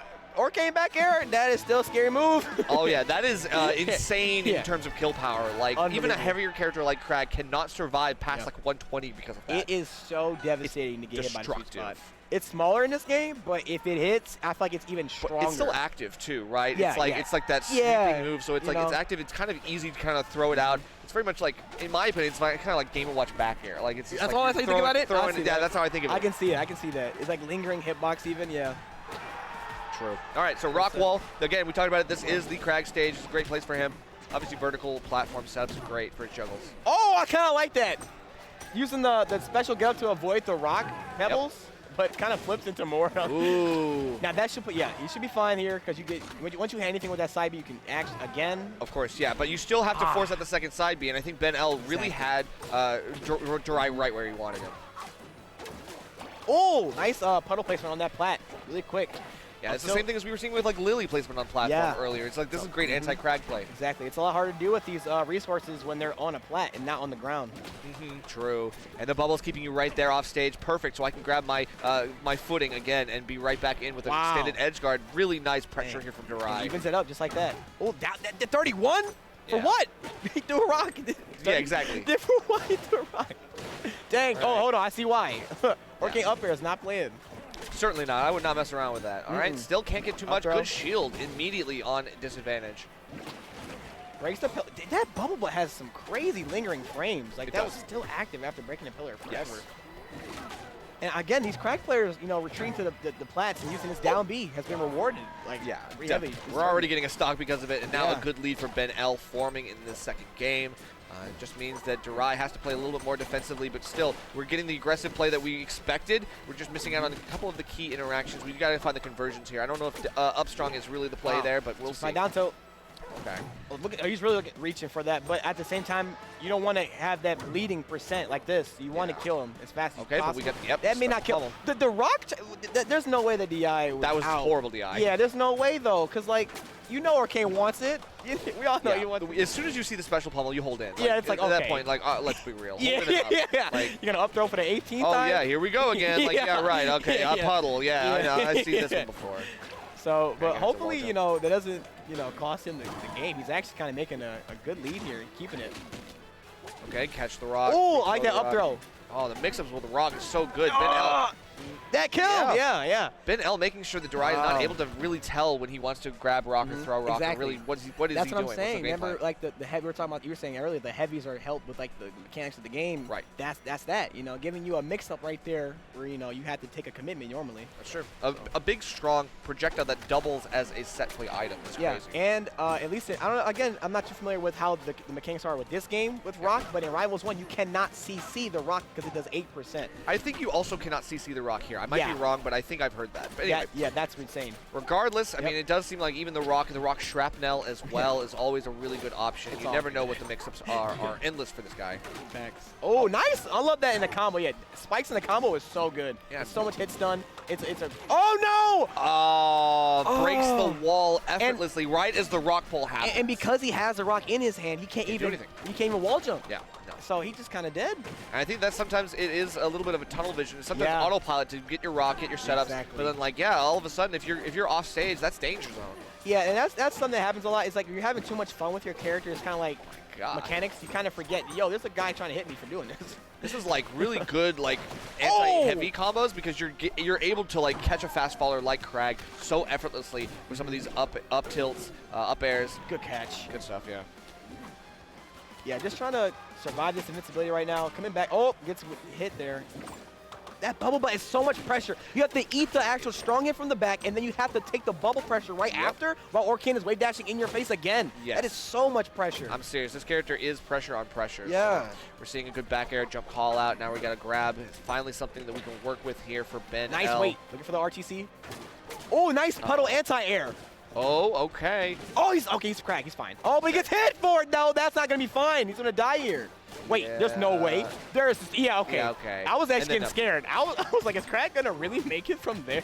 Oh, tried. I mean, I appreciate the effort. You never know. Could have given it a chance, but of course, like Durai, not going to waste any time. Yeah. Look, I'm not even going to let that happen. Even if you could, I won't let you. Triple up there in the regrab. I'm serious. The vertical combos are so good. He has no double jump. I mean, he has no. Okay, he had a puddle. He had the puddle. Okay. Okay, and this untouchable, by the way, until he gets out of the water. Yeah, completely invincible, but thankfully there is lag at the end, so if you have the patience to wait it out, you will get your punish on that Orcane ledge special. And as long as they have a puddle on stage, you can reliably guess where they're going to come out at. Yeah. Oh, nice turnaround. You didn't cancel it early. Good awareness from Sentinels. Oh, that's not going to... That trade... Okay, I didn't think they actually would have to do it that early, but they did. Yeah. Whoa, raw! Yeah, we turned him into a rock. He turned him into a rock. Cube him. All right. Now we have to deal with some of that extra pressure. Orcane still doing a lot of good damage here, getting closer and closer to the kill percent. Up tilt. Yep. Looking for a lot of tech rolls in here from Durai, but Sentinels has been giving him that tech roll out.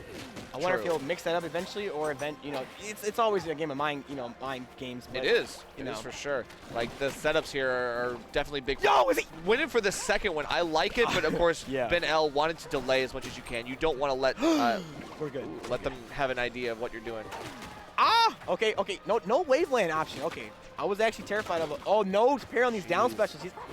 They're coming out a lot. At this point, give him space and hope he does it again to get that 3 parry kill. God, and a lot of rolls from Durai. No, that was safe. That was safe. And he taunts him for it because it was like, yo, you weren't ready for this. That's crazy. That was safe on shield. Push him off stage and he gets the bubble butt to come back. Yep.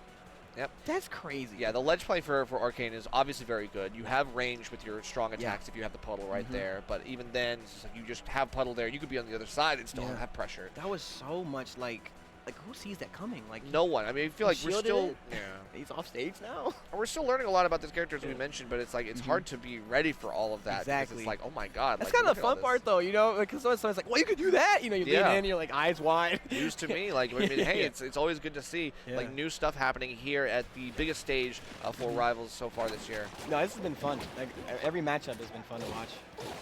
Dang, double up air, nothing. And that nair bounce was crazy because he hit fell it too. Oh, and actually beat him at the rock roll as well. Like, Jesus. I was trying to sneak in with that cross-up fair. Even if it didn't have the hitbox, I think he was banking on the momentum to put him behind Crack. Oh, gets an up air on accident. We still have puddle, and yeah, that's textbook. You know that it's coming. Yeah. Gets around with the bubble butt, looking good stuff. We just have to wait for something here. Down tilt on shield, safe backs off. Yep. That was smart. Oh, waveland up tilt. There you go. Yep, take you for pressure. a ride, Nice baby. nair bounce to keep it going, actually. Break that pillar. Yeah, break the pillar. We were thinking about it, but I think There you go. Okay, yeah, we That finally got it. crazy. Didn't want to get up on give out the opportunity to do so. I think that was smart. Dang, man. Arcane is kind of slick. I like Arcane. Arcane is so cool. Yeah, for real. I think Arcane is just like, fair? yeah. I mean, there's so much stuff that we're just like learning about right now. This is crazy. Like we're seeing Arcane being pushed to a new level. Yeah, anti-airing with droplets. Oh, wow, yo, feeling himself. Durai is actually feeling himself on Arcane. Oh, maybe you should feel yourself a little Feeling less. himself too hard. Yo, Ben L is from Sentinels. He's like, yo, put some respect on me. I'm That's Brandon. right. Remember, I'm Crag. Okay, I still got this in the tank. Don't worry about me. I'll take some hits and I can keep trucking. He's fighting for his game too, man. For sure. Can't count him out.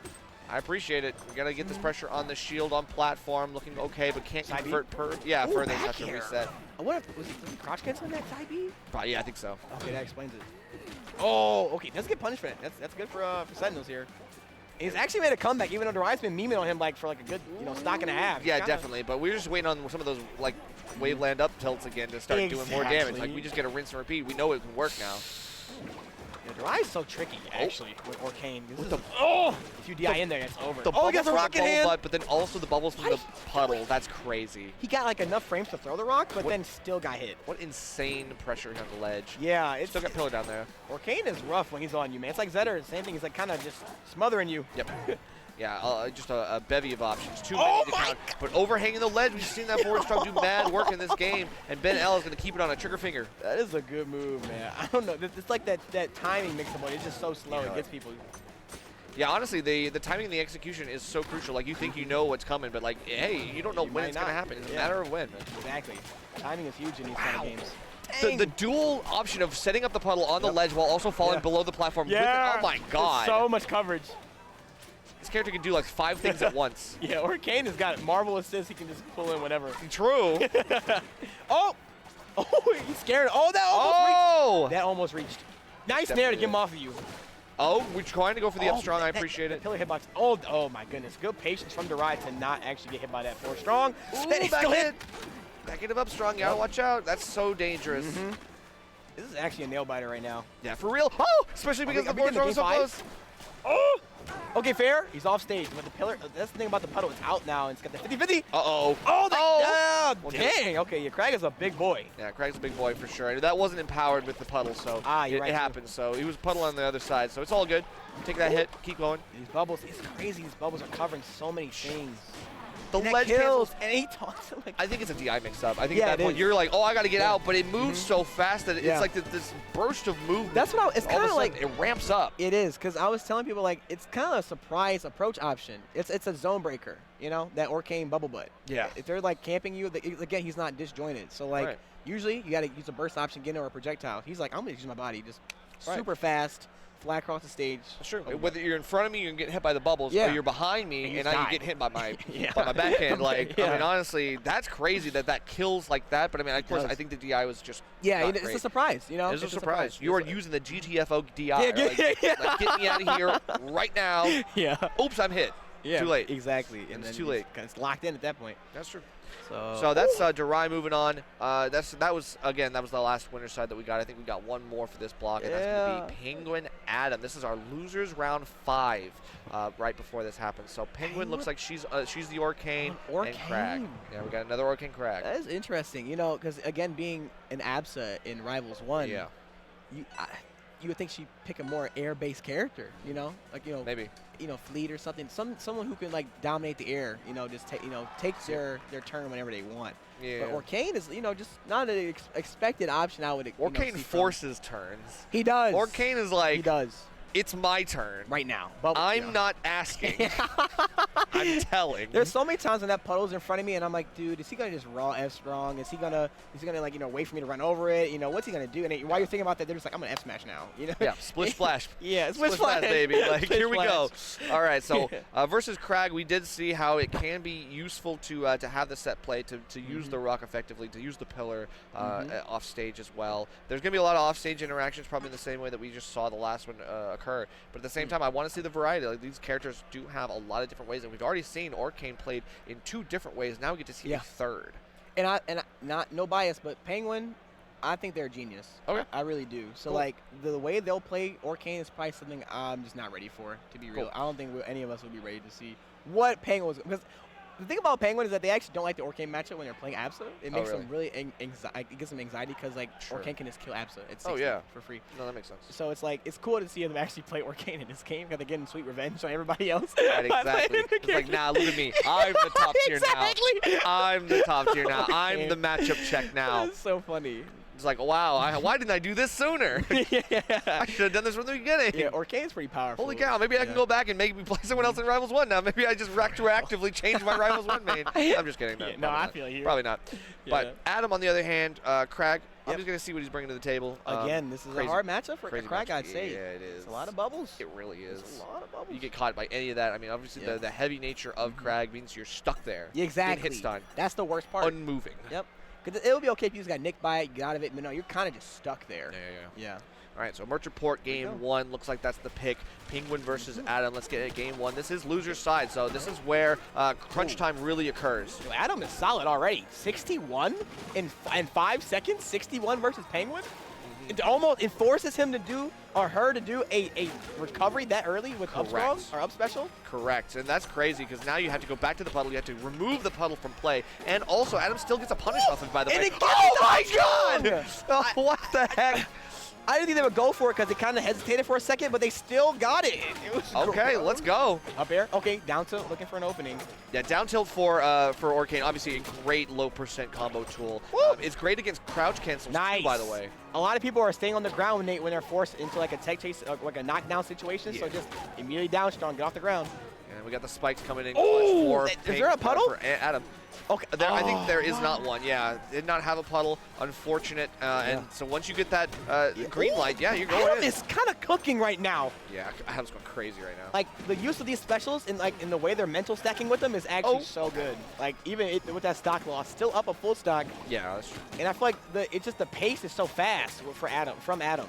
Yeah, that is very true. And now we're getting the up throw. This time you're DIing out, and probably not great because now you get a full combo. Unfortunately, Adam is right back in it with an advantage of his own. Look at that. That's almost a kill. It's just opening is 92%. This is the most aggressive Crag I think we've seen so far. I agree. I've never seen a Crag play like this today.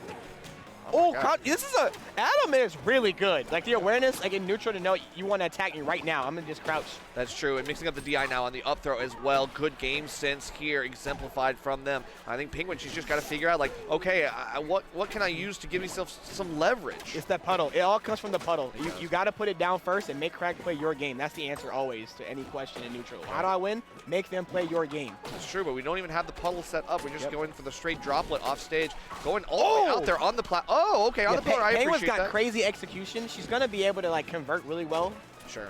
But it's still not getting the stock there, funny enough. Right, kind of dropping the ball on the edge guard a little bit, and Adam just kind of overtakes, reestablishes control. Yo, drop it down strong, though, and now she's tied up to a last stock scenario, and don't ever count out Penguin. That's the last person you want to count out is Penguin, or ZB. Oh, that's fair, that's fair. Yeah. But right now, I mean, it feels like, Adam didn't want to rest on his laurels a little bit too much, has to figure out what they're going to do. Mental mix-up, puddles out. 143. Nice, cancel the up special so you don't have to go through the lag of actually reappearing through the puddle. Yeah, that's up throw, big body. Wait, Penguin tried to get the spacing, I think, on the sweet spot up air. It was kind of hard. Oh my God, the movement. I think he's choking, low key. Like you still have haymakers, really? you know. No. He's getting nervous perhaps a little bit. It's like the lead is slipping away. Exactly. Penguin's getting closer and closer to victory here. Got to stay alive, 187. Penguin is adapting so fast. Yeah, the download happened in real time, honestly. Yep, and now you're going to go off stage, potentially? No, it seems like now Penguin is actually staying on stage. She's really just commanding the ledge. Back air, too. Honestly, I'm worried because now the back that was a raw option, but when you have bubble butt, I guess it's pretty safe. Yeah, it's safe enough. 200% fair. Yeah, that'll do it. Dang, but the adaptation, like, Adam was running over Penguin the first, like, 2 stocks, and then Penguin just said, okay, I need to do this, I need to do this, I need to do this. And yeah, I think, again, her puddle placement was really optimal. She was finding a lot of great bubble butts, like really good bubble placements where it's like, oh, all of a sudden Adam just cannot play his game. He cannot actually get in. He can't, and I will not be surprised if Penguin takes this game. I just won't be. Because the download towards the end was starting to happen. Yeah, getting up a really strong lead like that early on for Adam was great. But yeah, once Penguin got hit by a couple of like the Crag things, I think she was like, all right. Let's lock this down. Exactly, yeah, exactly. She was like, I'm not doing this no more. So here on Rockwall, actually we take it here, even though this is her choice. Even though this is like this is the Crag area. Yeah, so I mean, it's kind of either comfort pick or just like specifics in the matchup that reason Penguin to go here. I don't know why. This is why it's so good for Crag. Yeah. Oh, good point. Reset on the plats like DK, low key. That's what I'm saying. Yeah. Dang, oh, okay, and that's gonna force that. Oh, the spacing was so close. That was that close. And had the timing away. too. Yeah, right. Had the right timing, but it was a pixel away. Dang. Okay, now we gotta wait for something here with the puddle as well. I'm worried. You noticed that on the third episode they tried to DI down and in or down and away. So sure. Maybe Penguin will start looking at that DI and knowing the route. Yeah, I don't know. I feel like at that point you've exhausted all of your other options. You just allowed Adam to truly set up that fair. Yeah, I'm kind of surprised Penguin's losing this the first stock here with the adaptation made last game, but I guess Adam really is just pulling it through. I think a lot of really good platform conversions just brought Penguin to such a high percent that she started playing a little bit like patient and had to play defensively. And sometimes it's just not great against Crag because he breaks down your defenses. Wow, so aggressive by honestly an overextension from Penguin there. A little greedy trying to get that back row crack on the pillar. Ooh, almost getting something off the conversion off the shrapnel. Still doing okay. That's gonna catch the DI. Long range forward strong there. It's a tie game if you ask me. Yeah, that's true. Orcane with the combo potential, with the kill power as well, can again like make Crag look like not as heavy of a character as he is. Truly. And no parries. I've been seeing it all day. There's been no parries on this Crag down special. Yeah, that's true. I don't know. I think people just don't use parry very often. I feel like very little have we ever seen anybody get parry off of a lot. We saw a lot in like the double locks, but that's about it. Yeah, the game is too new. I feel like people would really be comfortable with the parry timings right now, but eventually those parries will come out on these key moves. Oh yeah, sure. Like Crag's down B is a key move. Yep. When we learn timings on these moves and we know what like habits are looking like, yeah, of course we know what characters are going to be using. So. Yeah, it's coming out a lot actually. Like I think Adam has realized it's not been parried, and so he's kind of using down B now. Right. Continue using that kind of stuff. Love that kind of stuff. Yeah, so. You got it. Otherwise, it forces you to jump. It corners you for free. Yeah. All right, throwing the rock into the fair. That killed it. Rock throw into fair, a great way to force a jump and then punish that jump. I don't know what the adaptation needs to be from Penguin other than like, I don't know, maybe more puddles to be honest. The puddle, I think, puddle placement that time was a little bit lackluster compared to first game.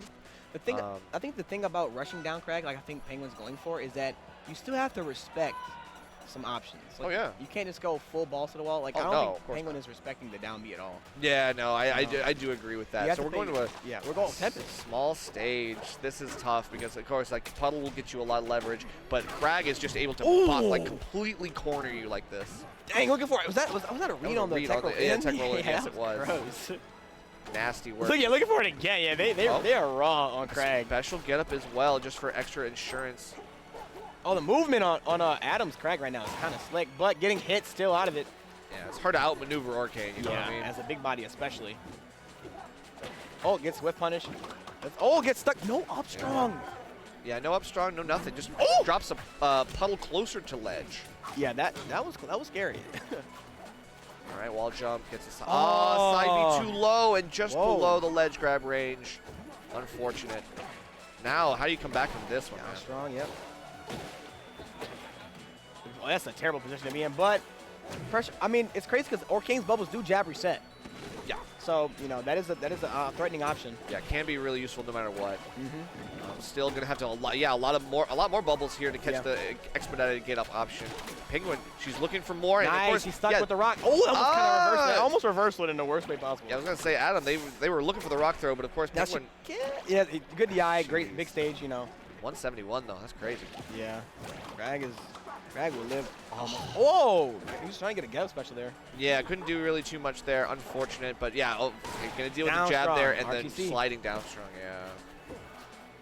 And I don't know, Penguin just has to establish the game plan and not let go if they want to play super aggressive like this. Oh my God, getting stuck on the platform is not where you want to be, especially when Crag is swinging fists. Woo! Missed the wave land, gets killed for it. Yeah. Wow. Dang, the smallest of errors can be everything in a game like this. It's so fast. And Adam getting these crucial kill confirms where Penguin is falling short on them, I think is going to be the X factor in this whole set. You see how he tried to bubble butt in there? Yeah. That's what I'm saying. There's no respect for the Crag down B. Yeah, There's no she's got to respect that, honestly. You got to take your time when you approach. Even though you can be smothered, you got to take your time on the way in. Yeah, exactly. You got to like make sure you kind of find a punish on something else if you can't punish that exactly, right? Yeah. Like just wait for the next option afterwards. Sometimes you just want to give Crag space on purpose so he'll be more inclined to do it. Yeah, see, that's what I'm saying. Give him the green light. Maybe he's goes a little too crazy with it. Okay, dash tech is in an advantage. Puddle pressure, but doesn't get the most out of it. Gets a late dash tech, forces the knockdown. Oh, tries to get the puddle. Oh, that's going to be, it's not good. The rock throw, yeah, like the actual throw. Yo, that backer was so essential. Ah! And that's a 3-on Penguin? Wow. That is not easy. Adam's Crag was is crazy. Adam's Penguin's like, what the heck do I do? Oh my god, that's crazy. So Orcane, like we saw one set with Crag Orcane where Orcane was doing mad work. This time Crag, I mean, I'm serious, like matchups might not matter as much in this game. It depends on how you play it. Exactly, because you see Durai, he was a lot more bubble butt, which locked down Crag a lot. That's true. You know, you gotta suffocate him in some way. Yeah, that's true. But I don't think Penguin found out just yet how she wants to lock down Crag in that matchup in this game so far. That's true. But she will. I promise you she will. Yeah. She's literally a genius in my head. Right. She may not look like it right now to like people who first-time viewers, but like she's so cracked. Yeah, I mean, for real, we're playing, you know, the most recent addition to this beta, and of course it's like, you know, it's going to take a learning curve for everybody. Yeah, you know? everybody's getting sauced. Everybody's washed right now. You're sure. And so we're all learning the matchups. We're all learning what tricks and tricks of the trade to like bring out. But of course that just means that it's a good game. It's a good game. It's honestly. a good game. A good game with a lot of longevity, I think, baked into the mix. It's got a lot of depth. I think we're gonna be seeing like the meta develop for years. Exactly. And then of course like the great work from production from Gushi from Rivals Studios. Dan and the team. Yeah, of course. Just to be able to like balance and everything and make sure everything's really good. Oh yeah, I mean it's funny because like currently I don't think balance currently is their focus, and that kind of shows a lot. Sure. I'm funny enough, believer, whatever. But like they're really focused on getting the game out, making sure they have enough features for like people to be having fun when the game drops. You know, when just only ranked. You know, for maybe. Oh right.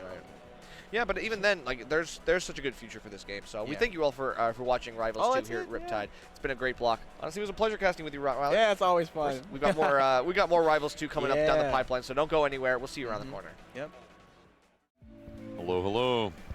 Hello, ladies and gentlemen, and welcome to Riptide Rivals 2 Singles. And today you're going to be joining us for Wave J. I am 2Jank, and I'm Plastic Dinos. That's crazy. Wow. I know, just being here. Yeah. Just being in the midst of it, being such a part of something so incredible. It's Riptide is such a cool event. Oh, yeah. And to have such a huge Rivals 2 turnout is crazy. And it's just so much fun talking and playing with all the other people from different communities. Like, yes. I've met so many PM players. I met so many Melee players today. Yeah, they are bridging the gap with Rivals 2. I mean, we got ferocious competition from P+ and Melee, and the Rivals folks themselves will be trying to hold it down and take this championship. But for our first match anyways, we have Vidad, I hope I got that right, probably didn't, versus one Outcast, some Clarin on Crag action. And actually, I think that's the next one. I think it's Hawk versus Vidad. Right? Yeah, that looks right. Is that right? I think so. You know what? We're just gonna find out. Yeah, we'll figure it out.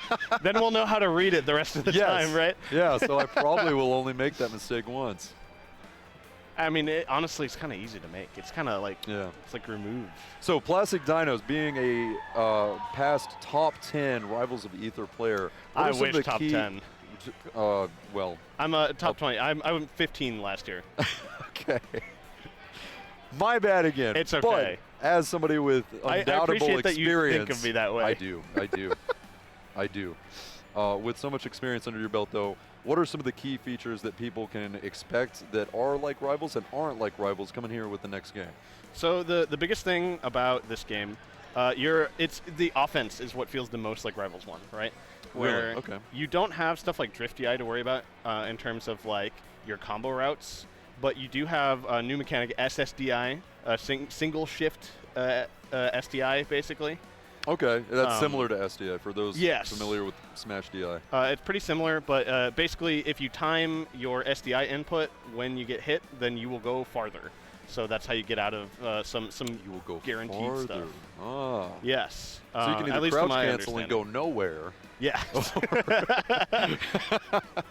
Wow. Or you can SSDI into the ground, and then you get to floor hug. Can you do me a favor and point that out when you see it? Yeah, that's what those big recognize it. That's what those big blue arrows show. Also, that's No SSDI. kidding. Okay. Yeah, it's an SSDI indicator. But that's kind of in a nutshell, right? Like the offensive capabilities of what you can do, like hit falling, the movement being so you still got our clean. hit falling. All of that is the most similar to Rivals 1. But even then, you just have stuff like grab. You have all that's of a game these changer. new defensive mechanics, Special like shield. pummel. Yeah, you have all the new special pummels. You have a whole knockdown state, which we didn't have in Rivals 1. Like, yeah, we didn't. So if you were hit with something that's under a certain percentage, then you could threaten knockdown and yes, even be able to tech it, or is it untechable? So it depends on the moves and stuff. So like, if you're on the ground and say Zedibern hits you with down air, right? Right. Sometimes that'll send you up, and then you'll go into tumble, which we didn't have Right. tumble before Didn't either. have tumble. There's so many new mechanics. It's like actually impossible to go over all of them without like having an Excel spreadsheet or something. Yeah, fair enough. Fair enough. But like there is so much going on in this game. Mm-hmm. There's so much depth to it already, and yet it's not still- even out yet. And yet it is still shockingly familiar for those of you coming from Rivals of Aether, and even P+ players I'm hearing are saying that it feels nothing but natural, and so watch out. It's true. It's this game has got a lot going on, and I'm really looking forward to the future of it. That's for sure. And Heck yeah. I'm not going anywhere. I'm still playing. I played earlier. That's awesome. Claren Fleet looks like for our first matchup. Okay. It's going to be fast. Yeah, this is a bit of an interesting one.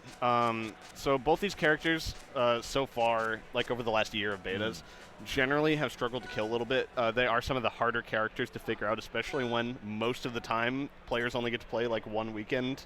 You know what I mean? That's right, the beta weekends. So it's a bit of a strange matchup. I don't think they're in tourney mode because one of them had a win, but... Yeah, this is probably this is button test. Okay, yeah. Button check. I'm not used to this new character select yet. I miss playtest mode. I know the dev said on the feedback boards they were thinking about bringing it back. You're talking about in the character select screen? Yeah. Kind of like, that is probably one of the most innovative things about Rivals. I really enjoyed that. That was the thing I loved the most about the game, I think.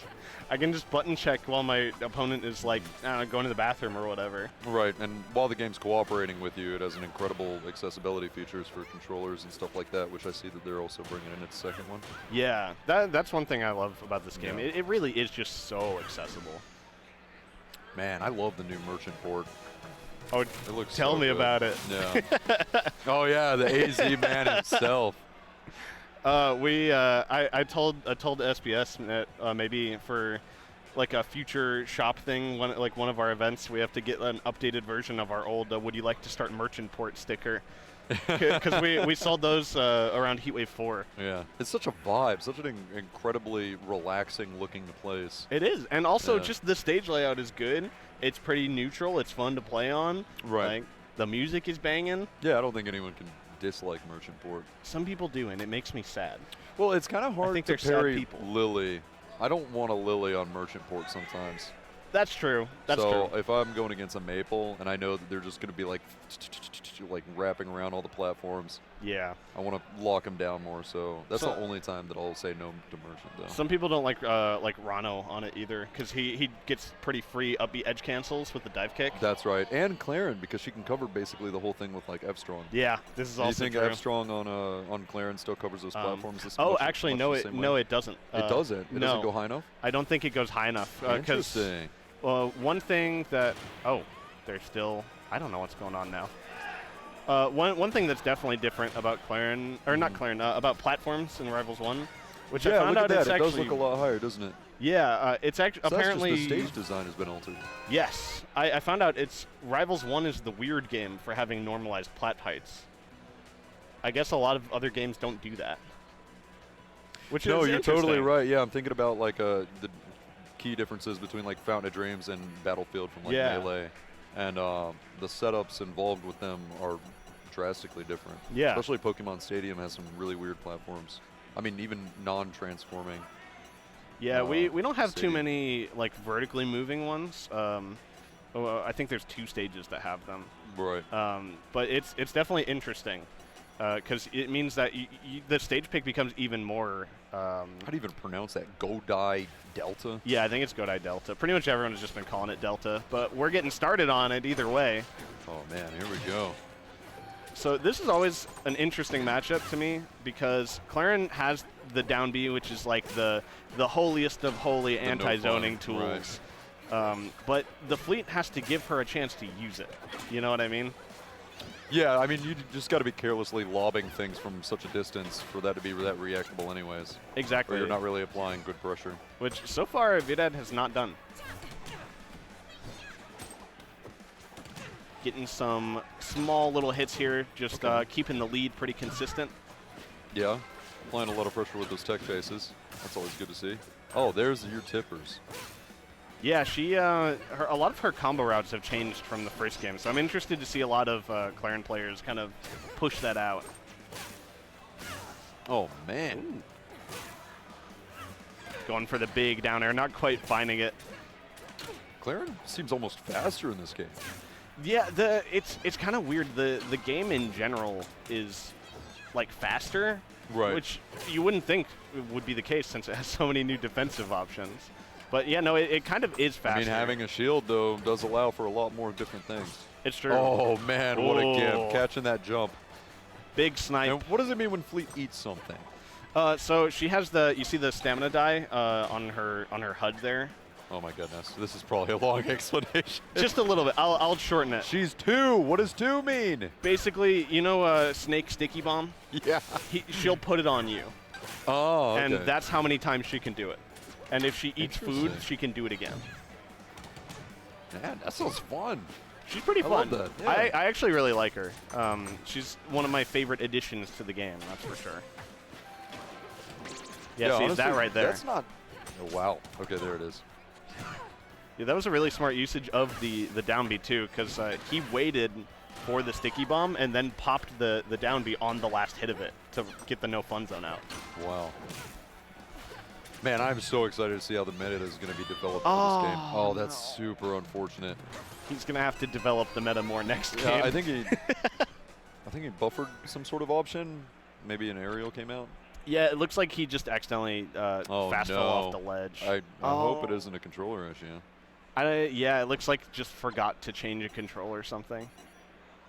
But they both went for it, too. I really hope that's not why that happened. That would definitely suck. But Hawk up 1-0 regardless, and was maintaining a pretty solid lead the whole time. I feel like especially at low percent, he got a lot of those grabs in and those little multi-hits to make sure that he was just building up percent nice and slow. Right. I don't feel like Claren walls out so much as she did in the first one on account of everything just being so much faster. You can get in, you can get out, you can maneuver through her, well, so to speak, danger zones a little bit more easier. Yeah, she's also just honestly kind of a different character in this game. Right.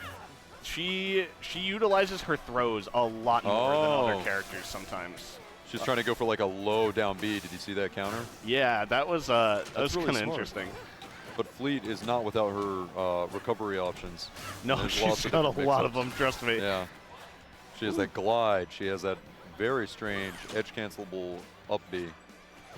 Yeah, that's the one. You'll know when someone has been grinding out Fleet, when they just keep doing that like after a stock. Yeah, I've seen the Halide clips. He's exactly. going a little too nuts with that. Well, we are in tournament. You can't quit out on this. So far, Hawk has taken the lead, which was not the case the last game. Nice special pummel break there. Yeah, keeping the pressure pretty consistent. Oh, there you have the jab into Dacus again for Claren. That stays the same.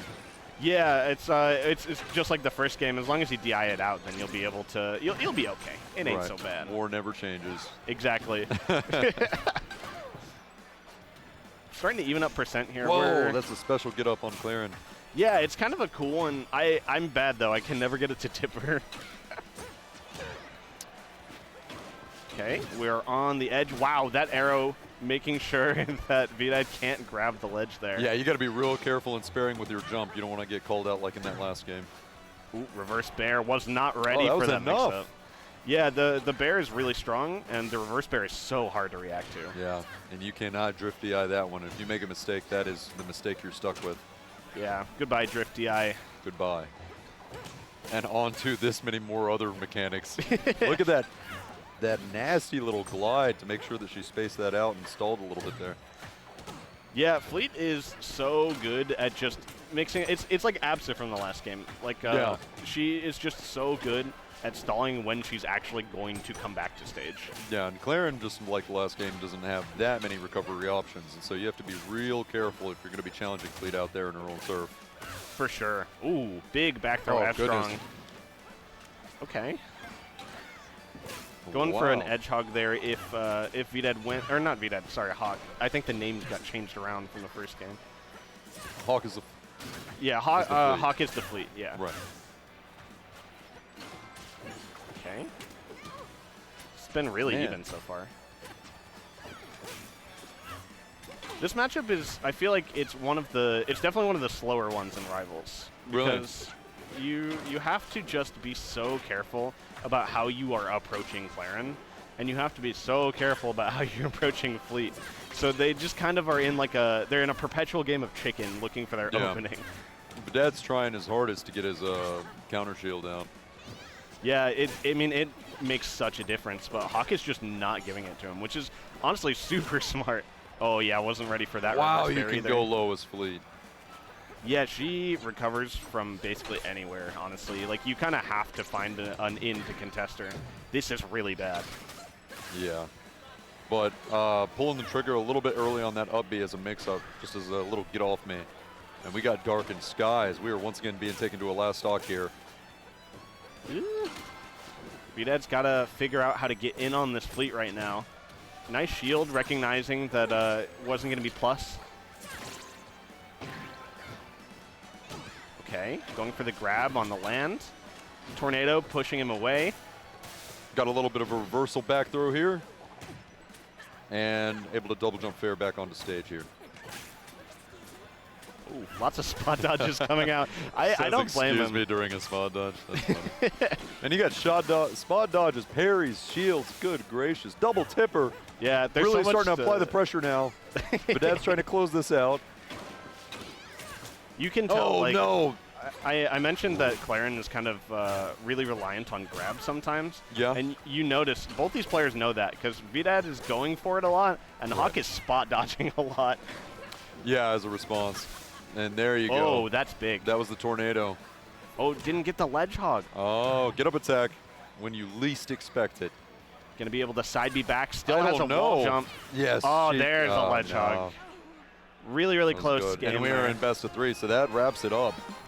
Yeah, Hawk taking it 2-0, but not without a little difficulty. Not that's without for sure. difficulty. That first game was a bit of a bummer. I really hope that our competitors were able to set their controls correctly, or what the issue may have been with that. But I mean, it was still a terrific showing for both players. It was, yeah. And that's a matchup I feel like I don't get to see that often. So it was kind of nice to just sit down and like analyze it. Yeah, Fleet has some real in and outs. You know, you can't just pick up and play that one probably as easily as you would be able to like grab a crag. You know. That's why it impresses me so much whenever a Fleet player is like really moving with the character. Yeah. Because most people playing this game barely get to play it right now because it's not out yet, right? That is right. It is not a game. I'm constantly astounded by how good people get without even in such a short time. Yeah, it's crazy. It reminds me of Dan talking about how the only way that he could be the best in the world is by making his own game and being the first one to touch it before anyone else. Exactly. And so that's why he won that Heatwave bracket. Right. And then give it a day, buddy, because these new players are hungry. Oh, look at that. We got a Rivals 1 matchup. Yeah. Miss Manners versus Outcast. Or one Outcast, if you will. Some crag on Claren. Yeah, I haven't talked to Miss Manners enough to know if she is going to still be playing Claren in this game. Mm-hmm. But Outcast is definitely still playing Crag. Oh, yeah. So we might just see like a straight-up like Rivals 1. I wouldn't be surprised to see this matchup in either game. And I've played Outcast a lot in Rivals 1 at least, and things that I can say about him, I'm not as acquainted with Miss Manners, but Outcast is a tricky crag. Yes. I mean, he knows his angles, he knows his shards, He knows all those dumb little things that make you rage. And he's going to be keeping you at an uncomfortable distance and using lots of rocks. Yes, he's definitely a super rock-heavy Crag. Yeah, he's the B button Crag, as I call it. Oh, he's a B Crag for sure. Yes, because you have your A Crags, which is like MSB. You have to earn fighting his Crag by fighting his rock enough. You have to fight the rock enough that he respects it and starts using the Crag. Yeah, they went to the school of Gecko is what happened. Oh, no.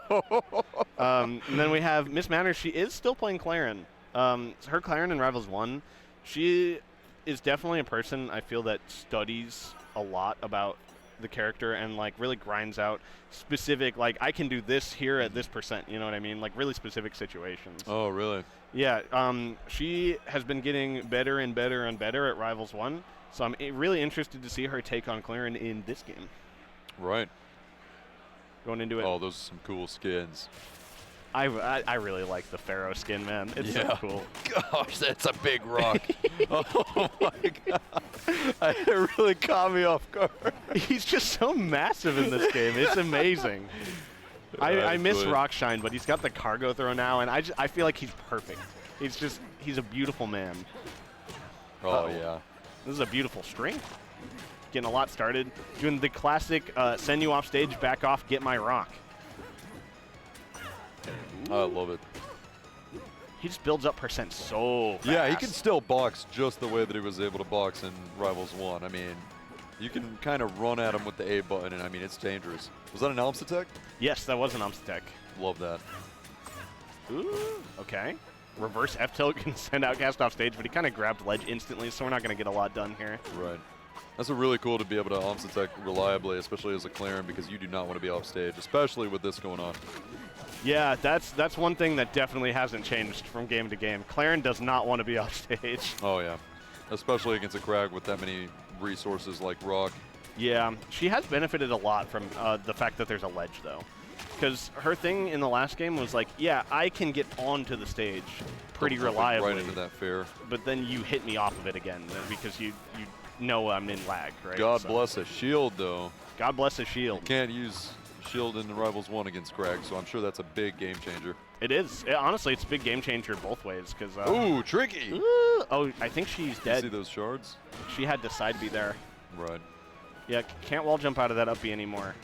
Parry would still give jump back, wouldn't it? I'm sorry?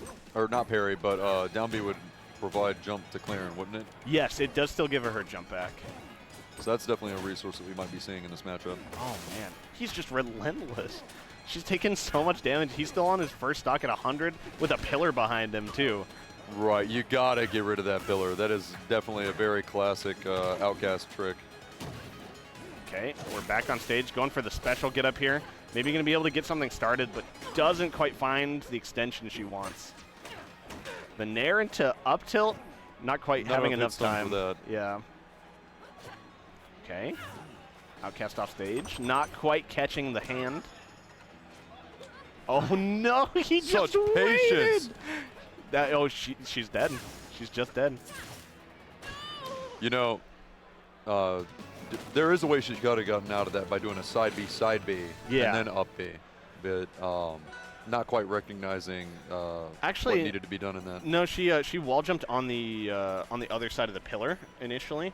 Oh, so the wall jump was gone. Yeah, the wall jump was gone. If you do that first side B though, then you could crush pillar and still be actionable immediately afterwards. Exactly. Right. I but think that she is had tricky to, in the heat of the yeah, he was gaming. Sitting there. We're on Tempest now. I like this pick, although it could be a little bit of a double-edged sword because the actual stage itself is really small. It is small. It's going to be really easy to send either player off and into disadvantage. Okay, coming back. Whoa! That was nice. That was crazy. I haven't seen that yet. That's sick. Was that an edge canceled dare? Yeah, Harry's coming out. Edge canceled the up B on the right side platform and then instantly dared. That was super cool. Okay. All right, Outcast having to work for it a little bit harder now. Don't go down there. You're going to get grabbed. Still able to recover, though. It is that is the most common trap I see people fall for when they don't know Crag too well. Is they go down to fight him on his pillar, and now he you can grabs just him by the shield on neck. it. Yeah, Getting shield grabbed on a pillar is trouble. it's pretty bad. Especially if you're way out there. Especially as a Claren. I mean, all of that is dangerous. Yeah. Miss Manners is just thirsty for those kills and trying to get some sort of advantage here. Still unable to, as Outcast is holding out. Whoa. She's starting to style now. You see the down tilt break cancel? Oh, yeah. This game demands it. This game does demand. Honestly, style I demand or get styled on. You demand it? I demand it. I want gameplay. And this is definitely gameplay. Oh, ambitious. Honestly, he's got all the room he needs to be. I mean, he can just kind of do whatever he wants now. He's at a really great percent for Crag and a really bad percent for Claren. So, Outcast was put into a bit of a tumble state there instead of just being outright in like parry stun. Yes. When the pillar was destroyed from beneath him. Yeah, so that's still the same. Did he roll off of it, or because I've seen parry stun from destroying the pillar. Ooh, it looked a bit different. Wow, that's zippered. Yeah, that was big find there for Miss Manners, but she's now a full stock down. Oh no. And it's hard to kill Crag, man. Yeah. Honestly, the whiff lag with those moves does not seem that tremendous. I mean, he can just kind of throw out a lot of different options, and you need to keep respecting, keep blocking, and wait for that in. Yeah, so one thing, we were talking about new mechanics. Mechanic no longer in the game, whiff lag doesn't exist. Whiff lag doesn't exist? No, there's no whiff lag. Instead, so all of the whiff and like on hit values from Rivals 1, they've been normalized. That was a big down B, by the way. Oh, yeah. Yeah, so basically they took the average, as I understand, from like whiffing and hitting. And like that's the new data. So. I see. Wow. Outcast just wrapping that one up. Yeah, that was a good showing from Miss Manners. It's just that she couldn't get in. She couldn't get in, and I think most importantly, she could not find a way to kill him. Yeah, there's no real kill potential. I mean, we did see that Dacus that one time, and I mean, that was a funny hitbox, but Crag big, I guess. And even then, I mean, she found that at like, it was like 186 before the hit or something. I mean, Claren, just like the first game, you really have to work to find those setups with her. And not only that, but to also say something about Outcast and his playstyle. I mean, we were seeing a tremendous amount of pressure and not much no fun zone coming out. It's not true, much parry. I mean, Outcast makes you play the game. Definitely. Like, you need to earn that in. You need to make him realize that he needs to choose other options. And why would he pick a different option if one is working already? And I think it really helped a lot that he recognized that she was having trouble killing him. Right. And then just set up pillar on the other side. Take a look at that shirt. We got better nerf. Oh, yeah. I saw a couple people walking around with that. That's funny. Haha, very funny. It looks like it's made in MS Paint, but it has a distinct charm to it. It reminds me of there's like a fish bungin emote I like to use, and it's like that exact face. Is there? Yeah. he's kind of in a similar spot as far as the meta goes for Slap City. Right? Oh, is he actually? I think so. I mean, oh, gotcha. I know he's not like what people pick to win with, but damn, it's a fun character, you know? Oh, yeah. All I know about Slap is that most people play him, and the game is fun. Like, okay, yeah, fair enough. Game good. Game good. So, we got Run Gunshoe, probably murdered that, sorry, and Toma. Yes. So, I'm really interested to see this. We got an elephant. Don't know too much about Ranganshu, but I know that he is considered very good. Yeah. And Toma is has been playing for a long while. Enters the dev tournaments and stuff as Loxodont. All right. Yeah, so we're going to like see a real Lox representative. I mean, yeah. Check the shirt. See, better nerf the elephant. He's ready. Casually stretching. Pay no attention. Oh, we're getting the lore matchup. I just realized. Okay. This is the Rivals 2 Deep lore. Fighting for the literal future here. Wow. Are they just jumping into it? Look at how it shows those stats. I'd imagine we probably have a button check. No, we don't. It looks like they're striking. We're doing it live. Hold on. Which one banned Merchant Port? Ranganshu banned merchant port. That upsets Easy me. plastic Dinos. You have to stay seated. You're right. You're right. We are doing a button match. Okay, it is a button check. This is probably where they're going to start anyway, though. Right, yeah. They just got the stage striking out of the wind. Look at the wavelands. I said that as he missed one. Oh, man. Just keeping in mind, one of these competitors banned merchant. I mean, now, like I'm an unbiased commentator. But I'm just saying. I mean, we all are on this blessed day, but I know you're biased for that stage. Listen, just because you have come into my house and spit on the floor, it doesn't mean that I won't remain unbiased in commentary. I will unbiasedly tell you to lead. Wait, that's how I warm up. All right, he's back in my good graces. Oh yeah. In Rivals 1, when I do playtest, I hit one tipper down strong on the. I really hope that we're able to see that. Oh, okay, cool. Oh, cool. We're going in. We're going in. Stage. We are live.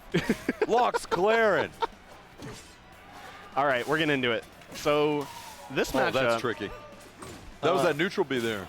Yes, neutral B the shield breaker. A big addition. It's not to really her a shield kit. breaker, is it? No, it's not. But it is really cool. But it's one of the coolest things she has in this game. Yeah, and she carries a little bit of momentum with it as well when you're doing it in the air, right? Yeah, and you can angle it in the air, which is spooky. Ooh. So much spice added to this game. Oh, that would have been really neat. Yeah, that was the neutral B angled up Forcing into air dodge. Side B. Yeah, and Lox has really got to hold on to those resources when he's off stage. Oh no! Oh man! Oh, get ready, folks. We got some real character representatives here. All right, we've got. Oh, there's the legend Vaughn going. Interesting. And that seems pretty safe. I mean, even if you were to parry that, she could still just grab ledge again off the side being there. Yeah, but then the big thing is if you parry it, she won't have the invuln.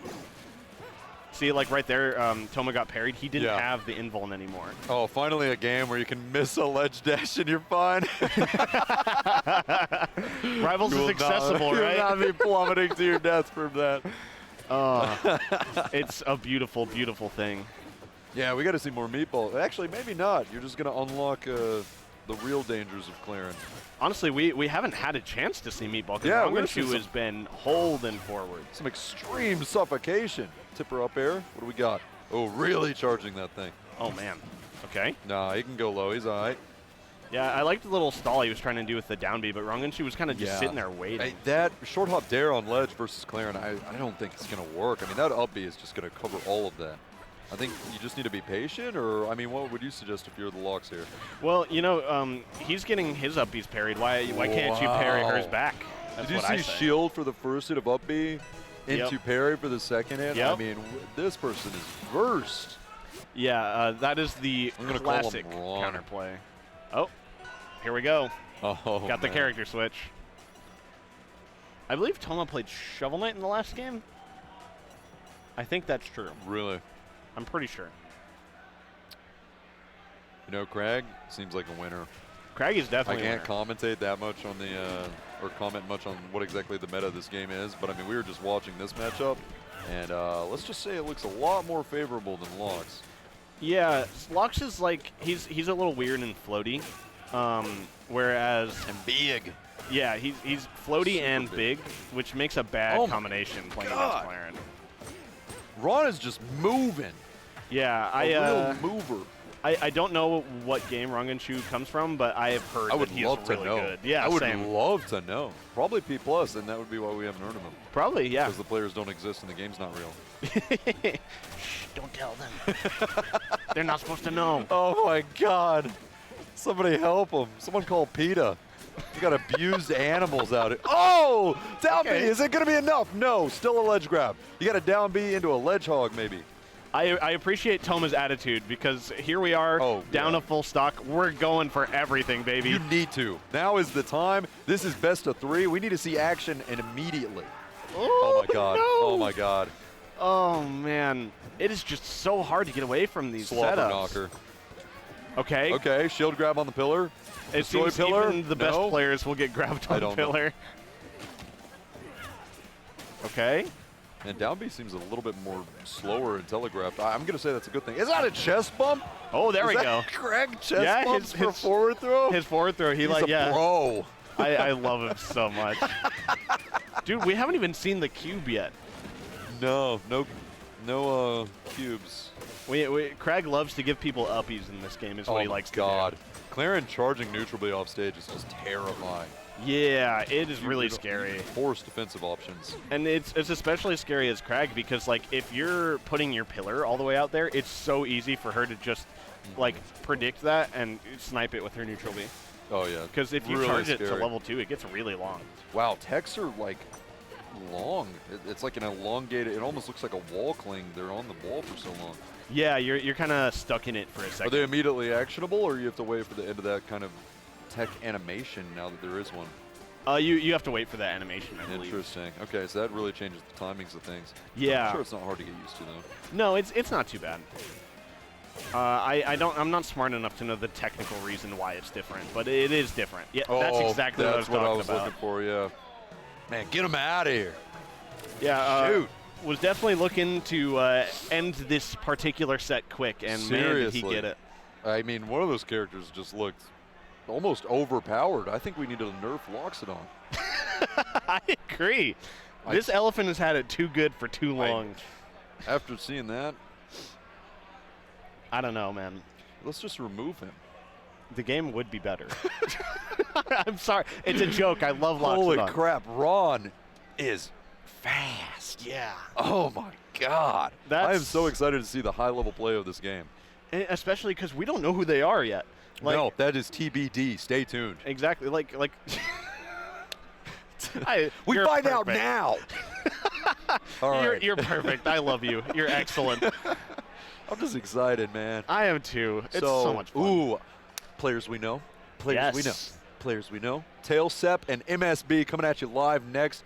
Crag and, would you believe it, Raster. Isn't that crazy? And if you do know them, then you would believe that. You know, it's That's interesting. exactly what you would believe. You would believe that. Yeah. Although it's weird because there's a lot of Rivals players, even longtime Rivals players, that are not playing their mains in this game. Well, some mains aren't there. I mean, some mains aren't there. It's true. Yeah. But you know, like I have Claren. I'm not playing Claren. I'm playing. Really? Yeah, I'm playing Zetter right now. Okay. Until I'm waiting for Forsbrun. That's like my character I want to main in Rivals. As a Claren. Yeah, I don't know. Okay. On to brighter, bigger, better things. She's cool. She's just not the same. So I you know, Okay. and that's how it's like split down the middle. How Rivals 1 characters feel about their main. Exactly. To be loved is to be changed, though. Yes. So you know, just because you guys are growing apart, I hope you still remember her fondly. Oh, definitely. And when you know, beating I'm her always up going on to the play field. Rivals 1. When I'm beating her up on the field, that's perfect. You're destroying her. The monster she's become. But let's talk about these players a little bit. We can give a. Oh wait, things are changing. Maybe it won't be Tailsep and MSB. It looks like there might have been an issue. We'll introduce the players later. Yeah. Probably. Well, we can still talk about them because they're like that's I don't the think point. they're going to be fighting them. It might oh, be did they Tailsep. change the no? That's oh what I'm yeah. saying. Okay. Yeah. It might I be, see what you mean now. Actually, Ron might have just earned himself a fight against Tailsep, if this spreadsheet isn't fake news. You never know. It could be. I'm not looking at the bracket. I'm commentating. I'm a princess. I don't have to do that. I say nice back air. We're gaming. I don't think either of us have said nice back air yet, and I think that's a shame. You know what? I'm waiting for it. I'm waiting for it I'm going to say it once. It's going to be a Loxodon back air. Yeah. I settle for nothing but the best. I want Lox back airs. I want a really good. I want Ron level good on a Loxodon. That's what I want to see today. Yeah, there was a lot of that in the earlier pools. Really? I wish I knew who we had like in this wave. We're on to strange new beginnings. I mean, it's true. It's true. We don't know who's going to be top in these charts. Apparently, we're the Claren block is what's happening because every set so far we've had a Claren because it was Claren Fleet. Okay. And then it was Claren Crag, and then it was Claren Loxodon. Yeah. Well, Claren Lox / Crag, I guess. Right. Claren versus the Scrambler. Claren versus the world. I guess so, yeah. Apparently. Claren versus the heavies and Fleet, I guess. I'm so excited to see what the response is going to be for that. Hopefully we get Ron coming up next and we can see if somebody can bring something new to that matchup. and kind of show us where the weaknesses are, because I swear to God, it looked like there's just always a hitbox out. It looked like all the options were covered. It looked like the wall of Claren, the way that I remember it from Rivals 1. Yeah, the big thing is, like, her options are generally a little faster than they were in Rivals 1. No whiff lag. Yeah, exactly, So, no whiff lag. But they did add whiff lag after a little bit of Rivals 1, so that might still be on the table. I mean, the game is in development. Q4 2024, baby. That's right, I think. Yeah, that's what they said. I will not be verifying that or holding them to that. I want a good game, not a now game. You heard it first. Tujank verified it. It's coming out tomorrow. Dan. I don't know what to say to that. You gonna make this man a liar? Yeah. You gonna do that to me? That was definitely you. I do lie. I hear people moving. It's exciting. There. That's an unfortunate place for a curtain. I wish I knew what was going on. I know, right? We could just wave to the crowd, and they'd cheer. For you. They'd cheer for me. Everybody, come on. Yeah. But I think it's done. I think I think we're gonna get Tailset versus Rangunshu. Yeah, I'm gonna leave that name up to you. I'm gonna say Tailsep, and then I'll go like this. Yeah. I'll try and hit my cue every time. Ron. Yeah, we could probably just say Ron, I guess. I am going to say Ron. Yeah. Oh, shoot. And they got us some water. Dang. Can I just talk about how much I love production at Riptide so much? Yeah, can I talk about Riptide and my affinity for them and the great place and the environment that they're fostering for us? It's beautiful. I love it. I've been to every single Riptide for a reason. It's only, if only they had like a kiddie pool and we could wear like pool floaties and actually commentate this while being in water. I would love that. Yeah. First, no masks. Second, we're all going to be swimming. This is all going to be one giant pool. All of our electronics are going to be fried. One step at a time. Even we're going to get there. Yeah. Oh, no, it is. It is versus. What is happening? I don't know. Maybe it's first come, first serve. Who's playing? And whoever. Well, Outcast. Oh, what? it's MSB and Outcast. He's returned to the field. Out of nowhere. Production does not know what's going on. Still great. Still love them. Tailsep is not going versus MSB. We have MSB Outcast. All right. Well, got a real crag off here. Yeah, we're getting the big crag ditto. We are getting the crag versus a definitely new up-and-comer. I love this tag so much. That's a freakaboo. What are these tags? My favorite part about this game and the tags is that you actually have exclamation points and other punctuation marks now. So you can just do that. It opens it up to even more degeneracy. Exactly. Like I was Gerald in the last game. Now I can be Gerald. I see. Gerald? Maybe if you if I'm a little inquisitive. If you're feeling freaky. Oh, they're just doing it in real life? They're cowards. Yeah, you see, MSB had perfected the techniques. He's been labbing rock, paper, scissors for so long, he doesn't want to do the online. Knowing him, how could he do this to me? he knows I'm on comms. He did that to spite me, I swear. He's shouting out to you. We got Crag, and we got Crag. I'm going to imagine that they're using the same skins, and so Outcast is on the Pharaoh Crag. Yep. Outcast on the Pharaoh Crag, MSB on the Soccer Crag. Or Football Crag. Man, that is a snappy little ledge grab when you do like a side B cancel into it. Also, side B not being used that much. Can you speak to why maybe it's not as good of an idea? So it is. It's still good. Oh, that I love. He's the original circus clown recovery. That's right. MSB elected to get rid of his pillar by doing the cancel. We got a square, almost an F smash from a square. I love watching him play Crag because he has been innovating this character for a decade now. Yeah. And he's just always been able to keep it fresh. Same Crag, different animal. Absolutely. All right, we're both jumping up, getting the fairs, but MSB was just a little higher on the totem pole. He's going down. We got to throw. Get rid of the pillar. Or parry it. Parry? What a parry. Wait, was the pillar still there? Yeah, the pillar was all the way at the bottom. A bit of negligence, but a really cool edge guard. We're seeing the highest high-level Crags duke it out here. Yeah, and I mean, they're not both kill each other. No, they're both at like 200%. Yeah, get on it. Okay, fair Fair finally at gonna do it. 170. Okay, I was about to. Oh, sorry, my bad. I was gonna. Just gonna comment on that. That's all. That's fair. No, Down throw honestly, I jabs, get it. Down throw jabs. Down throw jabs. We're gonna see a whole lot of those. Oh, nice air Pillar dodge. doesn't look like it immediately destroys. Is that more of a cosmetic thing, or does it kind of linger? No, it's more of a cosmetic thing. As far as I understand it works the same. As soon as it's hit, it is gone. Yeah. Okay. Throwing the ball. Ball's in your court. Hey, Ooh, jumping special over. get up. I love that option because he backed away and then hit the rock shards anyway to pressure, and that gave him enough time to just pull another rock. See, when I was playing Rivals 1, I was definitely thinking to myself, Crag does need a full stage pedal wave. You know what? I agree. That's a good point. Okay. MSB definitely running away with this stock here, playing with the lead really well. Okay. Unless. Oh, he missed his waveland, but he's still finding the kill with that on that down strong. Yeah, down strong. Down strong. Sorry. You're fine. You're fine. I don't think Dan's going to sue us for it. But I'm going to get fired. Oh, I was expecting some. Oh, yep, double side B. A little bit of chest bump from respectable Crag main to respectable Crag main. A couple of bros. Double up tilt. Oh. Went for the chest bump into like 80% from up tilt. Oh no, how's he gonna get out of the corner? No one puts Crag in the corner. It's literally impossible, I think, actually. Oh, we got. Oh man, that would have been spicy. Yeah, he's been going for these down throws whenever he cubes outcast because it is so hard to tech. I actually don't know if you can tech it if he throws you down. I actually think you might not be able to. Oh man, that was a purple. Or yeah. Maybe we might have to call it something else now. Purple Galaxy, it still works. There is purple present, so it works out. Yeah, it's on the spectrum. Purple's more of like a spectrum thing. Yeah, yeah, yeah. The color spectrum. Indeed. There we go. All right, another fair Galaxy.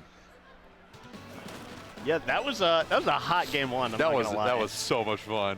Yeah, they were socking each other. There's one thing I think that remains consistent between both games, and it's What's that Crag Ditto is the most fun thing to watch. Honestly, Crag Ditto is so much fun.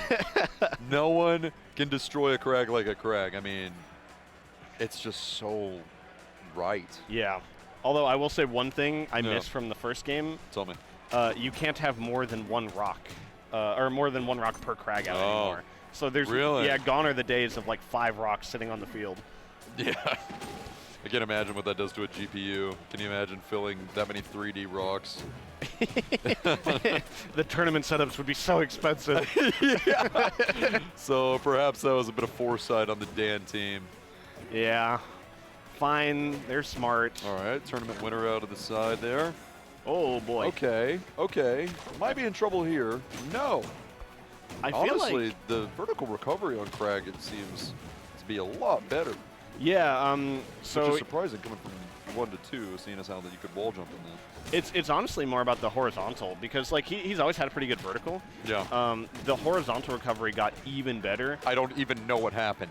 He CC'd all of that, but didn't do something. He had to shield there. He couldn't like actually attack back. He wasn't plus enough. CC'd a lot of damage. Yes, he did. That's the danger of it, right? Like, if you CC at a bad time, you're eating so much. Yeah. Okay. Oh, going for a tech roll read, but it was not happening. Catches the edge cancel. Wow, Outcast is really putting the Pharaoh's curse on MSB this game. The curse of Raw, indeed. Looks like the ledge isn't quite such a dangerous place to be, though. No, I and feel you can like re-grab it and still have your vulnerability. I mean, it's an appetizing place to be, really. Man. Oh, good snipe. That was a great snipe. Excellent snipe because, again, they went for a pillarless recovery, and so that kind of surrenders the pillar. Yeah, I feel like MSB was getting away with pillarless a lot last game. Right. And this game, it's just been caught so much by Outcast. Like, he's even catching, like, the pillarless edge cancels off, like, the top platform. He's a crazy, crazy man. Oh, wow, that was a fair. Oh, no! No, what happened? Slightly misspaced, and he hit the pillar as well, and then just fast fell to his death. Man, that's so unlucky. The soccer Crag's wearing a little hat. That's what I bring to the table as a commentator.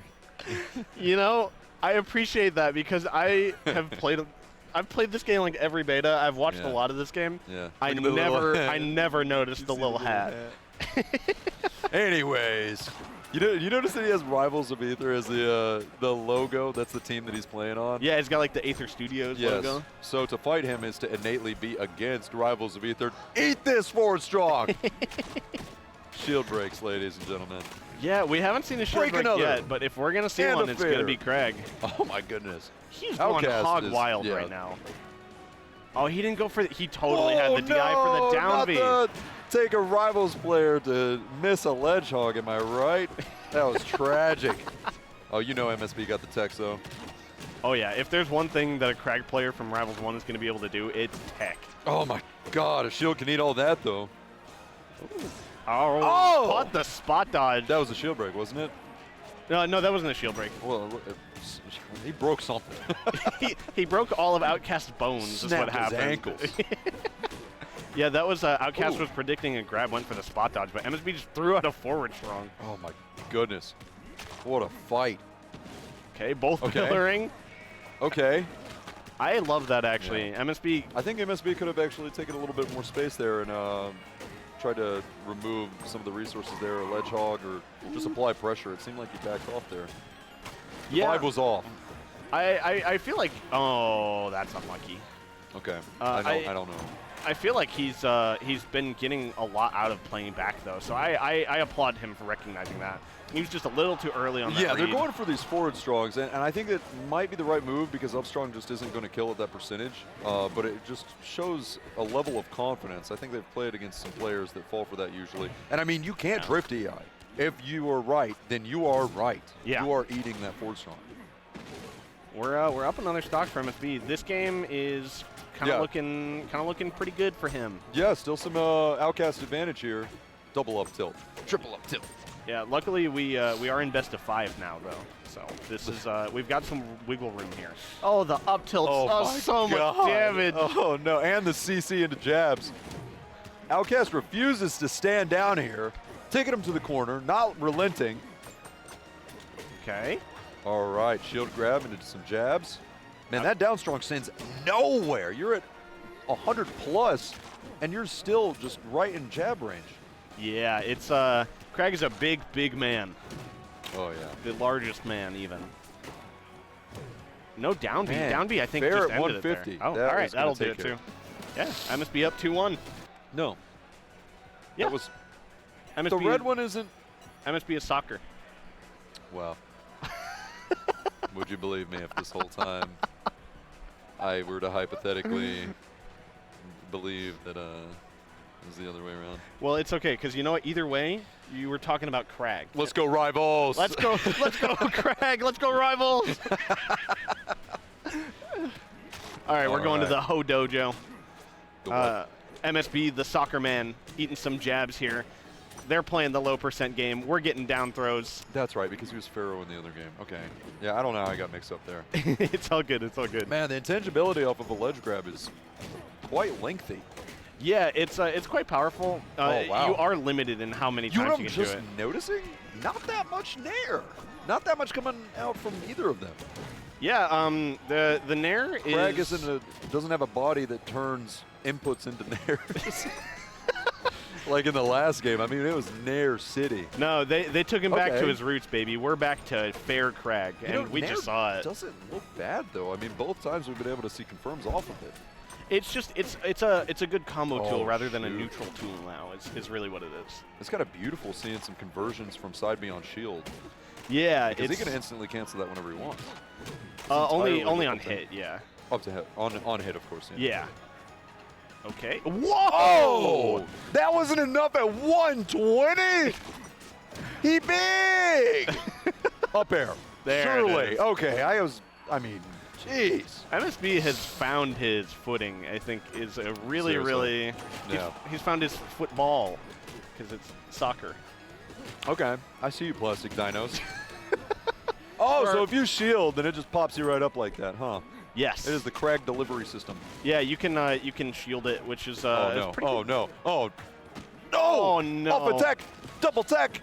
He went for the reverse bear there too. Yeah. He's a nasty man. Yeah, okay. And a chest bump into an edge guard, and oh, he's doing that little shard trick, remember, from Outcast playing in that other game? Yeah. Did we watch? Outcast needs to pull up that trick, and maybe a few others, like right now, Oh, though. he's going to need some tricks. It is dire. I mean, you're talking, this is King Crag. You're right, that's Outcast true. is a veteran by all means, but I mean, this is the Crag of Crags. Oh, wow, barely sneezing by. That was a reverse fair. I don't think he even meant to hit that. It just, the spacing just worked out. Yeah. Well, reverse fair wasn't in the last game. No. Regardless, we have a couple of gamers here laughing, joking, having a great time. That was an amazing match. That was a great match. More of that. I hope we do too. And was that winner? Do we know if this is winners or? That would have been winner's side to get out of pools. Okay, great. So we have more of both players. Stay tuned. Yes. No, we don't, because. Oh no, because they're done now. MSB is out, but We're we have liars, more and I missed MSB them. for this tournament. Yes, yeah. So they're both in top 48 now. Just Yeah. Outcast is losers, MSB's winners.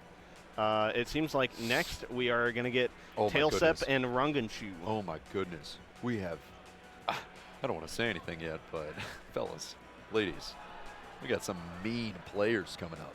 I mean, stay tuned. I hope they're nice. No, Oh, they're mean. they're mean. They're mean. They're angsty. Yeah, we've got They're downright ordinary. honestly, For I think awkward if you're picking Raster in this game, that's pretty mean. So Tailsep is definitely Really? mean. Yeah.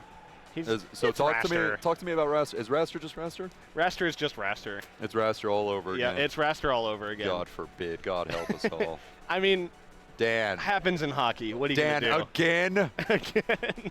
Happens in hockey? Yeah. What do you mean? Oh, because Dan plays hockey? Oh no, I just say that. I just say happens in hockey. Okay. Like you know, Like fighting. that's how it is. Okay. Like the way the cookie crumbles. Yeah, exactly. Okay. That's my special little phrase, I guess. All right. I'm just trying to keep up. Man, That's fair. Ron Tailsep. Will Tailsep have the response for this snazzy and extremely fast-paced clearing? Yeah, this is a Raster player from Rivals 1 also. So going to be really interesting to see how he deals with it.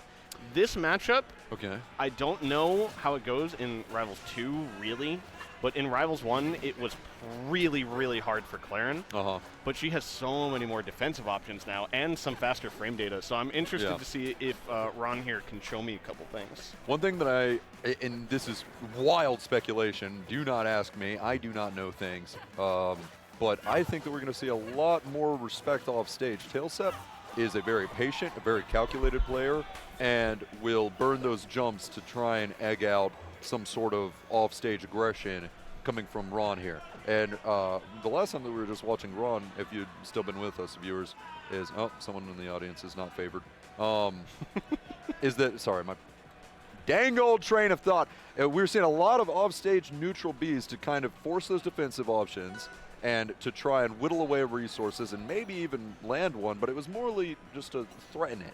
Yeah, You know? I think the big thing is, like, Raster is so good at reversals.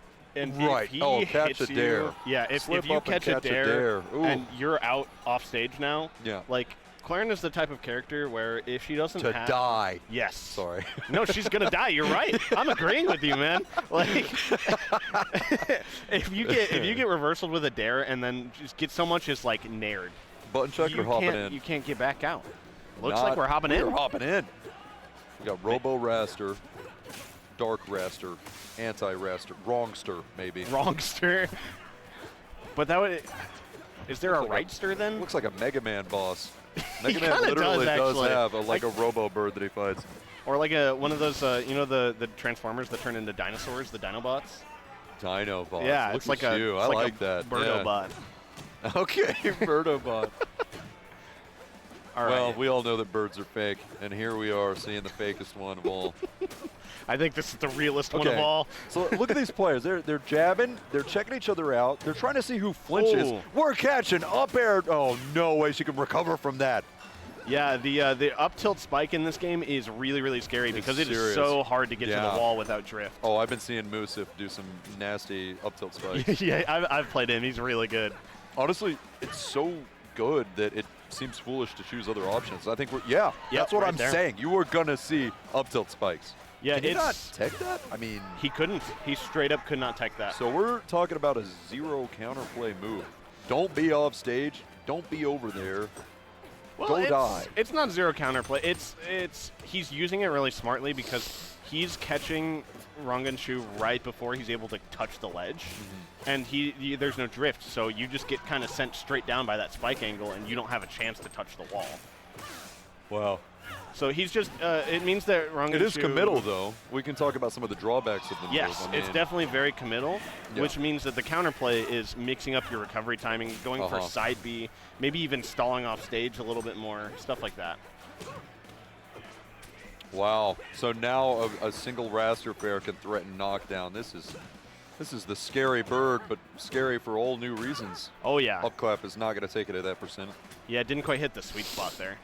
That wasn't sweet spot? I don't think so. That's a meaty clap. Yeah, it's a big one. We're at 84. See, one thing that Ron definitely has going for him. Yeah. Raster's going to die as early as ever. That is right, yeah.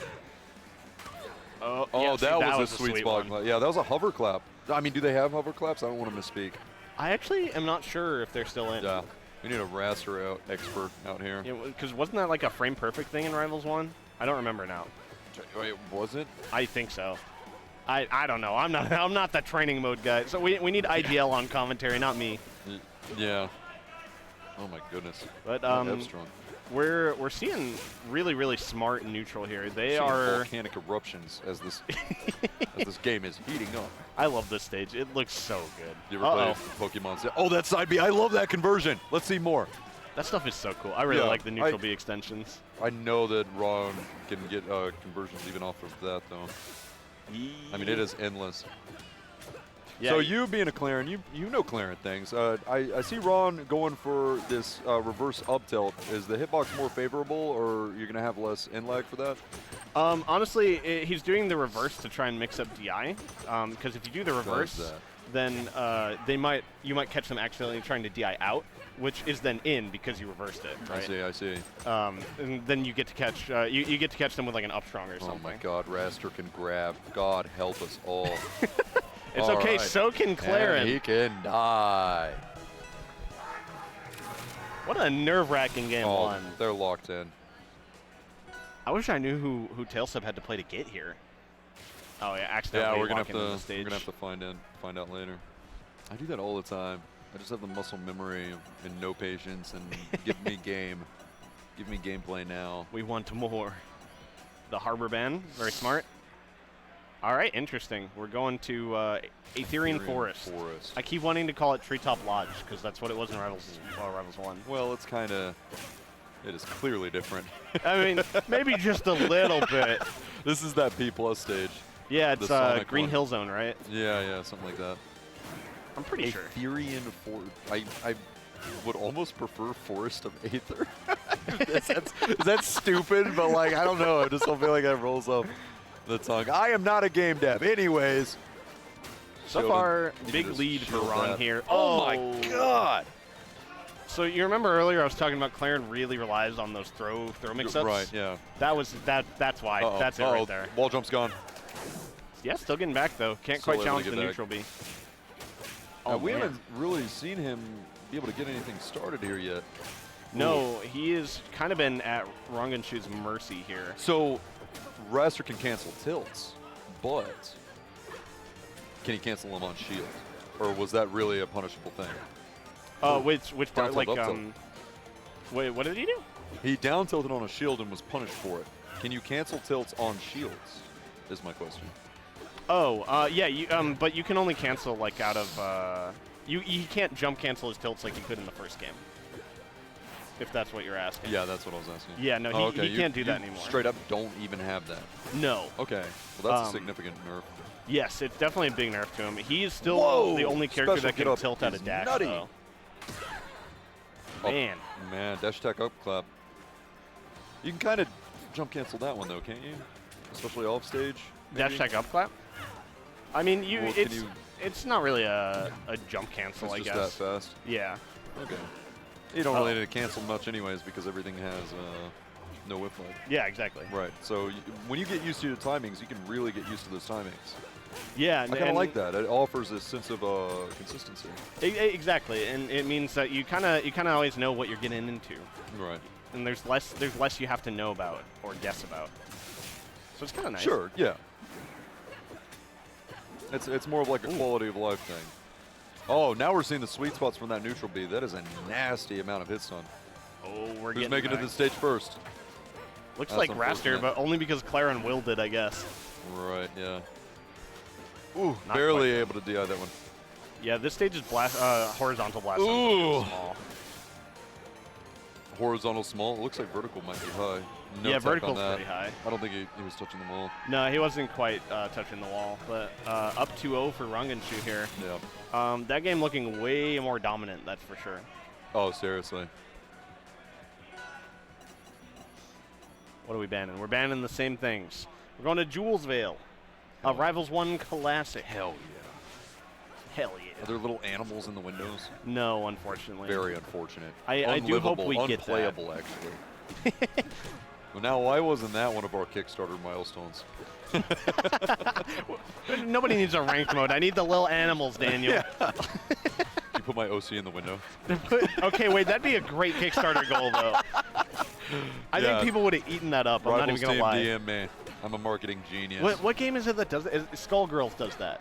Is that right? Yeah. They actually do that? I think there are like Kickstarter OC characters that is so funny. in like Backstar. I mean, if you want to make a lot of money.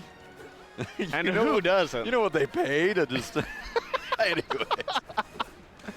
Badger Tower with no Badgers back there. Oh, man, jab right out of the grab. Oh, my good.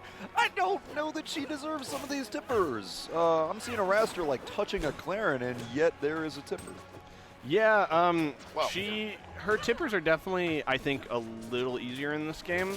I'd say wonky. I don't know if it's going to be a tipper or not after seeing the hits, you know? Yeah, it's a little weird sometimes just because, you know, the transfer from 2D pixel art to 3D, it's like a little, everything's so much smoother. Like, look at that.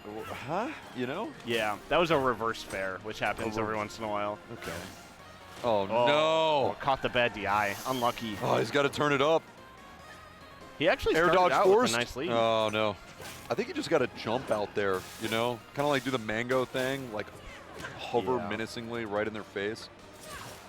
You just really have to low recovery. Yeah. You really have to understand like where the up B is going, because a lot of the time it's better to stay on stage and like just parry it.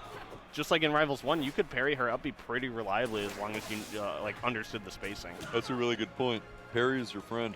Yeah, that's one thing I want to point out over a lot of these sets. We haven't seen that many. We really need to see an answer here from Tailsup.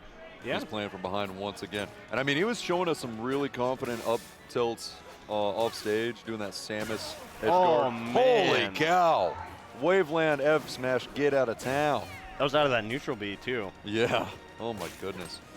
What a tool. What an incredible tool. Yeah, it's a really neat new addition, that's for sure. Seriously. Uh-oh. Man, we're seeing this robot eat this electric-type damage here. He just hasn't been able to figure out how to get in on Runganshu ever since. It feels like he made so many changes after that first game. Yeah, Homeboy's getting shielded. See, this is not... Maybe we need to see a little bit more grabbing adaptation going on here. That's one thing I think, yeah, grabbing definitely helps if you're having trouble getting stuff started at low percent. Really clean ledge dashes from Tailsup here. All right, respecting each other, respecting women. Okay, here we go. Nothing. Eating a dare, eating a meaty dare. Ooh, we're coming back. Wow. Oh, in big lag, eats a Very throw fast. for free, but no tipper. So fast. Oh my God. Ron just has... Oh. Man, he was looking for that DI in too. Seriously, yeah. You do not want to be caught with that DI in. Oh my goodness. Dude, it would be so cool to see jab lock with the tornado. You know what I'm talking about? I think that actually does happen. I bet it does. It looks really optimal actually because you can do it from basically any distance. It's true, but we'll have to see it another time because Runganshu takes it 3-0. That first game, really close, but he made so many adaptations, both game 2 and 3. Yeah. Like, he didn't get up tilted again a single time. That's right. We saw that a whole whopping like twice. Yeah, maybe. we saw it twice in the first game and never again. We saw he was playing around all of Tailsup's out of shield bears really, really well. Just something that Raster is super good at also. So honestly, he was jumping in, He was throwing out aerials, and Ron was looking completely ready. He was never really unnerved. We didn't see, you know, the guard being dropped. Yeah. I mean, it felt like there was always an imminent amount of control and almost looking for sauce. Yeah. Like, there's never an uncomfortable moment. And honestly, I'm trying to even remember how he was able to get those up tilts in the first place. Because, I mean, a Claren up B, and you're going to challenge that with the up tilt? Yeah, it's because he was catching some of the higher recoveries, so Rungenshu started coming from lower. You know what I mean? Well, not that high if he's going to ledge every single time. That's another thing I'm noticing with this game. Everyone seems to really want that tasty ledge. Ledge is any high recoveries, unless you absolutely have to, and you're being ledge hogged, I suppose. Yeah. Although to be fair, a lot of the characters we've seen so much Claren and Crag today. Right. They're not going to be the ones recovering high that often. Well, Claren honestly can't. Yeah, exactly. Got GooshiGaming on stream. Everyone clap. Everyone, you know what? Woo! Almost yelled, and I remember there's a microphone in my mouth. My ears appreciate that. Yeah, that's restraint at its finest. Because you know what, fellas? I'm a little hype. This game's a little cool. Just a little, though. I kind of want to shout. I'm going to wait until after I'm off comms, and it's going to get loud. I'm going to check Twitch chat, and if there aren't a bunch of clapping emotes right now, I'm going to be upset with all of you. So true, so true. Chat, is that real? But we're getting Jesu and Giga. So this is really interesting because both of these players don't have their mains in this game yet. Giga has the 1,000-yard stare. That man has, like, Hawkeye. Have you ever noticed that he looks like he's, like, studying a field mouse that's 2 convention centers away? Oh man, I think we might see some of that come out. Prey-catching eyes. Maybe that's why he's so good at these games. Seriously. Yeah. So we've got the Giga on the Loxodon, which fair enough, new character. I'm excited for that. You know, this, ladies and gentlemen, is going to be high-level Loxodon. Tune in if you picked up this game, which you can't, and you were trying to figure out. Sorry. Can't, by the way. But if you're trying to figure out what Loxodon combos look like, you're about to see it. Actually, don't clip me. Don't quote me. If you don't quote him right now. Giga, please. Please, Giga. So I think it's kind of funny. These two don't have their characters in the game yet, so they're flocking to the completely new characters. Right. Can you tell me a little bit about Jesu? I don't know too much about him other than I know he was a Forsburn player. Yeah. I don't think he was ever ranked top 50 or anything, but he was always, whenever I've played him, I've always thought he was really solid. And Giga is Giga. I mean, he was he was like below 15 last PR. I don't remember what he was. Extremely high-class player. I mean, very high-class player. A million, billion, trillion accolades that could be said about him. And million, trillion, billion IQ. Indeed. But he doesn't have his Sylve. He doesn't have his Hodan. So who cares? They add new stuff, and he goes yummers. Way to fit a topical meme into this one. Nice. That was good, man. I gotta unlearn that. I'm sorry. I'm not proud of that. Don't compliment it. My friends have been doing it all weekend. It's so hard not to say. I almost did it last night at the restaurant because one of them got a milkshake. And I was just gonna be like, yeah. But you got a milkshake? You had to. I had to. But we're getting into the game. So far, starting pretty even. Right.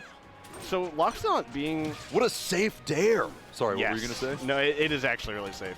No, but you did it like as a kind of in passing. Yeah. You caught a stray dare. As long as you space it really nicely, right, it was a well-spaced. Yeah. Nice back air! I'm glad we both remembered. I love you, Plastic Dinos. I love you too, Dank. That was awesome. It didn't kill though, so I'm a little upset stupid. now. Yeah. So Fleet really likes her throw combos. Oh man.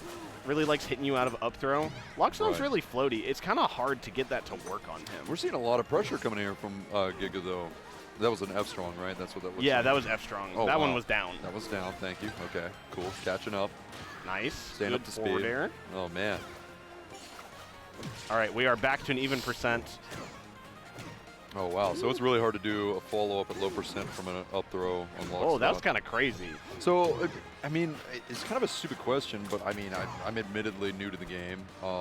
What is the point in not just always doing a special pummel?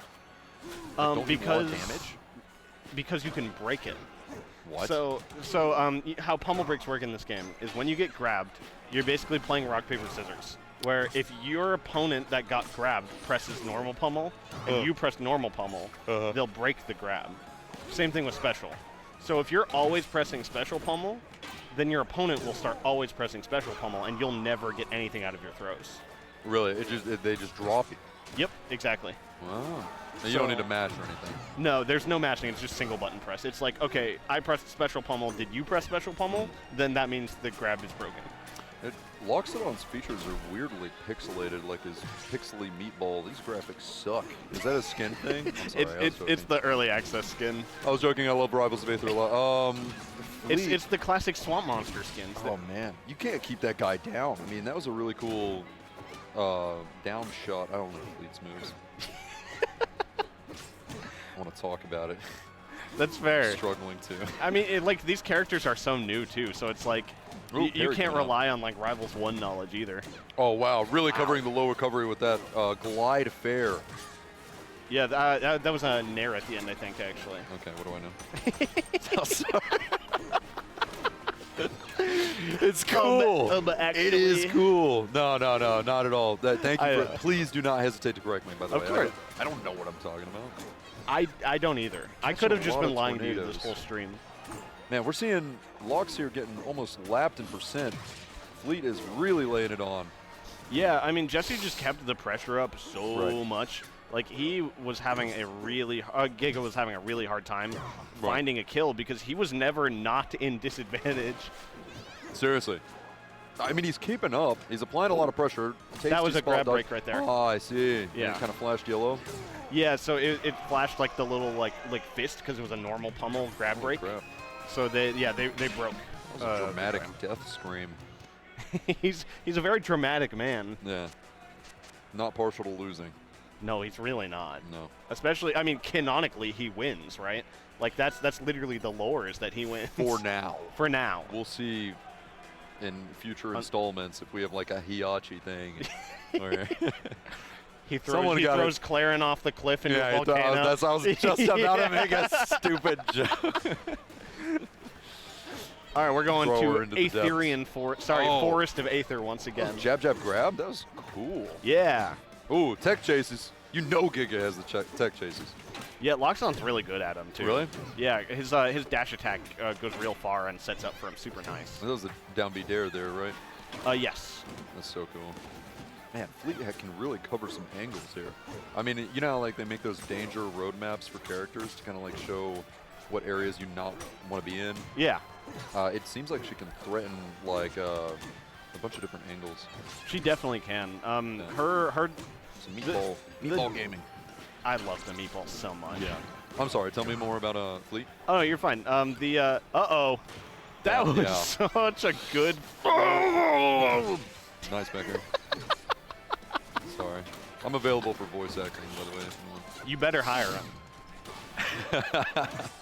This Lox voice actor is just like contagious. I love it. Dude, he's great because it's just like the hammiest like villain performance. You know what I mean? Yeah, it's beautiful. I love it. That is it's cool. not Was that my up there? time. Yeah, that was up there. That's cool.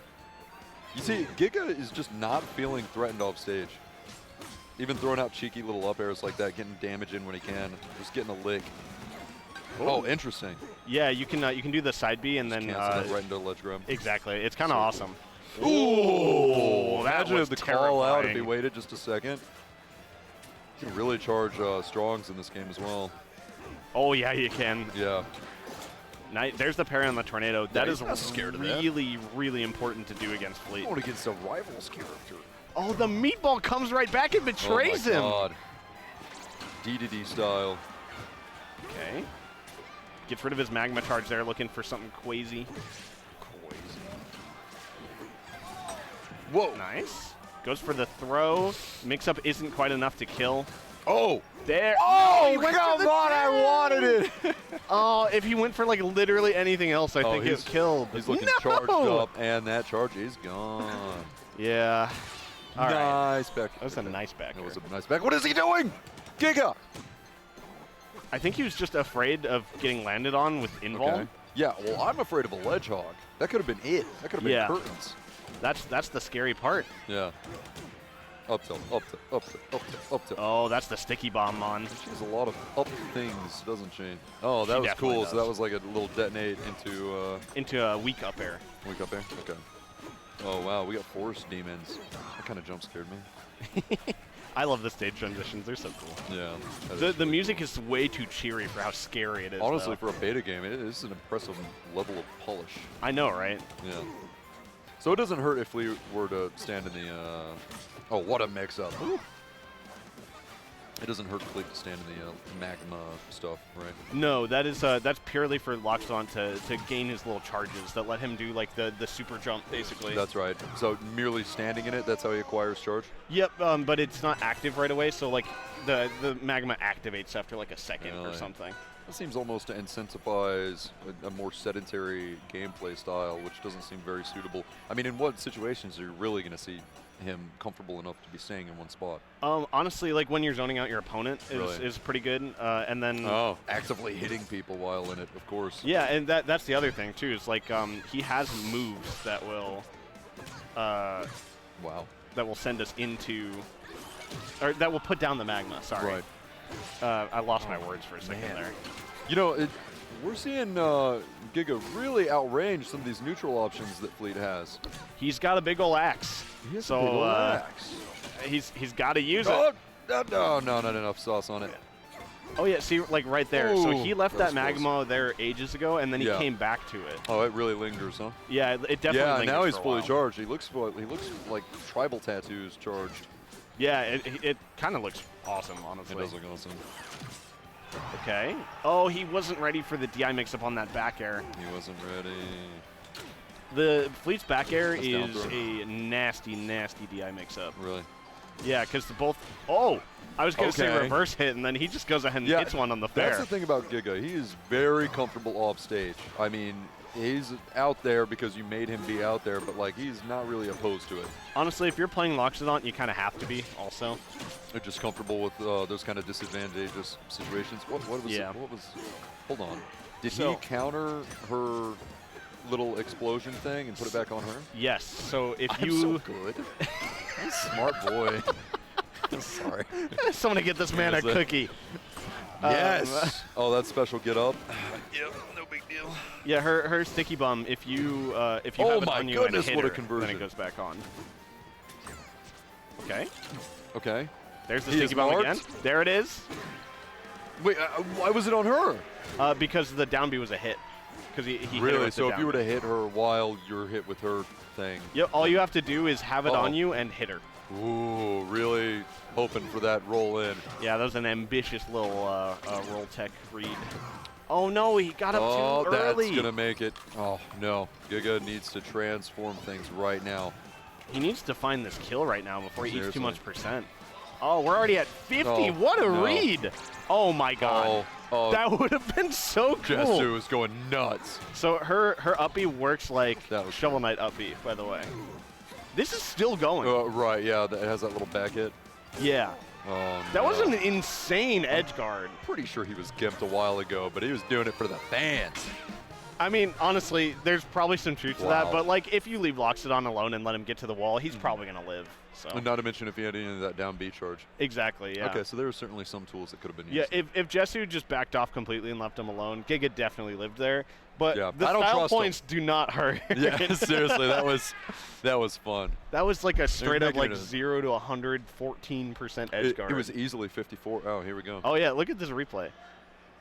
And I wanted that to hit so bad. Yeah, none of that's true. He definitely has like little opportunities here, but he's trying his hardest to. Oh, that is. Yeah, see, like he would have reached the wall. So side there. B does put him in free fall at that point. It does put him in free fall, but he still has some momentum forward, so he could have hit that wall for sure. Yeah, wow, incredible. Looking dead. Looking real dead. Sorry. He's been looking dead like at the camera like this the whole time. Mother I've ever seen. But that was impressive. You know, Giga really did take a lot of hits, but the sauce was, he was on the brink of sauce. Yeah. You know? It felt like I feel like the stage picks maybe were not helping him there, because he had some small stages where he just could not get Fleet away from him. Yeah. Like you know, the Aether Forest, it's not that big. Fleet is like always on top of you, and not to mention you have nothing to help you recover. So I feel like maybe the going back there was maybe a bad idea. Oh no. It really didn't help him here, but look at what we got. We've got LP and Soul Rifle. Why don't you tell us about it? So I don't know too much about Soul Rifle playing this game, but I know that LP is quite good. I've seen him play a little bit. He was doing really well in some of the online tournaments. During beta weekends and stuff. Really for 2, player. You mean? Yeah, for 2. Yeah, okay. I just meant like both of these. Oh, just in general. Yeah, this is another. Yeah, I just meant these players. Like these are very high skill, dirty maples. Yes, yes, they are. Got a couple of nasty raccoons. Presumably, I don't really know what the. They played a whole lot of Maple. LP was playing Zetterburn for a little bit there, and honestly, Soul Rifle has just played so many characters at this point. Moisturizing in his prime. Gotta hit those. Gotta get the Burt's Bees on there. I'm pretty sure that's what that is actually. Always prepared. Not always sponsored. Prepared for all tech chase scenarios. Always prepared with lips. I don't know what I'm even talking about, man. Lips are important. Soul Rifle is, of course, a top 2. It's a little contentious right now. I don't know if you could even place it. Objectively, but was number 2, I believe. Okay, objectively. Well, then that means I can't argue with you. I think. Yeah. I mean, some people thought he should have been 1, but it ended up, the rankings got him to number 2. Politics. No, I'm just kidding. He's an extremely good player and has been known to upset Cake. I mean, we're talking about a high-class Maple. Oh, yeah. The highest class. The best Maple. Yeah. He is, without a doubt, the best Maple. The best of a lot of characters, actually. It kind of depends on his mood and who he's going to play, but... oh, looks like he's playing Loxodon in this game. He is, yeah. I've actually seen him warming up with Loxodon a lot. And, I mean, this is a fearsome competitor. This guy lives for the stage. Yeah. He's not going anywhere. And LP has got quite the uphill climb. Yeah, these are both 2 players that have accomplished a lot. A lot. These are 2 people that have definitely seen the Sunday stages before, you know? Yeah. I don't know if LP's made like an RCS top 8.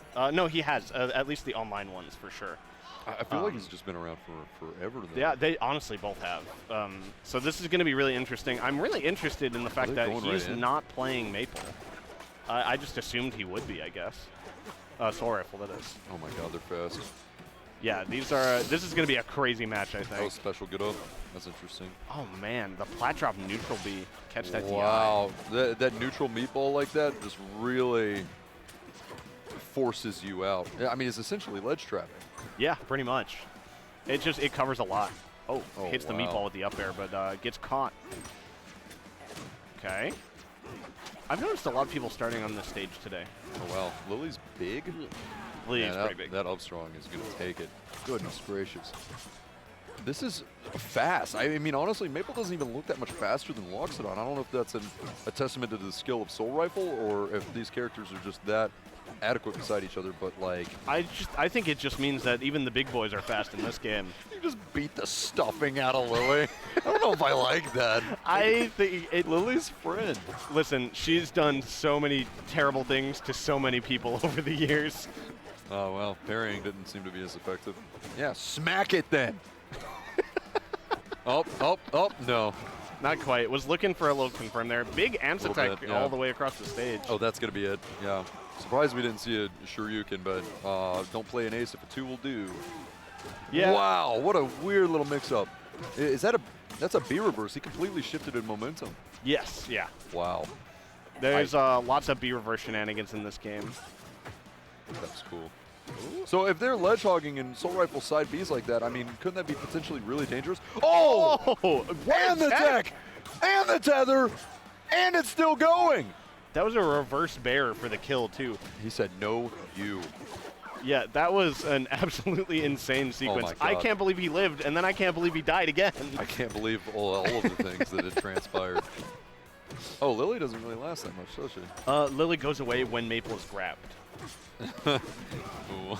Oh, catch another! No. Woo! That is gameplay. I love it. Stone cold, too. You know this guy used to pop off? I'm not sure if you remember that. I definitely remember that. You know about Soul Rifle? And Soul Rifle and his pop-offs? Did you know that he's popped off at once upon a time? I have heard that he has been inclined to pop off. Yes. Even throwing in an extra little double jump for good measure. I mean, that is a substantial amount of hit stun. It really is. But we're now on Hodojo. Oh, this is happening now. The replay is over. Yeah, this is real, folks. This is happening right now. We're doing it live. Not a drill.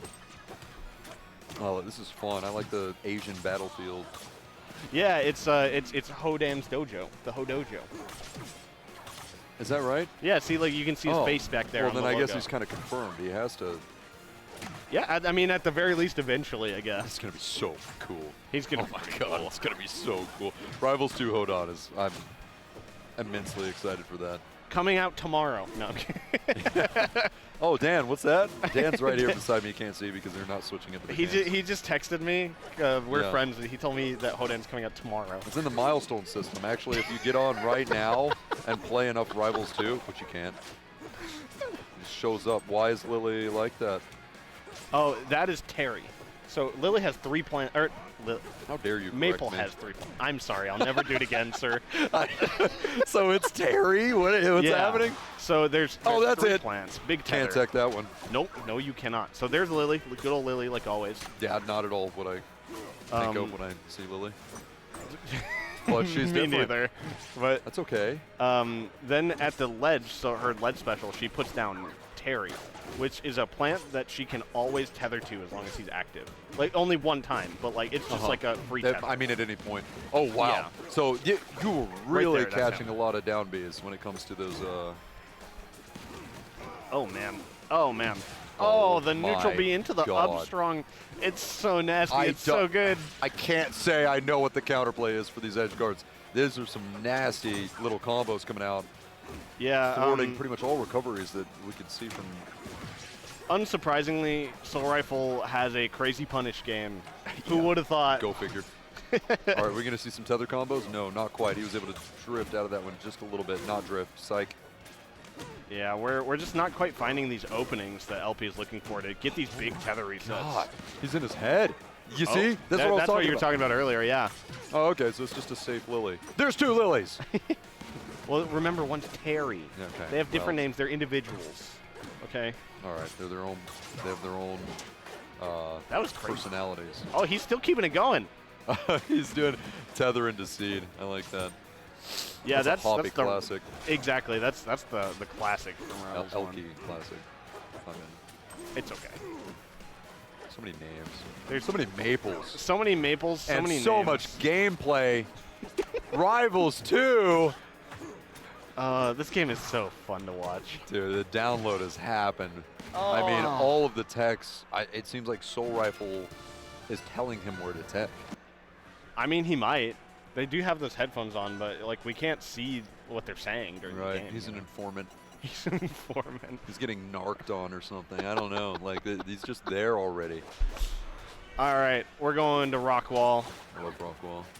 I love. There's an even smaller Rockwall in the background of Rockwall. Yeah, they're like, I never noticed that. Like all the way back there. It's like a little tiny one. Yeah. That implies so much more Rockwall. Ooh, that's big. Oh, that's cool. Oh, we got that little weird side B thing. Yeah, that was a reverse side B to reverse try and get a big grab reset, but he didn't quite get it. Man, what a combo! Catching the second place with another side B. Man, he's just relentless on these techs. What is he doing? Where's he even going? I don't know. I don't think he knows. I just hear like the GPS recalculating sound whenever I'm watching his movement. Like I'm getting mixed. These guys are so fast. Oh my God. Okay. Catching the dare. It is still relatively even. Oh, it didn't quite get it out fast A little bit enough. of a hesitation. He was like, oh, that hit you? Bro, you got hit by that? Are you sure? Lily is persistent when she fights back. Yeah, oh yeah, oh yeah. You're having an entire fight with just Lily. You could have a Lily combo. Forward throw. Man, forward not throw quite about kill. doing it. Yeah, if you get caught on bad DI, it definitely kills you. Seriously? Yeah. Yeah. I mean, it's pretty fast too. It's definitely not unreactable, but I mean, you got to be watching out for it. Oh yes, absolutely. It's a nasty. You still having some drag down fair type stuff with Lily? So you can still do Tethered Nair. Tethered Nair's gonna do it. Wow. Yeah. Big boy, but not big enough. Definitely not. Not at 160, I would hope anyway. Yeah. Well, sometimes. Sometimes, that's true. This game has been a lot more even than the last few, I think. Seriously. Uh-oh. Why did I open my big old mouth? Yeah, it takes one. Whoa, into the edge guard, into the dropping from ledge for even more combo. Soul Rifle's trying to break his right trigger. Seriously. Oh, not quite dead, but at 119. Gonna have to tether here. Oh, with the down B. That is incredible. How do you even think to catch all of that? B Soul Rifle, step 1. Step 2. Your Soul Rifle. Your Soul Rifle. Do Soul Rifle things. Oh, getting man. caught by that. You know what? I'm noticing pretty much no one wants to even mess with Loxodon up me. They're like, just take it, bro. It's not that serious. I mean, have the ledge. we saw Ranganshu pairing it earlier, and that is a really strong counterplay. Oh, so true. His mix-up. If you shield the first one, tether seed. I love that. Yeah. Meatball. Oh, he went for the reverse meatball. No. You do not want to be here if you're down LB. B off of ledge is just terrifying. Yeah. And this is a real melee player here. I mean, he's going to get those ledge hogs. Man, that was insane. You said earlier you wanted to see some high-level Loxodon. There it was. Here it is, folks. Giga was just trying to get his footing, but Soul Rifle was like, oh, yeah, it's Rivals 2. Yeah, I already played that. That was an absurd showing of Loxodon. I know, yeah. I mean, there were so LB many is nothing times. to scoff at. No, like LB is a really good player. That was nuts. Like, there were some situations where I'm not sure what he was supposed to do, to be honest. I don't know. We're going to have to see. We're going to have to see the players. Someone do it. better than me, please play Soul Rifle, so I know what to do. Somebody come beat this guy up. Someone come kill this elephant now. Someone brought food back here. That's messing me up, man. That's unfair. That's fair. That's valid. That's messed up. What time is it anyway? 5:47. Okay, I think we might have. Was that maybe there might be 1 or 2 left. I'm not sure. And then food. Oh, is that it? Oh, okay. All right. Never mind. We're done. You can go get your food. That's going to wrap it up for us, folks. I am 2Jank, and I'm joined here by Plastic Dinos. And thank you for watching Wave, probably Jay. It was. It was indeed. It was Jay. It was Jay. And it was fun. And stay tuned for even more Rivals of Ether 2. Yeah, there's Top 48 coming up next. There's going to be a lot of big names. Was this the last one until Top 48? I believe so, Ooh, yes. Excitement abounds. Yeah, it's going to be fun. You're going to see lots of players.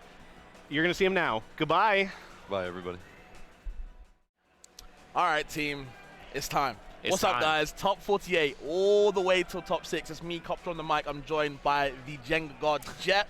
That's me. That's me. Introduce that way. How you feeling, bro? Oh, I love you to introduce that way. Yeah. I am feeling incredible. Rivals 2 is one of my favorite games of all time, if not my favorite game of all time. And I get to be here. I get to be a part of one of the biggest tournaments ever for this game. We have some of the most incredible Rivals players here, most incredible Rivals 2 players, as well as people from a variety of different games. And our first match is nothing short of amazing. Some absolute legends from the rival scenes. We have Asashi and Cake Assault. Yeah, so of course, if you don't know Cake Assault, you might as well just turn off the damn stream. Yeah, like, get out of here if you don't know Cake. This is literally the Cake. I'm like, no glaze neither. This guy is the GOAT right now of the game, winning kind of mostly everything right now, of course. You know, rocking the fleet. I've heard things about how he wants to go to other characters, but that's not for me to talk. That's on him to if he wants to. On the other hand, we got Asashi, a very, very just sound fundamental player in multiple games. Plays melee, plays PM, plays HDR, and is godlike in all of them. He plays everything. We're gonna see how these guys get on. Cake Assault rocking the fleet, and Asashi on this Rano. Yeah, some of the like really creative Build-A-Bear combo characters, like you have so much going on for these characters. They can absolutely destroy you off the stage and on hit. I mean, I'm really liking how these players have been playing these characters, and as well how these characters have sort of shaped up as the patches have gone out. I like how you said that, by the way, Build-A-Bear, because, you know, every time you get these toys going, it's a really, you know, it's a great time, of course, when you use these tools correctly. You know, great, of course, getting rid of that side B. As long as you hit Fleet, that side B tornado does not come out. You have to remember that. Very good at getting those resources out, forcing Fleet to play a different way.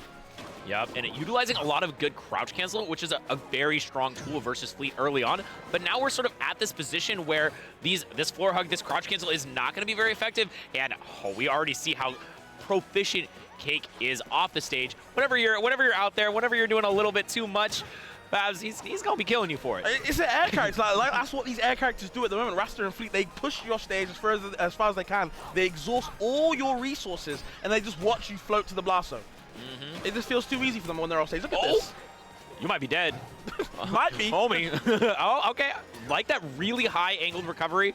I think that's a mix-up that I've seen a lot more randos going for recently is you go high, you do the high angle, and then you do a fastball afterwards, and it's very difficult to cover that plus going low.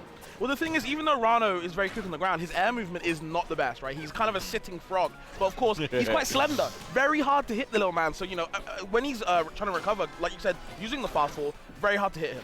Yeah, and we've seen a lot of Asashi going for this back air off ledge, using the ledge invincibility to try to get Cake while he's, you know, still recovering. But Asashi has not been placing these perfectly, and Cake has been taking huge advantage of that. Multiple reversals from the ledge, as well as, oh, what a great confirm, landing up air into double up strong, and all right. Asashi said you can have that one, homie. Yeah, we just gift wrapping presents today. Said, you know what, you can have it. Here's my Build-A-Bear just for you. Okay, there's his timer. Put it on a Cake, so it's reverse. Now he's going to get the benefits of that. Doesn't really convert off anything too much, but too far away. Luckily, does get the down smash. Asashi can keep on going. One stock down. It's obviously hard to get, you know, one against Cake, but Asashi's still working.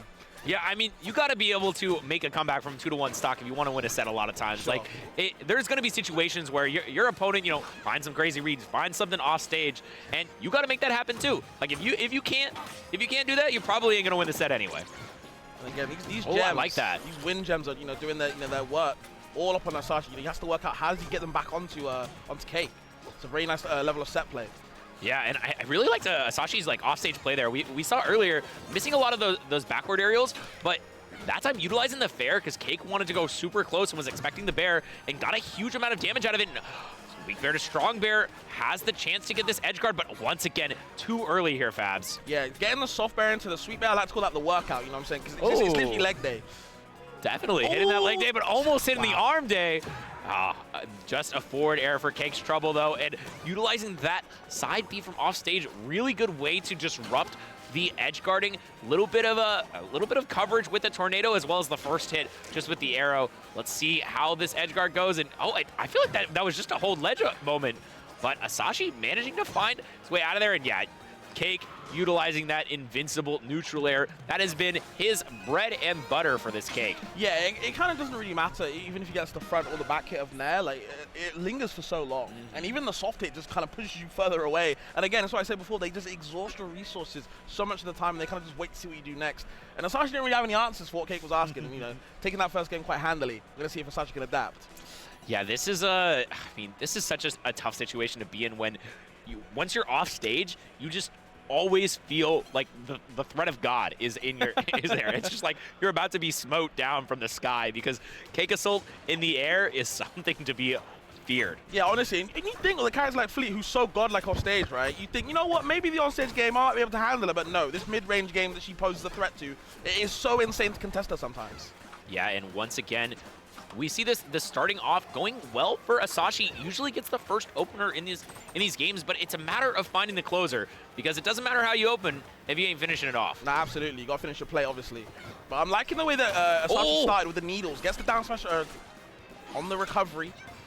But, of course, you know, edge guarding Fleet, task of its own. Oh, yeah, it is achievements for that. Certainly a difficult one, but you don't need an edge guard if you get a nice, clean kill on stage. That up strong, a great way to get it done, and we see Asashi with a huge lead already. I'm telling you, bro, the needle's working out. Space him away. You don't always have to approach Fleet. But look at this movement coming out from Fleet, just covering every single option. Keikasol is all over this man. Okay, Asashi hanging on strong. There's the win gem right there, the timer. Okay, not getting a huge follow-up there, expecting maybe a little bit longer. These win gems, though, are so threatening when you're in the corner. Yeah. The edge guarding, if it wasn't strong enough, yeah, just a nice reverse back air. And even though almost completely unanswered first stock for Asashi, Cake answers back just as hard. Okay, you can see Asashi trying to throw out these roses, man. Any type of needle he can to get that poison stack of, for extra damage later on. But Cake does not give it to him. There it is, the fair to there, the fair to there. We got loops apparently. Yeah, gets another hit at the back air.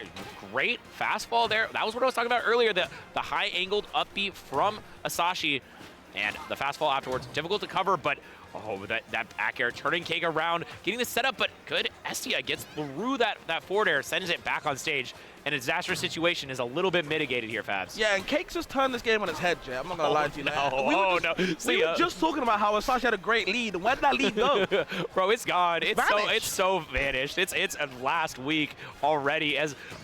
Asashi gets a nice little three-piece combo, but this is such a bad spot to be in. Okay, all right, you got out of there, but man, going anywhere near that deep against Cake, I just spikes my blood pressure. It just feels like Asashi just is trying to understand the CQC options, whereas Cake is just like, you know what, I've got the CQC option, so I'm gonna keep posing the threat immediately, and it's up to you to see if you can handle it. At the moment, Asashi can't really do anything about what the hell Cake is throwing at him, so this looks too aggressive.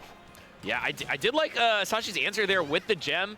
Getting a little bit more damage with the reverse forward air, but this is such a bad spot to be at. Fight back, Asashi. No, please. That reverse hitbox of up special from Fleet is so deadly. So from what I know, I might be wrong. I know Twitch will correct me, but I believe there's 2 hitboxes on the upbeat. There is, yeah. And I think the second hit. The second one is a good one. Is the revert, just pushes you so far back. Yep. Which is insane. Yeah, the first one can very occasionally combo into the second one, but generally, yeah, it's that second burst from the sort of Pikachu-like zip that comes out from Fleet is just absolutely terrifying. And we see the Claren counter pick. This makes sense. I've heard a lot of Fleet players do not like the Claren matchup. I remember Stango did try this Claren versus Kickstop's Fleet. It didn't go too well. I mean, it didn't go too bad either. But exactly, it wasn't the worst thing. So yeah, I understand why. And Asashi is also a Claren player, has the Claren on lock. Right. I've been checking out their Twitter and lots of spicy Claren clips. So I wouldn't be surprised if this is clean. Maybe not quite up to the Rando stuff, but if it's a little bit better of a matchup, it might be enough to make the difference. We're going to see what they can do already. Kind of posing a threat with this range, right? We talked about how, what I talked about, Fleet is very a mid-range monster. But of course with Claren, now that she's got this jab, the down tilts, it's really hard to kind of lock you into the zone. Whereas Claren can kind of keep you in her zone whenever she wants, like this, right now. Yep. Where the hell do you go? And I really actually love this play right under the platform. It's so hard to approach Claren because if you go up above the platform, then you're above Claren and you're getting up aired. And you're just stuck in the corner until you find some hit out of there. Although somehow posturing out of there. Oh, all right, going for a little bit of charge. That one might work out. Catches the down B, goes for the F strong, but that is not punished. Somehow Cake goes all the way back to ledge. How do you get away with this? And I'm loving these neutral Bs off stage, angling them as well to make sure to see as well where Kickstop's going and punishing accordingly. Great F strong as well. On the tipper as well, just the boot and getting that first stock. Asashi looking clean with his Claren. Yeah, like I said, the Claren, it's clean, it's there, but we'll see if Cake adjusts. Given some time right now, though, Asashi has looked so good on this Claren, making sure that Cake does not get one of those big combos started that we saw earlier. And when off stage, it's felt a lot better than the Rando. Okay, I love the fight back, the aggressive recovery from Cake on the way down with the down air, the classic. You have to watch out for that one. Just put you in a lot of stun. And you can get a lot of reward off one hit as well. Oh my speaking God, of rewards, back air. I can just tell so many people at home just groaned right now. Ugh, another one. Yeah, that reverse back air is an absolute menace. At any point, you can just get murdered by that move. Especially when you go reverse back air into the other back air. Oh man. Like the neutral B option from Asashi didn't work out right there, but I like the idea, I respect it. And Cake's not really respecting Asashi's options. You can see right now getting punished yet again. Whole stock lead ahead now. Yeah, Asashi has, been on point with these confirms. I really like to see it. I feel like a lot of Claren players, they you know, they have like some of them down, but Asashi feels like he's got all of them down. And there's nowhere to escape. That up tilt covers so much ground in the air as well. Okay, the back air as well, but can you recover? Yep, there it is. Just a good measure. Why not? Yeah, Cake is so good at that. I feel like Clarin is a character that's relatively difficult to edgeguard, but it doesn't matter if you're Cake. You'll find the edgeguard nonetheless. And oh, keeps the combo going. No, the gem was actually shielded. Wow, I'm surprised he was able to get out a hit stun in that spot. Okay, the forward air too. No neutral B again, kind of just ducking under it. It feels like Cake knows where he wants to put it and kind of adjusts. No tipper that time, surprisingly. But the tipper nether at least. And again, neutral B's not working out at the moment. Starting to falter for Asashi. The game plan kind of crumbling until now. F-Strong. And he actually gets the kill. Yo, let me shut up. Wow, wow. Let me shut up. It really felt like Cake had, you know, come back into that game, had shown that, all right, you had your little counter pick advantage. Now that's gone, but all right, got that F-Strong, and now Cake is sort of, I mean, not quite on the back foot, but has to figure out the matchup a little bit more efficiently. Like, can't be going for all of the crazy stuff that it felt like he was going for earlier versus Rano. The offstage advantage, I feel like, is the big differentiating factor here. When Cake is offstage, it seems scary. Versus Rano, almost no edge guards were hit. This time, a lot of ledge trapping, a lot of kills in the corner, and a lot of just, you know, confirms into this down air or this F-Strong. Looked so good. Oh, and the neutral B you were talking about earlier. Yeah, that exactly. Was a huge the neutral B has been very key. If it connects, he puts Cake in such a bad spot. When it misses, though, Cake's able to kind of roll under, get that float going. But of course, float being such a big game plan of Cake's, that's where Claren's up tilt works so well, because you just catch him in the sky, and that little fox can't do anything until right now, though.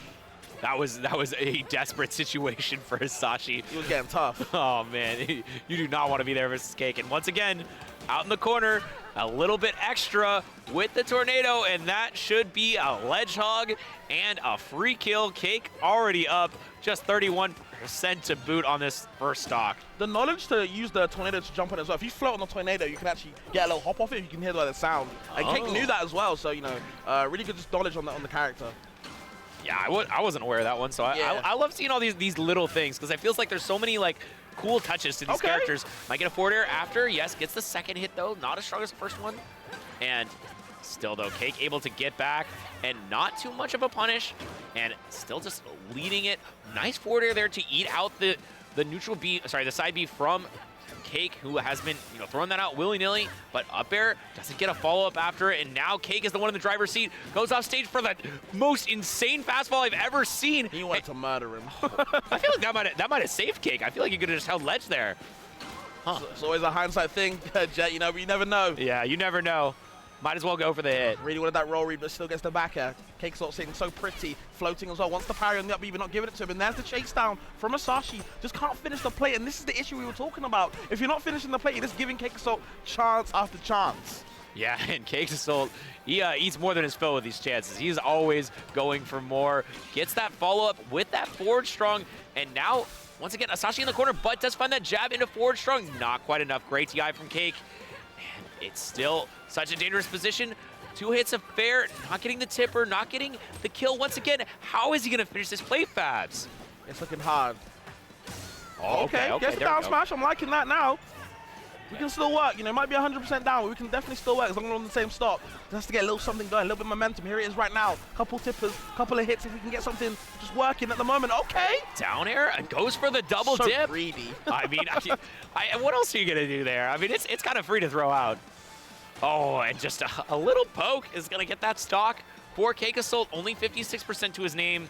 And still, though, Asashi has shown that he can get these kills really quickly if you give him the chance. And Cake has just been dancing in this corner, utilizing the platform to get out of that situation. This is Cake's counter pick, but the forward strong at 84. That's a tipper, baby. Are you watching that? Oh. 84? 84. He deserved it. He deserved it. I guess. The down air, double dip, not this time. And you might be dead for this.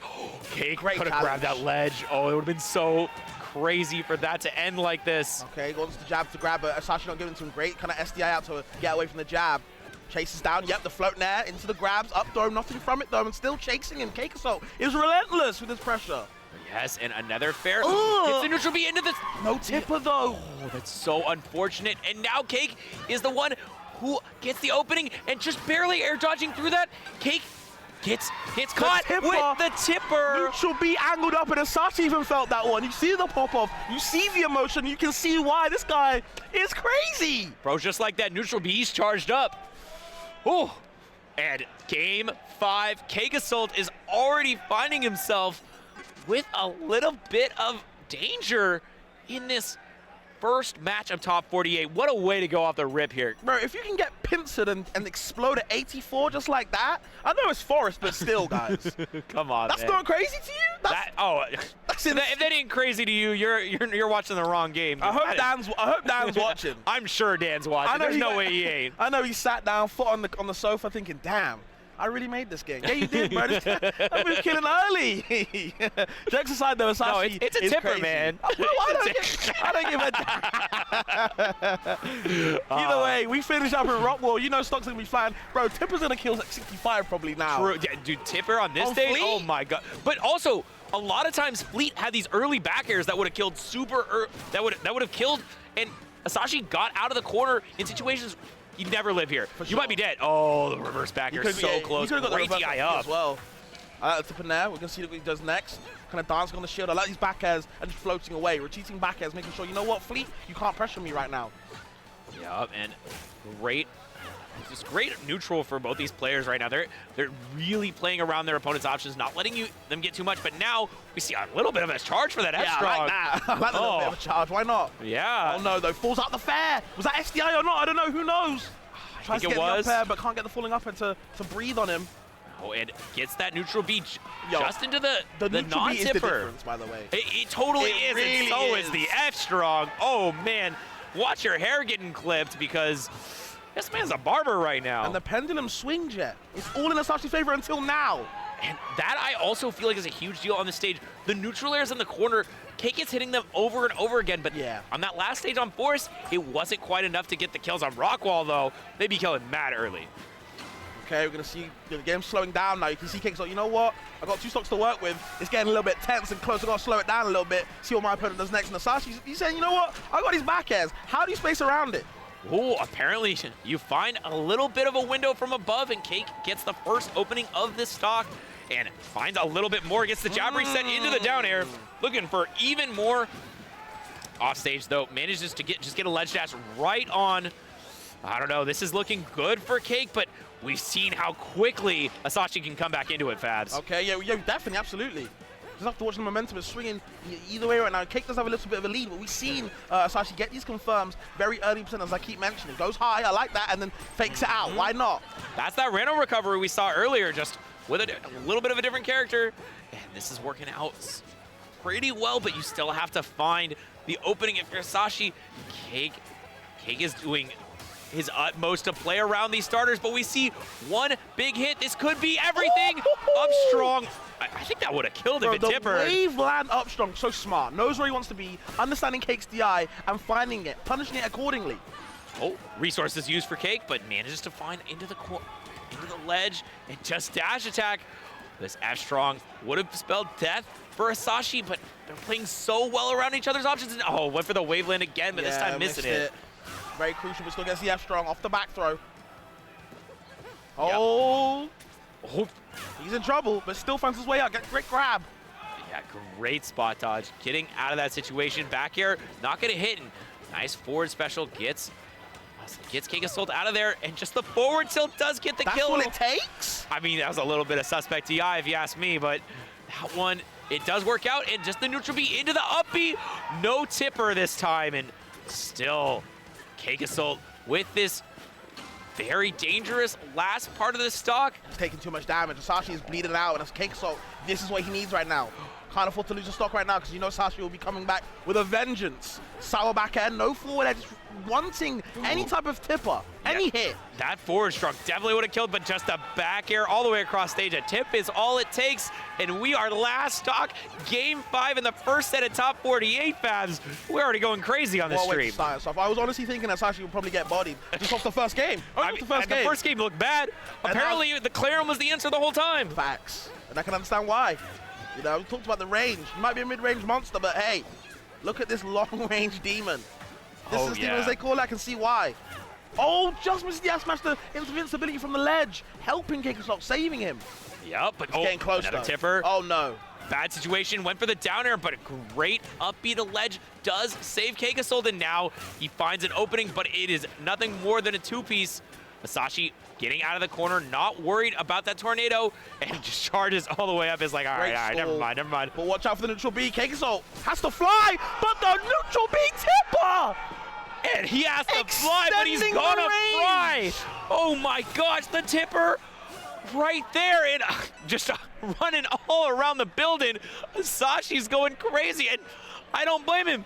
You can't beat Keikosold like that and not pop off. What kind of Inspector Gadget move was that? Did you see how he charged that jet? Go, Gadget, neutral B. Tipper as well, purple, nothing you can do. He did it twice, too. He did it on the previous stock. Keikosold managed to get out of that one, but not this time. Wow, the charge up. He's a monster. Masashi taking out the 2-seed. That's insane. And go on. Wow. How am I supposed to act normal now, guys? Yeah, give us the next set. I wonder if it's going to be as exciting as that one. That was crazy. Well, it start us off, you know, the favorite probably of this tournament, even if he is the second seed, the favorite of this tournament, I would say, still having to go through losers. But the thing is, you know it's cake. He loves the losers run. True. He always makes the losers run bet. You know what I mean? With all these sharks in bracket, but you don't want to have to. Like, he loves the losers bracket, but you don't want to have to. You want to be through winners. You want to be keeping it chill, because I mean, you have to play so many more matches than losers. Sure. Like, I know Cake's bracket stamina is unmatched, but yeah. But still, like, that is something you don't want to have to fight through. And we do have our next set though coming up, and we have another person who I feel like has been just making an absolute storm on the scene. Boyko. Yeah, absolutely. This is, you don't talk about Clarence. For me personally, this is the Clarence to watch. Yeah. I was saying earlier in my other pools block, I randomly played Boyko in friendlies. I had no idea who they looked like. All I said to him was, hey man, that's a nice tattoo you got on. He goes, thanks, do you want to play? I was like, yeah, let's play. I was like, what's your tag? He picks Clarence. He's like, yeah, my name's Boyko. I was no. I was like, oh. But honestly, this guy is insane. He understands whether to send, whether it's dash attack tipper sending inwards, or like neutral B tipper sending outwards sometimes, or the sour sending upwards. He understands all these placements of Clarence, and he's just so clinical. You know what I mean? When he wants to finish, he'll finish. When he doesn't want to, and he'll play around a little bit, play with his food, he'll do what he wants. Bro, he's on his type of game. Bro, it's confirms I see nobody else doing. Like, just completely his own. I feel like the PM players, they adjust so accordingly to this game because it's kind of similar. And I feel like Clarence must be like a breath of fresh air for them. It feels too easy for Boyko sometimes. But I don't want to leave out Lucius because I honestly feel like he is a slept-on Rano. You know what I mean? And I feel like we should be talking about him more. Very good runner in his own right. And also my GOAT. I love this guy. He's so sick. Just one of the best people to like hang out with. He'll play friendlies with anybody. We spent like, you know, what, 2-3 hours playing friendlies at Supernova. Oh yeah, we were grinding. We were grinding. Great person for sure. And yeah, just has that fursuit on. Has that whole the whole beads as well. Rocking the Rano right now, and gets a little tongue action. Okay. I like the tech chase with the needle as well. Yep. Interesting. One of the things that I think is going to be really interesting to me is if Lucius is going to be able to find these edge guards, because Clarence notoriously difficult to edge guard for a lot of characters, right? But I feel like Reno does have the tools to do so. He just has to be really, really precise. I'm liking the edge cancels from the downwards of the up B move. Okay. A little bit of chase, but still getting back to him. You'll see what he does next. I like the stallers over the tongue, of course, and again, the downwards up B, just to push him away. Yep, and does get the nice DI onto the platform, so not able to get the reset there, but Boyko once again gets that back throw into F-Strong. So good at finding these F-Strongs off of throws. It almost feels guaranteed every single time, but nice. The bubble. Safety net. Okay, conversion off the F-tilt. Charge up the needles, but just lets him go. Oh, a bit too much of an overextension. Wow. You're just gifting Boyko stocks. Yeah, and I talked about like how precise you have to be earlier. I mean, you cannot do anything if Boyko's hitting you with that side B, but great conversion there. I like that nair as a little bit of an extender to make sure that forward air kills. Forward throw as well. Bro, Raro hits you like so violently, you know what I mean? Yeah, it's stamps on you with the forward air. Forward throw is so like, go over there. The foot is so violent too. Like, I mean, every time I get hit with the forward, I'm like, oh, my bad. What did I do, man? Okay, these tipper down airs working out so well for Boyko, but great aggressive get up from Lucius. Get off me. Yeah, and another thing I think to note about this matchup is the low profile from the crouch. Not even just the crouch cancel. It is actually relatively difficult to hit for an aerial Clarin. You have to sort of go for some of your grounded moves or take a really, really aggressive one like a down air to hit that. And all right. Great DI on the back throw. Don't want to get hit by no F smash. And oh my god, just finds the tipper into the F strong as well. Yeah, Boyko is finding these every single time. Like I said, just knows how to finish his food. You are totally right about that. But right now, the food might be finished. Oh, goes for the back air. Not able to get the up strong in time. But this might be death. No, just gets a little bit of a tech chase into a throw for a forward air. Boyko, though, off stage, goes for that drop zone neutral air. That's a great trade. Yeah. Oh, but still manages to make it back. Wow, I thought for sure that Boyko was dead. And now. Unsafe dash attack, but again, the DI on the back throw, not getting hit by the F strong, but until then, forward throw F strong instead. You can't be missing that DI on the fourth throw. It is death every single time for Boyko. And once again, forward throw, back throw, who cares? If you're wrong, I'm F smashing you anyway. The dash attack tipper again, sending it upwards or inwards, let's say, to see what he can do to benefit off of where he's going in that angle. Boyko's doing a good job of kind of controlling the pace and making sure Lucius always comes to him, even with the needles. You have the projectile, yet you're still coming towards me. Do you know how powerful that is? Yeah, and another great avoidance of the edge guard for Boyko. I mean, he's just been so evasive, not able to be edge guarded whatsoever. And like I talked about, Breno's got the tools, but they're so hard to connect with. And now finally getting that forward air. Good confirm, but I mean, a lot of distance to cover Fabs. Yeah, absolutely. And you see Lucius is doing his best to mix up as much as he can, but Boyko just seems to cover everything. That up tilt, man, how do you get past it? Yeah, it is a difficult proposition. You can definitely throw some needles, but like the act of throwing needles does leave you a little bit vulnerable space-wise. Like Boyko can take a bunch of space away from you while you're doing it, and I think that has been why we haven't seen quite as much of it, and just a little bit of a whiff on that command grab, and it's not enough. Yeah, it's hard to commit to things like that against a character that is so good at whiff punish, which is ironic because you kind of want to whiff punish Clarin. That's kind of the nature of her archetype. But when Clarin whiff punishing you, you're getting tippered. You know what I mean? And if you want to throw out these laggy options like command grab, that tongue is getting sliced off as you saw with that F strong. So really good on Boyko to even he laughs and he understands. Really good on him to kind of find that first game and keep the pressure on Lucius now. Yeah, and all right, already with a hot start for Boyko. Look at wanting to extend it even more with that neutral B. That uncharged neutral B is such a great extender of combos. Yeah. Because it sets you up for either a downer or a forward air, depending on how they DI. And obviously, you do not want to get down aired off stage like that, so you have to eat a forward air every time. Once again, finding a good opening. Does get that floor hug into the tech, but a nice reset here from Boyko with the up air and gets a huge extension. Lots of damage already. A little bit of fade here, but the forward throw, F strong. Throw into the strong. It looks so true every time I see Boyko do it, but nobody else ever hits it like anywhere near as consistently. What is Boyko doing different?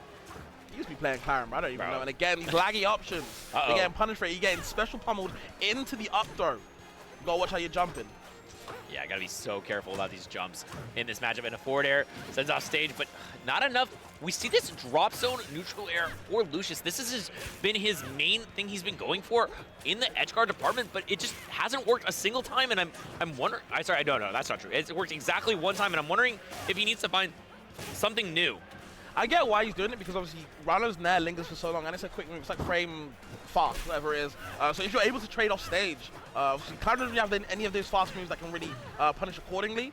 So you do get a good trade and you push him off stage more and more, but it just doesn't seem to be working out too well for Lucius at the moment. Boyko kind of understands what Lucius wants to do and he's punishing it very well. Yeah, but still, I mean, man, Lucius is so close to getting these punishes so many times, but Boyko's always ready. And always here to just keep the advantage state going. Boyko with another confirm. Like you said, finishing his dinner every time. Yeah, my mom would love him as a kid. God damn. You don't miss out the vegetables at all. Yeah, no starving kids in Africa this time.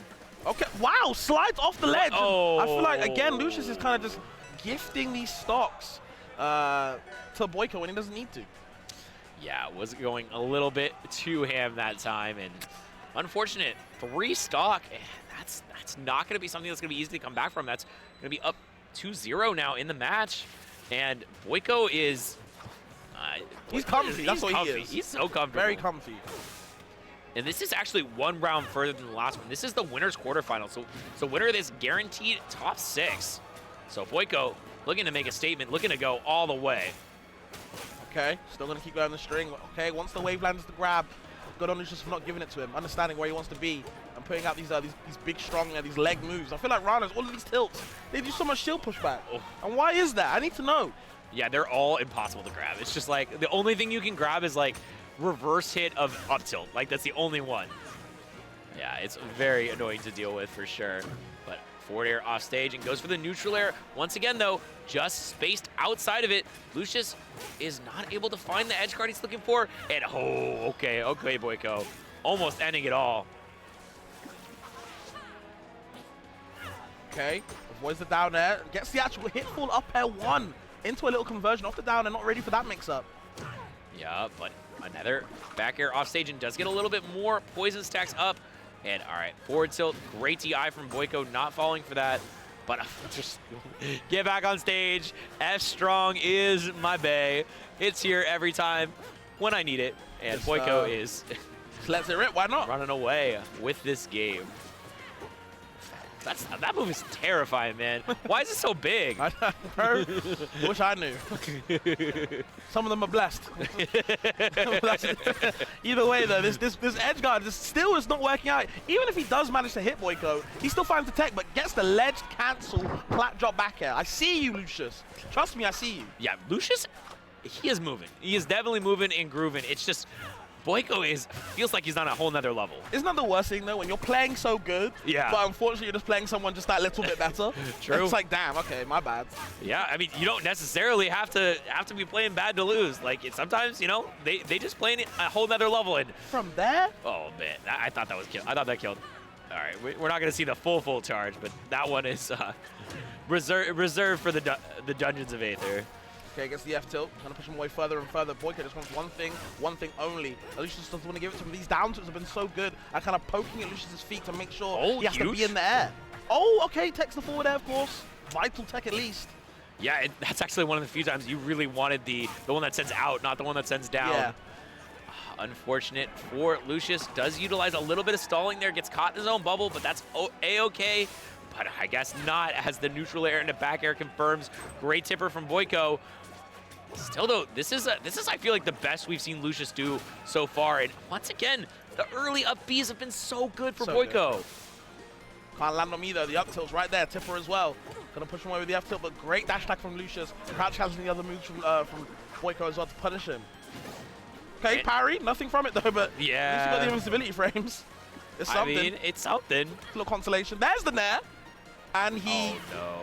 Oh, not killed. Like this. CSDs. 2 of them. He finally got the nair again. I know. Just to lose the set. It didn't even kill, though. It still didn't even kill. Because Boyko made it back. Back to the drawing board for Lucius, unfortunately. But, you know, like you said before, they still played well, guys. Yeah. It's just when you're coming up against a different beast that is Boyko, that, in my opinion, is one of the favorites to win the whole thing, it's hard. Yeah. I mean, Boyko is certainly somebody I'd be putting in the top contenders to win. I mean, obviously the Cedars did, so they know what they're talking about. But Boyko moves on. Top 6 for Boyko, guaranteed. And the rest of those top 6 remain to be seen. We're going to be seeing them right now, I believe, as we see ZB versus Solar Beam. Hell yeah. I believe this is in the, what is this, in the losers bracket? No, let me pull it right. All right, sorry, never mind. This is the winners bracket. Who am I talking about? ZB in the losers bracket. But yeah, the winner of this is going to play the winner of Marlon and either MSB or Rangunshu. So this is, once again, this top 8 winner side qualifier, meaning top 6 qualifier for these players. Well, you know, I just want to give a big shout out to Solar Beam because, like, one, they're rocking the Loxodon, who people think is the worst character in the game, me included. 2, they won against Switch's Maple, which I hope that was recorded because I just want to know how the hell do you do that? Well, also, they won against Omar. Yeah. So the other Loxodon, the one who was top 16 seed, Solar Beam's like, no. I'm taking that seed. I am the premier Loxodon player. This is me. But now my opponent is the absolute beast, the demon that is ZB. And I hope we get to see some Oh, some views in the Necronomicon of ZB. Look at this. Yeah, that's already starting off crazy. Already. Oh yeah, this is a dangerous proposition to be playing against. No, for sure. Of course, when two big heavies come at it, I can already see the screen starting to shake with a down B. Okay, has to burn the magma right there. Oh, but it doesn't matter. Oh, the stars coming up from the ground, from the pillar. Great work from ZB, understanding the angles. I got my geometry on deck. Yeah, Do your homework. Yeah, he knew everything that was happening there. Tossed. Off stage, really bad position for Solar Beam, but does manage to get back with that side special. Still though, ZB racking up a ton of percent. Okay. Solar Beam's trying to get anything started, but just can't find that right opening. There's the up tilt, but it's just a little bit too slow. Okay, then there. Yeah, and this is a good opening for Solar Beam, but just turn around completely. Yo. What? Double dunk. Hey, one was not enough. Okay. Yep, easy parries. And already racking up even more percent on this third stock. 3 stocks to 1. Man, I want to give props to Solar Beam for getting this far in bracket, but it looks like no further shall you come as ZB is just all over him. And these aerial side beats are not working out. ZB is snuffing them out every time. He knows where they want to be, and that start, but it's just a little bit too slow, as well as the end lag, so obviously ZB understands where to punish accordingly. Yep, great conversion there from Solar Beam, but now ZB is off stage on the pillar, forced to use it, although still able to get out of that situation. A little bit of misstep there from Solar Beam allows ZB to get a down strong, and now a double up air. No, not gonna quite get the last one, but these conversions for ZB are on deck, and now it's 101% on Solar Beam. This looks like an insurmountable lead, Babs. Okay, finally we get the side B. ZB DIing out, so no actually need to tech on the ground. He's just out of there. Yup, and okay, back air. Probably gonna go for an up strong. No, just goes for another back air. Still though, just ZB's creativity with his blocks make it so hard to get out of the corner versus Simon. Yeah, just forcing out that up B early. Grabs the ledge, a little snag from beneath you. And even if you were able to land on stage, I feel like ZB would have found a way to get that kill. Yeah, I feel like Solar Beam kind of was sleeping at the wheel to start the game. That's kind of what ZB does. He kind of makes you wake up. He jolts you awake with the way he just started off with all that pressure. But as Solar Beam was kind of coming into that first game, we're seeing some cool options from him. So I want to see if he can kind of keep that up, or is ZB going to have his way with him? Yeah, I mean, I think one of the things that the pace at which ZB plays is just so terrifying. Yeah. Like, it feels like he makes Krag look so fast. Yeah, he said that before.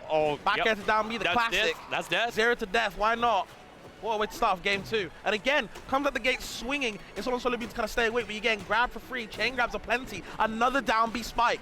I think he might be getting the skill. No, just goes for the neutral B. Thought perhaps it would steal the ledge away. Well, yeah, I believe Krag's special get-up is kind of the slowest one. Yeah, it's so you hog the ledge long. for ages. Yup. Oh my god. ZB is just an absolute demon off stage right now. Does manage to get out of that situation. No problem, but the invincibility allowing Solar Beam to get through ZB spikes, but okay, just gets the down throw into the forward air, and great option utilizing that burst to get out of that situation, and we see the neutral B into the forward tilt. Great confirm, but it's once again, it's not quite enough to get the stock. I mean, you're just working so hard to get a single one off of ZB at this point. For sure. Watch your shield, though. That shield is very, very brittle right now. Ooh, down there, yep. The down air hits in this game, I keep saying, it is incredible, so to speak. It is powerful. It is very powerful. And let's see if Solar Beam can get an edge guard. This is one of the best situations Solar Beam is going to find. But I mean, just resetting. Oh no! Okay. I thought it was about to go his into head, the blast zone. Trying to get back to the blast zone. There's a side B. Yep, into the neutral B, of course, and the S strong. Oh, like that. Okay. Yep. For those who don't know, when you get aerial side beat, you do not actually get the opportunity to tech, even though it kind of looks like it. There's no tech window, so that neutral B follow up is guaranteed. Same on the ground too, bro. Can't take the down throw. Can't take the side B either. You're not allowed. Give the elephant something. Yeah, he needs it. He needs it for sure.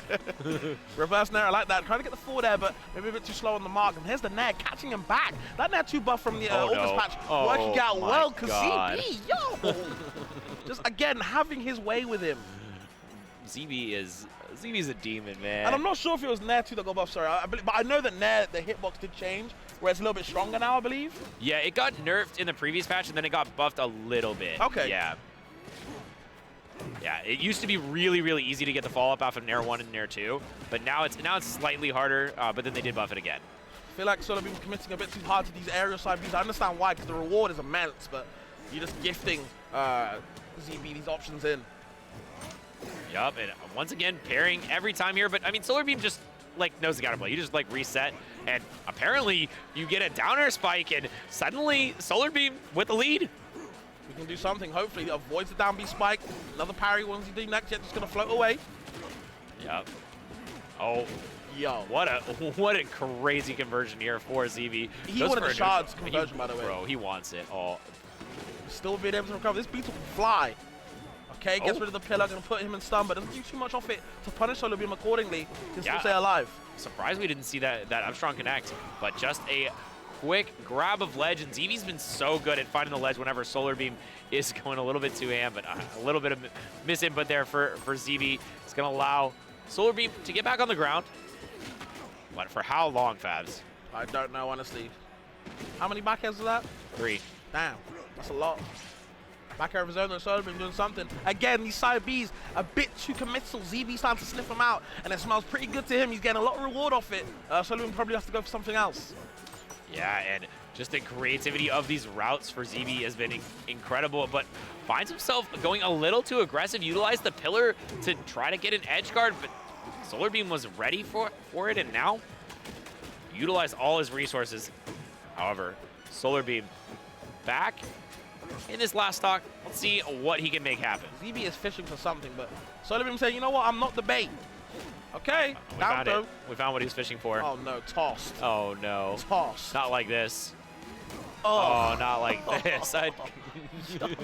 That double, like, no resource burst, just to, like, please, for the love of God, let me get back to state. No, not today. Not today. That special from the throw, man, it is vicious. Absolutely vicious. You see, when he's looking for these options, you know, I like the option that he goes, you know, for the down throw, force the tech, grab you again, and he's tossed. Yeah, he's done some wild stuff with that. I saw him do, like, grab loops where he would down throw you, jab block, down throw, jab block, reset with the neutral B grab, down throw, jab block. It was just like a wild circumstance that looked crazy. ZB's always a pioneer of the meta with his character. Just, I feel like the main reason that has been getting nerfed over and over again for a while after winning Genesis. You know, that's just been ZB's forte, is just fighting this wild stuff with Crag. And yeah, I mean, he's pushing the meta, and he's in winter semifinals once again. And I like that, to be honest. You know, even if I'm getting my character nerfed every patch, at the same time, I'm still winning. I'm still beating all you guys. You know what I mean? There's only a couple people that's above me. Keep the rest nerfing. of you guys can eat dirt. So that's what it is. True.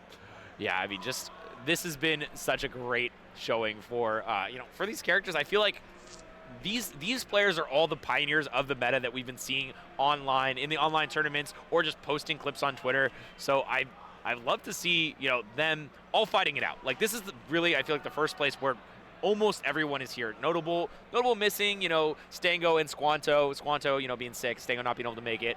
But other than that, pretty much all of the top Rivals 2 players are here. Almost everyone you could hope for. Yeah, everyone's here, man. It's good to see.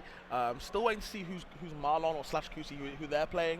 I'm really interested to see. Do you know if they're playing anyone particular on the roster? I saw the roster earlier. Okay. But I don't know if that's, you know, going to be a whole bracket thing. Fair enough. Yeah, I mean, it was just one set. So I've been pretty busy this weekend, you know, doing a lot of stuff. But I'm so happy I get to tune into this because I'm right here. I'm with all of you experiencing it simultaneously. So it's been really great. I do believe that is our next set we are going to see is Marlon versus whoever wins the set before. Let me pull it up. Yeah, we've got MSB versus Run Gunshoe. So perhaps a Crag or a Claren. Yeah, one of those two going to be fighting against Marlon. Man, every time I see Marlon play, regardless of the character, he just makes his opponent look like an absolute fool. So I learned so many new things of just watching off Marlon playing. I'm thinking, oh damn, you can do that. Oh, you do that for that reason. Oh, okay. Let me drop that down. Yeah, like Marlon's whatchamacallit, the Arcane was wildly creative, just like completely playing totally different than everyone else I saw on the character. And so I love to see how much work he's been putting in. So yeah, just really looking forward to Marlon play. For me, and it was the first big tournament too in person. Oh yeah, actually, yeah. I'm gonna say I was gonna say for me, it's the back throw tech chasing with Arcane. Yeah. That was like, oh, you you do that? And it was like, because you it's can not get the just down throw. Yeah, it's not just down throw. You can also use the back throw as well. Back throw to reset, because As otherwise well. they go off stage. Yeah. So, you know, some very interesting things. Trying to think how to this next set, but of course, MSB versus Ragonshu. Interesting. Crag vs Claren. I've heard a lot of opinions on that. What's your opinion on that, since you are a fellow Crag player? It is an awkward matchup for Crag, because, you know, just the control of that mid-range is what you normally do, and Claren's kind of better at it. Claren's kind of better at that spot. But I feel like you have a lot of good punish game versus Claren, and you're normally fine off stage. Like some characters completely murder you when you go off stage, like Fleet, for instance, but Claren, it doesn't quite happen. So you have a lot of time in that matchup to whiff punish, and there's a lot of ways you have. Like if you notice, you know, Claren's doing a retreating back air habit, you can back air forward air. You can reaction, do the spikes, and it will catch the landing every time. So, and you have a lot of tools in that. And also, neutral B is very good in the matchup. Even though there's the counter, which, you know, activates a no fun zone, there's still a lot that you can do with the block. That makes a lot of sense. Yeah. I can see why.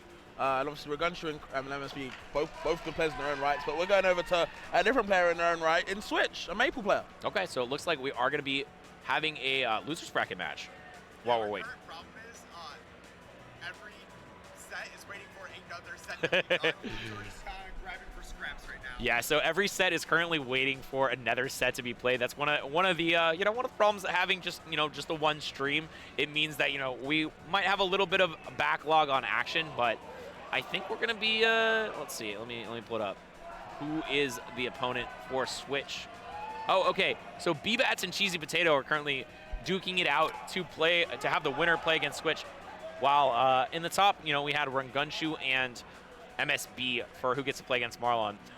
Yeah, I hate this. I played against B-Bats and my man's murdered me. This is the Fleet versus Crag matchup. That is rough, buddy. Yeah, that's my least favorite one. It just looks tough. I was talking to Cheesy Potato earlier and they got upset by a pretty good Fleet. Yeah. That's like a big grinder. I think the name's Jorg. Yeah, actually, that was the person I played against for 3 hours yesterday. So my bad. It was you indeed. You were the curse. But yeah, man, things are dangerous. It's not just Cakes. There's a couple of them out there that just know what they're doing, and it's so scary to kind of come up against. How's George doing? Is George still in bracket? I have no idea. Let's have a look. J-O-R-G? J-O-R... That doesn't look right. Oh, yeah, there it is. Oh, no. All right. Still made top 48, though. Shout out to Jorg. Lost in the first round of losers top 48. But, yeah, I mean, let's see. So we got Soul Rifle actually taking out Asashi 3-0 after we saw that first... Wow. Asashi taking out Kegasol. So, man, that's crazy. Bracket is tough. How do you beat Kegasol, pop off like that, and then just get 3-0 the next time? Like, you just lost all your energy like that? I feel like you know you used up a little bit too much juice. Oh man, it's tough though. Like bracket is something where like you have to have this stamina. You have to be able to play at your peak for so long, and like when you have to pull out all the stops and somehow manage to make an upset against Kegasol, the next match like you might be a little deflated. Sure. Your adrenaline might be gone. You might be playing a little shaky.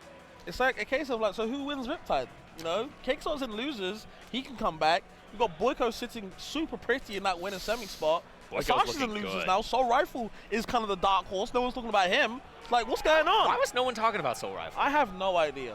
Bro, Soul Rifle goes kind of crazy. And then Marlon is, you know, tweeted earlier, I don't know if I'm winning Riptide. I'm not feeling too good. I'm not playing too good. But, I mean, also has not dropped a game. So, like, you know. I hate top players, bro. Top players are so. I hate top players. Yeah. I'm not feeling so good at 3-stock shooting opponent. Yeah, I just tripled 3-stocking, but I took 45%, man. It's not good enough. It's not good enough. Maybe that just shows the discipline that these guys have. You know, say they need to be like at a certain level. If they anything lower, it's not good enough. True. That won't win Riptide if you're taking % apparently. So maybe people are hard on their own regime, their own schedules. Yeah, it's possible. It's possible. But you know, still we're gonna see who goes up against Marlon. I mean, this MSB versus Ragonshu set been going on for almost 30 minutes now. So I get it. They gotta be deep in that. And you've got Claren poking at you, and you've got the rock in your hand. You gotta be careful. You gotta be careful. So I get it. Not careful. You gotta take your time. Yeah, probably in the game 5 situations right now. But I mean, all right. So who are you thinking wins? Like you talk about it. You know, like you asked the question. What's your answer? So I'm very split. on 3 possible things. I just don't know which one to go towards. Okay. Talk me through it. I really, in my head, I don't know why, I just see Cake Assault just flying to losers, going to grands, winning it all, doing the whole arm thing. But then in another timeline, there's like Boyko wins it all. There's no Stango to stop him. He just does his own thing. And then in the third timeline, Goosey just doesn't drop a game. Marlon just takes it all with the Rasta or Kane, Maple, whoever the hell he's feeling on the day. Okay. And we're all like, damn, what do we do? So there's like 3 timelines. I just don't know what's going to happen. Yeah, that's fair. What about you? Who do you think? I mean, I think Cake Assault is making it to loser's side grand finals. I'm predicting Cake Assault just tears the way through loser's bracket. I just looking at the loser bracket right now.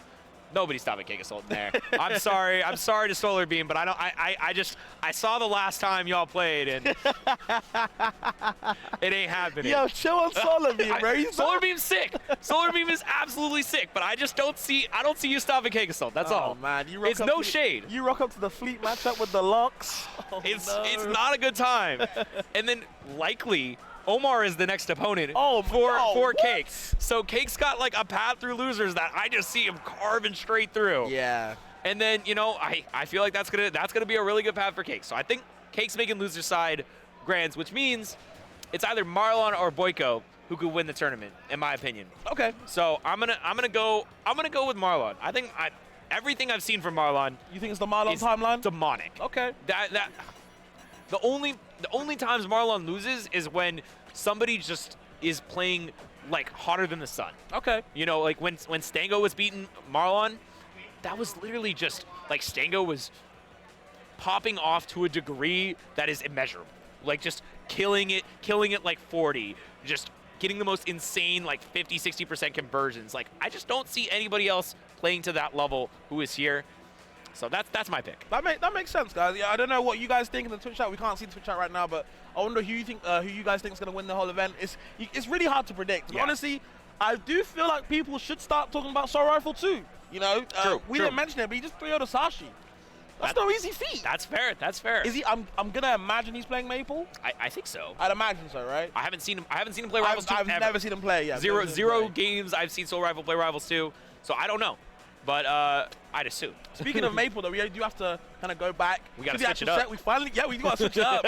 Finally got a set we can sink our teeth into, guys. Get ready for it. It's B-Bats. We just saw Solar Beam. Now we got the partner. Here we go with B-Bats. Rocking the Fleet.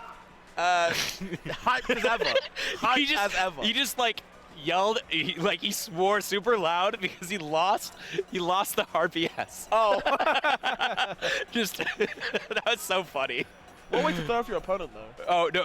Dude, B-Bats, it's a bit. Loki, he does a bit like that all the time. He said he's like thrown his phone on the ground and broke it for a bit before. Just like as like a joke of being upset. If you got money like that, then sure, you must be committed. He's committed to the bit. All right, but right now we are going to see the Fleet versus Switch. And yeah, B-Bats is really, really good at this Fleet. I mean, I've seen him just get incredible conversions in a ton of circumstances. I've been on the receiving end of it, unfortunately, but let's see how well Switch is going to do. As I feel like Switch, this character has a really, really bad recovery and might have a tough time going against this demon of an edge guarder. Yeah, I mean, of course you want your opponent marked all the time, but if you don't have a mark, you have the worst recovery in the game, and even when you do tether towards him on the stage, without any hits done, you're just kind of a sitting little ferret, to just get hit after the tether, so.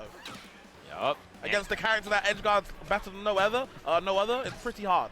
Yeah, good avoidance there. I think one of the big things I'm going to be looking for is this down air to catch the side B to the wall. That's the biggest circumstance that is going to be a tough spot for Switch. You're going to have to tech it immediately, and then we got to see what happens after that. That's when the mind games get played, because I feel like that part is almost a foregone conclusion that that's going to be happening a lot. Sure. However, a lot of the game is not going to be played off stage, as it is so hard to find a big opening against a character like Maple, who could just hit you with a double dip and does not care. He's like, I'm going to take you with me. Bro, that's some Valko stuff. Commit to the bit, why not? Switch doing it too, bro. Switch it up. Now you're marked again. Lily is waiting for you to come to her loving arms, but just can't find it. Yeah, and a great conversion here from Switch, even getting that catch with the wrap, and tries to reapply the mark, but this is looking so good right now for Switch. Up B, the Shoryuken gets the job done. Damn, feeding Lily while you're at it. What a great parent or friend. Up throw again, yup. In the up air, wants that forward air, just can't get the clip. And B-Bat's going super low, but it's Fleet. You can recover from anywhere. Yeah. No tech on the down throw, so Fleet is going to go into that tech state. You can take that down throw. Don't be surprised. Oh, okay, is marked up, but does not get the wrap on Lily. Still just sniping out the start, but a great parry, gets you some invincibility, and now Switch using that invincibility so well to win that neutral interaction and get a oh, okay, turns it around. Yep, and the tether, unfortunately, it looked like there was a tech that was possible for Switch, but is not gonna hit it.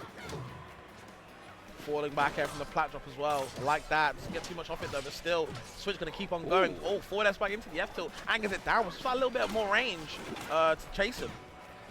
Yep, like great conversion from B-Bats here.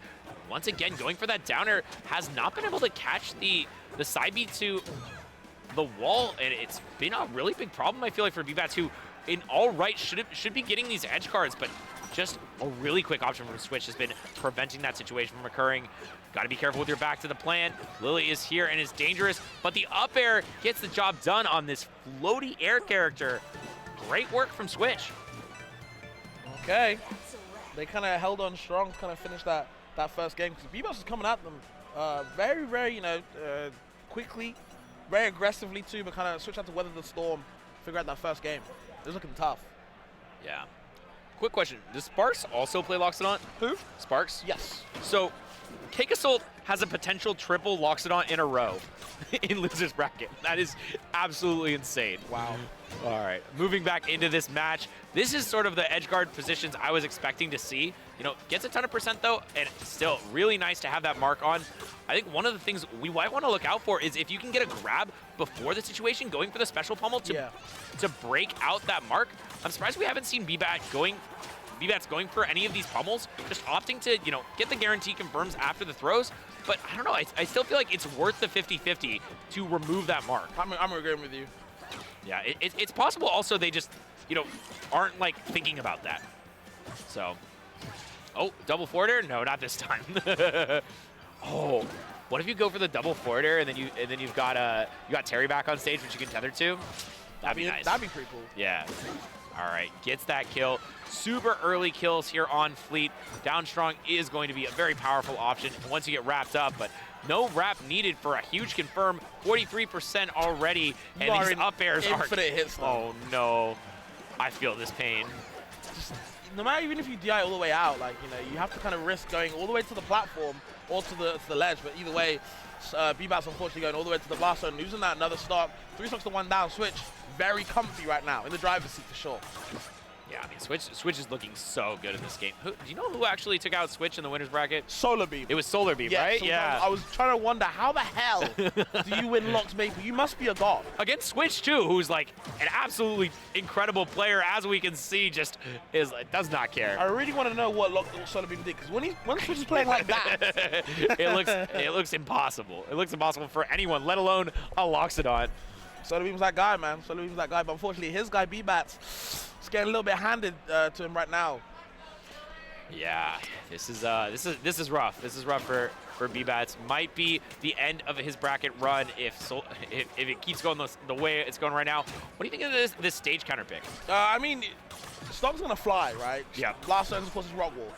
The stock's gonna fly really quickly. Interesting to go pick Fleet, right? Because now that reverse back is gonna help a lot. But when you're DIing like that stage pick working against you. A little bit of karma right now, a little bit of irony, and Switch is definitely taking advantage of it.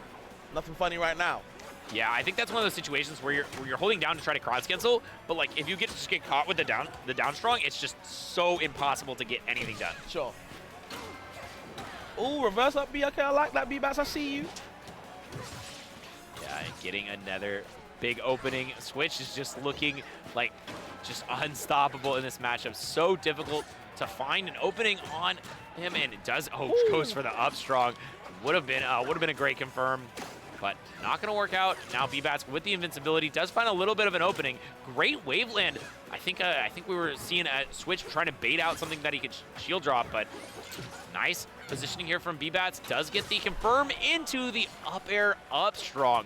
Great showing from from B-Bats, but is it too little, too late? I mean, either way, it's still a good showing, and it's funny enough that, like, you talk about different type of fleets, Cake Salt and other ones like that. Yep. I love V-Bats' usage of the down B, sort of very, like, flip kick-esque type of move, baits out approaches, and you can see the punish game right there, so really good from V-Bats. Unfortunately, though, yet another up B, skyrockets them to the blast zone, and it's looking tough. Until now, though, reverse back air, the stage working out for you. Oh, but Lily saving the day. Lily on platforms, so potent. On the stage like that, though, just giving free invincibility away.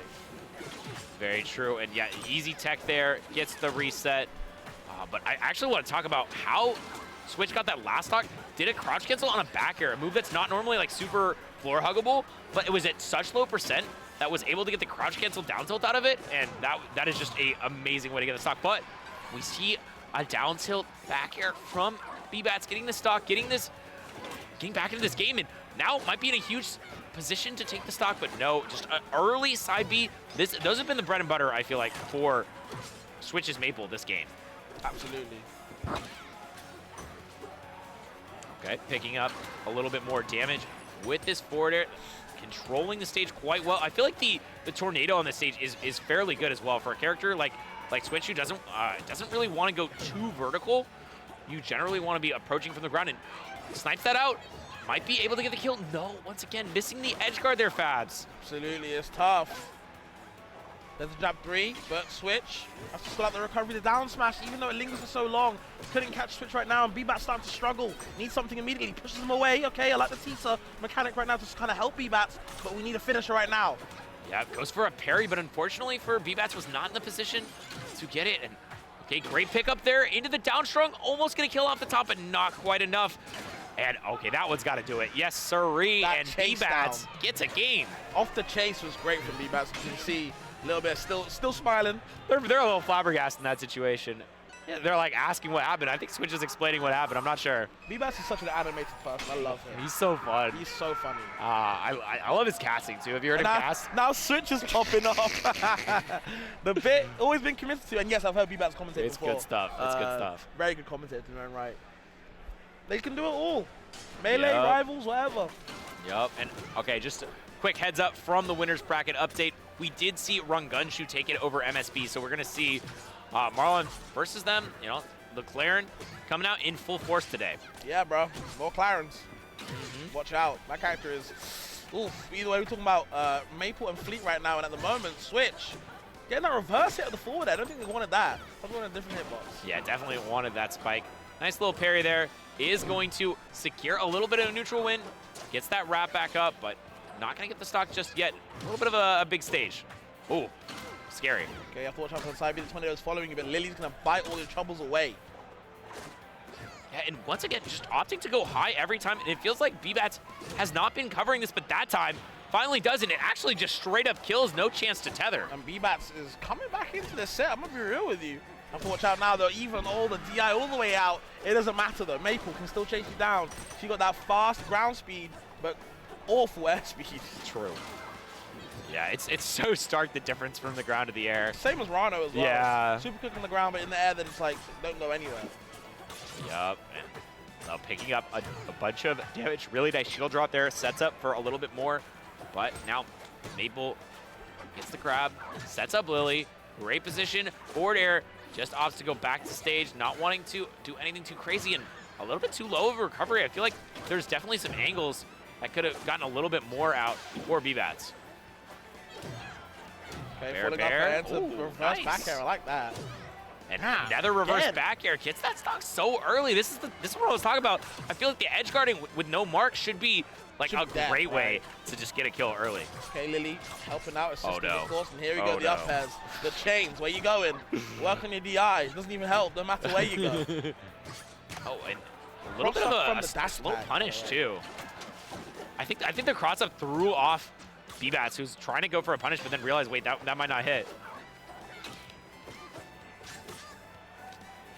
And still gonna get out of there with a forward air, but B-Bats is in a really dangerous spot. This upbeat, very, very close to killing. And another crouch cancel. We gotta be watching out for these floor hugs from Maple. It seems like Switch has been playing really well with them. Although Bats dancing with death and unfortunately floats directly into Lily's mouth. No, not what you want to be, Fads. Absolutely not. I feel like Fleet, you're not going to get the kill unless you get the edge guard. So I feel like B-Bats needs to get one of these classic Fleet edge guards and you might be in business. Is Switch going to give it to you though, on a plate? Oh. That's the only question we can ask. The side B going to cover him, let him get back to ledge. Now he has to go high, but do you want to go high against Maple? Ooh. The Lily assist right there. A girl's best friend. It's not no diamond. It's a little flower with a little bite on it, some teeth. And a great confirm even after that too, getting the single hit, falling back air.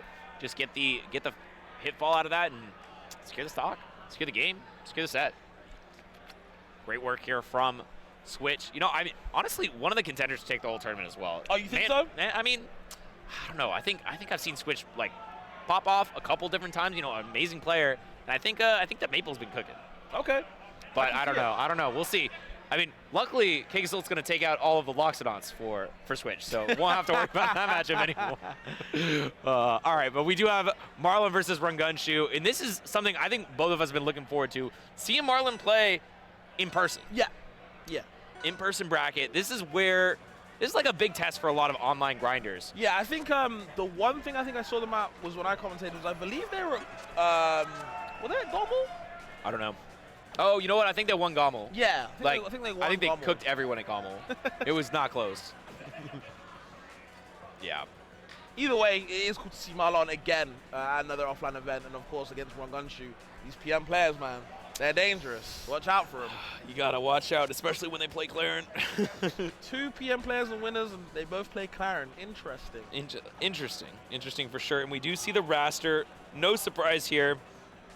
Definitely had a few changes in the last patch, which sort of removed from that, top 1 position, but still incredibly strong character. Yeah, I think me personally, I think, of course it doesn't really matter, but I think Rasta went from uncontestable top 1 to arguably top 1. Yeah, exactly. I feel like top players still tell me, don't worry, Fabs, like the character's still broken. Oh yeah. He's not like the best. Like he could be first, he could not be.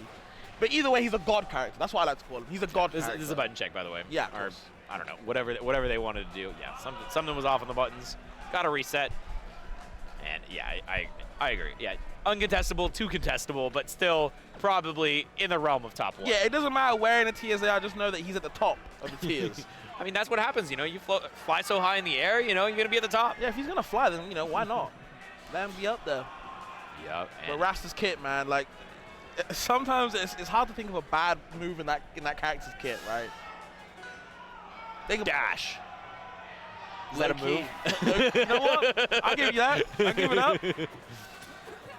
I'll give it up. Not the best dash. Oh yeah. No, but there's so many good moves. Yeah, down. All of the aerials are so incredible. They have a bunch of different uses. Great variety, I think, from the aerials. I think that's one of my favorite things about Rivals and Rivals 2, obviously, is the fact that like the characters have so much like variety within their own movesets, and it's like every move has its own use and it's unique, and you always feel like you're able to create something different with those moves. No, absolutely. I think shout out to Rivals. Yep, shout out to Rivals as always. Shout out to the whole team. Shout out to Off-Brand. Shout out to Ether Studios. Shout out to everyone, man. Shout out to everyone. This game is if you're out there, this is a shout out to you. This game is legit godlike. So fun to cast, so fun to watch. Sometimes I didn't even want to talk. I know, sometimes I'm just like, man, this is so cool. Can I just say this is cool? Is that okay? No, I have to commentate. Unfortunately, but oh man. Fortunately, we get to watch this match because I've been looking forward to watching Marlon play all weekend. Yeah, absolutely. First time I get to watch him play today, and we're in for a treat, of course. See what Rungunshu can do against him. Okay. Yeah, back to I like that. The 50-50. You DI out. You get some ugly stuff, you can DI in. You can get some ugly stuff. Either way, it's hard. There's the ugly stuff. The turnaround down tilt. That's the DI in one. You can get covered with the dash attack from the DI out. But I mean, you can pretty much react to it, I feel like.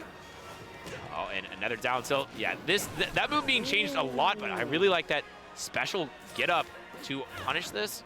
Ledge special. I like that he uses the no slip side B to reverse to grab ledge. Yeah, that was wild. That's pretty interesting. Yeah, you were seeing it right now. We're seeing the slips, side Bs without the stream on board. Killed, right? What? Abel's going to get something going, some reverse action. Yeah, and one of the big changes I feel like from the last patch was specifically Raster's down tilt. Like, does not for free confirm into a kill every time now. So you have to like work a little bit more. You have to like catch your opponent off guard, maybe catch them DIing wrong, or go for a read. So I like that. I like that a lot. Making it a little bit more creative, but already, let's see. Okay, nice tech away. Marlon getting out of that situation quite well. Okay, a lot of trades right now. The forward throw, don't forward smash for you. Rasta start a little bit floaty. Maybe work on other characters, but not me. Like the wave dash backwards to bait something out. Rungunshu, you're not really giving it to him right now, but has to do something sure to get back into this game. The reverse back air, I like that. Sour one. Yeah, trying to get a little bit of an extension here. Not quite ready for the kill, but yes, that one will do it. Love that second level charge. Getting a nice kill, but great tech chase and dangerous position to be in. Oh, you do not want to be out there. Slipstream down B goes so far. Yup, and once again, Slipstream up. And huge confirm. All the way off stage. Has to look for a lot more, but should be able to get the kill. No, great tech. Yeah, honestly. To understand where you're going to be in that situation was great. The pressure, the cross-up pressure with the down air. You don't even know where you're going with all those type of hitboxes. Okay, but tipper. Now answering back so hard and gets that F-strong. We're looking at a great edge guard situation, and we see the same one, but no tipper from that neutral beat. Could have been enough. Oh, all right, Rungunshu, I see you. Okay. Oh, but answering back so quickly. Marlon not phased at all by that situation. However, finds himself on the last stock, and Rungunshu has been playing really hot. Great confirms both ways, but that might be it. We got neutral B. Okay. I'm looking at this edge guarding right now, and it looks so effective. No jumps still. No, we got neutral B. Do we? Oh, that didn't tip her. I think he could have just done nothing, and yeah. No neutral B. Like I said, it was death. Damn. Never set the foot back on the ground. That was real clean from Rungunshu. Yeah, that was hot. Yeah, look at this. Great confirm here. Just my favorite is the down tilt into the neutral B. Charge it up. I like this one. We went for the neutral B1 into the side B. Oh. That looks raw. That was sick. Yeah, but that whole edge guard sequence was literally just from one misstep from Marlon. Used a little bit too many jumps, was not able to get back to the ledge, and no feet on ground for the rest of the game for Marlon. All Rungunshu. Yeah, we're going to see what Marlon does next to kind of understand, how he can kind of, it's not exactly the punish game, it's kind of improving the neutral. I feel like Claren's such a neutral monster, right? She's got the down tilt poking. Yep. She's got the jab poking. Yep. These lower committal moves than other characters can be so hard to contest her in that neutral game. So you have to always be on the punish game. But if you're not getting these chances, it's so hard to convert. And I feel like that's why kind of Rungunshu is kind of excelling so far. Yep. And we see another big change from Raster. The fact that you can beat out the slipstream sometimes if you hit it while it's coming out. Very fast projectile, difficult to do, but when it works out, it's great. You managed to eliminate that for a significant period of time. Okay. Talked about Claren and neutral, but Raster, you got a little something. Marlon has to kind of unlock it right there. There's the grabs. Yep. Where are you going to go next? Oh, goes to the side B. Aggressive. Way back up. Yeah, and it does work out for Rungunshu, but now we're on Rockwall with Raster, and we know how early that can kill. My God, I'm surprised this stage was less open. Oh, no sweet spot up B, just missing the wings. And yeah, unfortunate. But, I mean, this might be death. Oh, does not get the sweet spot of the down air. Looking for a little bit more tip. And good tech away. Marlon was not able to cover that one. Oh, okay. Certainly a little bit of misinput there, but still getting the stock, no problemo with that up strong in the air. Yup, up clap, baby. Up clap, is that what you call it? I believe that's what Rivals players were calling it in Rivals 1, so I still call it that. Nice. Yeah, that's fine. I don't know all the terms. I'm learning them still. Ooh, okay, yep. The preemptive up tilt to get rid of that slipstream. Don't even know if they wanted to do that, but either way it works out. But now you're getting up here for free after air dodge for your life just to get back down to stage and start your own game plan. Unfortunately, Marlon not letting it happen. I actually really like that air dodge up as opposed to just like a neutral air dodge that normally people would try to use to escape combos. Yeah. It's just a little bit more, a little bit more committal, but when it works out, it works out really well. Please watch out where you're DIing. Yeah, oh no. Okay, fast forward L1, just one second, there's the up tipper up air as well. Yeah, I mean, you can kill super easily, but so can I as Rungunshu. I mean, that really great showing there. Gets the down tilt tech chase. This has just been the down tilt show for the stock. It's the ugly stuff I was talking about. Uh-huh. even that move even got nerfed. Okay, southpaw on the F clap, but the forward air is just right there to take you to it. Nair 2 just in case we get troubles. Leaving no crumbs right now, Marlon. All in Rangunchu's head, I'm telling you. Yup, down throw. Yep, on the downer as well to reset the situation. Let's go for another grab, but Rangunchu's not giving it to him. It's their time. That move is so hard. So hard to tech. Yeah. It's almost like a mix-up, teching that versus like DIing for the back throw. Well, that's why they nerfed that. They made the window a little bit easier to kind of recover from. Oh, they did? Yeah. Down throw is easier to tech now. That's nice. I had such a hard time previously. I have not played a Raster in the new patch yet, though. All right, good setup. And keeps the combo going. Still ahead of full stock for Marlon and finds Rangunchu off stage, but a great attack out of the corner. Although, it's picked back up for Marlon. See what he goes for the edge guard. Does not opt to do anything crazy. Just trying to sit on stage, making sure to find stock. But okay, dash attack. Once again, another down tilt. Almost gets the F strong, but not connecting. Rangunchu living on last legs, and the up clap is all it's going to take. Yeah, even Rangunchu's kind of getting about that one. Like, you know what? I shouldn't even lost that one, man. You got lucky. Rasta, you kind of BS. Either way, Marlon. Putting a lot of words into this man's mouth. Hey, man. Call it like I see it. Jokes aside, though, Marlon, I don't think he even improved from the first game. I just feel like Rangunchu just kind of let him run its course that game, you know what I mean? Kind of let him do his own thing. As opposed to the first game, was kind of shutting him out, coming back into the game. Marlon kind of just running around and doing laps in that second game, man. Yeah, and also it just, I think the kill differential, like the points at which he was killing were a lot lower. Yeah. Yeah, he was not, he didn't need to look for as much. But the funny part is he was killing off the top most of the time, which is not what you really expect out of Rockwall, but hey, you know, it works out. Okay, F-Tilt wants to jab into the F-Tilt reset. It's not giving it to him, and I'm liking that. Oh, that was nice. The no slipstream to grab the ledge. The world's your oyster with these combos. Double back air, where you go next?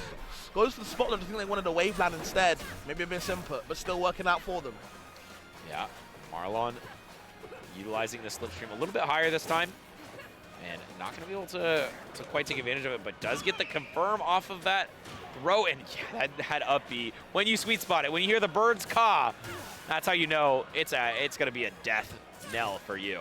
DIing on the back, so they've been DIing away a lot of the times and been getting punished. They DI in for the first time and get up B sweet spotted. I'm telling you, there's nowhere to go against that throw. And a great jab. Forward strong, not quite enough. Incredible DI from Marlon. The perfect one in this situation, but no DI gonna save you from that one. The tippers are here, and Rangunchu and not missing. Okay, Rangunchu back into the game, goes for the down B, but just gets swatted out by the jab. The down tilt's there as well, just for good measure. Back throw into the jab, tipper, into the neutral B, and looking for an F strong, but maybe a bit too much. Yup, and okay, gets the back air off stage, and wow, what a huge conversion, turning this game around so hard, but still, I mean, not gonna quite get the kill. And we know if you leave Marlon with anything, it's not gonna matter, but these birds are frying in the air as another tipper F-Strong is enough to get the stock. My God, what percentage was he at, Fabs? He was at low percent. That's what you need to know. Way too low. You definitely at double digits. Oh, okay, great situation here for Marlon. Using that no slip, resets, but once again, managing to find his feet on the ground. Rangunchu is doing so well at getting out of these incredibly scary spots, but there's no escape from the loving arms of this bird as the claps once again are ready. Great pummel break. Surprised we saw, we very rarely, I feel like, see the actual pummels come out because it feels like it's just better to get the throws for Marlon, but that's not working out. No tech as well, so you're able to kind of get whatever you want. Marlon kind of flying around him now, coming back into the game. Rangunchu definitely wants to end it right now. He needs this pivotal third game. Man, that down air sends it such a wild angle. Yeah. But still, great spot for Marlon. Doing a nice ice grab, but a huge turnaround and a dash attack. I think that might have been a misinput. I think he was going for the F strong after the throw, but now we're back in center stage. Oh, it's getting a little bit antsy. Liking the down tilts, wave dashing in and out. See what he does next. Down tilt on the shield, does it again. Wants the edge guard, but great recovery from Rangunchu. The tipper up air too. Looking for a second one, but can't find it. And there it is, the back throws. It's so fast, it's so hard to even recognize you got grabbed to know it's time to DI. And then on top of that, you have the 50-50 of if it's a forward throw or back throw.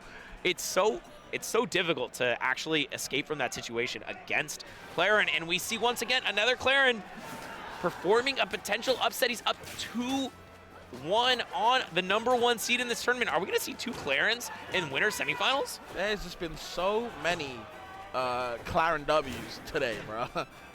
It's getting a bit crazy now. Okay, neutral B, yep, stun them, reset the situation. Once that dash attack for the tipper to send them inwards to get another combo started, or just to keep it going. But good on Marlon, should I say, for DIing correctly that time. Yep. I wanted to say Carlon or Moosey. It's a confusing situation. I hate when players change their tags because then I gotta rememorize all their names. It's tough. It's tough. Where you got on the platform, no tech. Grunge gonna take his time.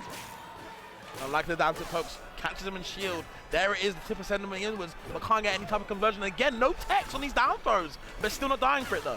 Yeah, managing to get out of that spot once again, but a great spot touch and another mistech. One interesting thing that I'm seeing is he's not going for down strong, which is the normal one I see. Yeah. Is there a change that makes that happen, or is it just like a choice? It's definitely a choice. You can, okay. You can still down throw down strong. I'm pretty sure you can just get that. Okay. Even on mistech. Yep. And okay. Yep. Gets that forward clap. It is enough, but we've seen how efficient Rangunchu has been about getting these kills. That time finally hitting the DI. Yeah. But okay. No, nice DI once again, getting that DI on the neutral B, but the F strong behind hit is enough to get the job done. And Rangunchu starting to push on ahead. It's all on Marlon now, but unfortunately they're getting jabbed, tippered, pincered either way. It's really hard to kind of come back. The damage is kind of racking up.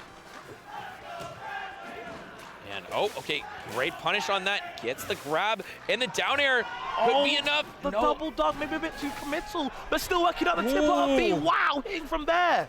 I'm surprised we didn't see more of that combo. It felt like Rangunchu had just started, but this is such a tough spot to be in for Marlon down this game and having a hard time finding their way in. Absolutely, but okay, here we go, Marlon's time, there too. Yep, well, he's gonna see his edge guard, get the back air. F strong. The clap as well. Should be enough. No, just hold the ledge, homie. Oh no. Uh-oh, that could have cost you, maybe. Yeah. Okay, down there to reset it up. Push you back into the combo, there's the down to the reverse hit, into the clap.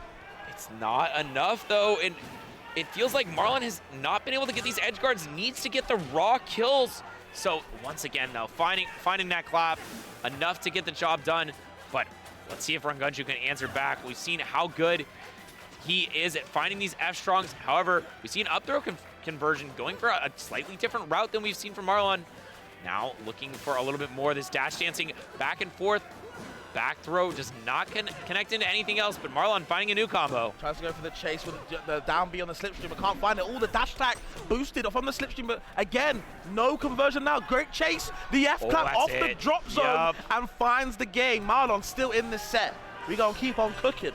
Yeah, and a 2-stock this time, so a little bit more decisive of a victory for Marlon, but I gotta say, I'm a little scared for Marlon, given how some of those situations have been. It seems like there's been so many spots where the kill should be guaranteed, but he's not taking it. Yeah. So might be a little bit of a nerve situation. Said he wasn't playing that well earlier. It's possible that's related to this, but we don't know. We'll have to see. And I believe he is sticking with the Rasta. This is the answer, I believe, to Claren. I feel like you can't switch this. You can't just go in game 5 and switch. That'd be an absolutely wild choice. Oh, the chase down again, man. It's relentless. Oh, no. Oh. If he got the Nair 2, that could have been it. Yeah, that was killing if Nair 2 hits. But good escape once again from Rangunchu, but huge pickup from Marlon, just carrying you off stage instantly. Yeah, and all right, this is Jover. Rangunchu's gonna have to make a miracle happen to make a comeback right now with the way Marlon's played. Back air up, double up air into the double clap. Who is this man? How did he just turn it up like this? How do you turn on the jets like that? Like, honestly, how do you I want to do know. that? I want to be able to do this. Let me turn on the jets like this and just, picking it up once again. This is a massacre. What happened? Where did the game plan go? I don't know. It's gone out the window, Jet. Is anyone else surprised? I think the confirms just started hitting, He started bringing up the full confirms. He was like, all right, none of this half stuff anymore. Full measures only. He legit said, you know what, I'm actually tired. I'm getting bored now. All right. I'm getting annoyed. And now he shall try. Oh, but honestly, it's just been a disaster of a game so far from Rangunshu. But all resources used here from Marlon. Yeah, that's a one. bit of a free one, but still in it though. Rangunshu still in it. Jumps aside. We can definitely make something out of this. This has to make something out of a molehill, unfortunately. Yeah, that's it. No comebacks for you. Yeah, forget the molehill, bro. You get buried. My bad. Marlon winning that 3-2. But that game 5 didn't look like game 5. That did not tell the story of the set, guys. If you just tuned in now to that beatdown, that is not how the set goes. Yeah, every game went like that. Rangunshu never had a chance. Marlon's winning this tournament. No games dropped. But yeah, I mean, it's just what a showing. What a way to make a statement in that last game. It's just, I'm frankly just flabbergasted. Yeah, that second stock especially. Yeah, that was just nuts. Just able to kind of find these. You know what? Both stocks able to find these F claps out of kind of thin air. The double clap too. When you get the sour spot, you can just get another one. Like, come on, bro. That's tough. Yeah, I mean the strongs in the end don't really have that much end lag, so you're able to kind of keep flying and keep clapping. So they're on a show. Yeah, and what a show indeed. As that is our last winner's side semifinal qualifier. So your top 6 guaranteed is going to be Zemi versus Marlon and Soul Rifle versus Boyko. So definitely excited to see either of those matchups. I mean, they're going to be incredible showing regardless. Absolutely, and we are going to see, I believe, Soul Rifle versus Boyko right now. So we still got more Claren. Claren, baby. It just doesn't stop. It doesn't. We're all Claren all day. This is the day of Claren. Although only one left on the winner's side. Boyko going to be that last representative, and I got to assume Soul Rifle on the Maple. Although, I've been surprised before by people's choices in Rivals 2 mains. He's going to pull out the Zeta Blood. I'd be sick. I mean, oh my God, there's no way. No way. Okay. Never. That's not actually selected. He's trolling, right? I think he hasn't even sat. Yeah. Does Soul play Locks? There's no way. There's not a Locks not in winners finals. We just took out a Sashi 3-0. No way, right? I'm glad I can't see the chat because then they would spoil it for me. Yeah. I get to sit here in this moment of disbelief. Yeah. And it's pure. They're probably calling us idiots right now. Like, wow, who got these commentators? They didn't even know who Soul Rifle plays. My bad. No way, right? I haven't seen Soul Rifle play a single Rivals 2 tournament. I watch almost every single one. What do you want from me? Is it actually Locks? Fair enough. I need to see that Locks against Sasashi then. Like, what did he do? Apparently it's Locks. Bro, he's in winners final. He's in winners semifinals. Is he going solo? Is he going solo Locks? I don't know. I don't know the answer, but somebody ask Shippy. Someone let me know, please. This is crazy to see. I wonder if there was any of the previous matches on stream. We could check this. Soul Rifle, plaid jacket. Okay, not trying to edit the sheet. Hold on. Nope, I don't want to do that. Locks it on earlier. It's been all Locks it on from what I can see from this. Jesus. All right. The Locks must be something nice. I'm here to see. I want to see what's special about this. Okay, we got Boyko coming up against Soul Rifle. Locks versus Claren. This is canon, as people would say. And immediately going for the side Bs. We saw the same with the Solar Beam. You're just going to get punished a lot of the time. But answering back pretty hard. Love to see it when they utilize that up B and then immediately combo it into the forward air off the ledge. And the movement already coming out. Tries to get the catch with that side B, but great, get up attack, getting through that invincibly. Still, though, not a big opening from either side until this point. We see the double forward air attempted. Not going to work out, but the neutral air coverage is here. And, wait, what? That's crazy. Yo! The ledge like this? All right, I see you. All right, I see. I'm sorry for doubting the Loxodon on Soul Rifle. Bro, my bad. My bad. Legit, my bad. Literally my... Wow, okay, I see you. But it's not quite as simple as that. Still, though, getting out of that situation, very dangerous to be countered like that in the corner. Up tilt is not going to be too much of a starter. Still finding their way out of there, and 40% on this next stock and just grabs the ledge. Could have been a disaster for Boyko if that second move had hit. Yeah, Side B actually grabbing the ledge is really good for kind of ledge hogging right there. You can see SoRifle doing a good job kind of utilizing that right now. His movement on these platforms, it's nuts. It's been insane. Yeah. The movement has been clean, and once again, these up tilts have covered so much, but wow, SoRifle is moving and grooving, utilizing this neutral B and the side B, trying to go for the burst, but unfortunately, Boyko was able to find his way onto the ledge, and now SoRifle, I really like this neutral B stall that he's doing when he's recovering. I have not seen that before, and it's just making the edge guard a slight bit harder. Boyko, though, still able to secure the stock, but answering back quickly, 107%. The instant ledge grab into the back air, it's a terrifying threat. And now we've got full burst on deck. All right, utilizing it early. Yeah, I think he wanted to do it out of shield. Yeah. Because that hitbox is huge as well, so you have to watch out. Not even opting for the lava absorb, just gonna, leave it alone. They're at the boulder right there. Oh, and okay. Takes another stock. Now SoRifle a whole stock up ahead on this Claren. All right, man. Maybe we were all wrong. Maybe SoRifle's the one winning this tournament on Loxodon because the way he's playing right now looks unstoppable. Bro, I said there's 3 timelines. I'm pretty sure that SoRifle has found all the stones. And he's like, you know what? I've done it. I've put it into my one. But Boyko said, you know what, Fabs? Don't worry. There's still some hope. Your prediction might be safe. Okay, down there. Yeah, we stomping on them. Yeah, one? Again, get grabbed up.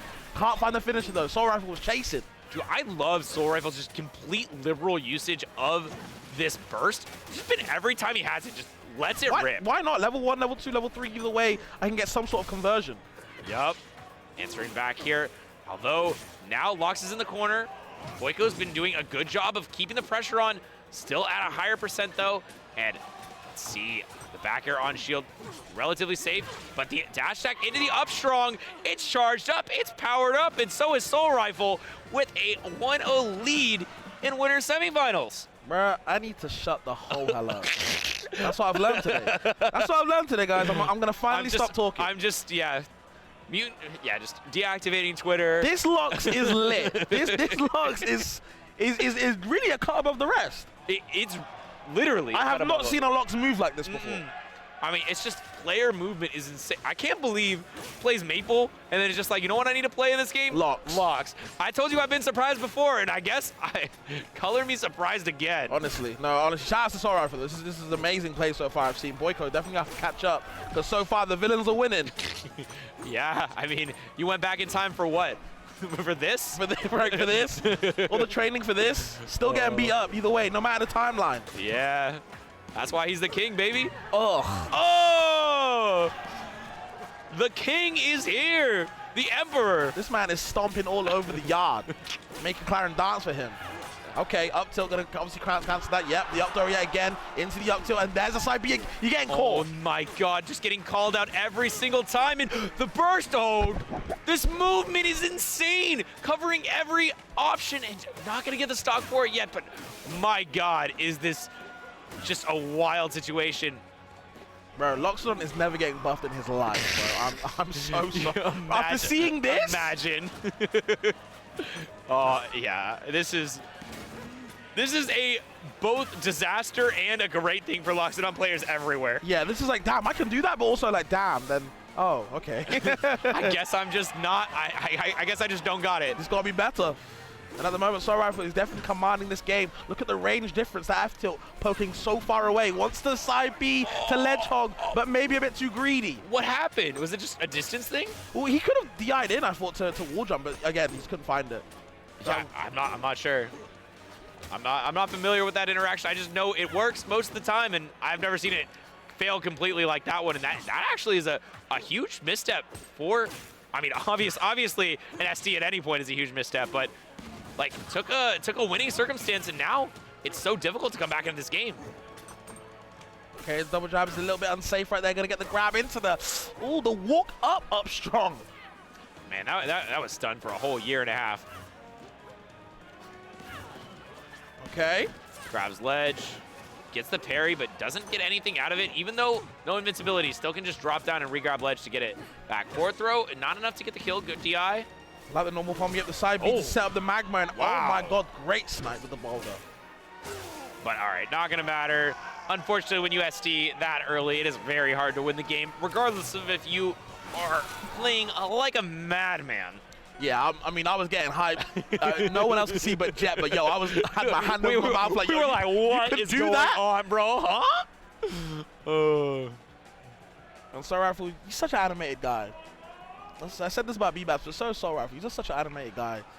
Yeah, love to see it. I mean, I think it's just a testament to how, like, excited these players are about the game. Some people, you know, they're like stone cold killers. They're locked in. Some people are like, this is what I live for. Yeah. This is I'm just living life, feeling free.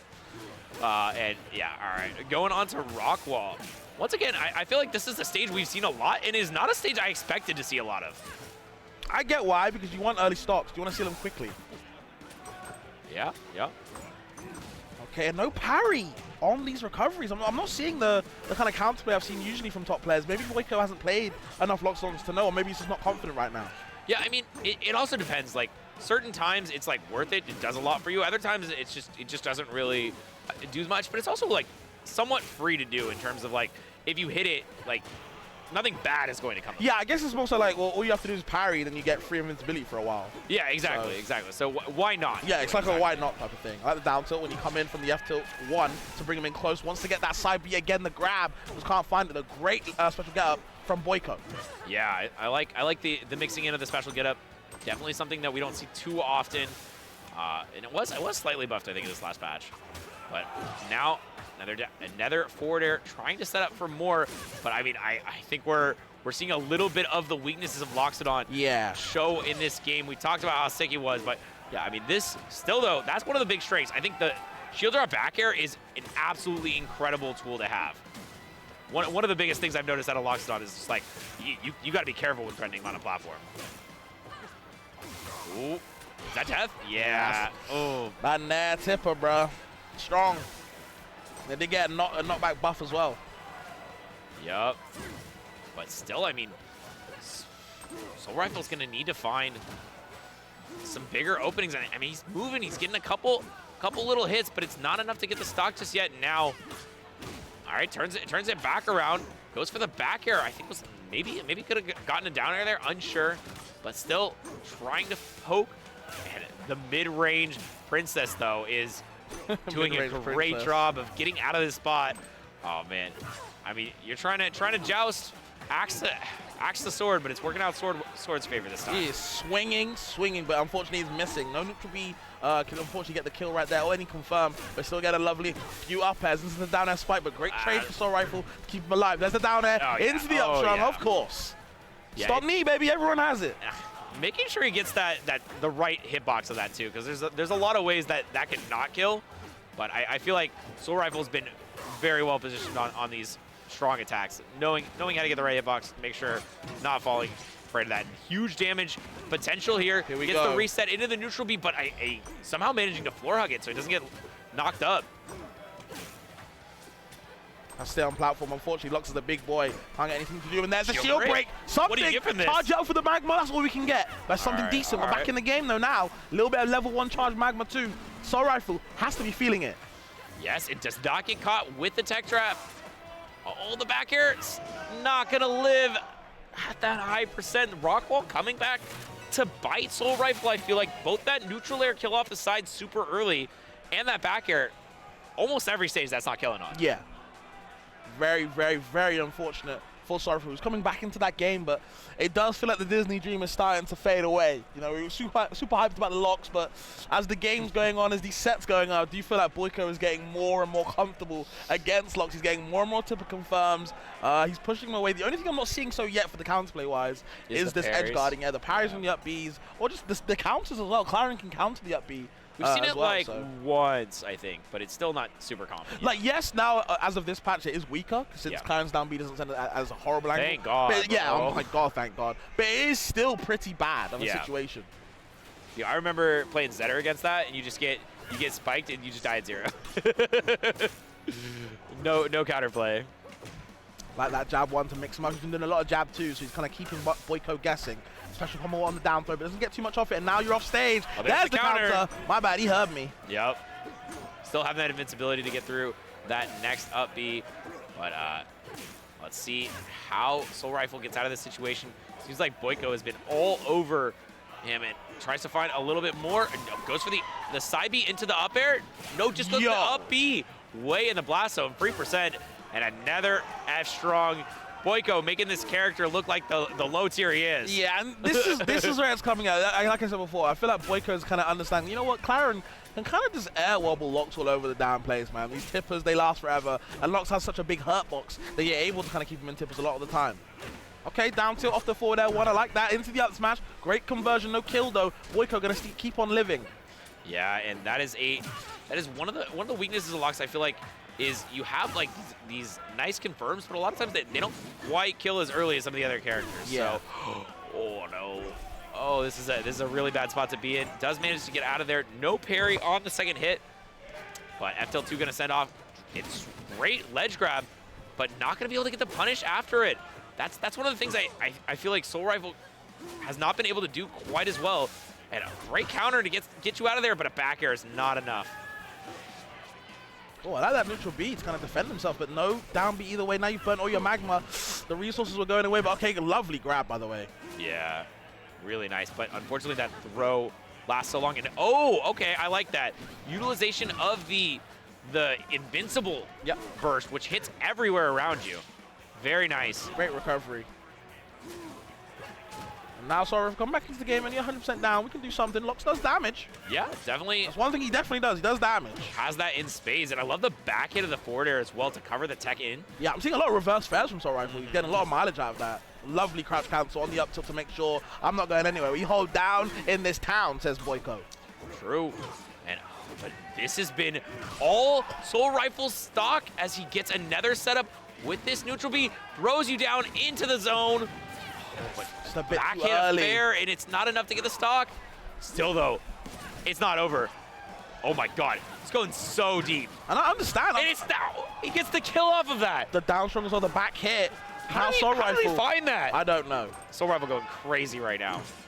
Okay, here's something. I like the movement. He's getting very, very fancy on this ledge. Kind of romanticizing on it. Ooh. Okay, up throw.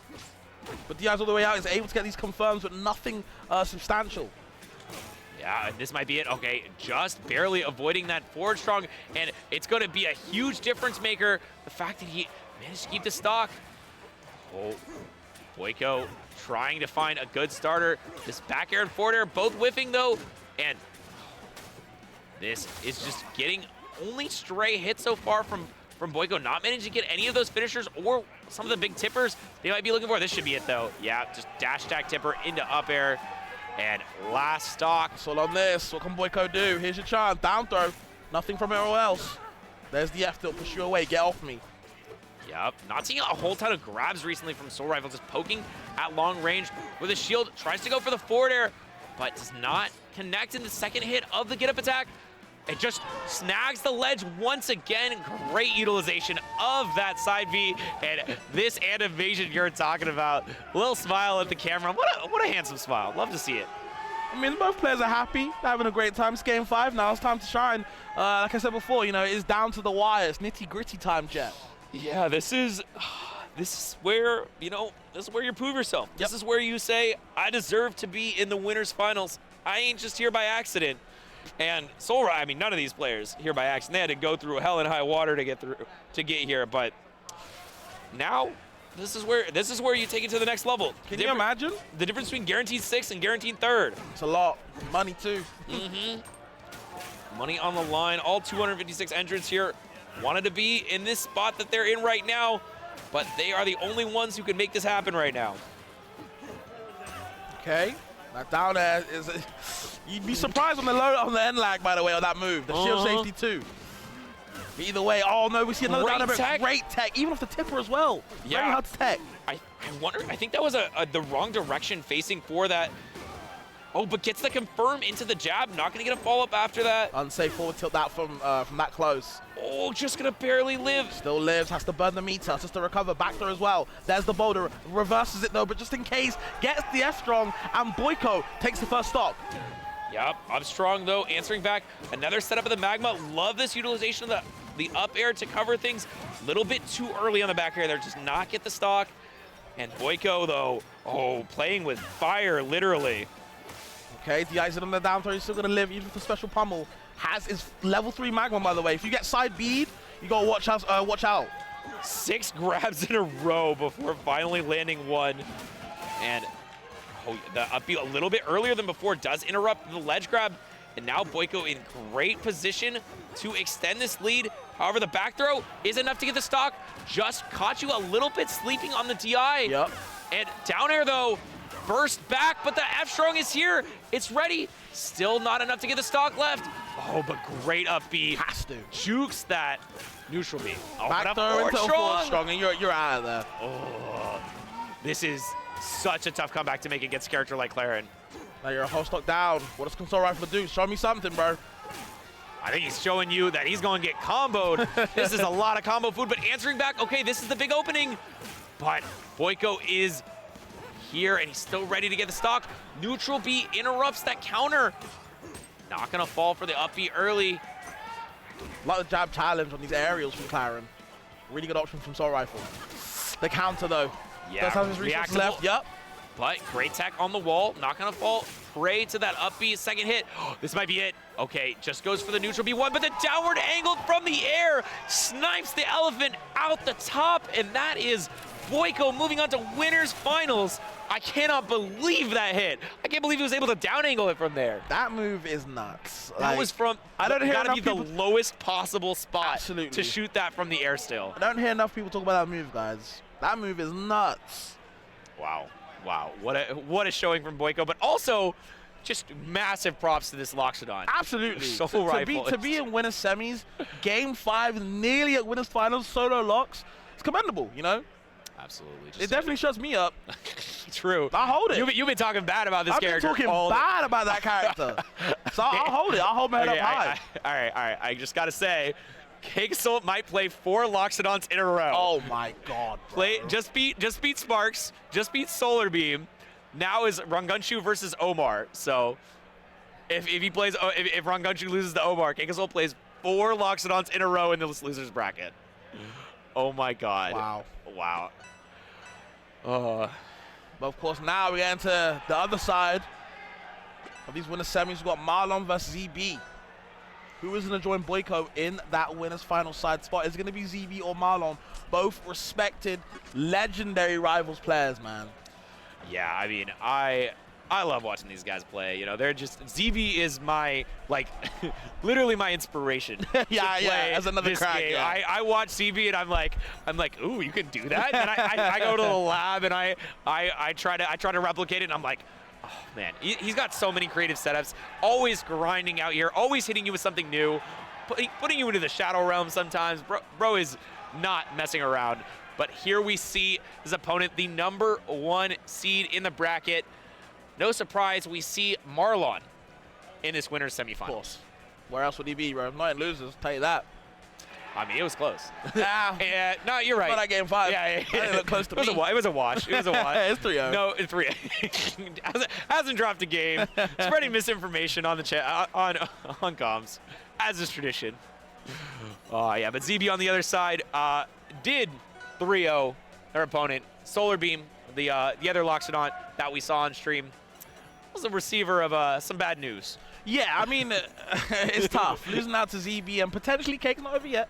Oh, actually, he did beat him, right? Yeah. Okay, yeah. So losing out to ZB and Cake. I think it took game 5, though. Oh, wow, really? Yeah, I think so. One of them did. No, sorry, it was Sparks. It was Sparks. Okay, Sparks took Cake to game 5. Solar Beam got the dirty 30. Okay. Something a little weird with the audio for you? A little bit, yeah. I hear like a static going. Okay. It might be our connection. Might not be the actual stream hearing it. But regardless, we're gonna see Marlon versus ZB. How do you think this is gonna go? Well, I'm pretty sure Rasta likes the Krag matchup. Bro, everybody likes a Krag matchup at this point. I'm gonna be honest. Well, I mean, like, I think Rasta likes fast forwarders. Yeah, he does. Big fast forwarders, like, you can just combo for ages. And Krag doesn't really have that get off me move a lot of the time versus characters like Rasta. Yeah. And I don't know how good your combos are against the float character like Rasta. So you can kill Raster really hard Sure. in certain circumstances. Like you can get down throw down B. Okay. Like that just straight up works in certain spots. Also, yeah, back air down B confirms very well, gets you early kills like 60-70%. But at the same time, like the neutral's a little bit tough, I feel. It's a really awkward circumstance trying to fight against a character that is such a good like grab game. Yeah. The grab game from Raster is just incredible, and I think that we're gonna have to see how good ZB's defense is in a lot of circumstances, and it's really gonna be a test of both defense and punish game, because ZB is no stranger to killing. What the hell is 1-2. happening? Did you see? Did you see that? What, did they hit start during the? Bro, I don't know, but the RPS screen was on deck, and suddenly the game has started. I don't know. I feel like somebody hit start or something. Maybe that skips it. I have no idea. I've never seen that in my life. I think Marlon just said I don't know. Like, I don't know what the hell happening. ZB is unleashing forbidden tech. Wouldn't be surprised. Oh yeah. All right. Having to reactivate the tourney mode because the tourney mode thinks they already played a game. All right. Let's see what's gonna happen here. I do feel like it is relatively hard for Crag though. I mean, ZB winning here would be an upset for sure, seeding wise, but you know, ZB's won big tournaments like this before. Wouldn't be that crazy. It's not a shocker. Okay. All right, what happens? You're off stage. Up tilt straight away.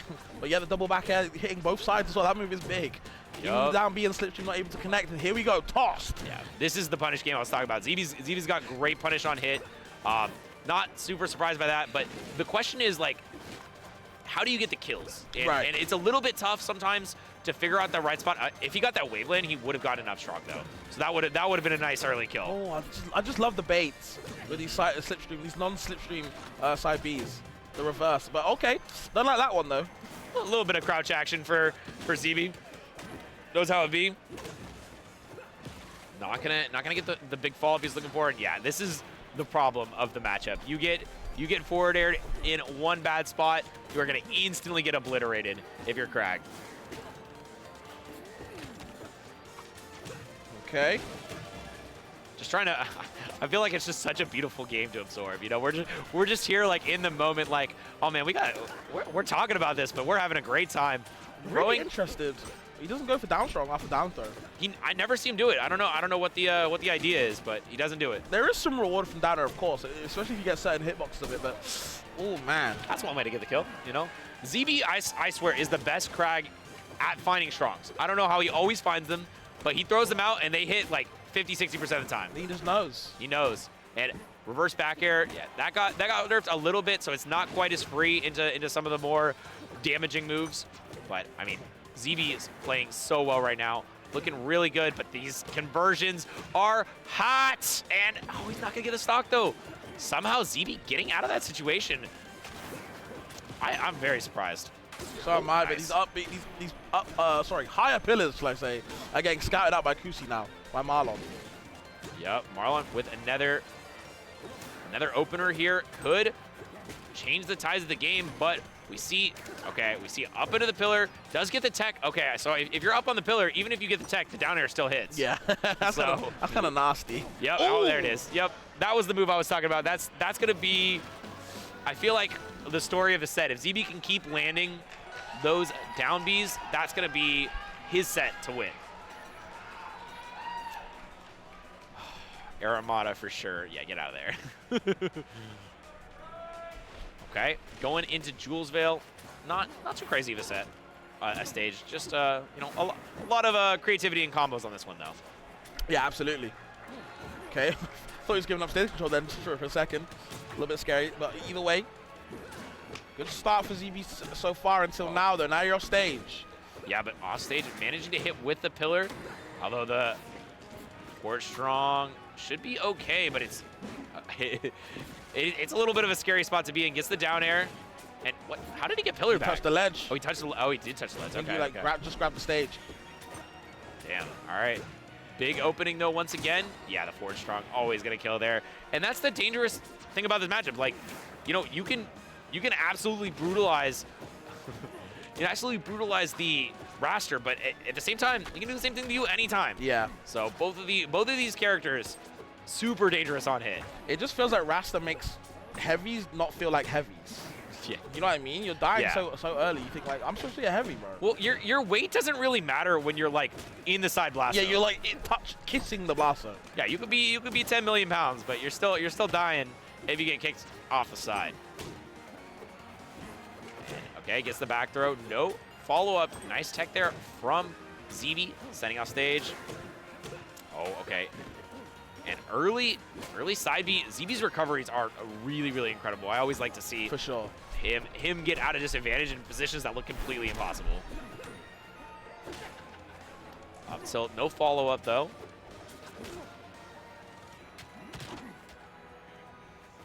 And yeah, this is a really dangerous spot, and gets that back air strong, and it's just so easy. It's just so easy to get those confirms, and it makes Krag look not that heavy at all, like you just said.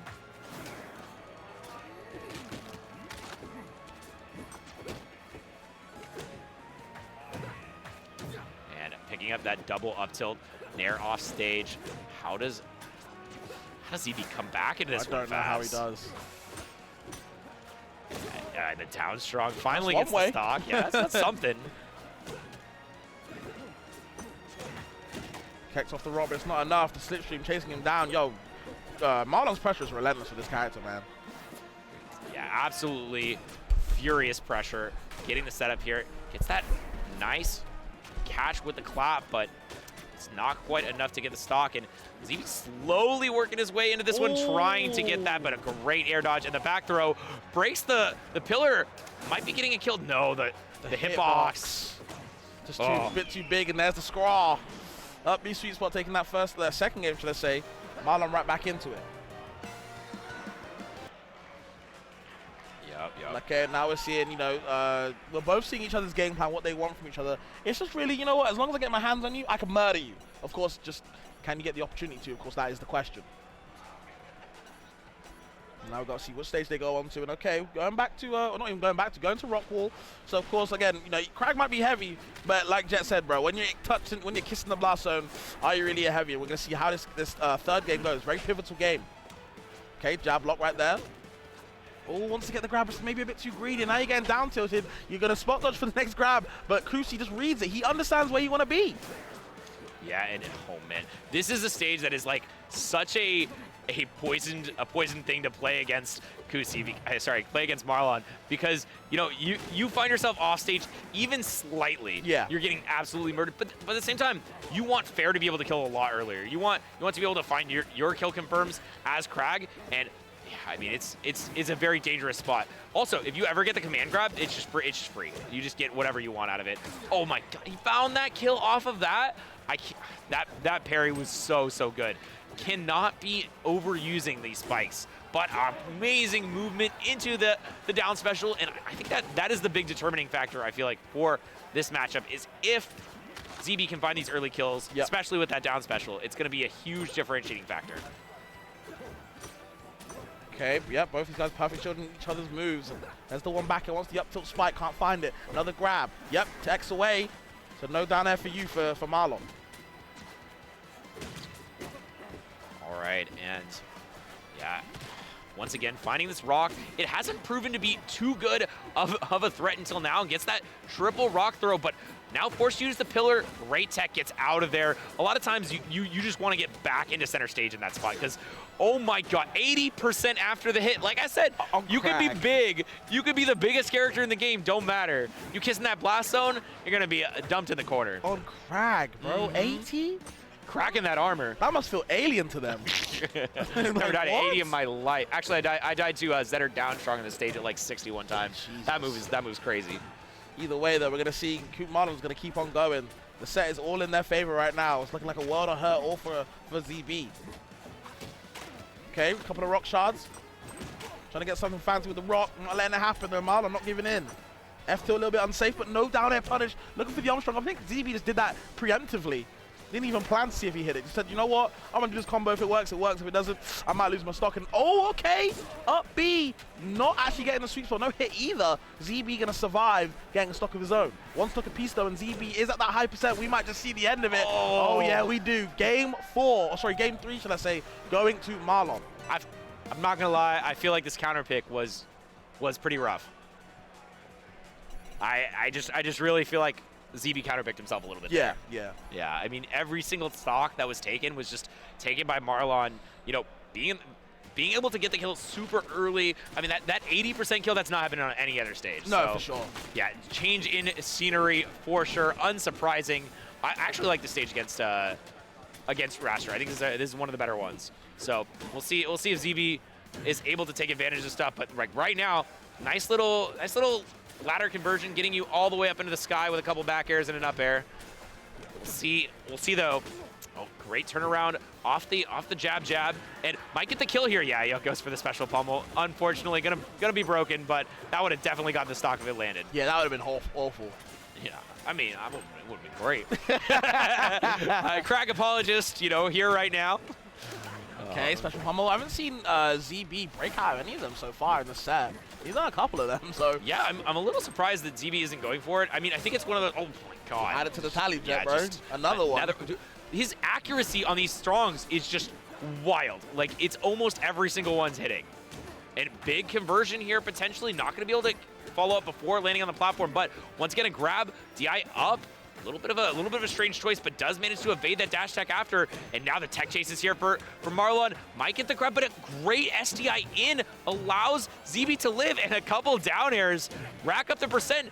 Goes for a forward air after that, not opting for the up strong, but still just tons of damage being racked up. ZB is in a great spot to take this game here at Fabs. Yeah, he's actually starting to steam ahead.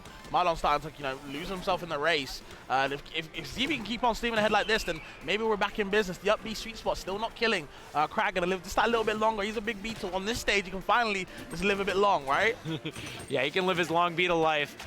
But trying to utilize those rock shards. Let's see, goes for the grab, throw into the neutral air, not going for the up air, perhaps because it wouldn't have killed, wants to save it.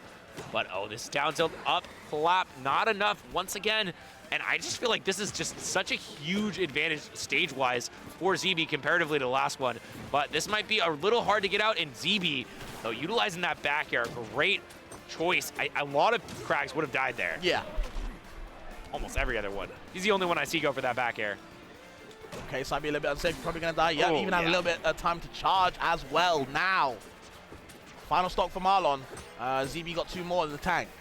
Yeah, this is looking really good. I mean, just has to trade appropriately, and honestly, ZB's not looking to trade at all. He's opting for just things that are just completely his favorite. Rock in hand, still okay though. Looking for a little bit more. ZB with a great shield drop, sets up the position for a couple up airs, and now neutral air into fair. No, not gonna connect. Still though, this is ZB's game to lose. Breaks the pillar. Doesn't have to break the pillar. Interesting. It was interesting. Yeah, it's kind of keep it alive. Okay, ZB kind of dropping from the ledge, but it doesn't really matter. No. Gets the forward air, and yep, that is the game we go in. Game 5 for that winner's final spot. Yeah. All right. ZB looking so good, but the stage feels like a huge determining factor in this set. Like, the difference between Rockwall and Tempest Peak was just night and day. Are we going to see another turn on the Jets type of thing with Kusi or what? No, they decided they need a stretch break. Just like make sure their characters can roll out their necks a little bit. Fair enough. Yeah, look at that. Oh, okay, we're back into it, guys. All right, and I don't know. I don't feel like ZB's a player you can do that to. Yeah, sure. I mean, I guess I've seen Cake do it one time, but that's a different thing. Maybe, but maybe not. I mean, I honestly would not be that surprised if Marlon just went for like somehow managed to get a crazy 3 stock right now. But at the moment though, ZB's starting to work, starting to cook right now. Has the rock in hand yet again. Just gonna leave it alone. And oh no, when Crag has a rock in his hand, in my opinion, he's like a stance character. He's a whole different character who's got the rock in his hand. But you don't want to be against Rasta. It's not a good time, I tell you that. Nothing to celebrate. The stance is you're getting farmed. Right. that is what happens when you have the rock in hand if you get hit. But okay, not gonna get the hit. Once again, DIing out in the right way and utilizing that back air, almost getting a conversion off it. That would have been a wild hit. These guys are fighting on that ledge. Yup, and a back throw, good position. And once again though, the movement with that empty side B has been so good. The slipstream, not gonna be too big of a problem here. Let's see though. ZB going for a forward air. It's a little bit of a trade. Oh, yeah, he was trying to grab ledge with that, but he landed on the wall. Was not expecting it. A little bit of a rare misstep from ZB, and speaking of a rare misstep, also misses the strong attack and eats a huge punish for it. Still going, 46%. Jesus. No grab available. It is a very small grab. Matter the reward. Yeah. Avoids the rock shards. Has the rock in hand yet again. The stance has changed. There's a down B. Oh. A stun, but can't get the up air to finish. Missed the full hop. Just went for the short hop there. Really, really unfortunate stuff. And this could be the inflection point of the whole game, as right now Marlon is just ledge trapping the ever-living daylights out of ZB. Gets another opening, but a great SDI down. Love the down. Let's push him away. The great find of that hitbox. But forward air. Okay. He should be okay. Yep. Oh. Did he land on stage? Yeah, he did. Yeah, okay. It looked like it. Should be fine in his spot, and actually gets a return kill. ZB staying alive. Still alive. We can keep on cooking. Okay, there's the F clap. Can he survive another one? I don't know about that. The rock shard's gonna push him away. And what a wild spot to be in. And oh my God. Oh yeah. ZB with a just insane recovery. Defensive rock shards. Love to see it. Makes the rock fly, bro. Makes the beetle fly too. He has to make so much work up, but never return the rock shards to ZB. He'll always parry them every single time. Parry invincibility to kind of get that grab as well. Nothing to convert from now. Okay, couple of up airs. This game is right back on the even side now, Jet, honestly. Yeah, these are dead even, and looking for the tech chase does not read the tech roll out. It's so close. Okay, here we go. Marlon taking that penultimate stock. ZB has no time to breathe. He's got to be pedal to the metal if he wants to get something sorted. Yeah, and just a back the down strong, but he cancels it on the ledge, almost breaking that shield. And up tilt, up air, not gonna connect. Still looking for that finishing blow, but the shield is cracked. One more opening, and opting not to stay in it too long. I know ZB's looking for a break, but not gonna matter. Gets that back throw into the dash attack, keeping the combo going, 46%. Although, how are we gonna find this kill, Fabs? He needs to find it now, or Marlon is just gonna run away with this. That might be it. No, not the right hit. Staying alive, the pillar, reverse up tilt, gets time to pull up the rock, go for the shards, but Kusi, or Marlon should I say, doing a great job avoiding it, avoiding the down B2. What can ZB do right now, Jet? He needs to find either a grab or a forward air, and yeah, that is it. That's one. Yep. Forward air off the side and 77%, not insurmountable, but by God, does Marlon make it look like it is. Just another down tilt, great TI away, and that back throw, he broke the pillar. Has to neutral B. Still gonna be okay, but a great conversion for ZB. Double forward air, not gonna connect, and that could have been the difference maker, but the down air, down throw, down B. But still staying alive, it's very scrappy and right now. And finds the F clap out of nowhere. Pulled that out of his butt. Yo, how did he find that? How did he get there? It seemed like ZB had all of the momentum coming back into that game, but no. Marlon shuts it all down in another Game 5 victory. Oh, look at this whole thing. Breaks the pillar, gets out of there, gets the grab. Look at the scraps right now. Huge damage. Double forward, barely whiffing. And yeah. Is this right now? Opted to go for the ledge recovery, but couldn't. He slipped off the platform instead of teching on it. Wow. That is... Wow. Bro, it's so hard to commentate games like that when you've got, Marlon fighting for his life, ZB on the edge, on the brink. Maybe could have got that set in a flash, but just couldn't. And Marlon hung on strong. He will be advancing to win his finals, man. Shoutouts to him. Shoutouts to everyone who we've watched this tournament. I mean, this top 48 has been an incredible block. Insane. But unfortunately, our time has come to an end.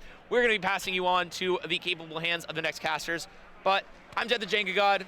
I'm Copter, guys. Anything you want to tell the stream? Yeah, I want to tell the stream that I love Rivals 2, and let's keep doing it. Let's keep making this magic happen, baby. I want to see you at every Rivals 2 tournament. If you're not out there in the crowd, if you're not participating in Riptide, come to the next one. Don't park on the grass. Maybe something like that. Wavelength. Maybe plat fight. Whatever you're gonna be, make it happen.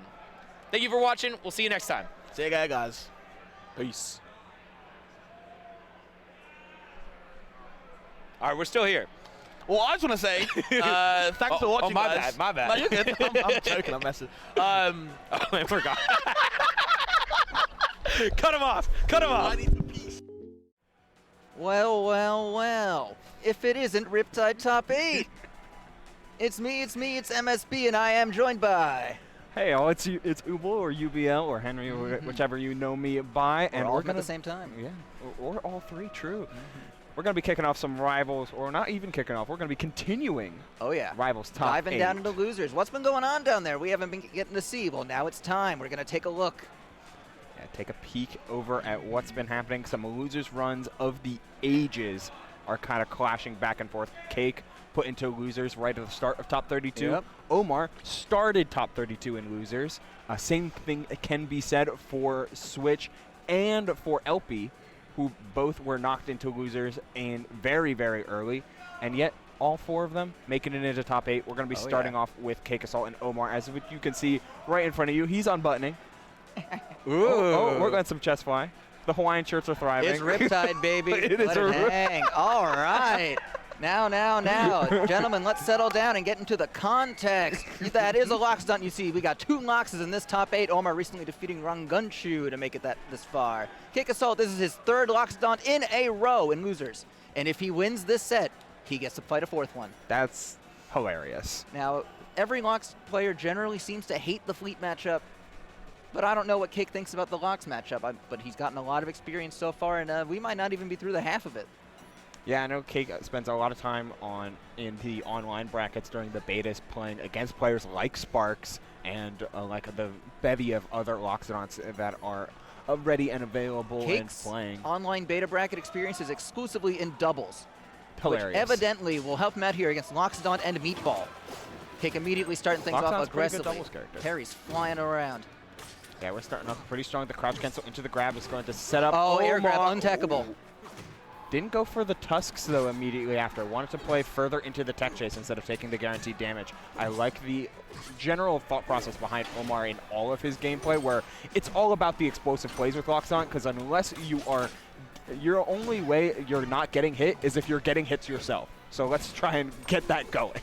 Meanwhile, we have Cake on the other side playing a simple fleet play style. I'm going to hit you off stage. I'm going to kill you. That's the plan. It's a 2-step plan, baby. Okay. Keep it simple. And you know what? Cake just continues to be one of the best edge guarders that Rivals 2 has right now. And Rivals 1, he's keeping it up. Oh, boy. Speaking of an edge guard here, we got some scenarios going off stage. Cake might reversed it all the way around. Oh, getting all the way back, even with the high angle. Oh, we're charging, baby. Okay, well, you got power shield, slide off. Got launched so far in the opposite direction. Instantly taking note of that. Tech on the wall. Oh, see the air to back air. This is going to close it out. I think that's it. One more ledge grab ought to do it. Oh, we're just confirming. We're just making sure. Yep. And then instantly, you just get to see how comfortable Cake is off stage time and time again. Not only with these, this is a bad scenario. Not only with these edge guards, not only with this confident going deep. Oh, into the down air, sweet spot. Yeah, I think you can tell that this is Cake's 3rd Loxodon. Yeah, he's aware. He's aware. In the past like hour maybe, just been running through. Yeah, he started top 32 at 7 or at 6. You play a little bit of play 1 or 2 other sets, and then Cake played that Asashi's set and got knocked down to losers, and it's just been all Loxodon from there. It's been Bookies Cookies, and then Loxo. Yeah, that was a crag. All right, so he's been just been playing big bodies. Yeah. Which for Fleet, yeah, you're kind of taking that to the bank. Not gonna lie. Get that little boost up off the tornado that Fleet can use. Yeah, just a little bit of that cloud hop. The meatball comes in. A small combo trying to spot dodge out of this interaction time and time again. But Omar trying to cover that and continuously doing so successfully with this damage racking up early. MSB going for the down air. Wants that stock. Wants that lead. Ooh, gets the parry, but not going to be able to get anything. The invisible ledge option coming back out. Hello, yeah, Sour Spot. The lava off the Lox is strong. It's just not really going to get you there. Ooh, Sour Bear still kills. Much better start from Omar. His issue the last game, apart from dying instantly off stage, was also just not being able to seal that stock out against Cake. So this is a huge start. Oh, yeah, here's a huge ending, perhaps. Gonna have to use the lava. Yep, double jump, and boom, untackable, but doesn't get the downer he wanted. Yeah, part of what makes Loxodon such a snowballing here character we go. is just like how much are you able to continuously get magma, which only really happens when you're in advantage or have some sort of neutral win going for you already. It's not a super passive buff. You have to actively look to get that magma buff. And it's huge. You need that magma buff because that is your recovery and that is your punish game. It's everything. Huge parry, just going for the drag down fair into the tech throw. A lot of spot dodges coming out here. Thinks Cake might take the better of this one, but Omar barely given enough stage. Let's see the edge guard. This has been a key point of Cake's game plan. So far, just always angling himself back into center stage. That's the benefit of a small stage like this. Huge back air, and it does close out the stock here. MSB, we're seeing Cake Assault not too far behind, but perhaps a back air, a nice one even. Gonna need another one to seal stock though. Cake trying to recover, but Omar goes crazy with that edge guard. Cake was stuck, having no choice but to up B, and Omar perfectly capitalizes with a full magma charge down special. A nice semblance of patience there from Omar, and then an explosive finish, going back down to ledge, able to get a ton of magma on here as well, which he uses to burn immediately, but it gets to the other side of the stage, just creating mix-ups. I want to play Loxodon right now. Hold on a second. This character must be top tier. This character's kind of cool, though. Better nerf the L. Oh, wait. Oh, God. All right, Omar in a bad situation. Does have to use some magma to get out, but does grab ledge. Still, though, no magma, and once again off stage, that arrow might do it. I'm not sure if we got to jump. Use the air dodge, Cake baits it out, and that's all it takes when you're edge guarding fleet locks. Yeah. Absolutely excellent timing there from Cake, taking the trade because he knows it was beneficial. The special pummel bursting. Watch out! Good float out of there, but Omar still keeping up the pressure, and we're tied, baby. Yeah, looking very, very strong. Like Cake forced to use a lot of Fleet's external resources or extra resources to stall out a lot of the setups that Omar has been going for. But at the end of the day, after you burn all of those resources, you're just left with Omar sitting on stage waiting for you to fall into his loving arms. It's a spicy meatball. It's a very spicy meatball. Omar getting a good amount of magma here to start off game 3, heading on over to Julesvale. Absolutely necessary edge guarding situation that happens here. Late Nair has to burn the magma. Good early parry. Now Omar in a pretty terrible spot here. 87 and counting. The empowered bows online. Nair as well, sending further off stage, looking for that final hit. Oh no, the ending chapter misses. Cake almost dying there, but was able to sneak onto stage while Omar had ledge. We're keeping it back to this neutral game here. Oh, super intense. The punishes are going crazy on both sides, so you really don't want to get hit out here. This is a lot more forward strong that I'm used to seeing Cake go for. Cake is usually all about like the float cancel mix-ups and things like up strong as a finisher, maybe out of like a Dacus. But this is a lot more of just, hey, I'm gonna let the bow rip, because if you tap Voxodot once off stage, he's usually put in a situation where you can kill him. There's the Dacus. That's Fleet's strongest recovery option. Throwing out the tornado before heading back to stage, that is really hard to cover. Omar tried, and it cost him his life there. Gonna have to work things out in a second stock here. Big forward air, but misses the dash grab. Instead, gets a huge side B. One up air. Here's the up tilt for the reset. Oh, yeah, Fleet combo train coming in. Hello, and almost goodbye. Cake tried to parry that, but couldn't quite make it, giving Omar one last chance out here at this stock. Parry felt like maybe a needless optimization, but an optimization nonetheless. Oh, we're rolling. Yeah, roll's the correct option there, because that locks. If you're shielding that fully charged strong, it's bad news. Yeah, that's an ouch and a half. Oh, nice tech there from Omar, who's turning that into a huge reversal. Wow, the tech into magma burst, and even the small one was able to convert into the down air at perfect spacing, but Cake strikes right back, firing that back air to close down stock number 2, trying to take this rubber game. Yeah, both these players with a really good read on their tendencies, and if that seems like it's a coincidence, it's not. They play against each other any beta they get the chance to. So,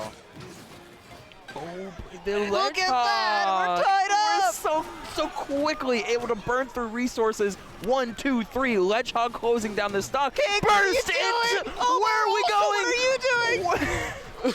We're playing with fire, magma, and brimstone, and everything in between. Terrible day to beat a Fox Archer, but maybe Cake can take the game here despite a tumultuous turn of events against him. Looking great. We're just not scared. No fear. Fleet is here, and she's going to take that game number 3. Cake us all up 2-1. That double dare could have done it, though, at 0. Oh, for Insanity. sure. Like, Omar understood the assignment. All right, Cake making it past that game by the skin of his teeth. And even if he wins this set, there's another Lox waiting. So many. And Soul Rifle has kind of been proven to be the locks to rule them all lately. The chosen locks. We'll have to see how it goes here. Going to Merchant Port for game number 4. It immediately starting out with some spacing, but that's just kind of the Omar Classic feels like is making that big commitment, whether it helps or hurts him. All right. And he's trying to. Fast action coming out to start us off stage here. Both players with multiple wall techs coming out, it seems like. Yeah, I feel like you could talk for like 5 minutes about that 5-second interaction, but you know what? Unfortunately, there's still so much more Rivals 2 to be played out here. All right, down angle in order to get the little tornado bounce there as well. Cake sliding off. The amount of command grabs coming out from Omar. He is so looking for them. Has to Magma Burst back, though, and now you're left without that key resource as Cake applies pressure. Oh, parry coming out, giving Cake invincibility and a big offstage chance. Looking for Nair that time. Omar's been going a lot lower as many times as he can, but reverses it with the tech. What an amazing tech. And we're trying to find one of these down airs. Omar stayed the jump the whole time. Cake doesn't care. Stock taken.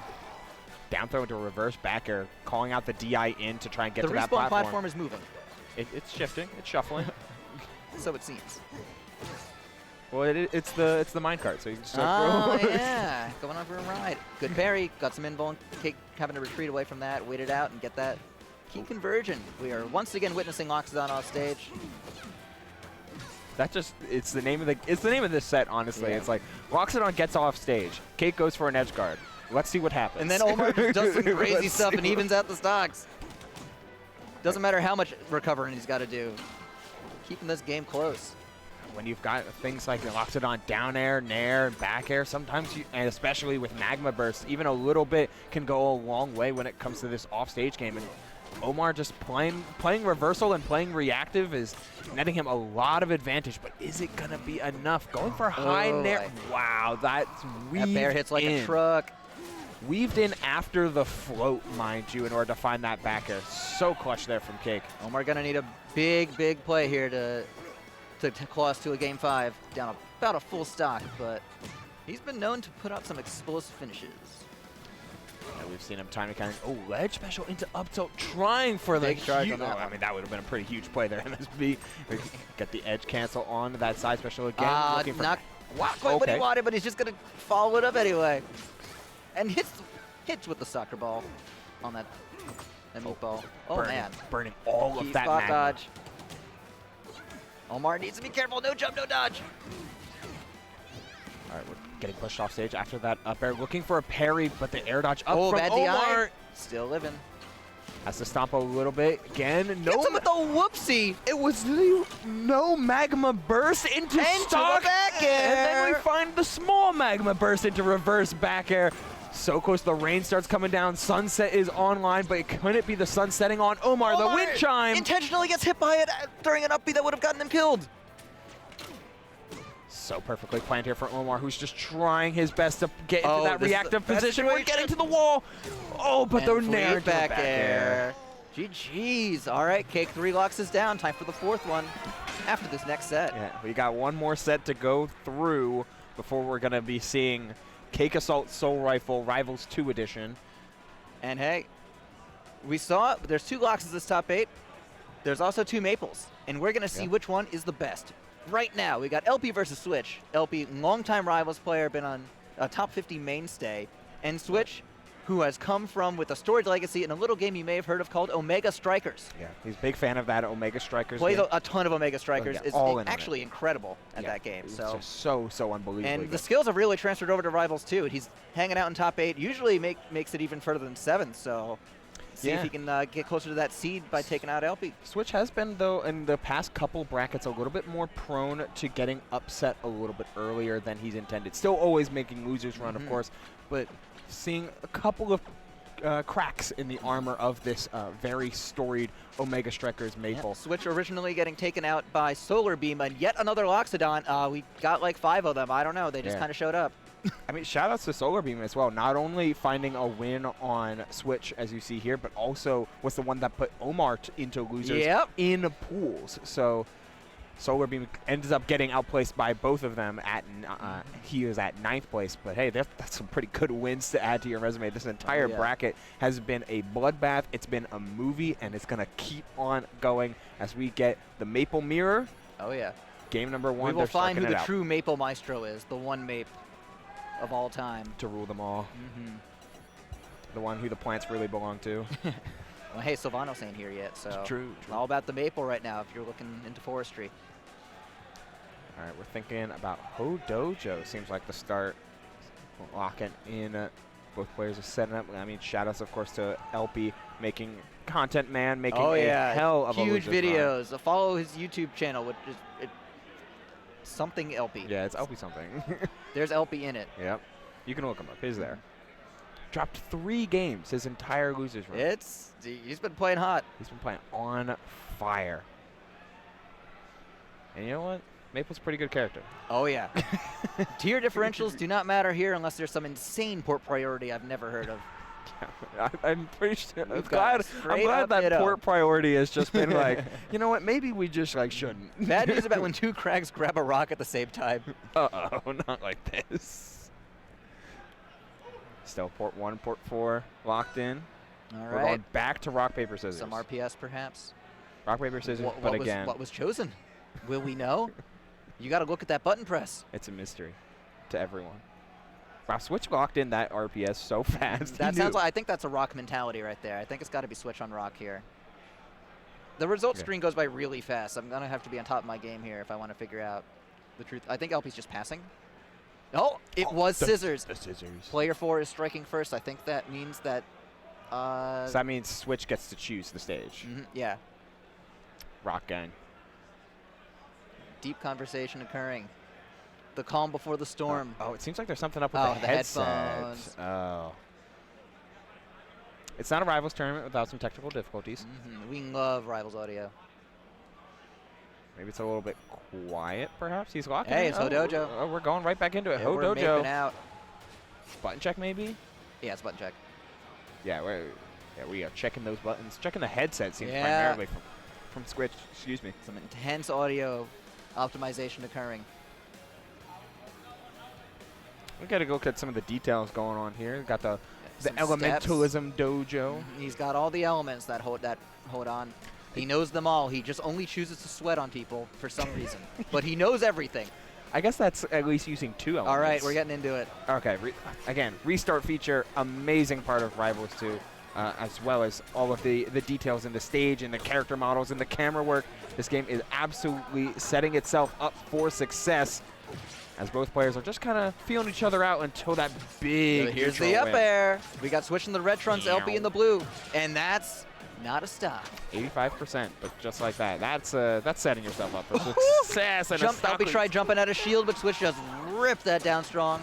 Off to a strong start here. I did hear LP talking to Omar before the set about how he's very, very uncomfortable with the mirror, but Switch seems like he's no worse for wear. I mean, hey, in Omega Strikers, you know, sometimes you would see the same character appear in the opposite goal. Yeah. That's how it goes. Yeah, you just always got to be ready to beat any opponent, even yourself. Oh, just the ledge dash into the hold shield. That's one of the things I love about Switch's gameplay, especially. Like, they are very, very keen on using ledge dash defensively a lot more than it seems like a lot of other Rivals players. Yeah, I mean, and Switch's composure in this intense top 8 can't be understated. Let's see how he makes this recovery. LP with that, he did that against me, actually. I was part of LP's Losers Rampage. That little walk into ledge into immediate grab when it looked like it was time. Yeah, if you just do like the walk into ledge, you can automatically buffer a instant ledge grab, and that can allow you just to try and call out the timing on reaction rather than specifically looking for a read on your opponent's recovery. Like Switch just seemed to do, but getting intercepted by LP at the nick of time. Going for that downward dash to see if anything's coming. The nice spot dodge on the mark as well. Both players trading hits with Lily. The defense coming in for Switch, and we're going to beat up that other Lily too. LP. Big nair into forward air. Nice tether from Switch in order to take that stock and get up 2 stocks to 1. Yeah, Switch wasn't doing those confirms a couple months ago. The game's been evolving at a rapid pace, which is crazy because it ain't even come out yet. Especially for a catcher like Maple. But hey, we call LB the alpha because he feasts on betas. So we're going to have to see how he handles this one. Wow. Looking good so far. Switch needing to DI that one in. Has tether access. LP, bit of a misguided edgeguard attempt. We're back to neutral, but LP gets another grab. That's not going to kill. We may see tether come out here. He has A to plus at that B point. tether. Oh, and Terry knocks off. That's such a cheeky setup, just to hold ledge hang that entire time when you know your opponent has to tether, and then Terry to knock them back off. That's such a very, very cheeky there on the side of LP, who's looking for the second follow-up tether. Nair's not going to do it, though. Okay, dash dancing. All right, last stock. Sage changes, gets a little purple out here. Yeah, the mist comes in. All 4 elements combine as the candles light up. We have to get to see if anything comes to this, or if Switch is able to close down any attempt at a comeback. Up air 1, up air 2. No mark. LP generally been much better than Switch at setting up the mark, I've found. That Rivals 1 experience perhaps coming through. Anticipating when those... Wow, the get-up attack through the up strong. All right.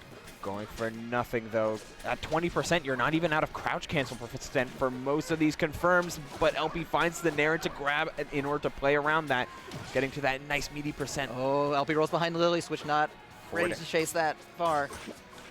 Shields on the down tilt. Oh, Lily set up. Just uses the time to set up Lily, though. Again, grabbing ledge. Lily getting smacked.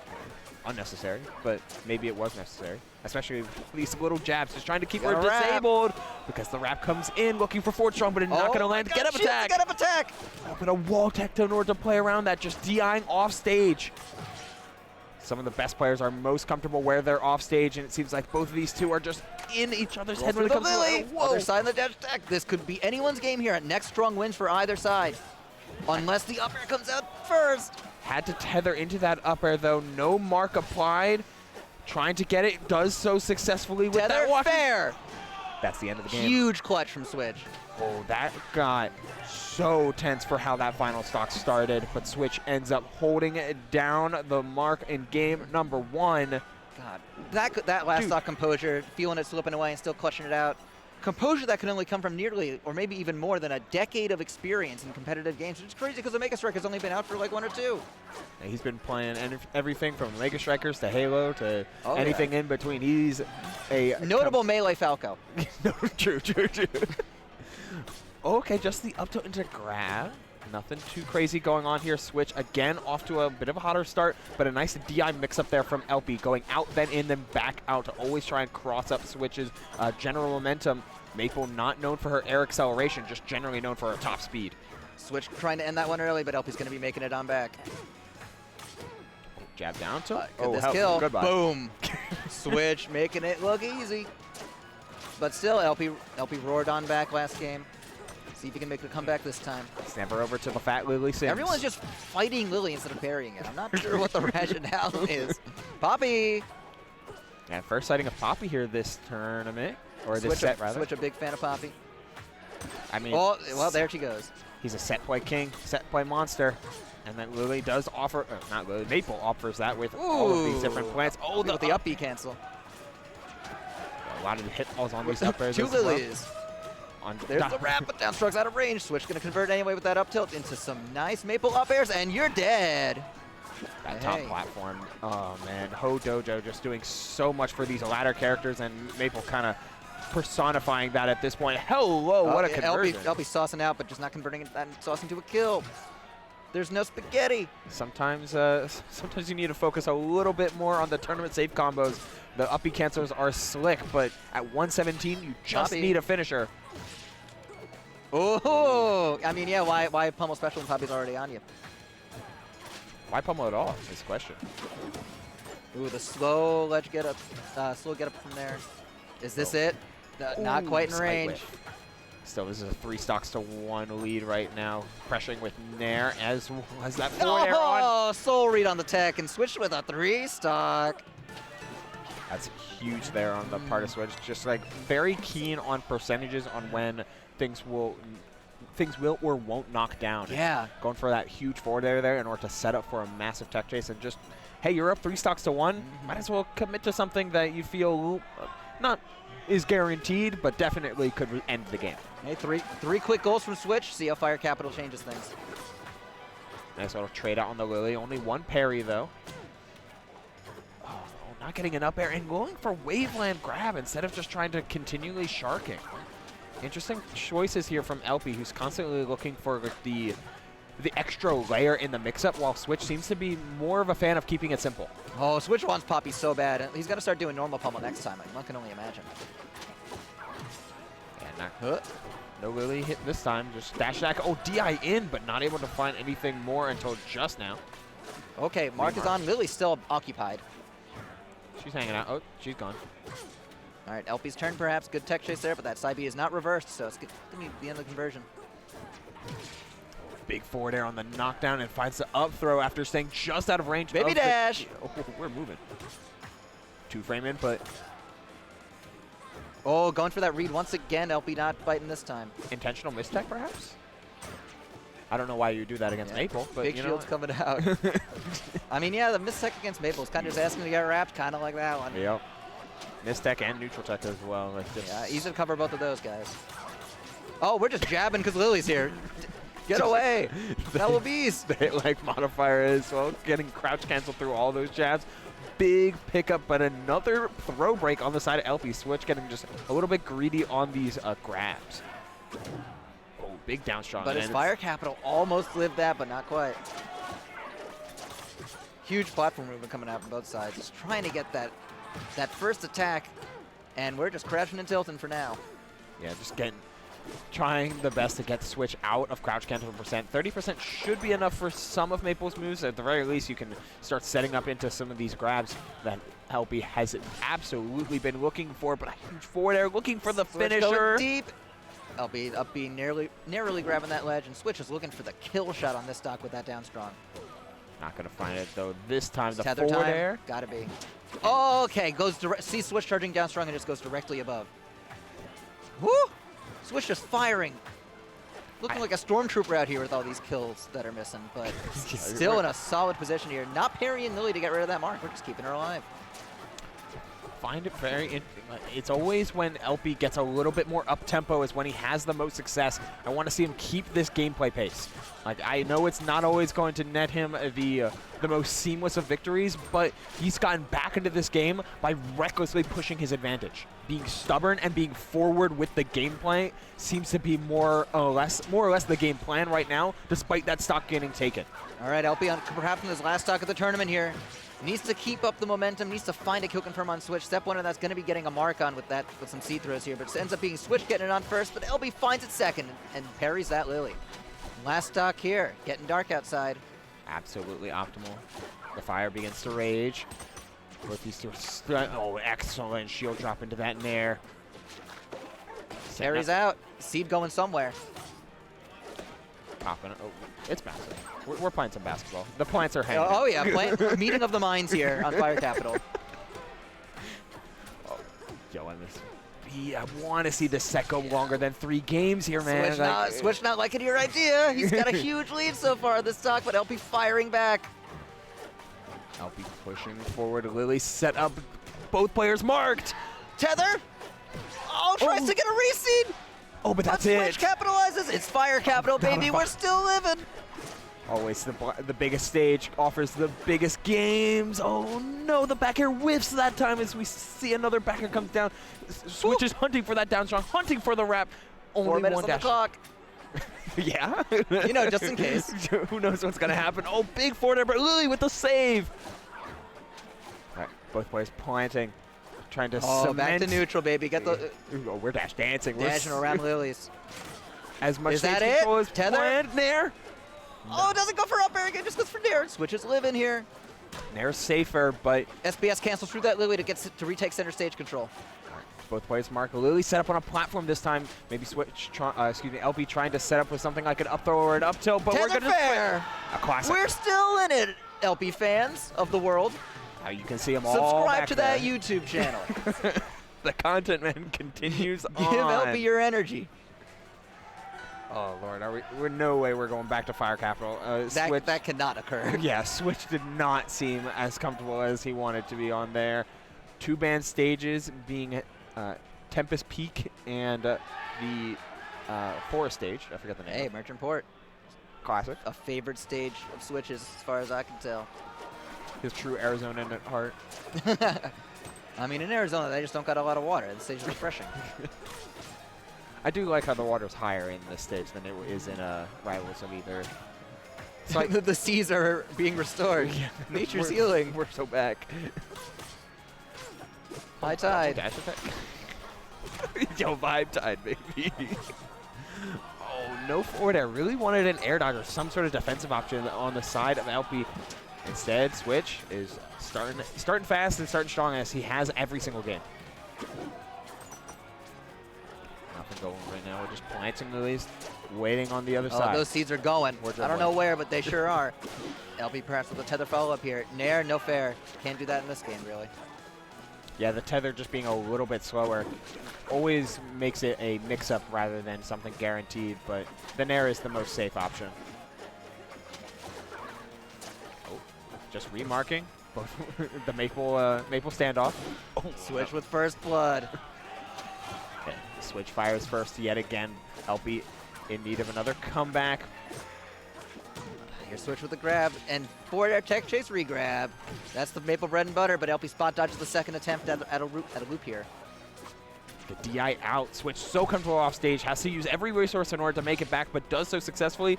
Can he the second time? If a little too low on that one. No mark applied, so no tether. LP making sure to grab ledge just in case. And though, we back to the standoff. Switch hits that fair that you're always looking for, and here we go. It gets onto a platform. It's another up air. See ya! You know, Switch perfectly willing to say, all right, you're aiming for a mark, I'm aiming for a stock. Like that's the goal. All here. about those up airs, baby. Yeah. Upward sending moves. It's time. Upwards throw, upwards tilt. We're doing them all. we're cashing out on everything. All we need is that upward strong. We're on the up and up out here. LP a full stock down. We are in a merchant port, like so stocks are rising. Oh yeah, business is being handled. Wow, he intercepts the special getup. That's okay. Yeah, it's not invuln the whole way through. LP needs to dig real deep, and he's digging into the side blast zone. Switch takes it. And taking that 3-to-1 mirroring the other side of losers with a 3-1 of Cake Assault over Omar. 3-1 Switch over LP, who falls out at a very respectable 7th place. Huge losers run getting all the way up to top 8. Yeah, absolutely inspirational insane. for LP fans everywhere. Switch, of course, gets a rough pull in ZB, but we're going to be moving to the other side of losers quarters first. After just some electric games, we can only get more classics. Guess what? It's Loxodont time. The elephant returns. You thought he was done. He's just getting started. We got Cake and Soul Rifle Genesis Finals of Rivals 1 this year. Cake has buttoned his shirt back up. He's ready for business. Yeah, no more flexing around, no more playing around. Soul Rifle has proven multiple times over that he is a competitor to be reckoned with, making it into winner's side top 8 with, I believe, solo Loxodont. Yep. And taking Boyko to game 5, who's to the limit. He's Boyko, an insane player, already not seeded to take the tournament. Currently, Marlon has been the #1 seed, but Boyko absolutely capable of. So there's just so everyone's so good at this game. Boyko kicking it as the 3 seed. We got Cake here as the 2 seed, down in losers a little early. Yeah, dropping it to Asashi. Yep, on that Asashi reverse 3-0 on the Claren, Cake's nemesis. Claren stocks way up. We got a Claren in winners finals. Yeah, Claren in winners finals. Claren taking so many names throughout the entire bracket, of course, with players like Asashi and Rangshu as well. Yep. Like just Asashi and Rangshu both getting 9th place. Like Claren stocks way up after in this build of the game, of course. September may have some other stories. Who knows? Steven's watching. Well, hopefully they don't buff Loxodon. I think we've made a terrible mistake. Yeah, he's been top tier the whole time. 2 in top 8. I don't know, man. How did we not know? We haven't seen it. We just didn't. We weren't fully informed. We just weren't ready. Yeah. We didn't want it to happen, but it's here. The new age time. New age elephant. The era of elephant. Cake wants his tag. He's mashing. Soul Rifle cannot find his tag. He's got to make a new one. Never mind. Wait, he played on this setup. Never mind. All right, we made it. Maybe. Nope. There's going to be a lot of science happening here. Yeah, that tag's already on the setup. Yep. You need to find it. Locate your tag, please. You need it. Yep. The red means it's there. Well, or it means it's full. It's not clear. But that one's already there. It's there. All right, let's take a look. You played on the setup maybe 30 minutes ago. There it is. Directly above Cake's tag on the list. All right, the fleet locked in. I did hear that Cake has been wanting to experiment more with Zetterburn. Yeah, that's the thought. But as far as fighting Loxodon goes, this is the one. This is the one. We'll get to see if any character switching happens a little bit later. The only other player that has multiple characters in their arsenal at this point in Rivals 2 might be Marlin with the Arcane along with Raster. the Raster. Really, anybody who wants to. Yeah, he's also just like really good. Yeah. Can just kind of do stuff. Have to see what that goes for. Bannon comes in. Kicking it on Godai Delta. Let's see if Soul Rifles has better luck than Omar at managing these fleet edge guards here. Yeah. Tough to retread the same ground after we just watched this matchup, but Cake has been playing this matchup for the past like hour and a half. Yeah, so. it's kind of just been the thing that he's been doing today. Fun activity. It's like for everyone. You, sir, will learn the Loxodon matchup. That was really cheeky though of the utilizing the shield push off in order to get an extra safe like jab into forward air out. But Soul Rifle just kind of behind the 8-ball right now with the up strong. Another one. Time for some arrows.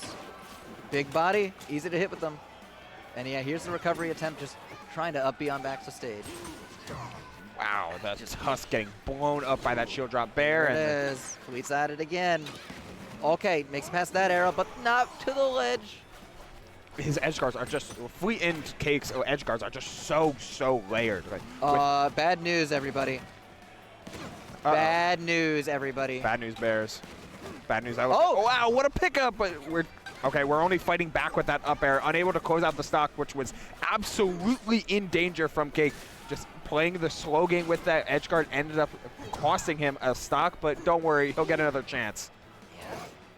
All right, not quite able to hit ledge despite getting the parry there. Soul Rifle popping back up. Good tech there, and we're grabbing ledge. Still alive on the second side, but Cake's still on the first.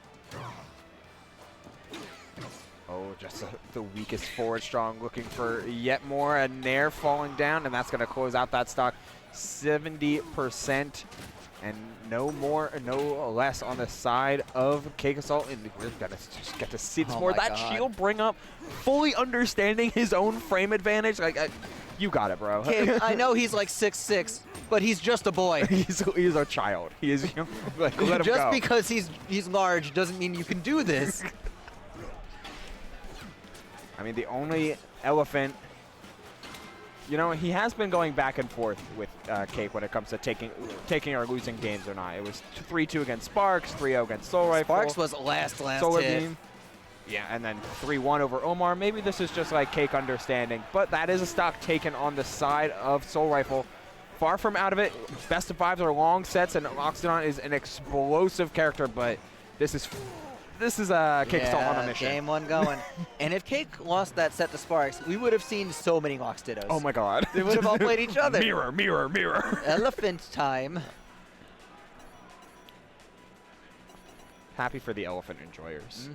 All of the world. Yeah, all of them. You know, all the flavors so of elephant. All right, Soul Rifle going to try and salvage things this game too. Looking like Omar had a better handle on the matchup, but maybe Soul Rifle's got some hidden technology. Yeah. Again, the DI out. Oh, he's anticipating that and catching another set of DI. Like just looking at a good initially on the part of Soul Rifle. Had a very explosive start, despite the openers not matching up super well. But Cake able to find his way back. Fleet just so comfortable off stage. And as I've said it again and again. Oh, untechable side B into a whole load of stuff, and Soul Rifle still going out here. Able to air Soul Rifle using the die technique. You know what? Sometimes you just get a little bit lost in the sauce. Kind of, I mean, Fleet's recovery. She can go wherever she wants to off of that. Absolutely. We're going to have to figure out that one out as we go when someone's stuck down there, how to actually seal that stock. I almost just wanted to see like down tilts come out from Soul Rifle, because when you're that low, Fleet can make it back, but she uses everything in order to do so. Pressuring ledges. So valuable in a game like this because ledge snapping is a lot harder. Oh, now too high for that up air to confirm. Finally, the back air in neutral. Cake trying to approach to the forward air, but Soul Rifle up and over. Yeah. All right, his only death so far was an SD. This could be looking real clean out here on the elephant. And here we go with yet more command grab in action. Wow, the magma burst. What a strange Soul trade Rifle, we're where are fighting. you? Okay, the fast fall pickups from both sides, like just recognize the situation and say go for it, have been amazing from Soul Rifle and Keikasol. And the big down air that time. We saw a back air earlier from Soul Rifle to take the first stock. Looking for jabs as well this time. Oh, the pummel break. It really feels like this game has just been Soul Rifle beating the crap out of Cake, and yet the stock count looks like this. Cake just finds windows and finds openings. Simple down air into that nair. Oh, the bounce. But nothing too pressure off of it. And no confirm off a meatball at this high percent against a light character like Fleet. So we're just wallowing with bears. Yeah, you want to get to center stage, you have to go through this axe. Okay, this is Soul Rifle's big chance here. You do not want to be down 0-2 against Fleet. Soul Rifle needs to play some great neutral here, not get knocked off stage. Oh, and Sneak's looking to grab, but no confirmed on the follow-up. He wanted a reset and a half with that one, and instead we're just having to deal with Cake's own wall of pain with all of these nairs trying to spot dodge through it. Seems to be Cake's preferred option when faced with Loxodon forward, so Wind Chime online, getting passed over. It, but Soul Rifle not used to the knockback of that Wind Chime kicking in. Might waste his big chance here. But has another one. He burned the magma. Oh, that's so tough. He burned the magma earlier, but the magma knockback got overran. Oh my god! Oh my god. These two are. That was the messiest top 8 game of all time. It's a slobber knocker out here. They're just going for it. All right, I know we're tri-state, but we don't have to be that much New York. I love the Yankees. Come on, let's go Mets, maybe. Come on. Love the Jets, actually. No, Existence is pain. Back to Merchant Port. Oh, running it right back is interesting. Cake always seemed to prefer the smaller stages against Loxodon, just trying like force off stage as much as possible, but giving Soul Rifle a little bit of extra respect here. All right, Cake kind of just wants to pick up where he left off with this whole edge guarding Loxodon thing. Got to keep in mind the resources, though. Early jump came out from Soul Rifle. Early jump again, immediately out of hit stun. Something that you know Cake is focusing on. That nair was so tight, and then this one's going to finish it. Launched all the way back, and that is how you draw it up if you're a Fleet player. Yeah, Cake just grabbing ledge off, getting grabbed there. No big follow-up from Soul Rifle. Cake playing a big patient game, was caught out a lot by stray aerials from Soul Rifle, so maybe he's just boarding the platforms, keeping things a bit more relaxed, trying not to get grabbed or aerialed. They're playing the corner extra important against someone like Soul Rifle, who's been known to hammer that command grab in. Surprised that the earlier Upstrong didn't quite close out the stock. Oh, burst. Oh, can't quite get there. Yeah, we're DPing out of there, but it's not going to close out the game. Wind Chime pops, but it pops on Cake. Just nothing's confirming anymore. Just have to poke him right off the top, barely getting there. A reach and a half, but something that Soul Rifle absolutely needed to do. You need to make big commitments while Fleet is in the air. Gonna apply the Wind Chime. Good tech. Oh, wow, what a tech. Cake no parry on that one, so we're heading back on into things here. Ooh, the cross up with that up forward air that time, and then rising above and floating above the get up attack. Cake playing around with some of a lot of the defensive options on the side of Soul Rifle, but Soul Rifle's game plan has never been like avoid taking damage. It's been avoid losing stocks. You're a heavyweight, use it. Being at 100 ain't too bad because it means that you're not getting sent off stage at like these super low angles, really. You've got time to kind of be way out there. Soul Rifle lost all his magma somehow out there. Cool. Oh, here we go. Reset. Going for a whole lot there, but kind of gets his wires crossed there. Cake capitalizing here. Taking just the Upstrong. Missing the parry. Nothing too crazy. Oh, mistech. Oh, meatball! That was the meatiest meatball you've ever seen. Oh, meatball, no spaghetti. Okay, big forward air. Just going to confirm into the up air. Last talk here. Cake might really regret losing that last game to an SD if this one doesn't go his way. Pressure is on. Oh, knocks away the meatball, but that's the down and away DI coming in out from Soul Rifle.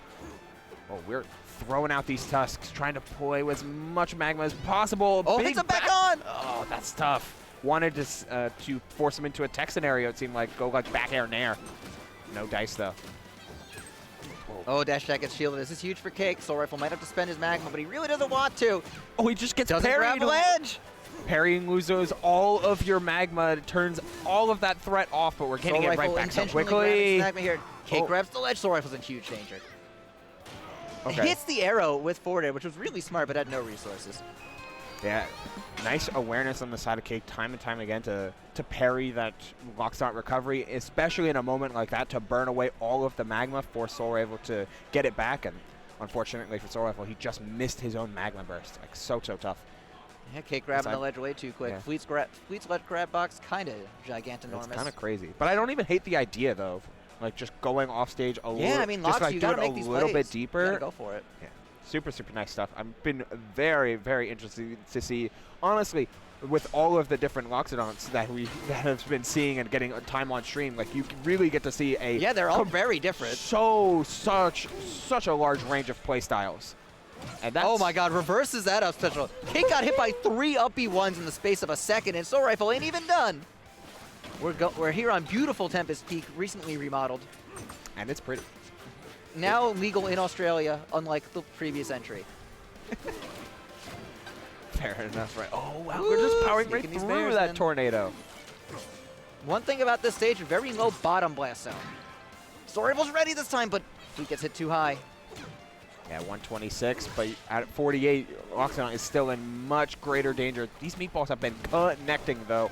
It's crazy the accuracy that Soul Rifle has had on that neutral special. Oh, dash attack. Up air, not going to do it.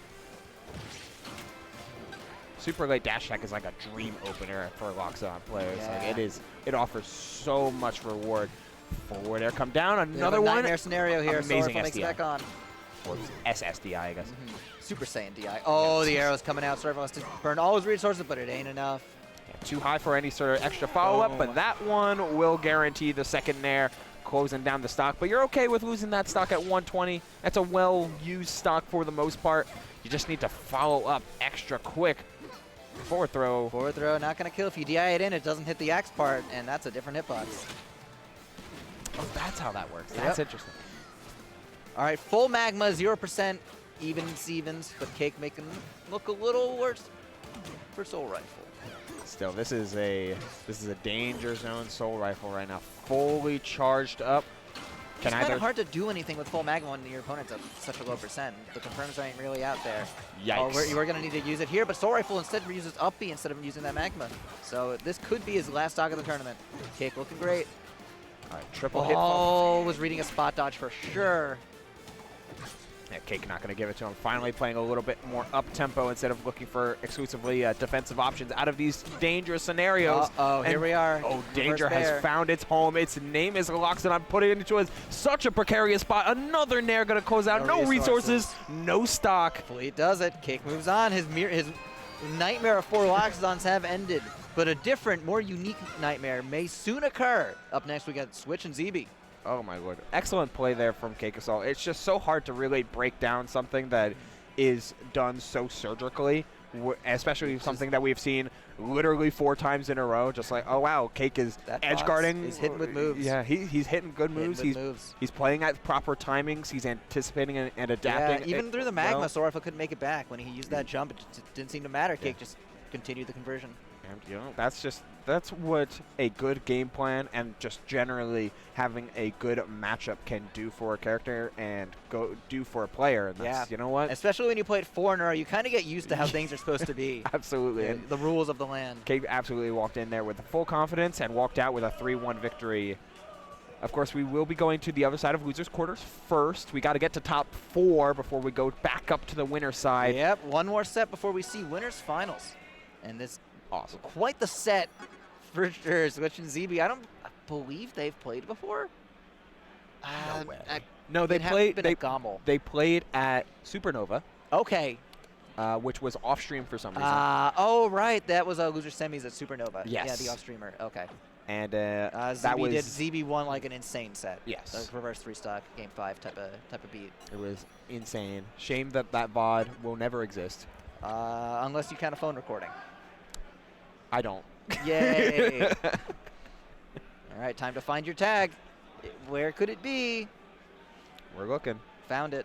Oh, there it is. Can't pick it for some reason. Swaw. Interesting. Well, I think this happened with a Cake setup as well. Yeah, trying to pick the where OS you just tag. you just mash it in. Sometimes you just gotta try. Nope, you can't. It's unselectable. Oh, because it's on player 4. Oh, it's on player 4. It's on player 4. There he is. You gotta change your. Oh no. It's on player 4. Let him know. Good old production is gonna let him know. Yeah, they figured it out. Well, now what? Okay. Plug in a 4th controller? Yeah. Do we? Can you like just plug it in on the 4th port maybe? No. Tragic. Do you make a new tag? It's or delete that one and remake it. Yeah, just gotta get rid of it. We just gotta start plugging in controllers. Yeah, we'll figure it out. All right. First port, second port. Okay, we're at a tournament. Hey, crowd, do you want to give us 2 controllers so we can sort this tag issue Crowd out? sort controllers. Rivals tech issues are so. There was so once funny. a setup that lagged horribly unless an Xbox controller was plugged into it. What? On stream. The stream setup lagged at Hyrule Saga 2018 unless an Xbox controller was plugged in. Wow. So when it was 2 GameCube players, I just walked over and put my Xbox controller in a USB and walked away and it fixed the setup. Never seen anything like it before or since, but it happened and we were all there. I'm exacerbated. Dan Fornese has made some of the games of all time. Oh, intense RPS. Player 1 wins, rock versus scissors. ZB pops off. As one does. Rock, I'm paper. still doing rock, paper, scissors, shoot. Like, I'm doing the hand motion while holding my controller and I press the button on shoot. I don't think I've lost a rock, paper, scissors yet. I can't believe that. All right, we got ZB as the Scarab. Going with the Scarab skin. All right. Yeah. This is going to be chaos. Yet another big body. The Loxodonts are gone, but we still got a Crag. Switch has a Dubu-sized problem here to score some goals against. Yeah, the only Crag left. Currently, our final character roster ends up being Fleet, Clarin, Raster. ZB in trouble, but and then makes it back. Never of named course, out. Maple and Crag. Oh, Poppy getting popped immediately. Poppy involvement. Oh, you're back off stage, but has a pillar. Yeah, had all the resources. ZB's so good, as any Crag should be, about mixing in pillar and pillarless at any proper moment. Down Sweet there. spot on the up air, able to continue the conversion. Oh, you're done for, yeah. You DI'd in once. Yeah, so the input for that is actually you start a grounded down B, and if you run off the stage, it'll automatically convert into the air version. Kind of like that. Like so. Oh, ZB, you just had to react, but still not done. The Scarab is giving him energy. I like that ZB's doing a lot of this intentional whiffing. Like he's just putting out down airs and putting out things like down air or neutral air, things of that nature, down tilt as well. Just trying to bait switch to go for something like a dash attack or any sort of opener, and getting intercepted by Crag's generally larger hitboxes, going for a reset instead of just taking the up air. Not well advised. Yeah, ZB's just spacing out really well. It really doesn't feel like he's getting shield grabbed or anything. It's all relatively safe, and the reward is huge once he gets these aerial conversions out of him. That's what makes Crag so dangerous. That should be dead to down strong. Goes out the second. Goes out the first stock. Looking good enough here. Is we're forward strong in Lily. Okay, Lily didn't deserve all of that. Like that was a lot. Lily in grave danger out here, unfortunately. You hate to see it. Yeah, the real loser of this set is Lily. Because oh my god. Poor plant. Absolutely brutal out here. But Switch needs to make this work out here. Still has pillar, goes for just the pillarless in order to get back to ledge. ZB focusing on trying to stay safe and get out of this. A nice back throw into Lily conversion. Simple 3-piece, but it's enough. Wow, that got beaten out by the Spires though. No mark. Oh man, this is so intense, but it really seems like ZB's getting the better of things considering he's already up a stock. Oh, what a get-up attack. Does ZB have pillar? Yes. Switch invincible, but doesn't use to hit ZB. Lily is bitten. ZB going for a hard read here. Ooh, wanted reverse bear into fair, I believe. Reverse late bear, but not getting there. Oh, we're just right off the ground. Up Sean again. Great DI in order right to the corner. Crag big. Crag heavy. He is a heavy lad. Then punched out by Lily yet again. Oh, not the forward strike ZB, but not punished and Switch is in grave danger here. That's it. Sometimes the shield pushback can just be, especially in a high tension scramble type of moment, just getting all of that pushback, all of that shield stun, it's going to throw off your punish game a little bit. You autopilot something like a nair out of shield or a shield grab, and it's just like, oh, that's not grabbing me, bud. Like, you're all the way in Timbuktu. And yeah, ZB meets him right there. So hey, Switch on the counter pick. We got a ban on Fire Capital and Merchant, it looks like. We may, and that game one was on Dojo, so Switch maybe, I'm not sure what his options are here. Those are kind of his three go-tos. Yeah. Banning instantly for the player, as well as generally larger stages there from for Switch, kind of forcing him into a rock and a hard place type of stage choice. Yeah, he's thinking here on what to pick. If I were to guess, and assuming that Switch is not going to pick Hyperborean because no one does. No Hyperborean, no Yeah. Armada. That's locked. Hodojo was already played on, but he might want to run it back. I don't know. Yeah, maybe Jules Veil is like the pick, but there's there's no attractive options. So it's just Jules Veil here, just to try something different. Fundamental gameplay. Put Lily on the moving platform. It's always a good time. Yeah, and it's something a little bit different that you're still comfortable on. So in game number 3, if this goes horribly wrong, you still have the ability to go back to Hodojo theoretically, but. Ideally for Switch, it doesn't go wrong and you just win this game. If I were Switch, I would want to win this game. Ideally, yeah. That would be the end goal. And it's starting off pretty good. So good. Reverse side B, but ZB with a quick spot dodge. You can buffer it just by holding your C-stick down while shielding. Facts with MSB.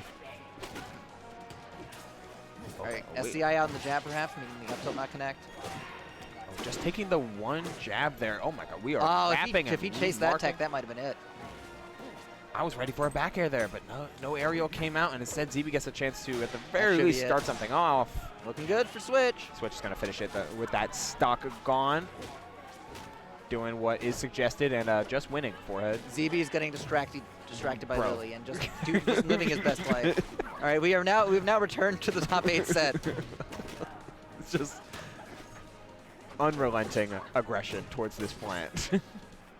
I don't know if you hate to see it or love to see it, but I think ZB's having a great time either way. I think it is very, very practical. Like, how much do you enjoy Maple? Oh, wow. No! Popped straight up by down. He didn't DI it, and that move's got a lot of hits done. Yeah, you're in hits done for an absolute year. Oh, there. No. Oh, and this grab as well. We're going back. The big up air. Yeah, We're going back.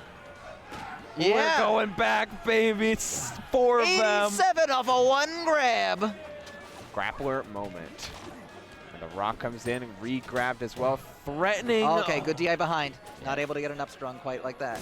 Oh, no, but he runs in. Wasn't Switch winning this game? He was. Oh. Past tense. No. Oh, the shards in order to intercept the tech, and we're going up tilts for up tilts, back airs, and more. Blocking a Lily as well, and all you took, despite all of that momentum in ZB's favor, was a absolute. Oh, and Switch just can't make it back. We're teabagging for some reason also. Just the single one. Just one teabag for the fans. Yeah. You don't need many more to make your T-whip. True. Like it was like a flick of a switch. Just. I see. Yeah. It was like the Z of a B. He flicked that switch off though. The disaster has occurred, unfortunately. So now we're back at the counter pick screen. Yeah. International criminal ZB gets away with another one.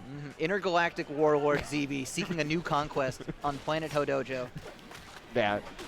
Exactly what I was thinking earlier. Like Switch trying something different, and in game 3. Yeah, I mean you completely called it. And you said Jules Veil, and if he loses Hodojo again, that fortunately does not kill anymore off the bottom. But fortunately, fortunately for the world, yes. No, unfortunately for the people of this beautiful planet, you have been spared this one specific type of wrath. Unfortunately, ZB has a whole lot of more tricks up his sleeve, up his non-existent sleeves.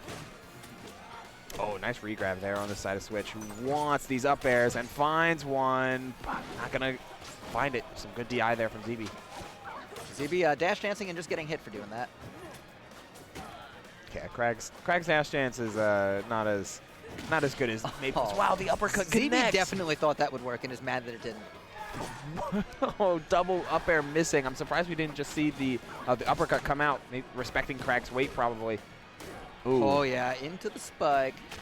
Horn drill coming out. ZB taking a lead in what could be Switch's last game. Very much could be if he's not able to get this wall out from behind his back. Oh, the uppercut whiffing. Is able to grab ledge, though, with no problem. Dashing off and just playing the stage control game. This is the fair. All right, even out the stocks. And I like this kind of gameplay from Switch. Slow it down. Some of the best things and the best ways to make comeback is to go back to basics. And the basics of any platform fighter is stage control. It's not over till it's over. Switch has been in the situation before. Omega Strikers also does 3 sets of like 3 stocks. Yes. So you got to get 3 goals in order to succeed, and so Switch has been an experienced combatant. Oh. Oh, wow, that full hop nair super, super late on Switch, really calling out the jab mash on the side of ZB. Not going to let him get anything for free, especially with that tech on the platform, getting away with not as much damage as he could have. ZB with a clutch recovery. Switch just grabbing a ledge, but not going to do it. Still, though, on the attack with these up airs. Lands on the platform. Here we go. Craig big. So heavy. He's so, so heavy. Didn't parry Lily, so could be a big chance for Switch here. Oh, no real good tech chase here, but we get a nair into Upstrong. Shades of Rivals 1, and especially a ZB confirmed. Huge, huge finisher on the side of ZB, who's just able to do the same thing he has been doing what feels like all set, just reversing the entire game's momentum during like the latter half of the game, like late stock 2 and especially in stock number 3. Still that forward air is not going to do it. Crack has such a good recovery right now. The pillar being so flexible and ZB being so creative, especially with rock setups. Wow, what a grab! Doesn't get the up air. Good DI from Switch. Maybe even a bit of SSDI out on that up throw. It seems like ZB was not expecting Switch to be where he was. Again, Switch just focusing on stage control, but that's another huge down air. Gonna be collected and tossed. Yep. DIing for the down toss, gets back tossed instead. Yeah, you don't really expect Craig to just turn around like, yoop. I get that. Get this rat out of my house. ZB walks with it. 3-0 that time. 30. Very dominant. Dirty 30 from ZB. And hey. Like 2 stocks in there. He's got to play Cake Assault next. Yeah, I mean, we're in such a stacked bracket. Like everyone is literally here. you can deal out these 4 names on cards. Yeah, what order? Shuffle them around. Deal 2 of them. This might be your top 4 with Stango running out the 5th for Rivals 2 right now. Yeah, honestly, you could. But that's the thing. Like you could shuffle around these names, pick 2 of them, and it's like, oh, that could be grand finals. Yeah. Yep.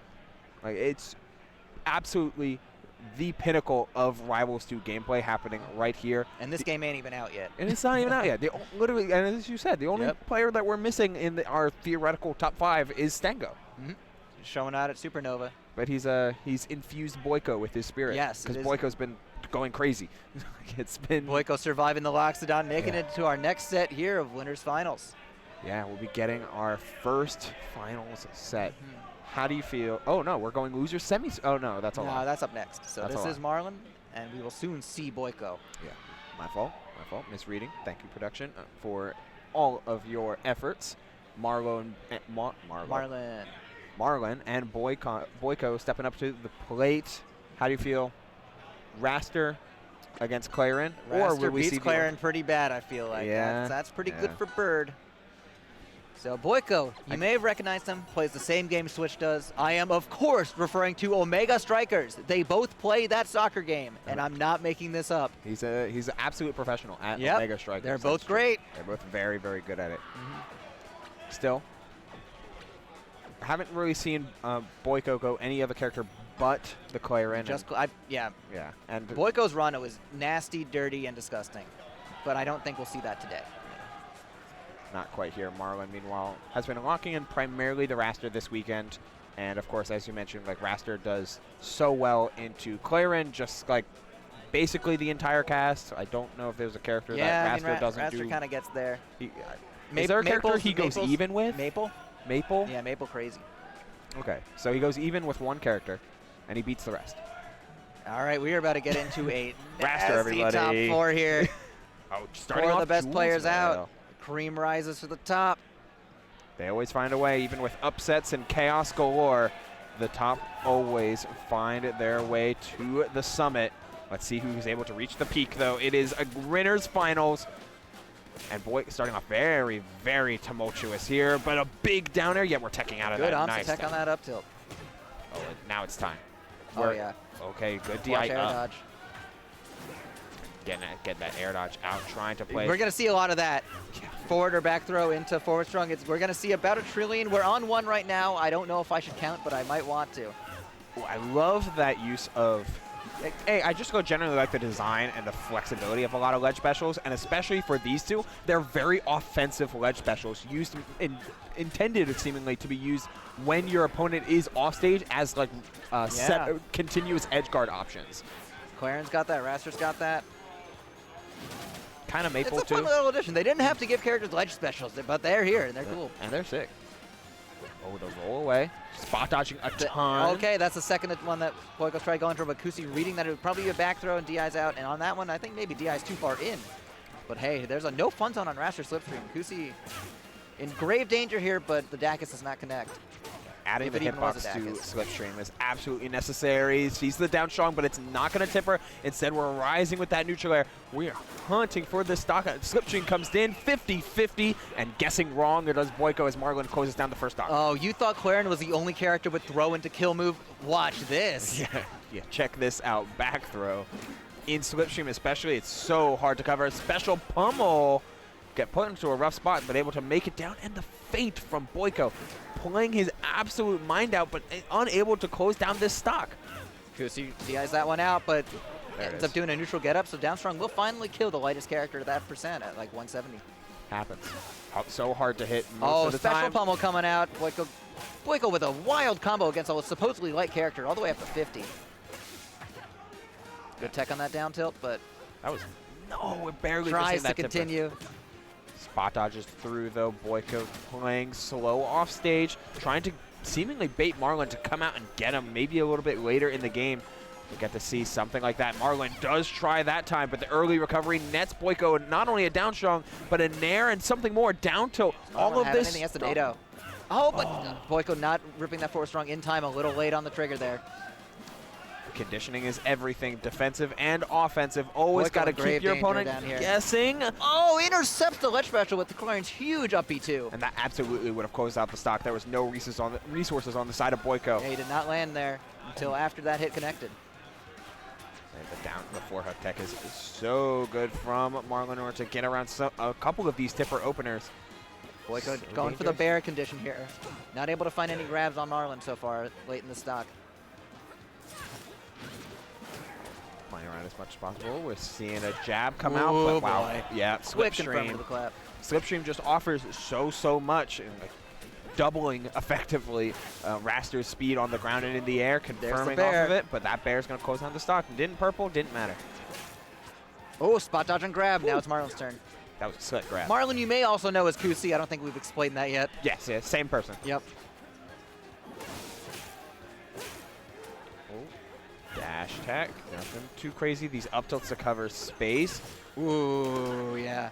And we're doing special pummel out here, but a get up attack on Raster's pillar. Yeah. Why'd they give Raster a pillar? That's crazy.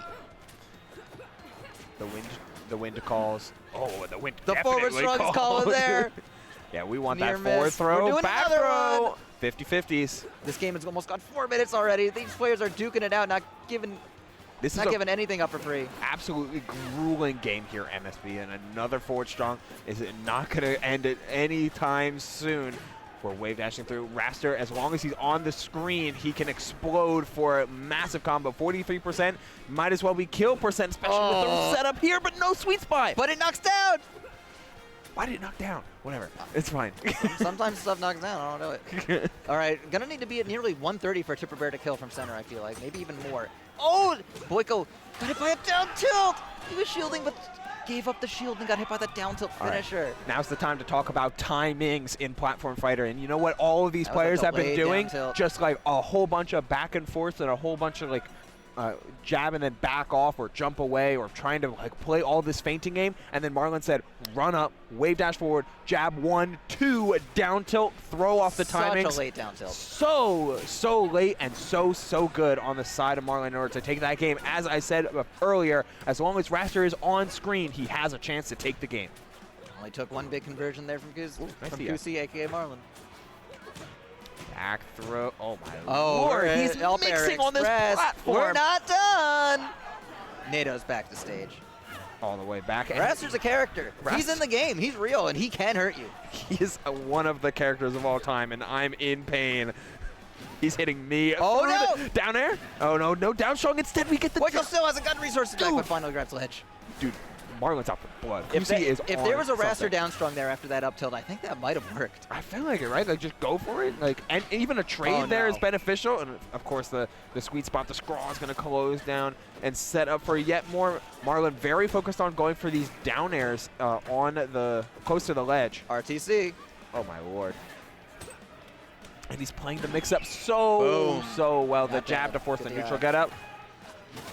All right, that was pretty sick. Hey, tipper on that up B too. Boyko looking good on that recovery, but not looking good in the standings right now here. He really needs to find a way to salvage this one. That down air would have been an absolute necessary play. The up tilt to try and stuff things out, but no tipper. Tipper is the second time. Super important kill there from Boyko. Absolutely necessary. You cannot fall far behind against Raster because you need to take advantage of his one and maybe only weakness in that his weight. Oh, could have done up B there, I feel like, actually, from Raster.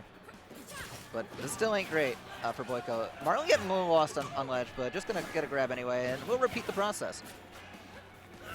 Marlon getting extra spicy with it. The throw game comes in. Yeah, down there's slipstream up. Strong. Extra momentum from slipstream means that will connect into a clap. Expanding the confirm window so high off of Raster. One of Raster's most safe starters in that down tilt.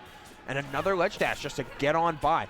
Marlon not even like pausing to shield, to block, or to do whatever. We are always moving, always active, and always threatening stocks. Oh my God, Boyko barely rallying back here.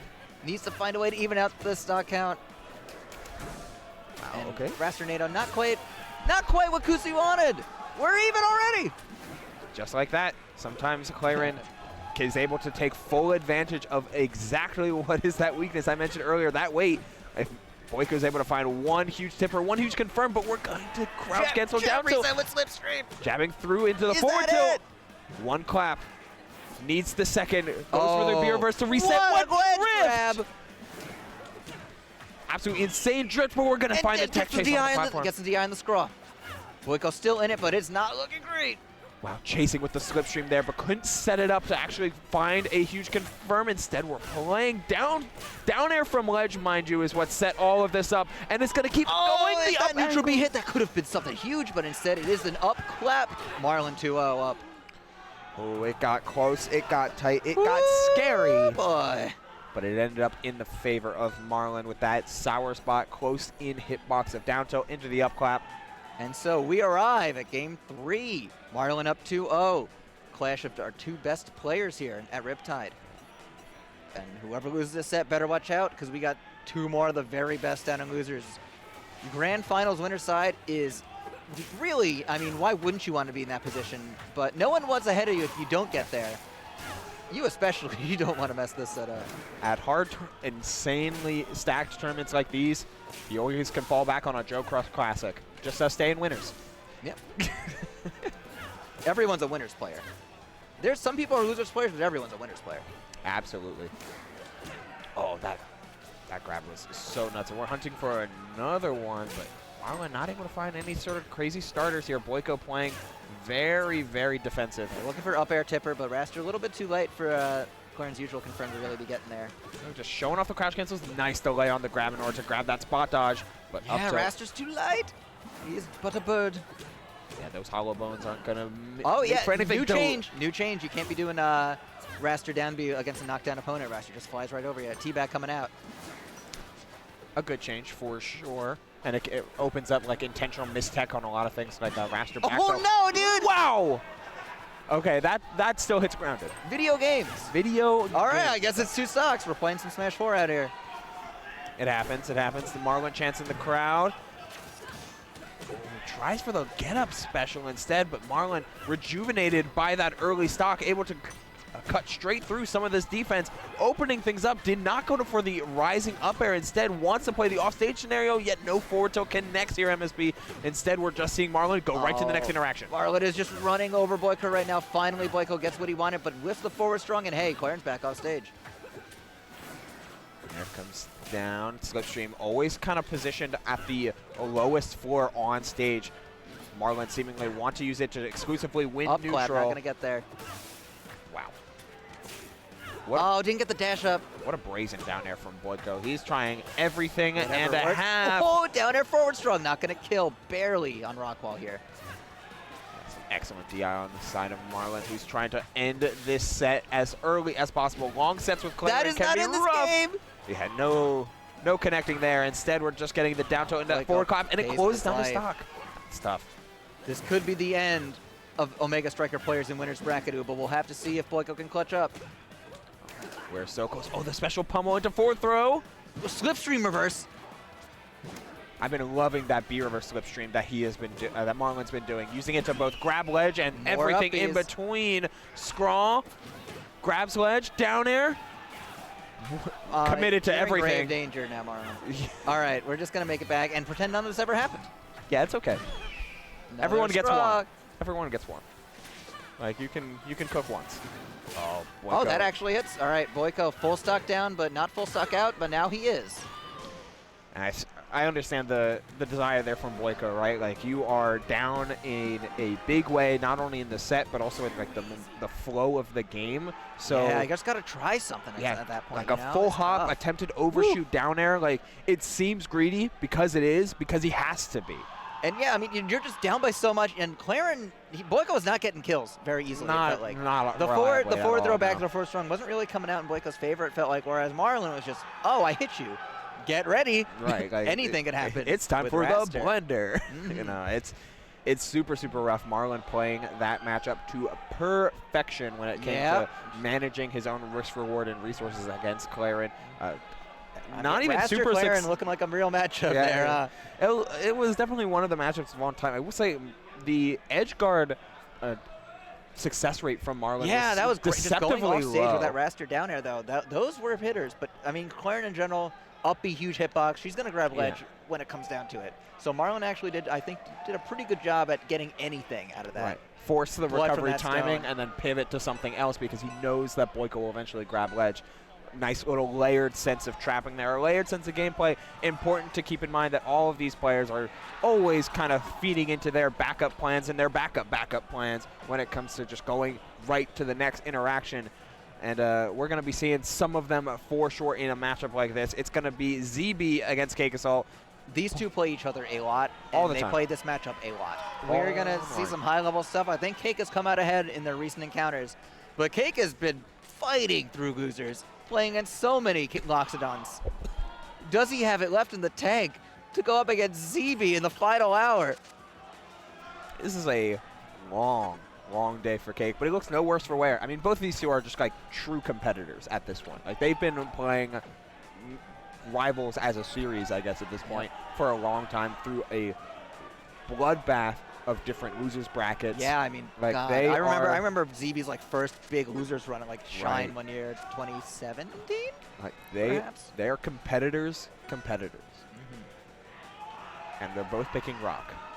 Oh, all right. ZB once again wins the rock paper scissors. Also, one thing worth noting is that pool started at 10 for the top seeds, Marlon and Cake. They've been here for 12 hours at this point. Man, fatigue setting in. We're knocking out all the rivals 2 in 1 day, baby. From 10 a.m. to 10 p.m. 10 to 10. We're powering through every single set here of Rivals 2 in one single day. A major ran in 1 day. Who else could it be done by? But SBS. SBS, the Tio of all time. The GOAT. Running Rivals 1 in 1 day, Rivals 2 in another, and tomorrow, who knows? The ultimate Frisbee legend. But we got to watch these two legends in their own right come in the clutch. A nice jump call out there from Cake Assault. Nothing too crazy off of it.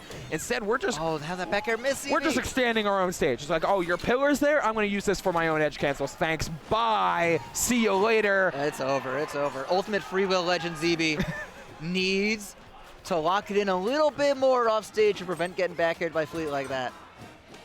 It's always so tough, especially since Fleet has so many good tools at destroying the pillar. Just even a soft forward strong can do it, as many other tools. Challenging off ledge again. Cake really on-to-tech that crack bear. That could have been terrible for him if he didn't get that locked in. Good DI out on that bear. ZB's going to have to retreat. Invuln refresh, but he messes up the last one. Oh, and then again, the floor hug comes out on the side of Cake Assault, just taking the ledge special and turning it into advantage. Fully aware of just how powerful like a neutral tech reversal option can be right now. Whoa. ZB praying. Whoa. on Cake for these kills right here, but he's ended up off stage after some severe shenanigans. That's really bad. Okay, gets the wall jump air. He's living, but for how long? Oh, and the Float Cancer Bear misses out of shield, yet we're finding another opportunity, another forward strong. ZB being so reserved with Pillar. He just has to be. Oh, we're so bad. Oh, no. ZB, I don't know, man. Okay, good air dodge. He makes it back. Cake was not ready to punish that air dodge. Gets the wall jump in there. Back throw from off stage. Has to try and land. Still has his He wall wants jump. These down B so bad. He's tried like 7 and gotten 0, but still gets the stock. God, that was a grueling edge guard, but one that ZB stuck with through thick and thin in order to take that stock. And Krag, heavy lad, heavy boy, 140%, might as well be 130. There's another down B. Cake is God, he's immune to still this surviving. move. All right, throwing some rocks out. Good dash back after realizing that that brand of offense wasn't going to work out, but the back air cometh. Finishing off that stock, stuck on the platform. You know that rising back air is everything that Cake wants. Waiting out the parry, too. Wow, and the waveland grab. This is very bad, but ZB gets a clutch air dodge out. Yeah. To escape the situation. You know that was a reverse bear setup as well, so ZB sneaks absolutely necessary. a fair in there. Was that a platform boost? I wish. Oh, good special match by Cake, but now ZB's in some trouble, and could be a dead Zeb here. Yeah, no pillar. Oh, he lands on the pillar. He found it. But he didn't tech because he used the side B version of Pillarless, which requires an air dodge, which locks you out of tech. If ZB used the up B version, he would have been able to tech that Fleet Bear on reaction. So it goes. So it is. Absolutely brutal game. Cake is just getting an opportunity after opportunity after opportunity to show off his edge guarding prowess. This is his 6th heavy in losers, and he has edge guarded them all. Ruthlessly. Maliciously. And the winner plays Boyko. Clay I don't know if I'm not sure if I've seen either of these two get into it with Boyko personally. The only offline event I had seen Boyko at, aside from this one, was DTN. Was Cake at Creed? I don't remember. I don't think so. Hard to say off of memory immediately. Yeah. Either way, we'll be getting new matchups. We're getting new chapters in what could be new age classics. We've got an old age one that's powering right through right now. The wind chime, we're still pressuring. The world's bravest soldier shielding there, but Fleet Up, we don't care how brave you are. It's going to send you whatever direction it wants to. There's still a pillar down there. ZB used the uppy version of Pillarless, giving him 2 techs. That was... Oh, hey, you're dead. Holy moly. What an absolute play from ZB. Oh no, watch out down there. If ZB gets a special pummel, Cake is literally dead with that pillar down there, but ZB's going to get rid of the pillar to recover. Well, ZB tries to parry that that tornado. But yeah, I'd have to roll the tape to see if ZB did side Pillarless and was just within the tech window it already gives you, or if that was uppy into manually timed tech. Oh, Cake in trouble here. Yep, float back, wait out the pillar edge guard, and you can just smack that and Cry's dead. Especially on Aramata, ZB's favoritist of all stages, and he's out there. A very interesting pillar. I'm surprised that ZB went for that at all. Like, it was a mix-up, I guess, but if it hits, it's good. Yes, like the on-hit, the risk-reward, ZB only thinks in terms of reward. You know, it's what's gotten him this far. You can tell when a strong gets power shielded, since no shield damage is taken. Where are we? Down. And we're... ZB, why'd you pick this stage? He had the pillar so deep and even had a chance to recover on any other stage, but Aramata takes no prisoners. Up airs. It's time for Fleet's big moves. It's time for some disjoints. Yo, I love that back off. Float is just such a problem in a matchup like this. Like, Krag does not have much means of immediate burst movement unless he's committing to something like a special. Oh, it's over. Dead. It's gone. Just needs a back air here to close out the stock. Doesn't even need it. Yeah, he's dead. No jump. All right, ZB down 0-2. We are zooming through this top 6. Yeah. Everybody in the top 6 is just out for blood. Like, they are trying to conserve as much momentum as possible because they need to in order to bring that into the next set they're going to play, especially since the winner of this set, whoever it ends up being, ZB with reverse 3-0, Cake just ending on a 30, is going to have to play against Boyko, which will be a grueling set in its own right, not even to mention Marlon in winners. Whoever wins this is truly a champion. There's been so much Rivals being played today and all week. And here we are, game 3 on Rockwall. Aramata didn't work out. Cake is wise to ZB's tricks on that stage. So just gonna go to the tried and true Crag counterpick, his home. Yeah, to try to take advantage if he can about the small blast zones. Oh, ZB loses the rock there, and he may be dead. Classic Fleet Crag edgeguard, unfortunately. We are moving on to ZB's second stock. The fact that the uncharged arrow, Cake lining up the angle so that it would stop ZB from throwing the rock by breaking it mid-toss, absolutely perfect placement. A quintessential edgeguard, and that it then turned into nuts from Cake. Oh, and ZB just not been able to get a whole lot going. A little bit of percent here and there. Gonna need something larger, and if that wasn't shielded, it would have been it, but hey, so it goes. Something that ZB has definitely loved to do has just been like put out forward strong, especially on a dash back time and time again, but not going to find any reward here. Cake not going for any sort of attempt at shooting out the pillar, instead just playing ledge. Continuing to casual float to ledge from Cake. ZB just not really able to put out any pressure with that down B. There was never a concern from Cake on that end. Cake has looked so comfortable. Oh, and nice little rock set though from ZB. He's getting further and further behind, but he's not short of tricks yet. Oh, ZB. It's the consistency that always wins the day. ZB looking for the big play, ends up with a big loss. This could be the end of heavies in this bracket. We are down. Seems like it. I'm not going to say it definitively yet, but I don't like it for ZB here. Backer comes down, though. 50%. Oh, wow. And it's still stuffing out the pillar. Big follow-up, though, is able to find to that forward air. ZB's running this tournament being sustained solely on hopes and dreams right now, and a little bit of duct tape. But duct tape can hold a lot of things together. Fleet, generally a light character, hard to hit, but explosive when you're able to find it. Back air comes out, but the flat drop forward air is just so tough. ZB just falling victim to Cake's with perfect placement on these aerials over and over again. Cake is just playing insane. He's stuffed out. He's not getting hit. He's just not hit. Not at all.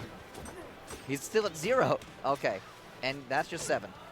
Oh no! Spot dodge. Reverse bear. Pillar taken. ZB just gonna casually move to ledge, but hey, Cake's waiting. Fainting time and time again. Right, has to choose pillar. such a late pillar, such a low pillar. Stalls it as much as he can with invisible ledge refreshes, but Cake is on the chase down. ZB just can't get out of this low percent. Oh, it does. The rock did stuff out the arrow, though. No side special to see. Oh, the tornado covers him. Man, ZB's been able to survive through quite a number. The DI from Cake. There is a world. DI out on that second forward air. Brutal. There's a world. There's a world. There's a chance. There's a will. There's a way. 55. Oh, jumps out of the upper. Doesn't get the edge cancel, but Cake only uses forward air instead of something like back air. Surprised we didn't. Arrowhead comes out. That's bad DI, and the bounce off the rock. Wow. Jeez. That, that was looking like Cake's game. I'd bet my life on it. And then at the end, I was getting real worried. That was a little bit spooked, but Boyko hops up. Cake has defeated his 6th heavy in a row in losers, but now it is time for perhaps his ultimate test. Not only a non-heavy character, but also this guy asking him for a handshake and a sip of a drink. Yeah, it's like, KK, you need some water, man. Like, you've been on a loser's run and a half. And Boyko also the same straw, brother? What a guy. It's like, hey, man, here, big dog, let me get you some water. You also he has a water bottle. The cryptid emerges from the crowd. What a dude. What a Chad. He has a water bottle. Cake just literally took a drink from his own water bottle. It's Riptide, baby. It's Riptide. We're getting diseases we didn't even know existed. It's 9:45. Oh, gosh. All right, so you see Zetterburn here. Yeah, there he is. That's what I was going to talk about until the incident occurred. But yeah, Cake lost to Asashi, was up 2 on Rano, got reverse 3'd by Claren. Cake, a known hater of Claren when he's playing his fleet, so instead he's just going to play Zetterburn. Moving up on the tier list, some may say. Yeah, it depends on how you think things shake out, where you think Zetter is currently. He did get a couple nerfs in the latest patch, but not ones that make him any less strong of a lot of character. Characters this top 8 now that Zetter's made an appearance. Yeah, absolutely. Zetter, Claren, Loxodon, Crag, Is Maple. was no there Ranos, and no, I don't think Kusi played Orcane. So every character except Rano Orcane in top 8, but there was a Rano in 9th. I believe that Lucius got that. Lucius did, in fact, get 9th. We just seen 8 characters in top 8. Was there a Zetter in top 32? Sundra. Sundra. Okay. Sundra, Plastic Dinos. Oh, Dinos plays Yeah, Zetter? Dinos plays Zetter right now. Okay. Okay, so there was some Zetter in top 32, but first sighting definitely on stream in a while. Gremlin Man plays Orcane, and I believe he got 13. He got 13. That's the highest placing Orcane we've got here. So every character showing out. Yeah. Every character showing Great that they are absolutely capable at holding down at a high level. This Zetter, first appearance in bracket for Cake Assault's Zetter. I did see him play it in Losers. He did see him play. As soon as he lost, I followed him around until he got to his set specifically to see if he plays Zetter, and he did. And then switched back to Fleet because he had all Loxodons and Crags. Yeah, right. So, which makes sense for the matchup, of course. We are seeing all of this Zetter. First appearance in a top 8, and he's on cooking a so setup since Collision, where he used it to beat Switch. So this Zetter certainly has been practiced, though. Cake has been playing this character and since Rivals 1 even. Yeah, I mean, my first ever tournament, my first ever Rivals local, SmashCon 2016, I played against Cake in Winners Finals, and we Zetter dittoed for a game. Sick. That's the lore drop. I'm old and decaying, and my bones hurt. Oh, and the pressure is absolutely innumerable here, but the reversal comes in from Boyko. At least 4 pressure from Cake here. And there we go, but Nice Boyko gets the tap on tag. Wow. Yeah, DI's the spike out. Never touched ground. Wanted to maybe tech roll away, but yeah, just not going to make it. Now Double down tilt, baby. Rivals Classic. This matchup is already like so volatile. Understandably, he's switching off from Fleet, Yeah, but Fleet's just no good for Cake here. We got to see if the Zetter can warm up, because Cake has gone directly from playing. Oh, he could have had that, I think. Maybe he thought Boyko would get a ledge cancel. that would absolutely be at least a grab, if anything. Choosing to try and pressure ledge. But this matchup can be so volatile because, like, if Zetter is put off stage in a wrong position, then you are just purely victim to Claren poking things out. It's going to close out the stock here, though. All right, looking good for Cake. But yeah, Cake went right from loser semis with ZB playing Fleet, had no time to warm up Zetterburn.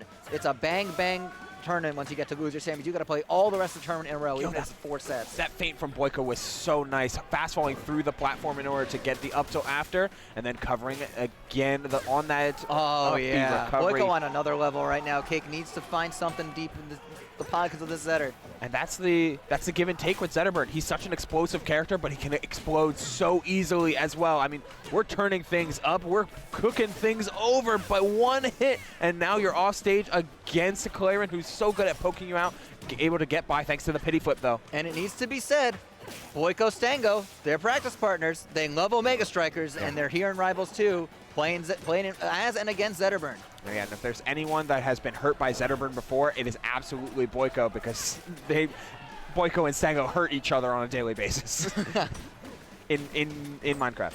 Yep. In Omega Strikers. As Zetterburn. As Zetterburn. As Zetterburn in Omega Strikers Minecraft.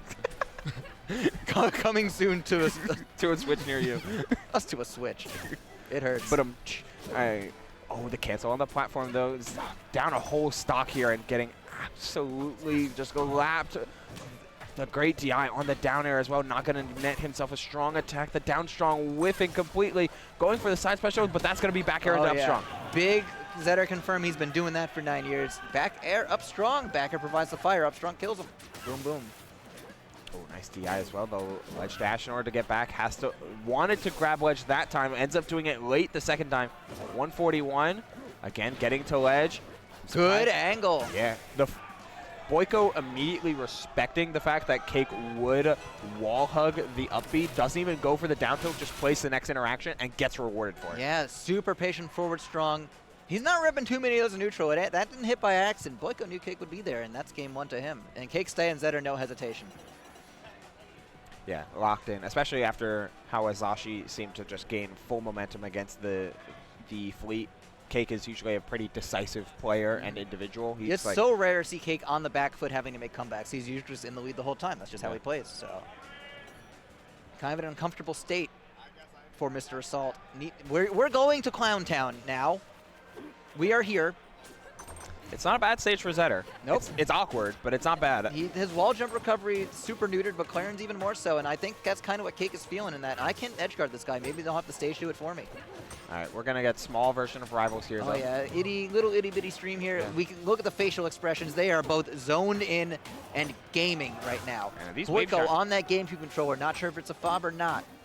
And here we go. Yeah, the wave shine conversions were sick though. We saw a lot of like wave shine into back air, going for trying for it again. Keep the fire ignited. As long as your opponent is ignited, those strong attacks are always going to be threatening, even at percentages like these down air shine Dan up Fernacey's strong. vision. Zetterburn strongs. It's always so important. It's always so important to ignite first. It's that extra little bit of. Oh, it's a lot of bit. Yeah, it's a lot of knockback, but it's one extra step that every Zetter needs to take. Nice recovery round as well. Behind, Boyko not able to get anything despite the high angle on Zetter up B. Picked up. I love the use of Claire neutral special as well. One nice pickup. Back is so sick. So swift with it. Boyko against fast towers. He just always finds these up strongs.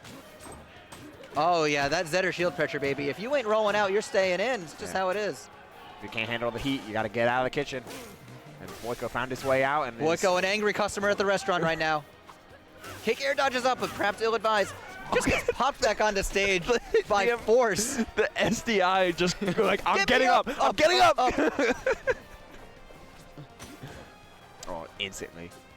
Just once we get out of a spot dodge, once we get out of a neutral tech, that's where the shines are coming in, and then there's another shine up strong. Cash out. All right, Cake maybe finding his groove here. This is a super important game for him, but Boyko's making sure that Cake doesn't win it. Wow, and that goes down to stock, too. Whew. So tough. All right, Cake had a good amount of momentum. It has been stripped from him. We really need to see if he can clutch it up. Sweet spot forward air. Going to be an uppie from Claren here, but Cake not ready for that expecting ledge. Just going to keep it up, rinse and repeat with grab into fair. Yeah, down throw. I'm pretty sure off of that DI that Boyko showed up, you could have absolutely done down throw into up strong, which could have caused them to stock on the platform, but respect going for sweet spot fair. We're fairing out here. Sweet or sour?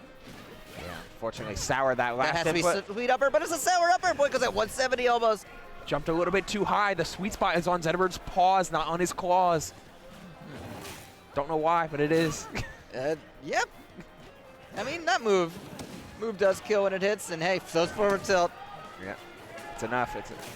Zetterbird's got a couple of fallback options, but and Cake using his mind control power to tie up the set. Just beautifully played by the good of Rivals. That's how he gets there, baby. That's how he's always beaten me every time. He's never won against me fairly. Don't worry about how much we've played it. He uses his psychic abilities. He's always the psychic abilities, that rascally Cake Assault. Man, Cake could get recruited by the X-Men. Jeez. Oh, that was a hell of a game 3. Game 2 even. We're going into a hell of a game 3 because apparently Boyko just fumbled the bag just a little bit. All right. We're on the dojo. This stage is deceptively small. For sure. Like the whole thing is covered in platforms. There's really no clean ground. If you're jumping, you're landing on a platform. And, you know, a claustrophobic stage, perfect for Zetterburn. Yeah. And that's a 0 deaths from Cake. I do not like this counter pick. The mind control happened again. You will pick my favorite stage. Yeah, you will go off stage when I want you to. Oh my god, the shield pressure as well. Cake in full control here. Moving as fast as he can. One back air opener and just the can begins to uncork. Not to be confused with cork. Top 8 in Rivals 1, baby. Also, we have Terry in both top 8s for Rivals. So a player named Terry made top 8 in Rivals 1. There was plenty of Maple at one point. Very true. Oh my. Speaking of plenty, this Zetter pressure is a million. We're almost going to get a shield break here. Cake has figured out how to play Zetter. If I were him, I would stay Zetter in Grands. I'm not playing Fleet Raster. Yeah, why would you? Especially, I know that Raster has like a really good Not edge that Cake game. is making Grands guaranteed. He is up in game 3, and Boyko can always rally in game 4. But in the event that the Zetter works out for Cake, holy. Yeah. Something certainly to talk about at a later time and at a later date should the event occur. But these sweet spot spares are spaced so well. Shine Spike, always ready, able, and willing to go deep. Grab. He didn't even need it, but it was stylish. As seamless as ever, as fast as ever. Zetterburn trying to blaze that trail. Boyko really kicking himself for losing that game too. But that's the hit he needed. Yeah. Boyko looking to fire his way back. Oh, big fair one hit fall into that forward strong conversion. 32%, nothing to shake a stick at. Wow, that forward air hit so high up, and then the mix-in shield pressure with Nair instead. Everywhere. He's moving so quickly, and even when the shine doesn't hit, he's moving to the next input time and time again. There's no punishing him. He's just doing it. Dude, he's getting into Clarence face and using the fastest input in the game, shine. It is absolutely always putting Cake in control, even during scrambles, no matter where he is, no matter what time it could be. Has to down special in order to get back the ledge grab. Great ledge grab, but Cake decided not to even bother with that. Yeah, it was too close with it. Zetterburn's up special goes so far right now. Okay. We're just going. We're not even canceling it. We're never... Perhaps Boyko could have done up air up strong there. The spacing looked a little finicky, but... Oh, boy. Cake now looking great. Ledge steal, but rolls up, so he's not able to get a full punish instead of doing a ledge dash or something similar. Not able to find the up strong here either. Trying to charge the shine, going back and forth. Down strong whiffs. Boyko taking advantage of the opportunity. 146. Cake with a pity flip off the platform. Boyko completely mixed in all stage. Reverse pity flip into edge cancel into jump back was clean. Still not able to close down the stock. Both players at extreme percentages here. Forward throw, no forward strong. Boyko needs something here, and he gets it. Cake DI's in, but you are 1,000,000 years hit stun off of that player neutral B tipper. Yeah, at a 157, yeah, you're taking whatever Cake wants you to take. Oh, the follow-up. We're looking for back air. We have to look for our maximum starters here, but unfortunately, Cake finds the Gatling. Yeah, Boyko is just too high percent to floor hug that dash attack, so the up strongs are coming, and Cake is up 2-1 after Boyko was in a commanding position up 1-0 game 2. He needs to rally here, perhaps a different choice in stage. That was still a relatively close game considering the 0 deaths to start. Yeah, I do want to see Boyko go to a stage with a little bit more space, though. It felt like every time Boyko decided, I'm going to approach and then I'm going to block something, it's like, oh, you're not just blocking one something. You're blocking 50 something. Shine, dare, nair. Yeah. I'm going to grab 2. Watch out. Yeah, mix in shines in between every single aerial and just absolutely smothering. So we're going to a stage with a little bit more space, with a little bit more flexibility, and we're running up and down tilting. Oh, no fun zone coming up from Boyko. Huge opportunity here. Cake just going to sprint to that ledge. No fireballs here. Watch out. The benefit of playing a character like Zetterburn, just making quick decisions oftentimes yields the best results. Oh, but the damage on the side of Boyko here. Trying to bring this to a game 5, a swift one at that. All right, Boyko nursing a lead here early in game 4. No grab. A little bit far, but we're reading the spot dodges. Not able to cover the tech roll, though. Crosses up in there. And yeah, they're definitely testing out the waters here. Definitely nice a more, maybe, I do like the stage more than Hodojo for Boyko, and that's a big spike. Cake's dead. Yeah. All right. Not able to get to the wall in the slightest, and then we're coming down with these down airs. Boyko adding a little bit more verticality into his game plan, as opposed to trying to play as horizontal as he was on Hodojo, because... Oh, shine spike. Oh, nice. Still had to that shine misses, though. Now Cake's the one recovering, and the no fun zone is out again. Yeah, huge angle. The wall hug was absolutely crucial there to survival. Yeah, going for shine up strong. Looking like a bit of a bread and butter from Cake on this Zetter. He's completely in the zone with this character. Fleet who? Zetterburn wants one thing, and it's to land a down air. Down tilt. Oh, barely whiffing that time. Cake finding the way around it. Man, I'm a Rivals guy through and through, but a game 5 here would be incredible. It would be so sick. I mean, I play Omega Strikers too. This game's solid. And Boyko he's putting everything out. Oh, the get-up special that time. And it ignites. Rare. Yeah, the only hitbox with knockback is right up close to Zetterburn, and it's not even that much knockback. Oh, the ledge steal going in with these down airs, trying to keep up with the vertical game plan. But Cake is finding these shield grabs, finds a down air of his own. Crouch canceling isn't going to do you any good at these percentages because it does put you into tumble regardless. Yeah, Cake finally realizing Boyko's recovering too easily against back throw off stage. It's time to keep Boyko on stage and just rack up damage with a huge combo. And there's finally at a high percent the edge guard he was looking for. One stock left for Cake and Grands after an insane losers run. Cake has done such a good job at consistently threatening the ledge grab. So Boyko, the one time he feels like he has to go high, and Cake blows him up for it. The tech with the down strong. All right, the pity flip does get caught with just a grab. Trying to cover yet again. No sweet spot on any of these. Boyko needed that forward strong so bad. The kill here would have been crucial. And a spot dodge on that one. Cake now putting Zetter forward strong into the mix. And an important cash out as well, because this will take Boyko out of crouch cancel percentages, and it is full range for Boyko just to get swarmed by this pressure if he ever decides to just stay on the ground. All right. Down strong 2 tipper, the front one. Boyko needs it.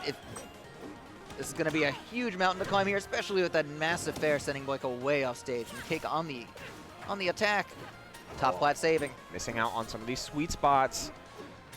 Oh, Boyko. Empty lands all over. Boyko playing as feint heavy as possible, but the Gatling not going to close out thanks to not being ignited. Plants the flyer. Oh, big pickup. Looks for down air. What a ledge grab. That's all right. Oh, boy. Oh, finally goes for the grab. A Cake spot dodges. Could this tech chase be it? Boyko rolling in. Boyko understands the assignment. He knows he needs to get this Zedivern off stage and deep at that, but the down held throw. In on the down throw. Cake. How many loser sets has it been? It's been far too many. All right, computer. 1, 2, 3, 4, 5, 6, 7 wins, and he's on. Hold on. 7 set computer losers analysis. He has dropped 2 games to Sparks, 1 game to Omar, 1 to Soul Rifle, 1 to Boyko. 4. 4 game. I think 5, right? Boyko, Soul Rifle. Boyko 1, Soul Rifle 1, Omar 1, Sparks okay. 2. Sparks 2. 5. 5 games in 7 sets. 5 games. That's 10. 5. And then we get what was Riptide Grand Finals last year for Rivals of Aether. Cake and Marlon, a.k.a. Kusi. And instead, we get it again. Rivals Originals coming right at you. Omega Strikers eliminated. Better luck next time. Yeah. Guaranteed not to be the same characters in Grand Finals as well. Marlon did first show off that raster at the previous Riptide, became his mainstay in Rivals of Aether. Still his mainstay here, but yeah, but I mean, Cake doesn't have Force Burn. We've got to see what character he picks, but before that, a quick break and maybe something you'd like to see. Let's check it out.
Hey, I'm back. How's that for a trailer? Yeah, we're burning things up. Heatwave confirmed once again this November 8th through 10th. 8th through 10th. Discount if you sign up early. Sign up right now. Yeah. Go to Arizona right now. During the day of the event. Today. Book it now. And then stay until the event. Get acclimated. It's hot.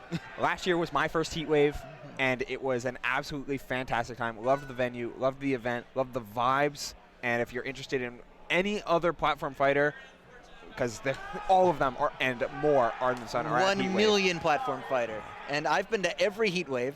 This is going to be my 8th Heatwave. It's Heatwave 8. I've been to all of them. Awesome. I ain't gonna miss it. Yeah. Absolutely worth going to no matter what ends up happening. The crowd is popping off for Melee, it's popping off for Ultimate, it's popping off for everything in between, and we have got Rivals 2 Grand Finals ready to go. It's Zetterburn. Speaking of heat, Cake's bringing it.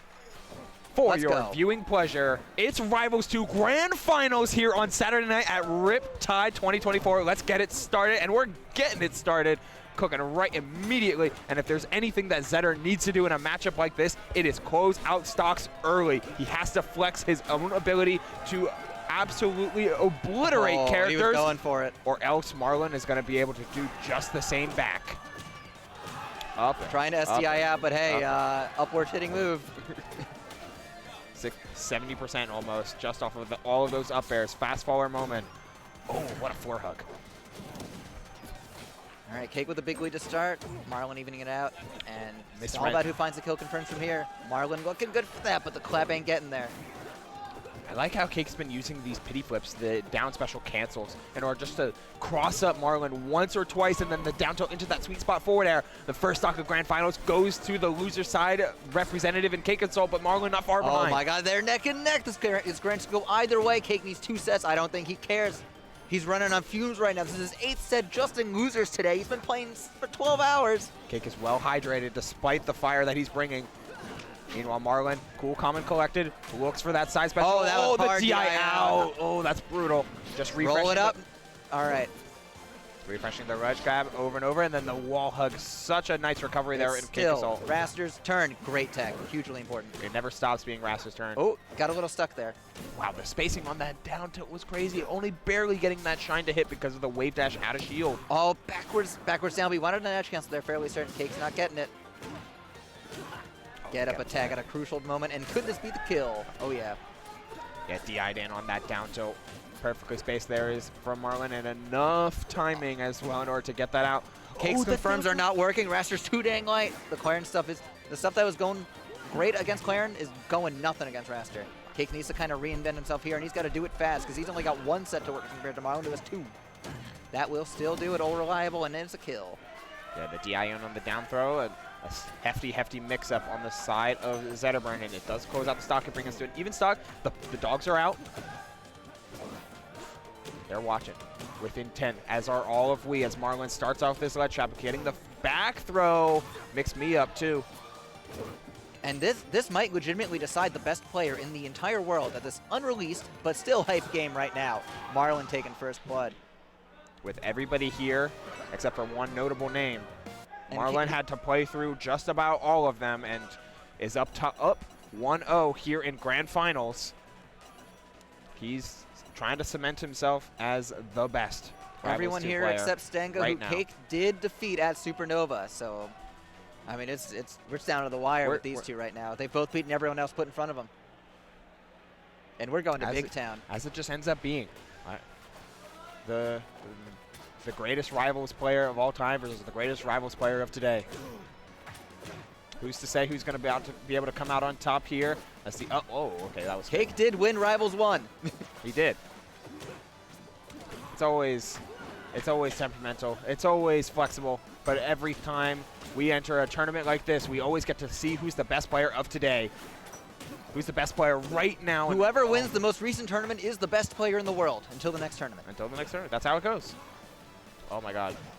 Marlon is on the chase forward clap. Needs this edge guard here. Oh yeah, that was down air robbery. Zetterburn still gonna be doing some stuff here. Marlon getting kind of lost in the NATO. Yeah, it's had to have been a misinput there as we see the up air come down. Oh, the feints. I swore we were going to see an up air from Marlon, but instead we're just getting all of this dash dancing and wave dashing feinting thanks to the slipstream. Just heightening the movement, forcing Cake Assault to play around so many options. Then the back throw 50-50 closes down stock number 1. Cake may be picking a big stage to avoid having to go off stage, relying on his vertical confirmed with Zetter, but Marlon don't care. The Raster Club will find you. Ran out of stage in order to get that back throw into back air into up strong. Up air still not sweet spotting. Cake doesn't main this character. Oh, but he We're evened out. Sees the huge whiff punish opportunity and takes it. 2 goose eggs on the percent counter now. They are finally starting to hit each other after some tense neutral out there. And Marlon just so good at escaping this pressure, knows when to take a hit if it means getting out of a dangerous spot. And at 0%, you will absolutely take that hit. 17 is no worse for wear. Oh, the dash attack doesn't confirm it to anything, and there's some big damage on the side of Cake, evening the percentage up right away. Down tilt knocks down, but nothing too crazy. The spacing perfect on both sides, man. Multi-shine's coming out. Marlon weaving between them as best he can. Cake still on the offense here. Slipstream is down. Dash attack comes in, down tilt. Oh, Cake no tech. Oh, Marlon big. continues. But the SDI Air dodge to down ledge. and away. Rolls past that slip.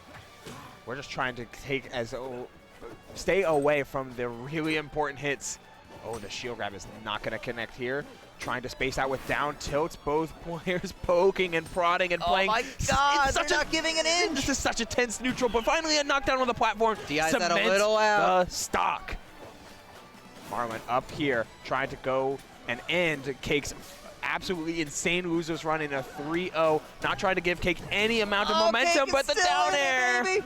In it to win it. It's anyone's game, anyone's set, anyone's tournament. Shine down air, down strong. Absolutely brutal. First grab going to Cake, but nothing off of it. Second grab going to Marlon. Very little off of it. We're crouching, baby.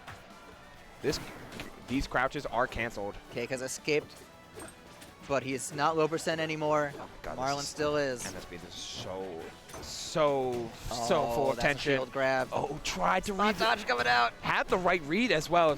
This time the dash attack connects. 85% tornado to What intercept on the pity earth? flip, but an excellent spot dodge after recognizing the waveland. An opportunity, not going for any sort of down air shenanigans, just trying to take as much damage as possible with a forward clap. Countered. Oh, that's the wrong flip. Wait, he still has it. It Okay. works out, baby. Cake's still living. The lowest of possible wall jumps it could have been. The flip Is that it? made it, Boom. but the down tilt into forward clap will do it. Marlon up 2-0. Will we see the fleet? Stone face. No. We will. No fleet. Fleet's over. Committed. Committed to acknowledging that the matchup for Fleet will not be enough. Needs the Zetterburn to work out here. And is putting all of his faith in game number 3 Zetterburn. Marlon really thinking about bans here. Goes with the Air Armada as the pick. Oh boy, Fire Capital didn't quite work out. It just really felt like no matter what the stage, they're still both glued to each other anyway. Yeah, they're always going to be up close It's and Harbor personal. time, baby. Let the demons win. Okay, No, that still counts as a bit of a demon pick. So hey, Rockwall, could this be the end of our tournament here? If the offstage game is consistently committed in the favor of Marlon, then might as well try to take advantage of some blast zones and really put all your eggs in the basket of Zetterburn kills early. Let's see how many early kills I can stack up. Oh, Cake already offstage starting this one out. Having to do it down B, but it ain't working. The missed waveland. Oh boy. That All right, angle wasn't that quite was what we wanted. That was tragedy after tragedy. Need Miss some new notches waveland for that into controller. forced reversal, getting instantly juggled, and then missing an angle as well. Cake has got to lock in if he's going to be able to turn this around, but that is not the greatest start. Could this be the second year in a row Marlon wins Riptide over Cake in perhaps a dominating fashion with Raster? Problem matchup and a half for just about everyone, it seems like. Bird's the word out here, and Marlon's a whole dictionary, some would say. A perfect sweet spot. Not able to find the downer, but we're able to Yep. find the back throw. Conversion, 50-50s Ooh, galore. boy. Statement game. You know who the best player in the world is? Well, maybe it's Marlon, but it Could could be. also be Cake with that stock take. 2 stocks to, you know what, as the saying goes, and from a melee perspective, never go up 3 stocks to 1. Of course, it's going to be a whole lot harder for Marlon to lose this lead if he's as proficient as he has been throughout this entire set, knowing what hits to take, knowing what moves to make, and knowing where to stack his results. Down throw. Oh, back throw, it's rather. just clinical. Watch It's out! just so good. He's just so good. The best in the Yeah. world is Marlon. Riptide champion. No pop-off needed this time. Hey, only ZB gets pop-offs. Yeah. A tight game 5 to get him here. But after getting into winners finals, into the guaranteed top 3, trophy, Marlon doesn't drop a game. Trophy supplied. There it is. And the winner has been crowned here at Congratulations. Riptide 2024. Marlon and his Raster. AKA Kusi. I don't know if he played any Orcane. I didn't see any. See any. Didn't see. So it was all Raster. all the time here, and Marlon cements the fate. Not dropping a game since reaching top 3. But hey, game ain't out yet. This is just the beginning. I'm fully confident Cake, ZB, the Omega Strikers community, and the world at large, everyone's going to get crazy at this game. The absolute blend of communities always baffles me when it comes to this bracket. As we've seen on stream, we had former Ultimate players, we had former Omega Strikers players, former Rivals players, former Melee players. Yeah. Like, everybody is flocking to Rivals 2. Game's where it's at. It's only getting better. It's the best. It has the potential, and currently, in my opinion, is the best competitive platform fighter, and you are not going to want to miss out on any of the betas. September beta, end of the last weekend of the month. Yes, yeah, the 27th, I don't know. I think that is. Yeah. Ish. I don't know what we're doing out here. I don't know if we got an interview or anything like that. So seems like taking it easy. Marlon has taken his trophy. We have lost production. Marlon we are. Looks we like are he's running the coming. show. Looks like he's coming over backstage. Well. Do you want to do the interview? All right. All right.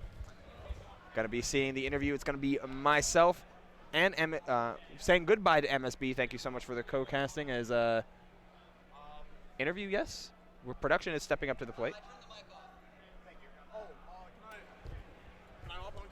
Oh, there it is.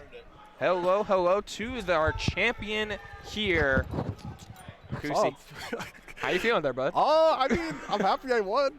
Just like last year, two in a row, I guess. Yeah, Two-time main game champion. I mean, I'm just too good, I guess. I mean, you reached top 3 and decided to not drop a game to anybody. So, like, Boyko, Cake. Yeah, I mean.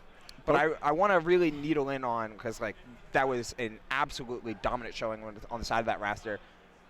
It felt like you were destined to win as soon as you were able to 3-2 over ZB. How did that make you feel? I mean, I feel like, I don't know how to describe it. ZB was really giving me trouble because it took me a while to adapt to what he was doing. He was playing very defensive and double jump heavy, and then Boyko and Keikoso actually played, I guess, real neutral against me, so it made it a lot easier for me to adapt to it, I guess. But that's kind of why it felt a little bit easier at a certain point. But yeah, I mean, I'm not too surprised they won. So I mean, you were the first seed of the tournament. So I mean, I'm first seed. I'm too good, like I said. But I'm not like. It is what it is. I mean, like I honestly, this trophy means a lot to me, obviously. But I think my last year's trophy meant more to me, Riptide 2023. But yeah, that definitely felt like your stamp on, like, I'm not just a great player. I'm like best in the world caliber. And this feels like it's just another segment of that chapter. I'm definitely by far the best R2 player. I don't think I really. Yeah, I think this one. Can I drink this, by the way? Yeah, go for it. Okay. Well, I mean, I'm just too good, I guess. But honestly, like, I'm not too surprised that I won. I just thought I'm more surprised that Boyko lost to K. I thought Boyko definitely would that. Yeah, I guess, like, in this bracket, there was a lot of upsets. Anything that surprised you? Because I know you had been also practicing the Arcane, but yeah, no, I mean, like, because when Boyko and Cake would always practice, Boyko would always beat him, so that kind of surprised me. But I mean, this tournament had a lot of upsets, a lot of really good players, honestly. Like, definitely the most stacked R2 tournament by far, and there was a ton of talent that came out to this one. So, also, that's not my Twitter on stream. It's not FKusi, it's Kusi was taken. I don't know who production got that wrong, but it's all good. I probably just pulled it right from StartGG or something. It's all good. StartGG, I definitely updated it, but it's fine. It's all good. But yeah, no, I'm happy I won. Yeah, no, definitely happy I won. Raster's a hydrogen bomb, and Zetterburn's a coughing baby. But Raster definitely walked in being the hydrogen bomb of Rivals to win this guy. He's very good. Is there anything about Raster that, like, you think really calls to how you want to play? I mean, like, besides being really good. I mean, Raster kind of, how do I explain it? His game plan definitely rewards good players, I would say, a lot, and it's like, that's why you don't really see a ton of really good Rasters, right? Because the character does reward people for being very good at the game itself. So, I mean, like, that's kind of why I like him. I feel like he's a very fundamental character in that sense.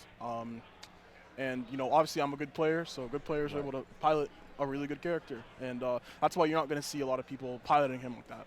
Yeah, he's definitely functions on a very different axis that good players are able to unlock to being as clearly as dominant as he can be. Yeah, of course. I mean, like, that's why I love him. It's like he rewards skill. Like, I mean, like, just very broken and has things that other characters don't have. But, I mean, like, he does reward you for being very good at the game. That's why I love him. And honestly, I feel like I don't – here's the thing, right? I think I'm very good with not just Raster, but the entire cast. I feel like there's a lot of characters I definitely could have won this tournament with. Primarily my, like, Orcane definitely probably could have won this tournament. My Orcane would have had some trouble against like Boyko, because I don't think that matchup's great, but I think I definitely could have still won with him anyways. Or my Maple definitely could have won this tournament, especially on this patch. Oh my god. What other characters? I don't think my Claire would have won. My Rano maybe. I have other characters that could have won with this tournament, but yeah. Ever the strong competitor? Oh, my Zetter too. Yeah, I mean, you're just naming off some of the strongest characters in the game, of course, and strongest characters for the strongest player. Strongest player, of course. Any final thoughts here before we sign out? I'll give some production. Okay, well, I'll give some shout outs. Go for it. Yeah. Shout out. Who should I shout out first? I guess shout out my homie Musef. Anyone who's in my server. Musef, Lucio. Who else is watching? Solvay, Wiley. I don't even know. All the people on my server. Oh, Nade. I can't forget Nade. I don't think I'm forgetting anyone. Zom. Like all my homies. Any of them. I love all of them. They know who they are. If I forgot you, I'm sorry. They're probably gonna flame me when I check my phone, but it's all good. It's a classic moment. Of course, you know, congratulations to the champion. That is Kusi. Too good. Too good.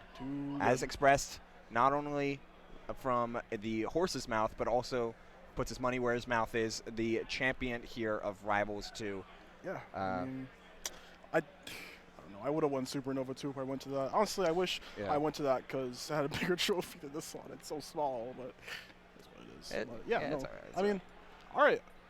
I mean, I'm self-professed. I'm bad at interviews, so like, you're good, bro. I mean, I kind of want to just hop out here and like yap. You know what I mean? Like, it's all good. Yap or lame. I wish you could see. You know what? How quickly can I pull up chat? I want to read chat. Yeah, I'd love to read chat. Let's see what they're saying. Let's see what people are saying. I want to read it out loud. Can I look at your phone and read it? Yeah, let me pull it. GooshiGaming. There we are. Yeah, I don't know what to say because that was like a dominant grand finals. Thanks, Superdot. Like, new Twitter should be Kusi too good. LMAO, let him know. Let's see here. What's up, Mullion? Congrats. I can't. It's all censored. I can't see that. Cake is our spiritual winner. Renzo, I hate you. You make Raster look awesome. Thank you. Nuke. Yeah, I saw that. Hello, Marlon. Hello, Kala. Let's see here. Thanks, chat. Thanks for vibing with us. Thanks for watching. Just like in general. Like, Rivals 2 is so sick. This guy says, Raster rewards choosing the correct 50-50, and Kusi picks the best 50-50 all 50% of the time. So it's a 50-50 if he's really good. What does that mean? Okay, so Raster's a... Menace, you know I could have... Menace, you played me. You know I could have won the tournament with half the cast. Come on, bro. You can't say... Like, what do I think about the seeding? I thought it was perfect, honestly. Cool Raster, dude. All right. How much of your winnings are going towards paying the devs not to nerf Raster, dude? I mean, they nerf him every patch. Like, dude, he gets nerfed every patch. What are you talking about? The nerf's a slap on the wrist, to be honest. Guys, it's a character with 4 jumps, tilts out of dash, aerial claps. You cannot nerf that character unless you remove one of those things, right? And I'm also a good player, so I'm gonna pilot any character and win, so it doesn't matter. I might not be the best with any character, although I think I am right now, but it's...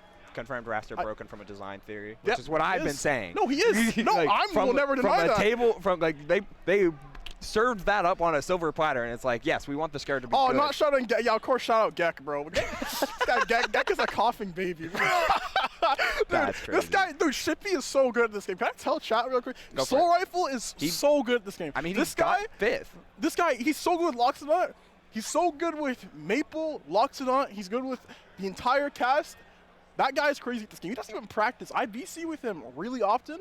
This guy is usually playing like Minecraft or something. He doesn't even play R2. And then he comes in and beats all these good players that grind the closed beta all the time. You know, I want to also say this, guys, like, good players always win, bro. It doesn't matter if... The best finder, I mean, even with all the upsets that happened in top 32, the top 4 at this tournament was the top 4 seeds. Yeah, I mean, true. The best always find their way. The best will always win, guys. That's all I have to really say. Of course, to pivot off that, like, Soul Rifle is an absolutely insane player. Self-addressed, wants to win a tournament, wants to win a major with every character in the tournament. I do. I want to win a major with every character, genuinely. I think that's like one of the really coolest hard. goals. Yeah, no, of course. For like a 10 at the moment character cast, like being able to just say like, hey, I want to win with all of them. Yeah, no, that's like my end goal, honestly, to win with every single one. I think I could definitely do it. I think the hardest one I'm gonna have the most trouble with is Loxodon, because I watched Sippy like pilot that character. I could not do half that shit right now, at least. That's crazy. But let me keep reading chat. Marlon, Rester detail a good move. Yeah, it's amazing. It's crazy. It is it's everything. It's Guys, everything for the character. I know the Twitter handle says FKusi. Please follow my actual Twitter. It's Kusi was taken, not F_Kusi. That's not what it is anymore. It was that like 3 years ago. I changed it. I don't know why. I don't know where they pulled it from. I don't know. I just gotta let everyone know that again. Let me keep. You're good at the game. It's scary. I win for the PB trophies. I'll make a tweet on that later. Bro, just hit the follow button already. Oh yeah, I saw that. Again, thank you. Kusi was taken. Yes, follow Kusi was taken. Yeah, we might as well just make a command for the Twitch chat. Again, we don't know where the production is. September so matched kind of Raster. Right, we took away his cookie jar privileges, locked him, we cut off his fucking legs. Jesus Christ. Oh my God. What a statement. What a statement of all time. Thanks, chat, for interacting with us. Again, I don't know where production is, so we're just kind of hanging out right now. Yeah, I mean, we have no one to end the stream, so we're just thriving. Yeah, I mean, I'm down to just like chill. We're just yapping, yeah. Yeah, I'll just keep reading chat until stream ends. I mean, like chat's hanging out. We're hanging out. You know, wait, can I just pull it up here? Yeah, honestly, just pull them on the computer. Yeah, I don't know why I don't know why I reached my phone. Yeah, no, that's kind of. Yeah, I don't know why you would do that. Well, you know what? It's a default. Default. If I need something, I look for the computer in my pocket, not the computer in front of me. Fair enough. I got to see chat. Kusia, I need to know, did you really hand out copies of R2 back in the day? Renzo, that was you. Dude, Renzo, I'm about to expose you, bro. Not with DLC, Menace in chat. Not with Menace in chat. No, Menace knows. Every DLC, Renzo, it was you. You, SK, Silvanos, Eliana, it was you, bro. I'm not Thug Finals. I went 0-2 today. I got Thug farmed. Finals, I am not doing that. No, that would be a waste of everyone's time. Dude, yeah, Renzo is the original leaker, dude. It's literally Renzo. That guy. Shout out to Super Saiyan 17. It's crazy. Dude, this guy every tournament is taking a copy of the game and just with the new characters. Like, he's finding his I have to expose Renzo because he's coming at me, bro. What? Oh my God. Why are we scrolling up? Because I need to see what. Oh, I mean, yeah, maybe that's kind of stupid. Any more questions? Dude, folk finals when you play your worst characters. Dude, why? He would destroy me. I would still win. Like, it would not be close. What's the story behind the double headset? Oh, I didn't even realize I had this on, honestly. I kind of just. I'm not going to lie, dude. I kind of just have it on during the venue. I just kind of tap out and listen to music sometimes. But not my Renzo. True, not my Renzo. When does the Rimpy Renzo's in. Wait, Renzo, aren't you here? Yeah, isn't Renzo like here? Yeah, like, he's probably outside right now. Dude, like, Renzo, get over here, bro. So let's see what else is new in chat. People said the game would be better without Raster. True. I mean, true. True. I would ignore the tier list because they're this saying it's not about the bike, it's about the rider. True. Yeah, at this level, absolutely. Raster would be talking at a story, right, fellas? I mean, he kind of does in this game. They gave him back his destroy on his aerials, which I don't really understand. I guess they gave him back everything. It was just this patch that they gave him back the hitbox on that you could actually hit the hitbox on a his downbeat. Yeah, slipstream. Yeah, they give it back to him, but yeah, no, he just shouldn't have destroy in this game, in my opinion. I've been saying that in the beta for a while. I mean, yeah, no. He's already privileged, and then they give him more privilege. Raster's pretty broken. Marlon, put me in Nasby 2 right now. When I get home, Musaf, I'll play you. I will destroy you with my Grandma Gertie. Nasby 2 moment. Well, how do you feel about the Blastons in this game? I think they're too large, especially the top Blastons, but. You know, I was talking to Igel, IGL, a Raster R1 beta tester, and he told me that the Blastons in this game, the top Blastons, are 50% larger than R1. So I don't know how true that is, but that's what I was told, according to him. Significant increase. Dude, your SpongeBob is not better than my grandma, bro. What's your thoughts on clear and throw F strong? I think it's pretty good, but I don't know. I kind of lack perspective. What MUs Raster loses? Loses to Rano really hard, and like. It's Zetterburn is slight losing. Yeah, Zetterburn is slight losing. It would be winning with Transcendent Slipstream, but my locks want to throw out this bracket. I decided to give you a chance for real Gek. If you fly out to one of these tournaments, I will destroy you in the locks ditto, bro. I'm telling you. You are getting far, bro. Yeah. Marlon, who are you winning a major with next? I want to win with Orkane. That's the next one. Orkane's a lot of fun. I'm a big fan of Orkane. I'm not saying your name, whoever this is. I'm not saying your name. What would make Grassy Let's Switcher work? Well, Grassy Let's Switcher is really good when you're trying to. If you drain all of a character's resources, I think that's when I would use it the most. Then you can just press B and it'll just die. I think it's really funny because Raster's special, any of his specials, like his special getup, his ledge special, and his B pummel are all so broken. It's so weird because it's like, I think it fits in his kit, but it's like a little too perfect for the character. Like, why does he have a special pummel that just basically auto edge guards, like a ledge special that just auto edge? I'm like, dude, that's kind of crazy. I mean, it's really easy to contest though, but it's like when I learn how to use that thing, I'm like, dude, this move is kind of OP. But honestly, I think it should be made weaker and just I rather rinse repeat than just have the characters like auto die and go deep into the blast zone. But I kind of want to see more of that type of.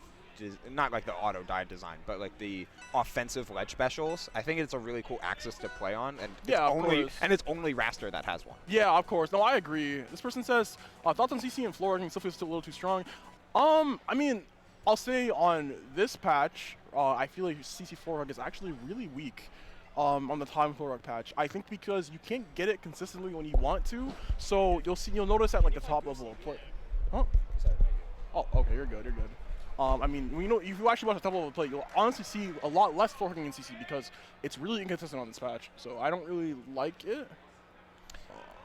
Yeah, there's like that added delay to it. We should get. How would you nerf Raster? I mean, like, just implement R1, just make him like R1, but remove the GC tilts, and he's probably a lot more balanced. There's still a lot of bullshit he has in this game. Like, I don't know why his Nair 2 has 1.0 hit stun. I don't know why his... Oh, in this patch, I mean, this patch he has right now, he has dash attack 1.0 hit stun too. That's really dumb because you can do...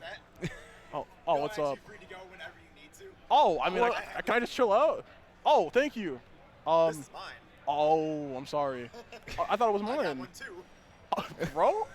Oh, okay. I was actually going to announce that on stream. Oh, that's sick. Wow, that looks really cool. I'm retiring. Dude, we got the same one. Oh, you're retiring. Yeah, this is my last major. Dude, that's sick. I mean, congrats. Well, come over here. Yeah, man. Like, honestly, I'm just freaking yapping. You want the... Yeah, we were just talking in chat, like waiting for the stream to close. Yeah, no, Dakota Minda. Like, congrats, bro. Oh, real shit. Like, you got the same trophy as me, man. So, like, congratulations to Gooshi here, retiring. Thank him for everything he's done. He's streamed Riptide for the past 4 years. He's streamed on his personal channel, on everything about. So many tournaments have been run by. Yeah, it's over. But yeah, love GooshiGaming. Love this stream. Make sure to continue to follow it. Continue to subscribe. Support the GOAT. Support everything he's doing. And with that, I think we're finally gonna sign off. Sign off? Oh, we're signing off? Oh, okay. Yeah. I mean, word. It was fun having me on, and I'm glad I got to answer a lot of questions. But yeah, glad to do this like abrupt Q&A. Glad to do all of this top 8, of course, for Rivals 2. Be sure to check out the next Rivals 2 major, which could be very next weekend, but could be the biggest one, of course, is going to be Heatwave coming up in November. Have a good night, Probably guys. won't see me there, but it happens. It's all good. But all right, see you guys. Have a good night.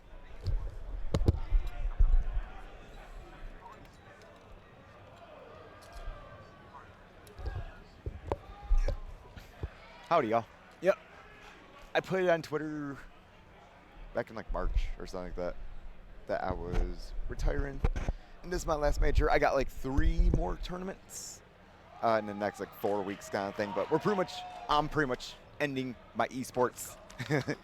I'm pretty much ending the esports streaming thing after 10 years on this channel. It's been 15 or 16 overall.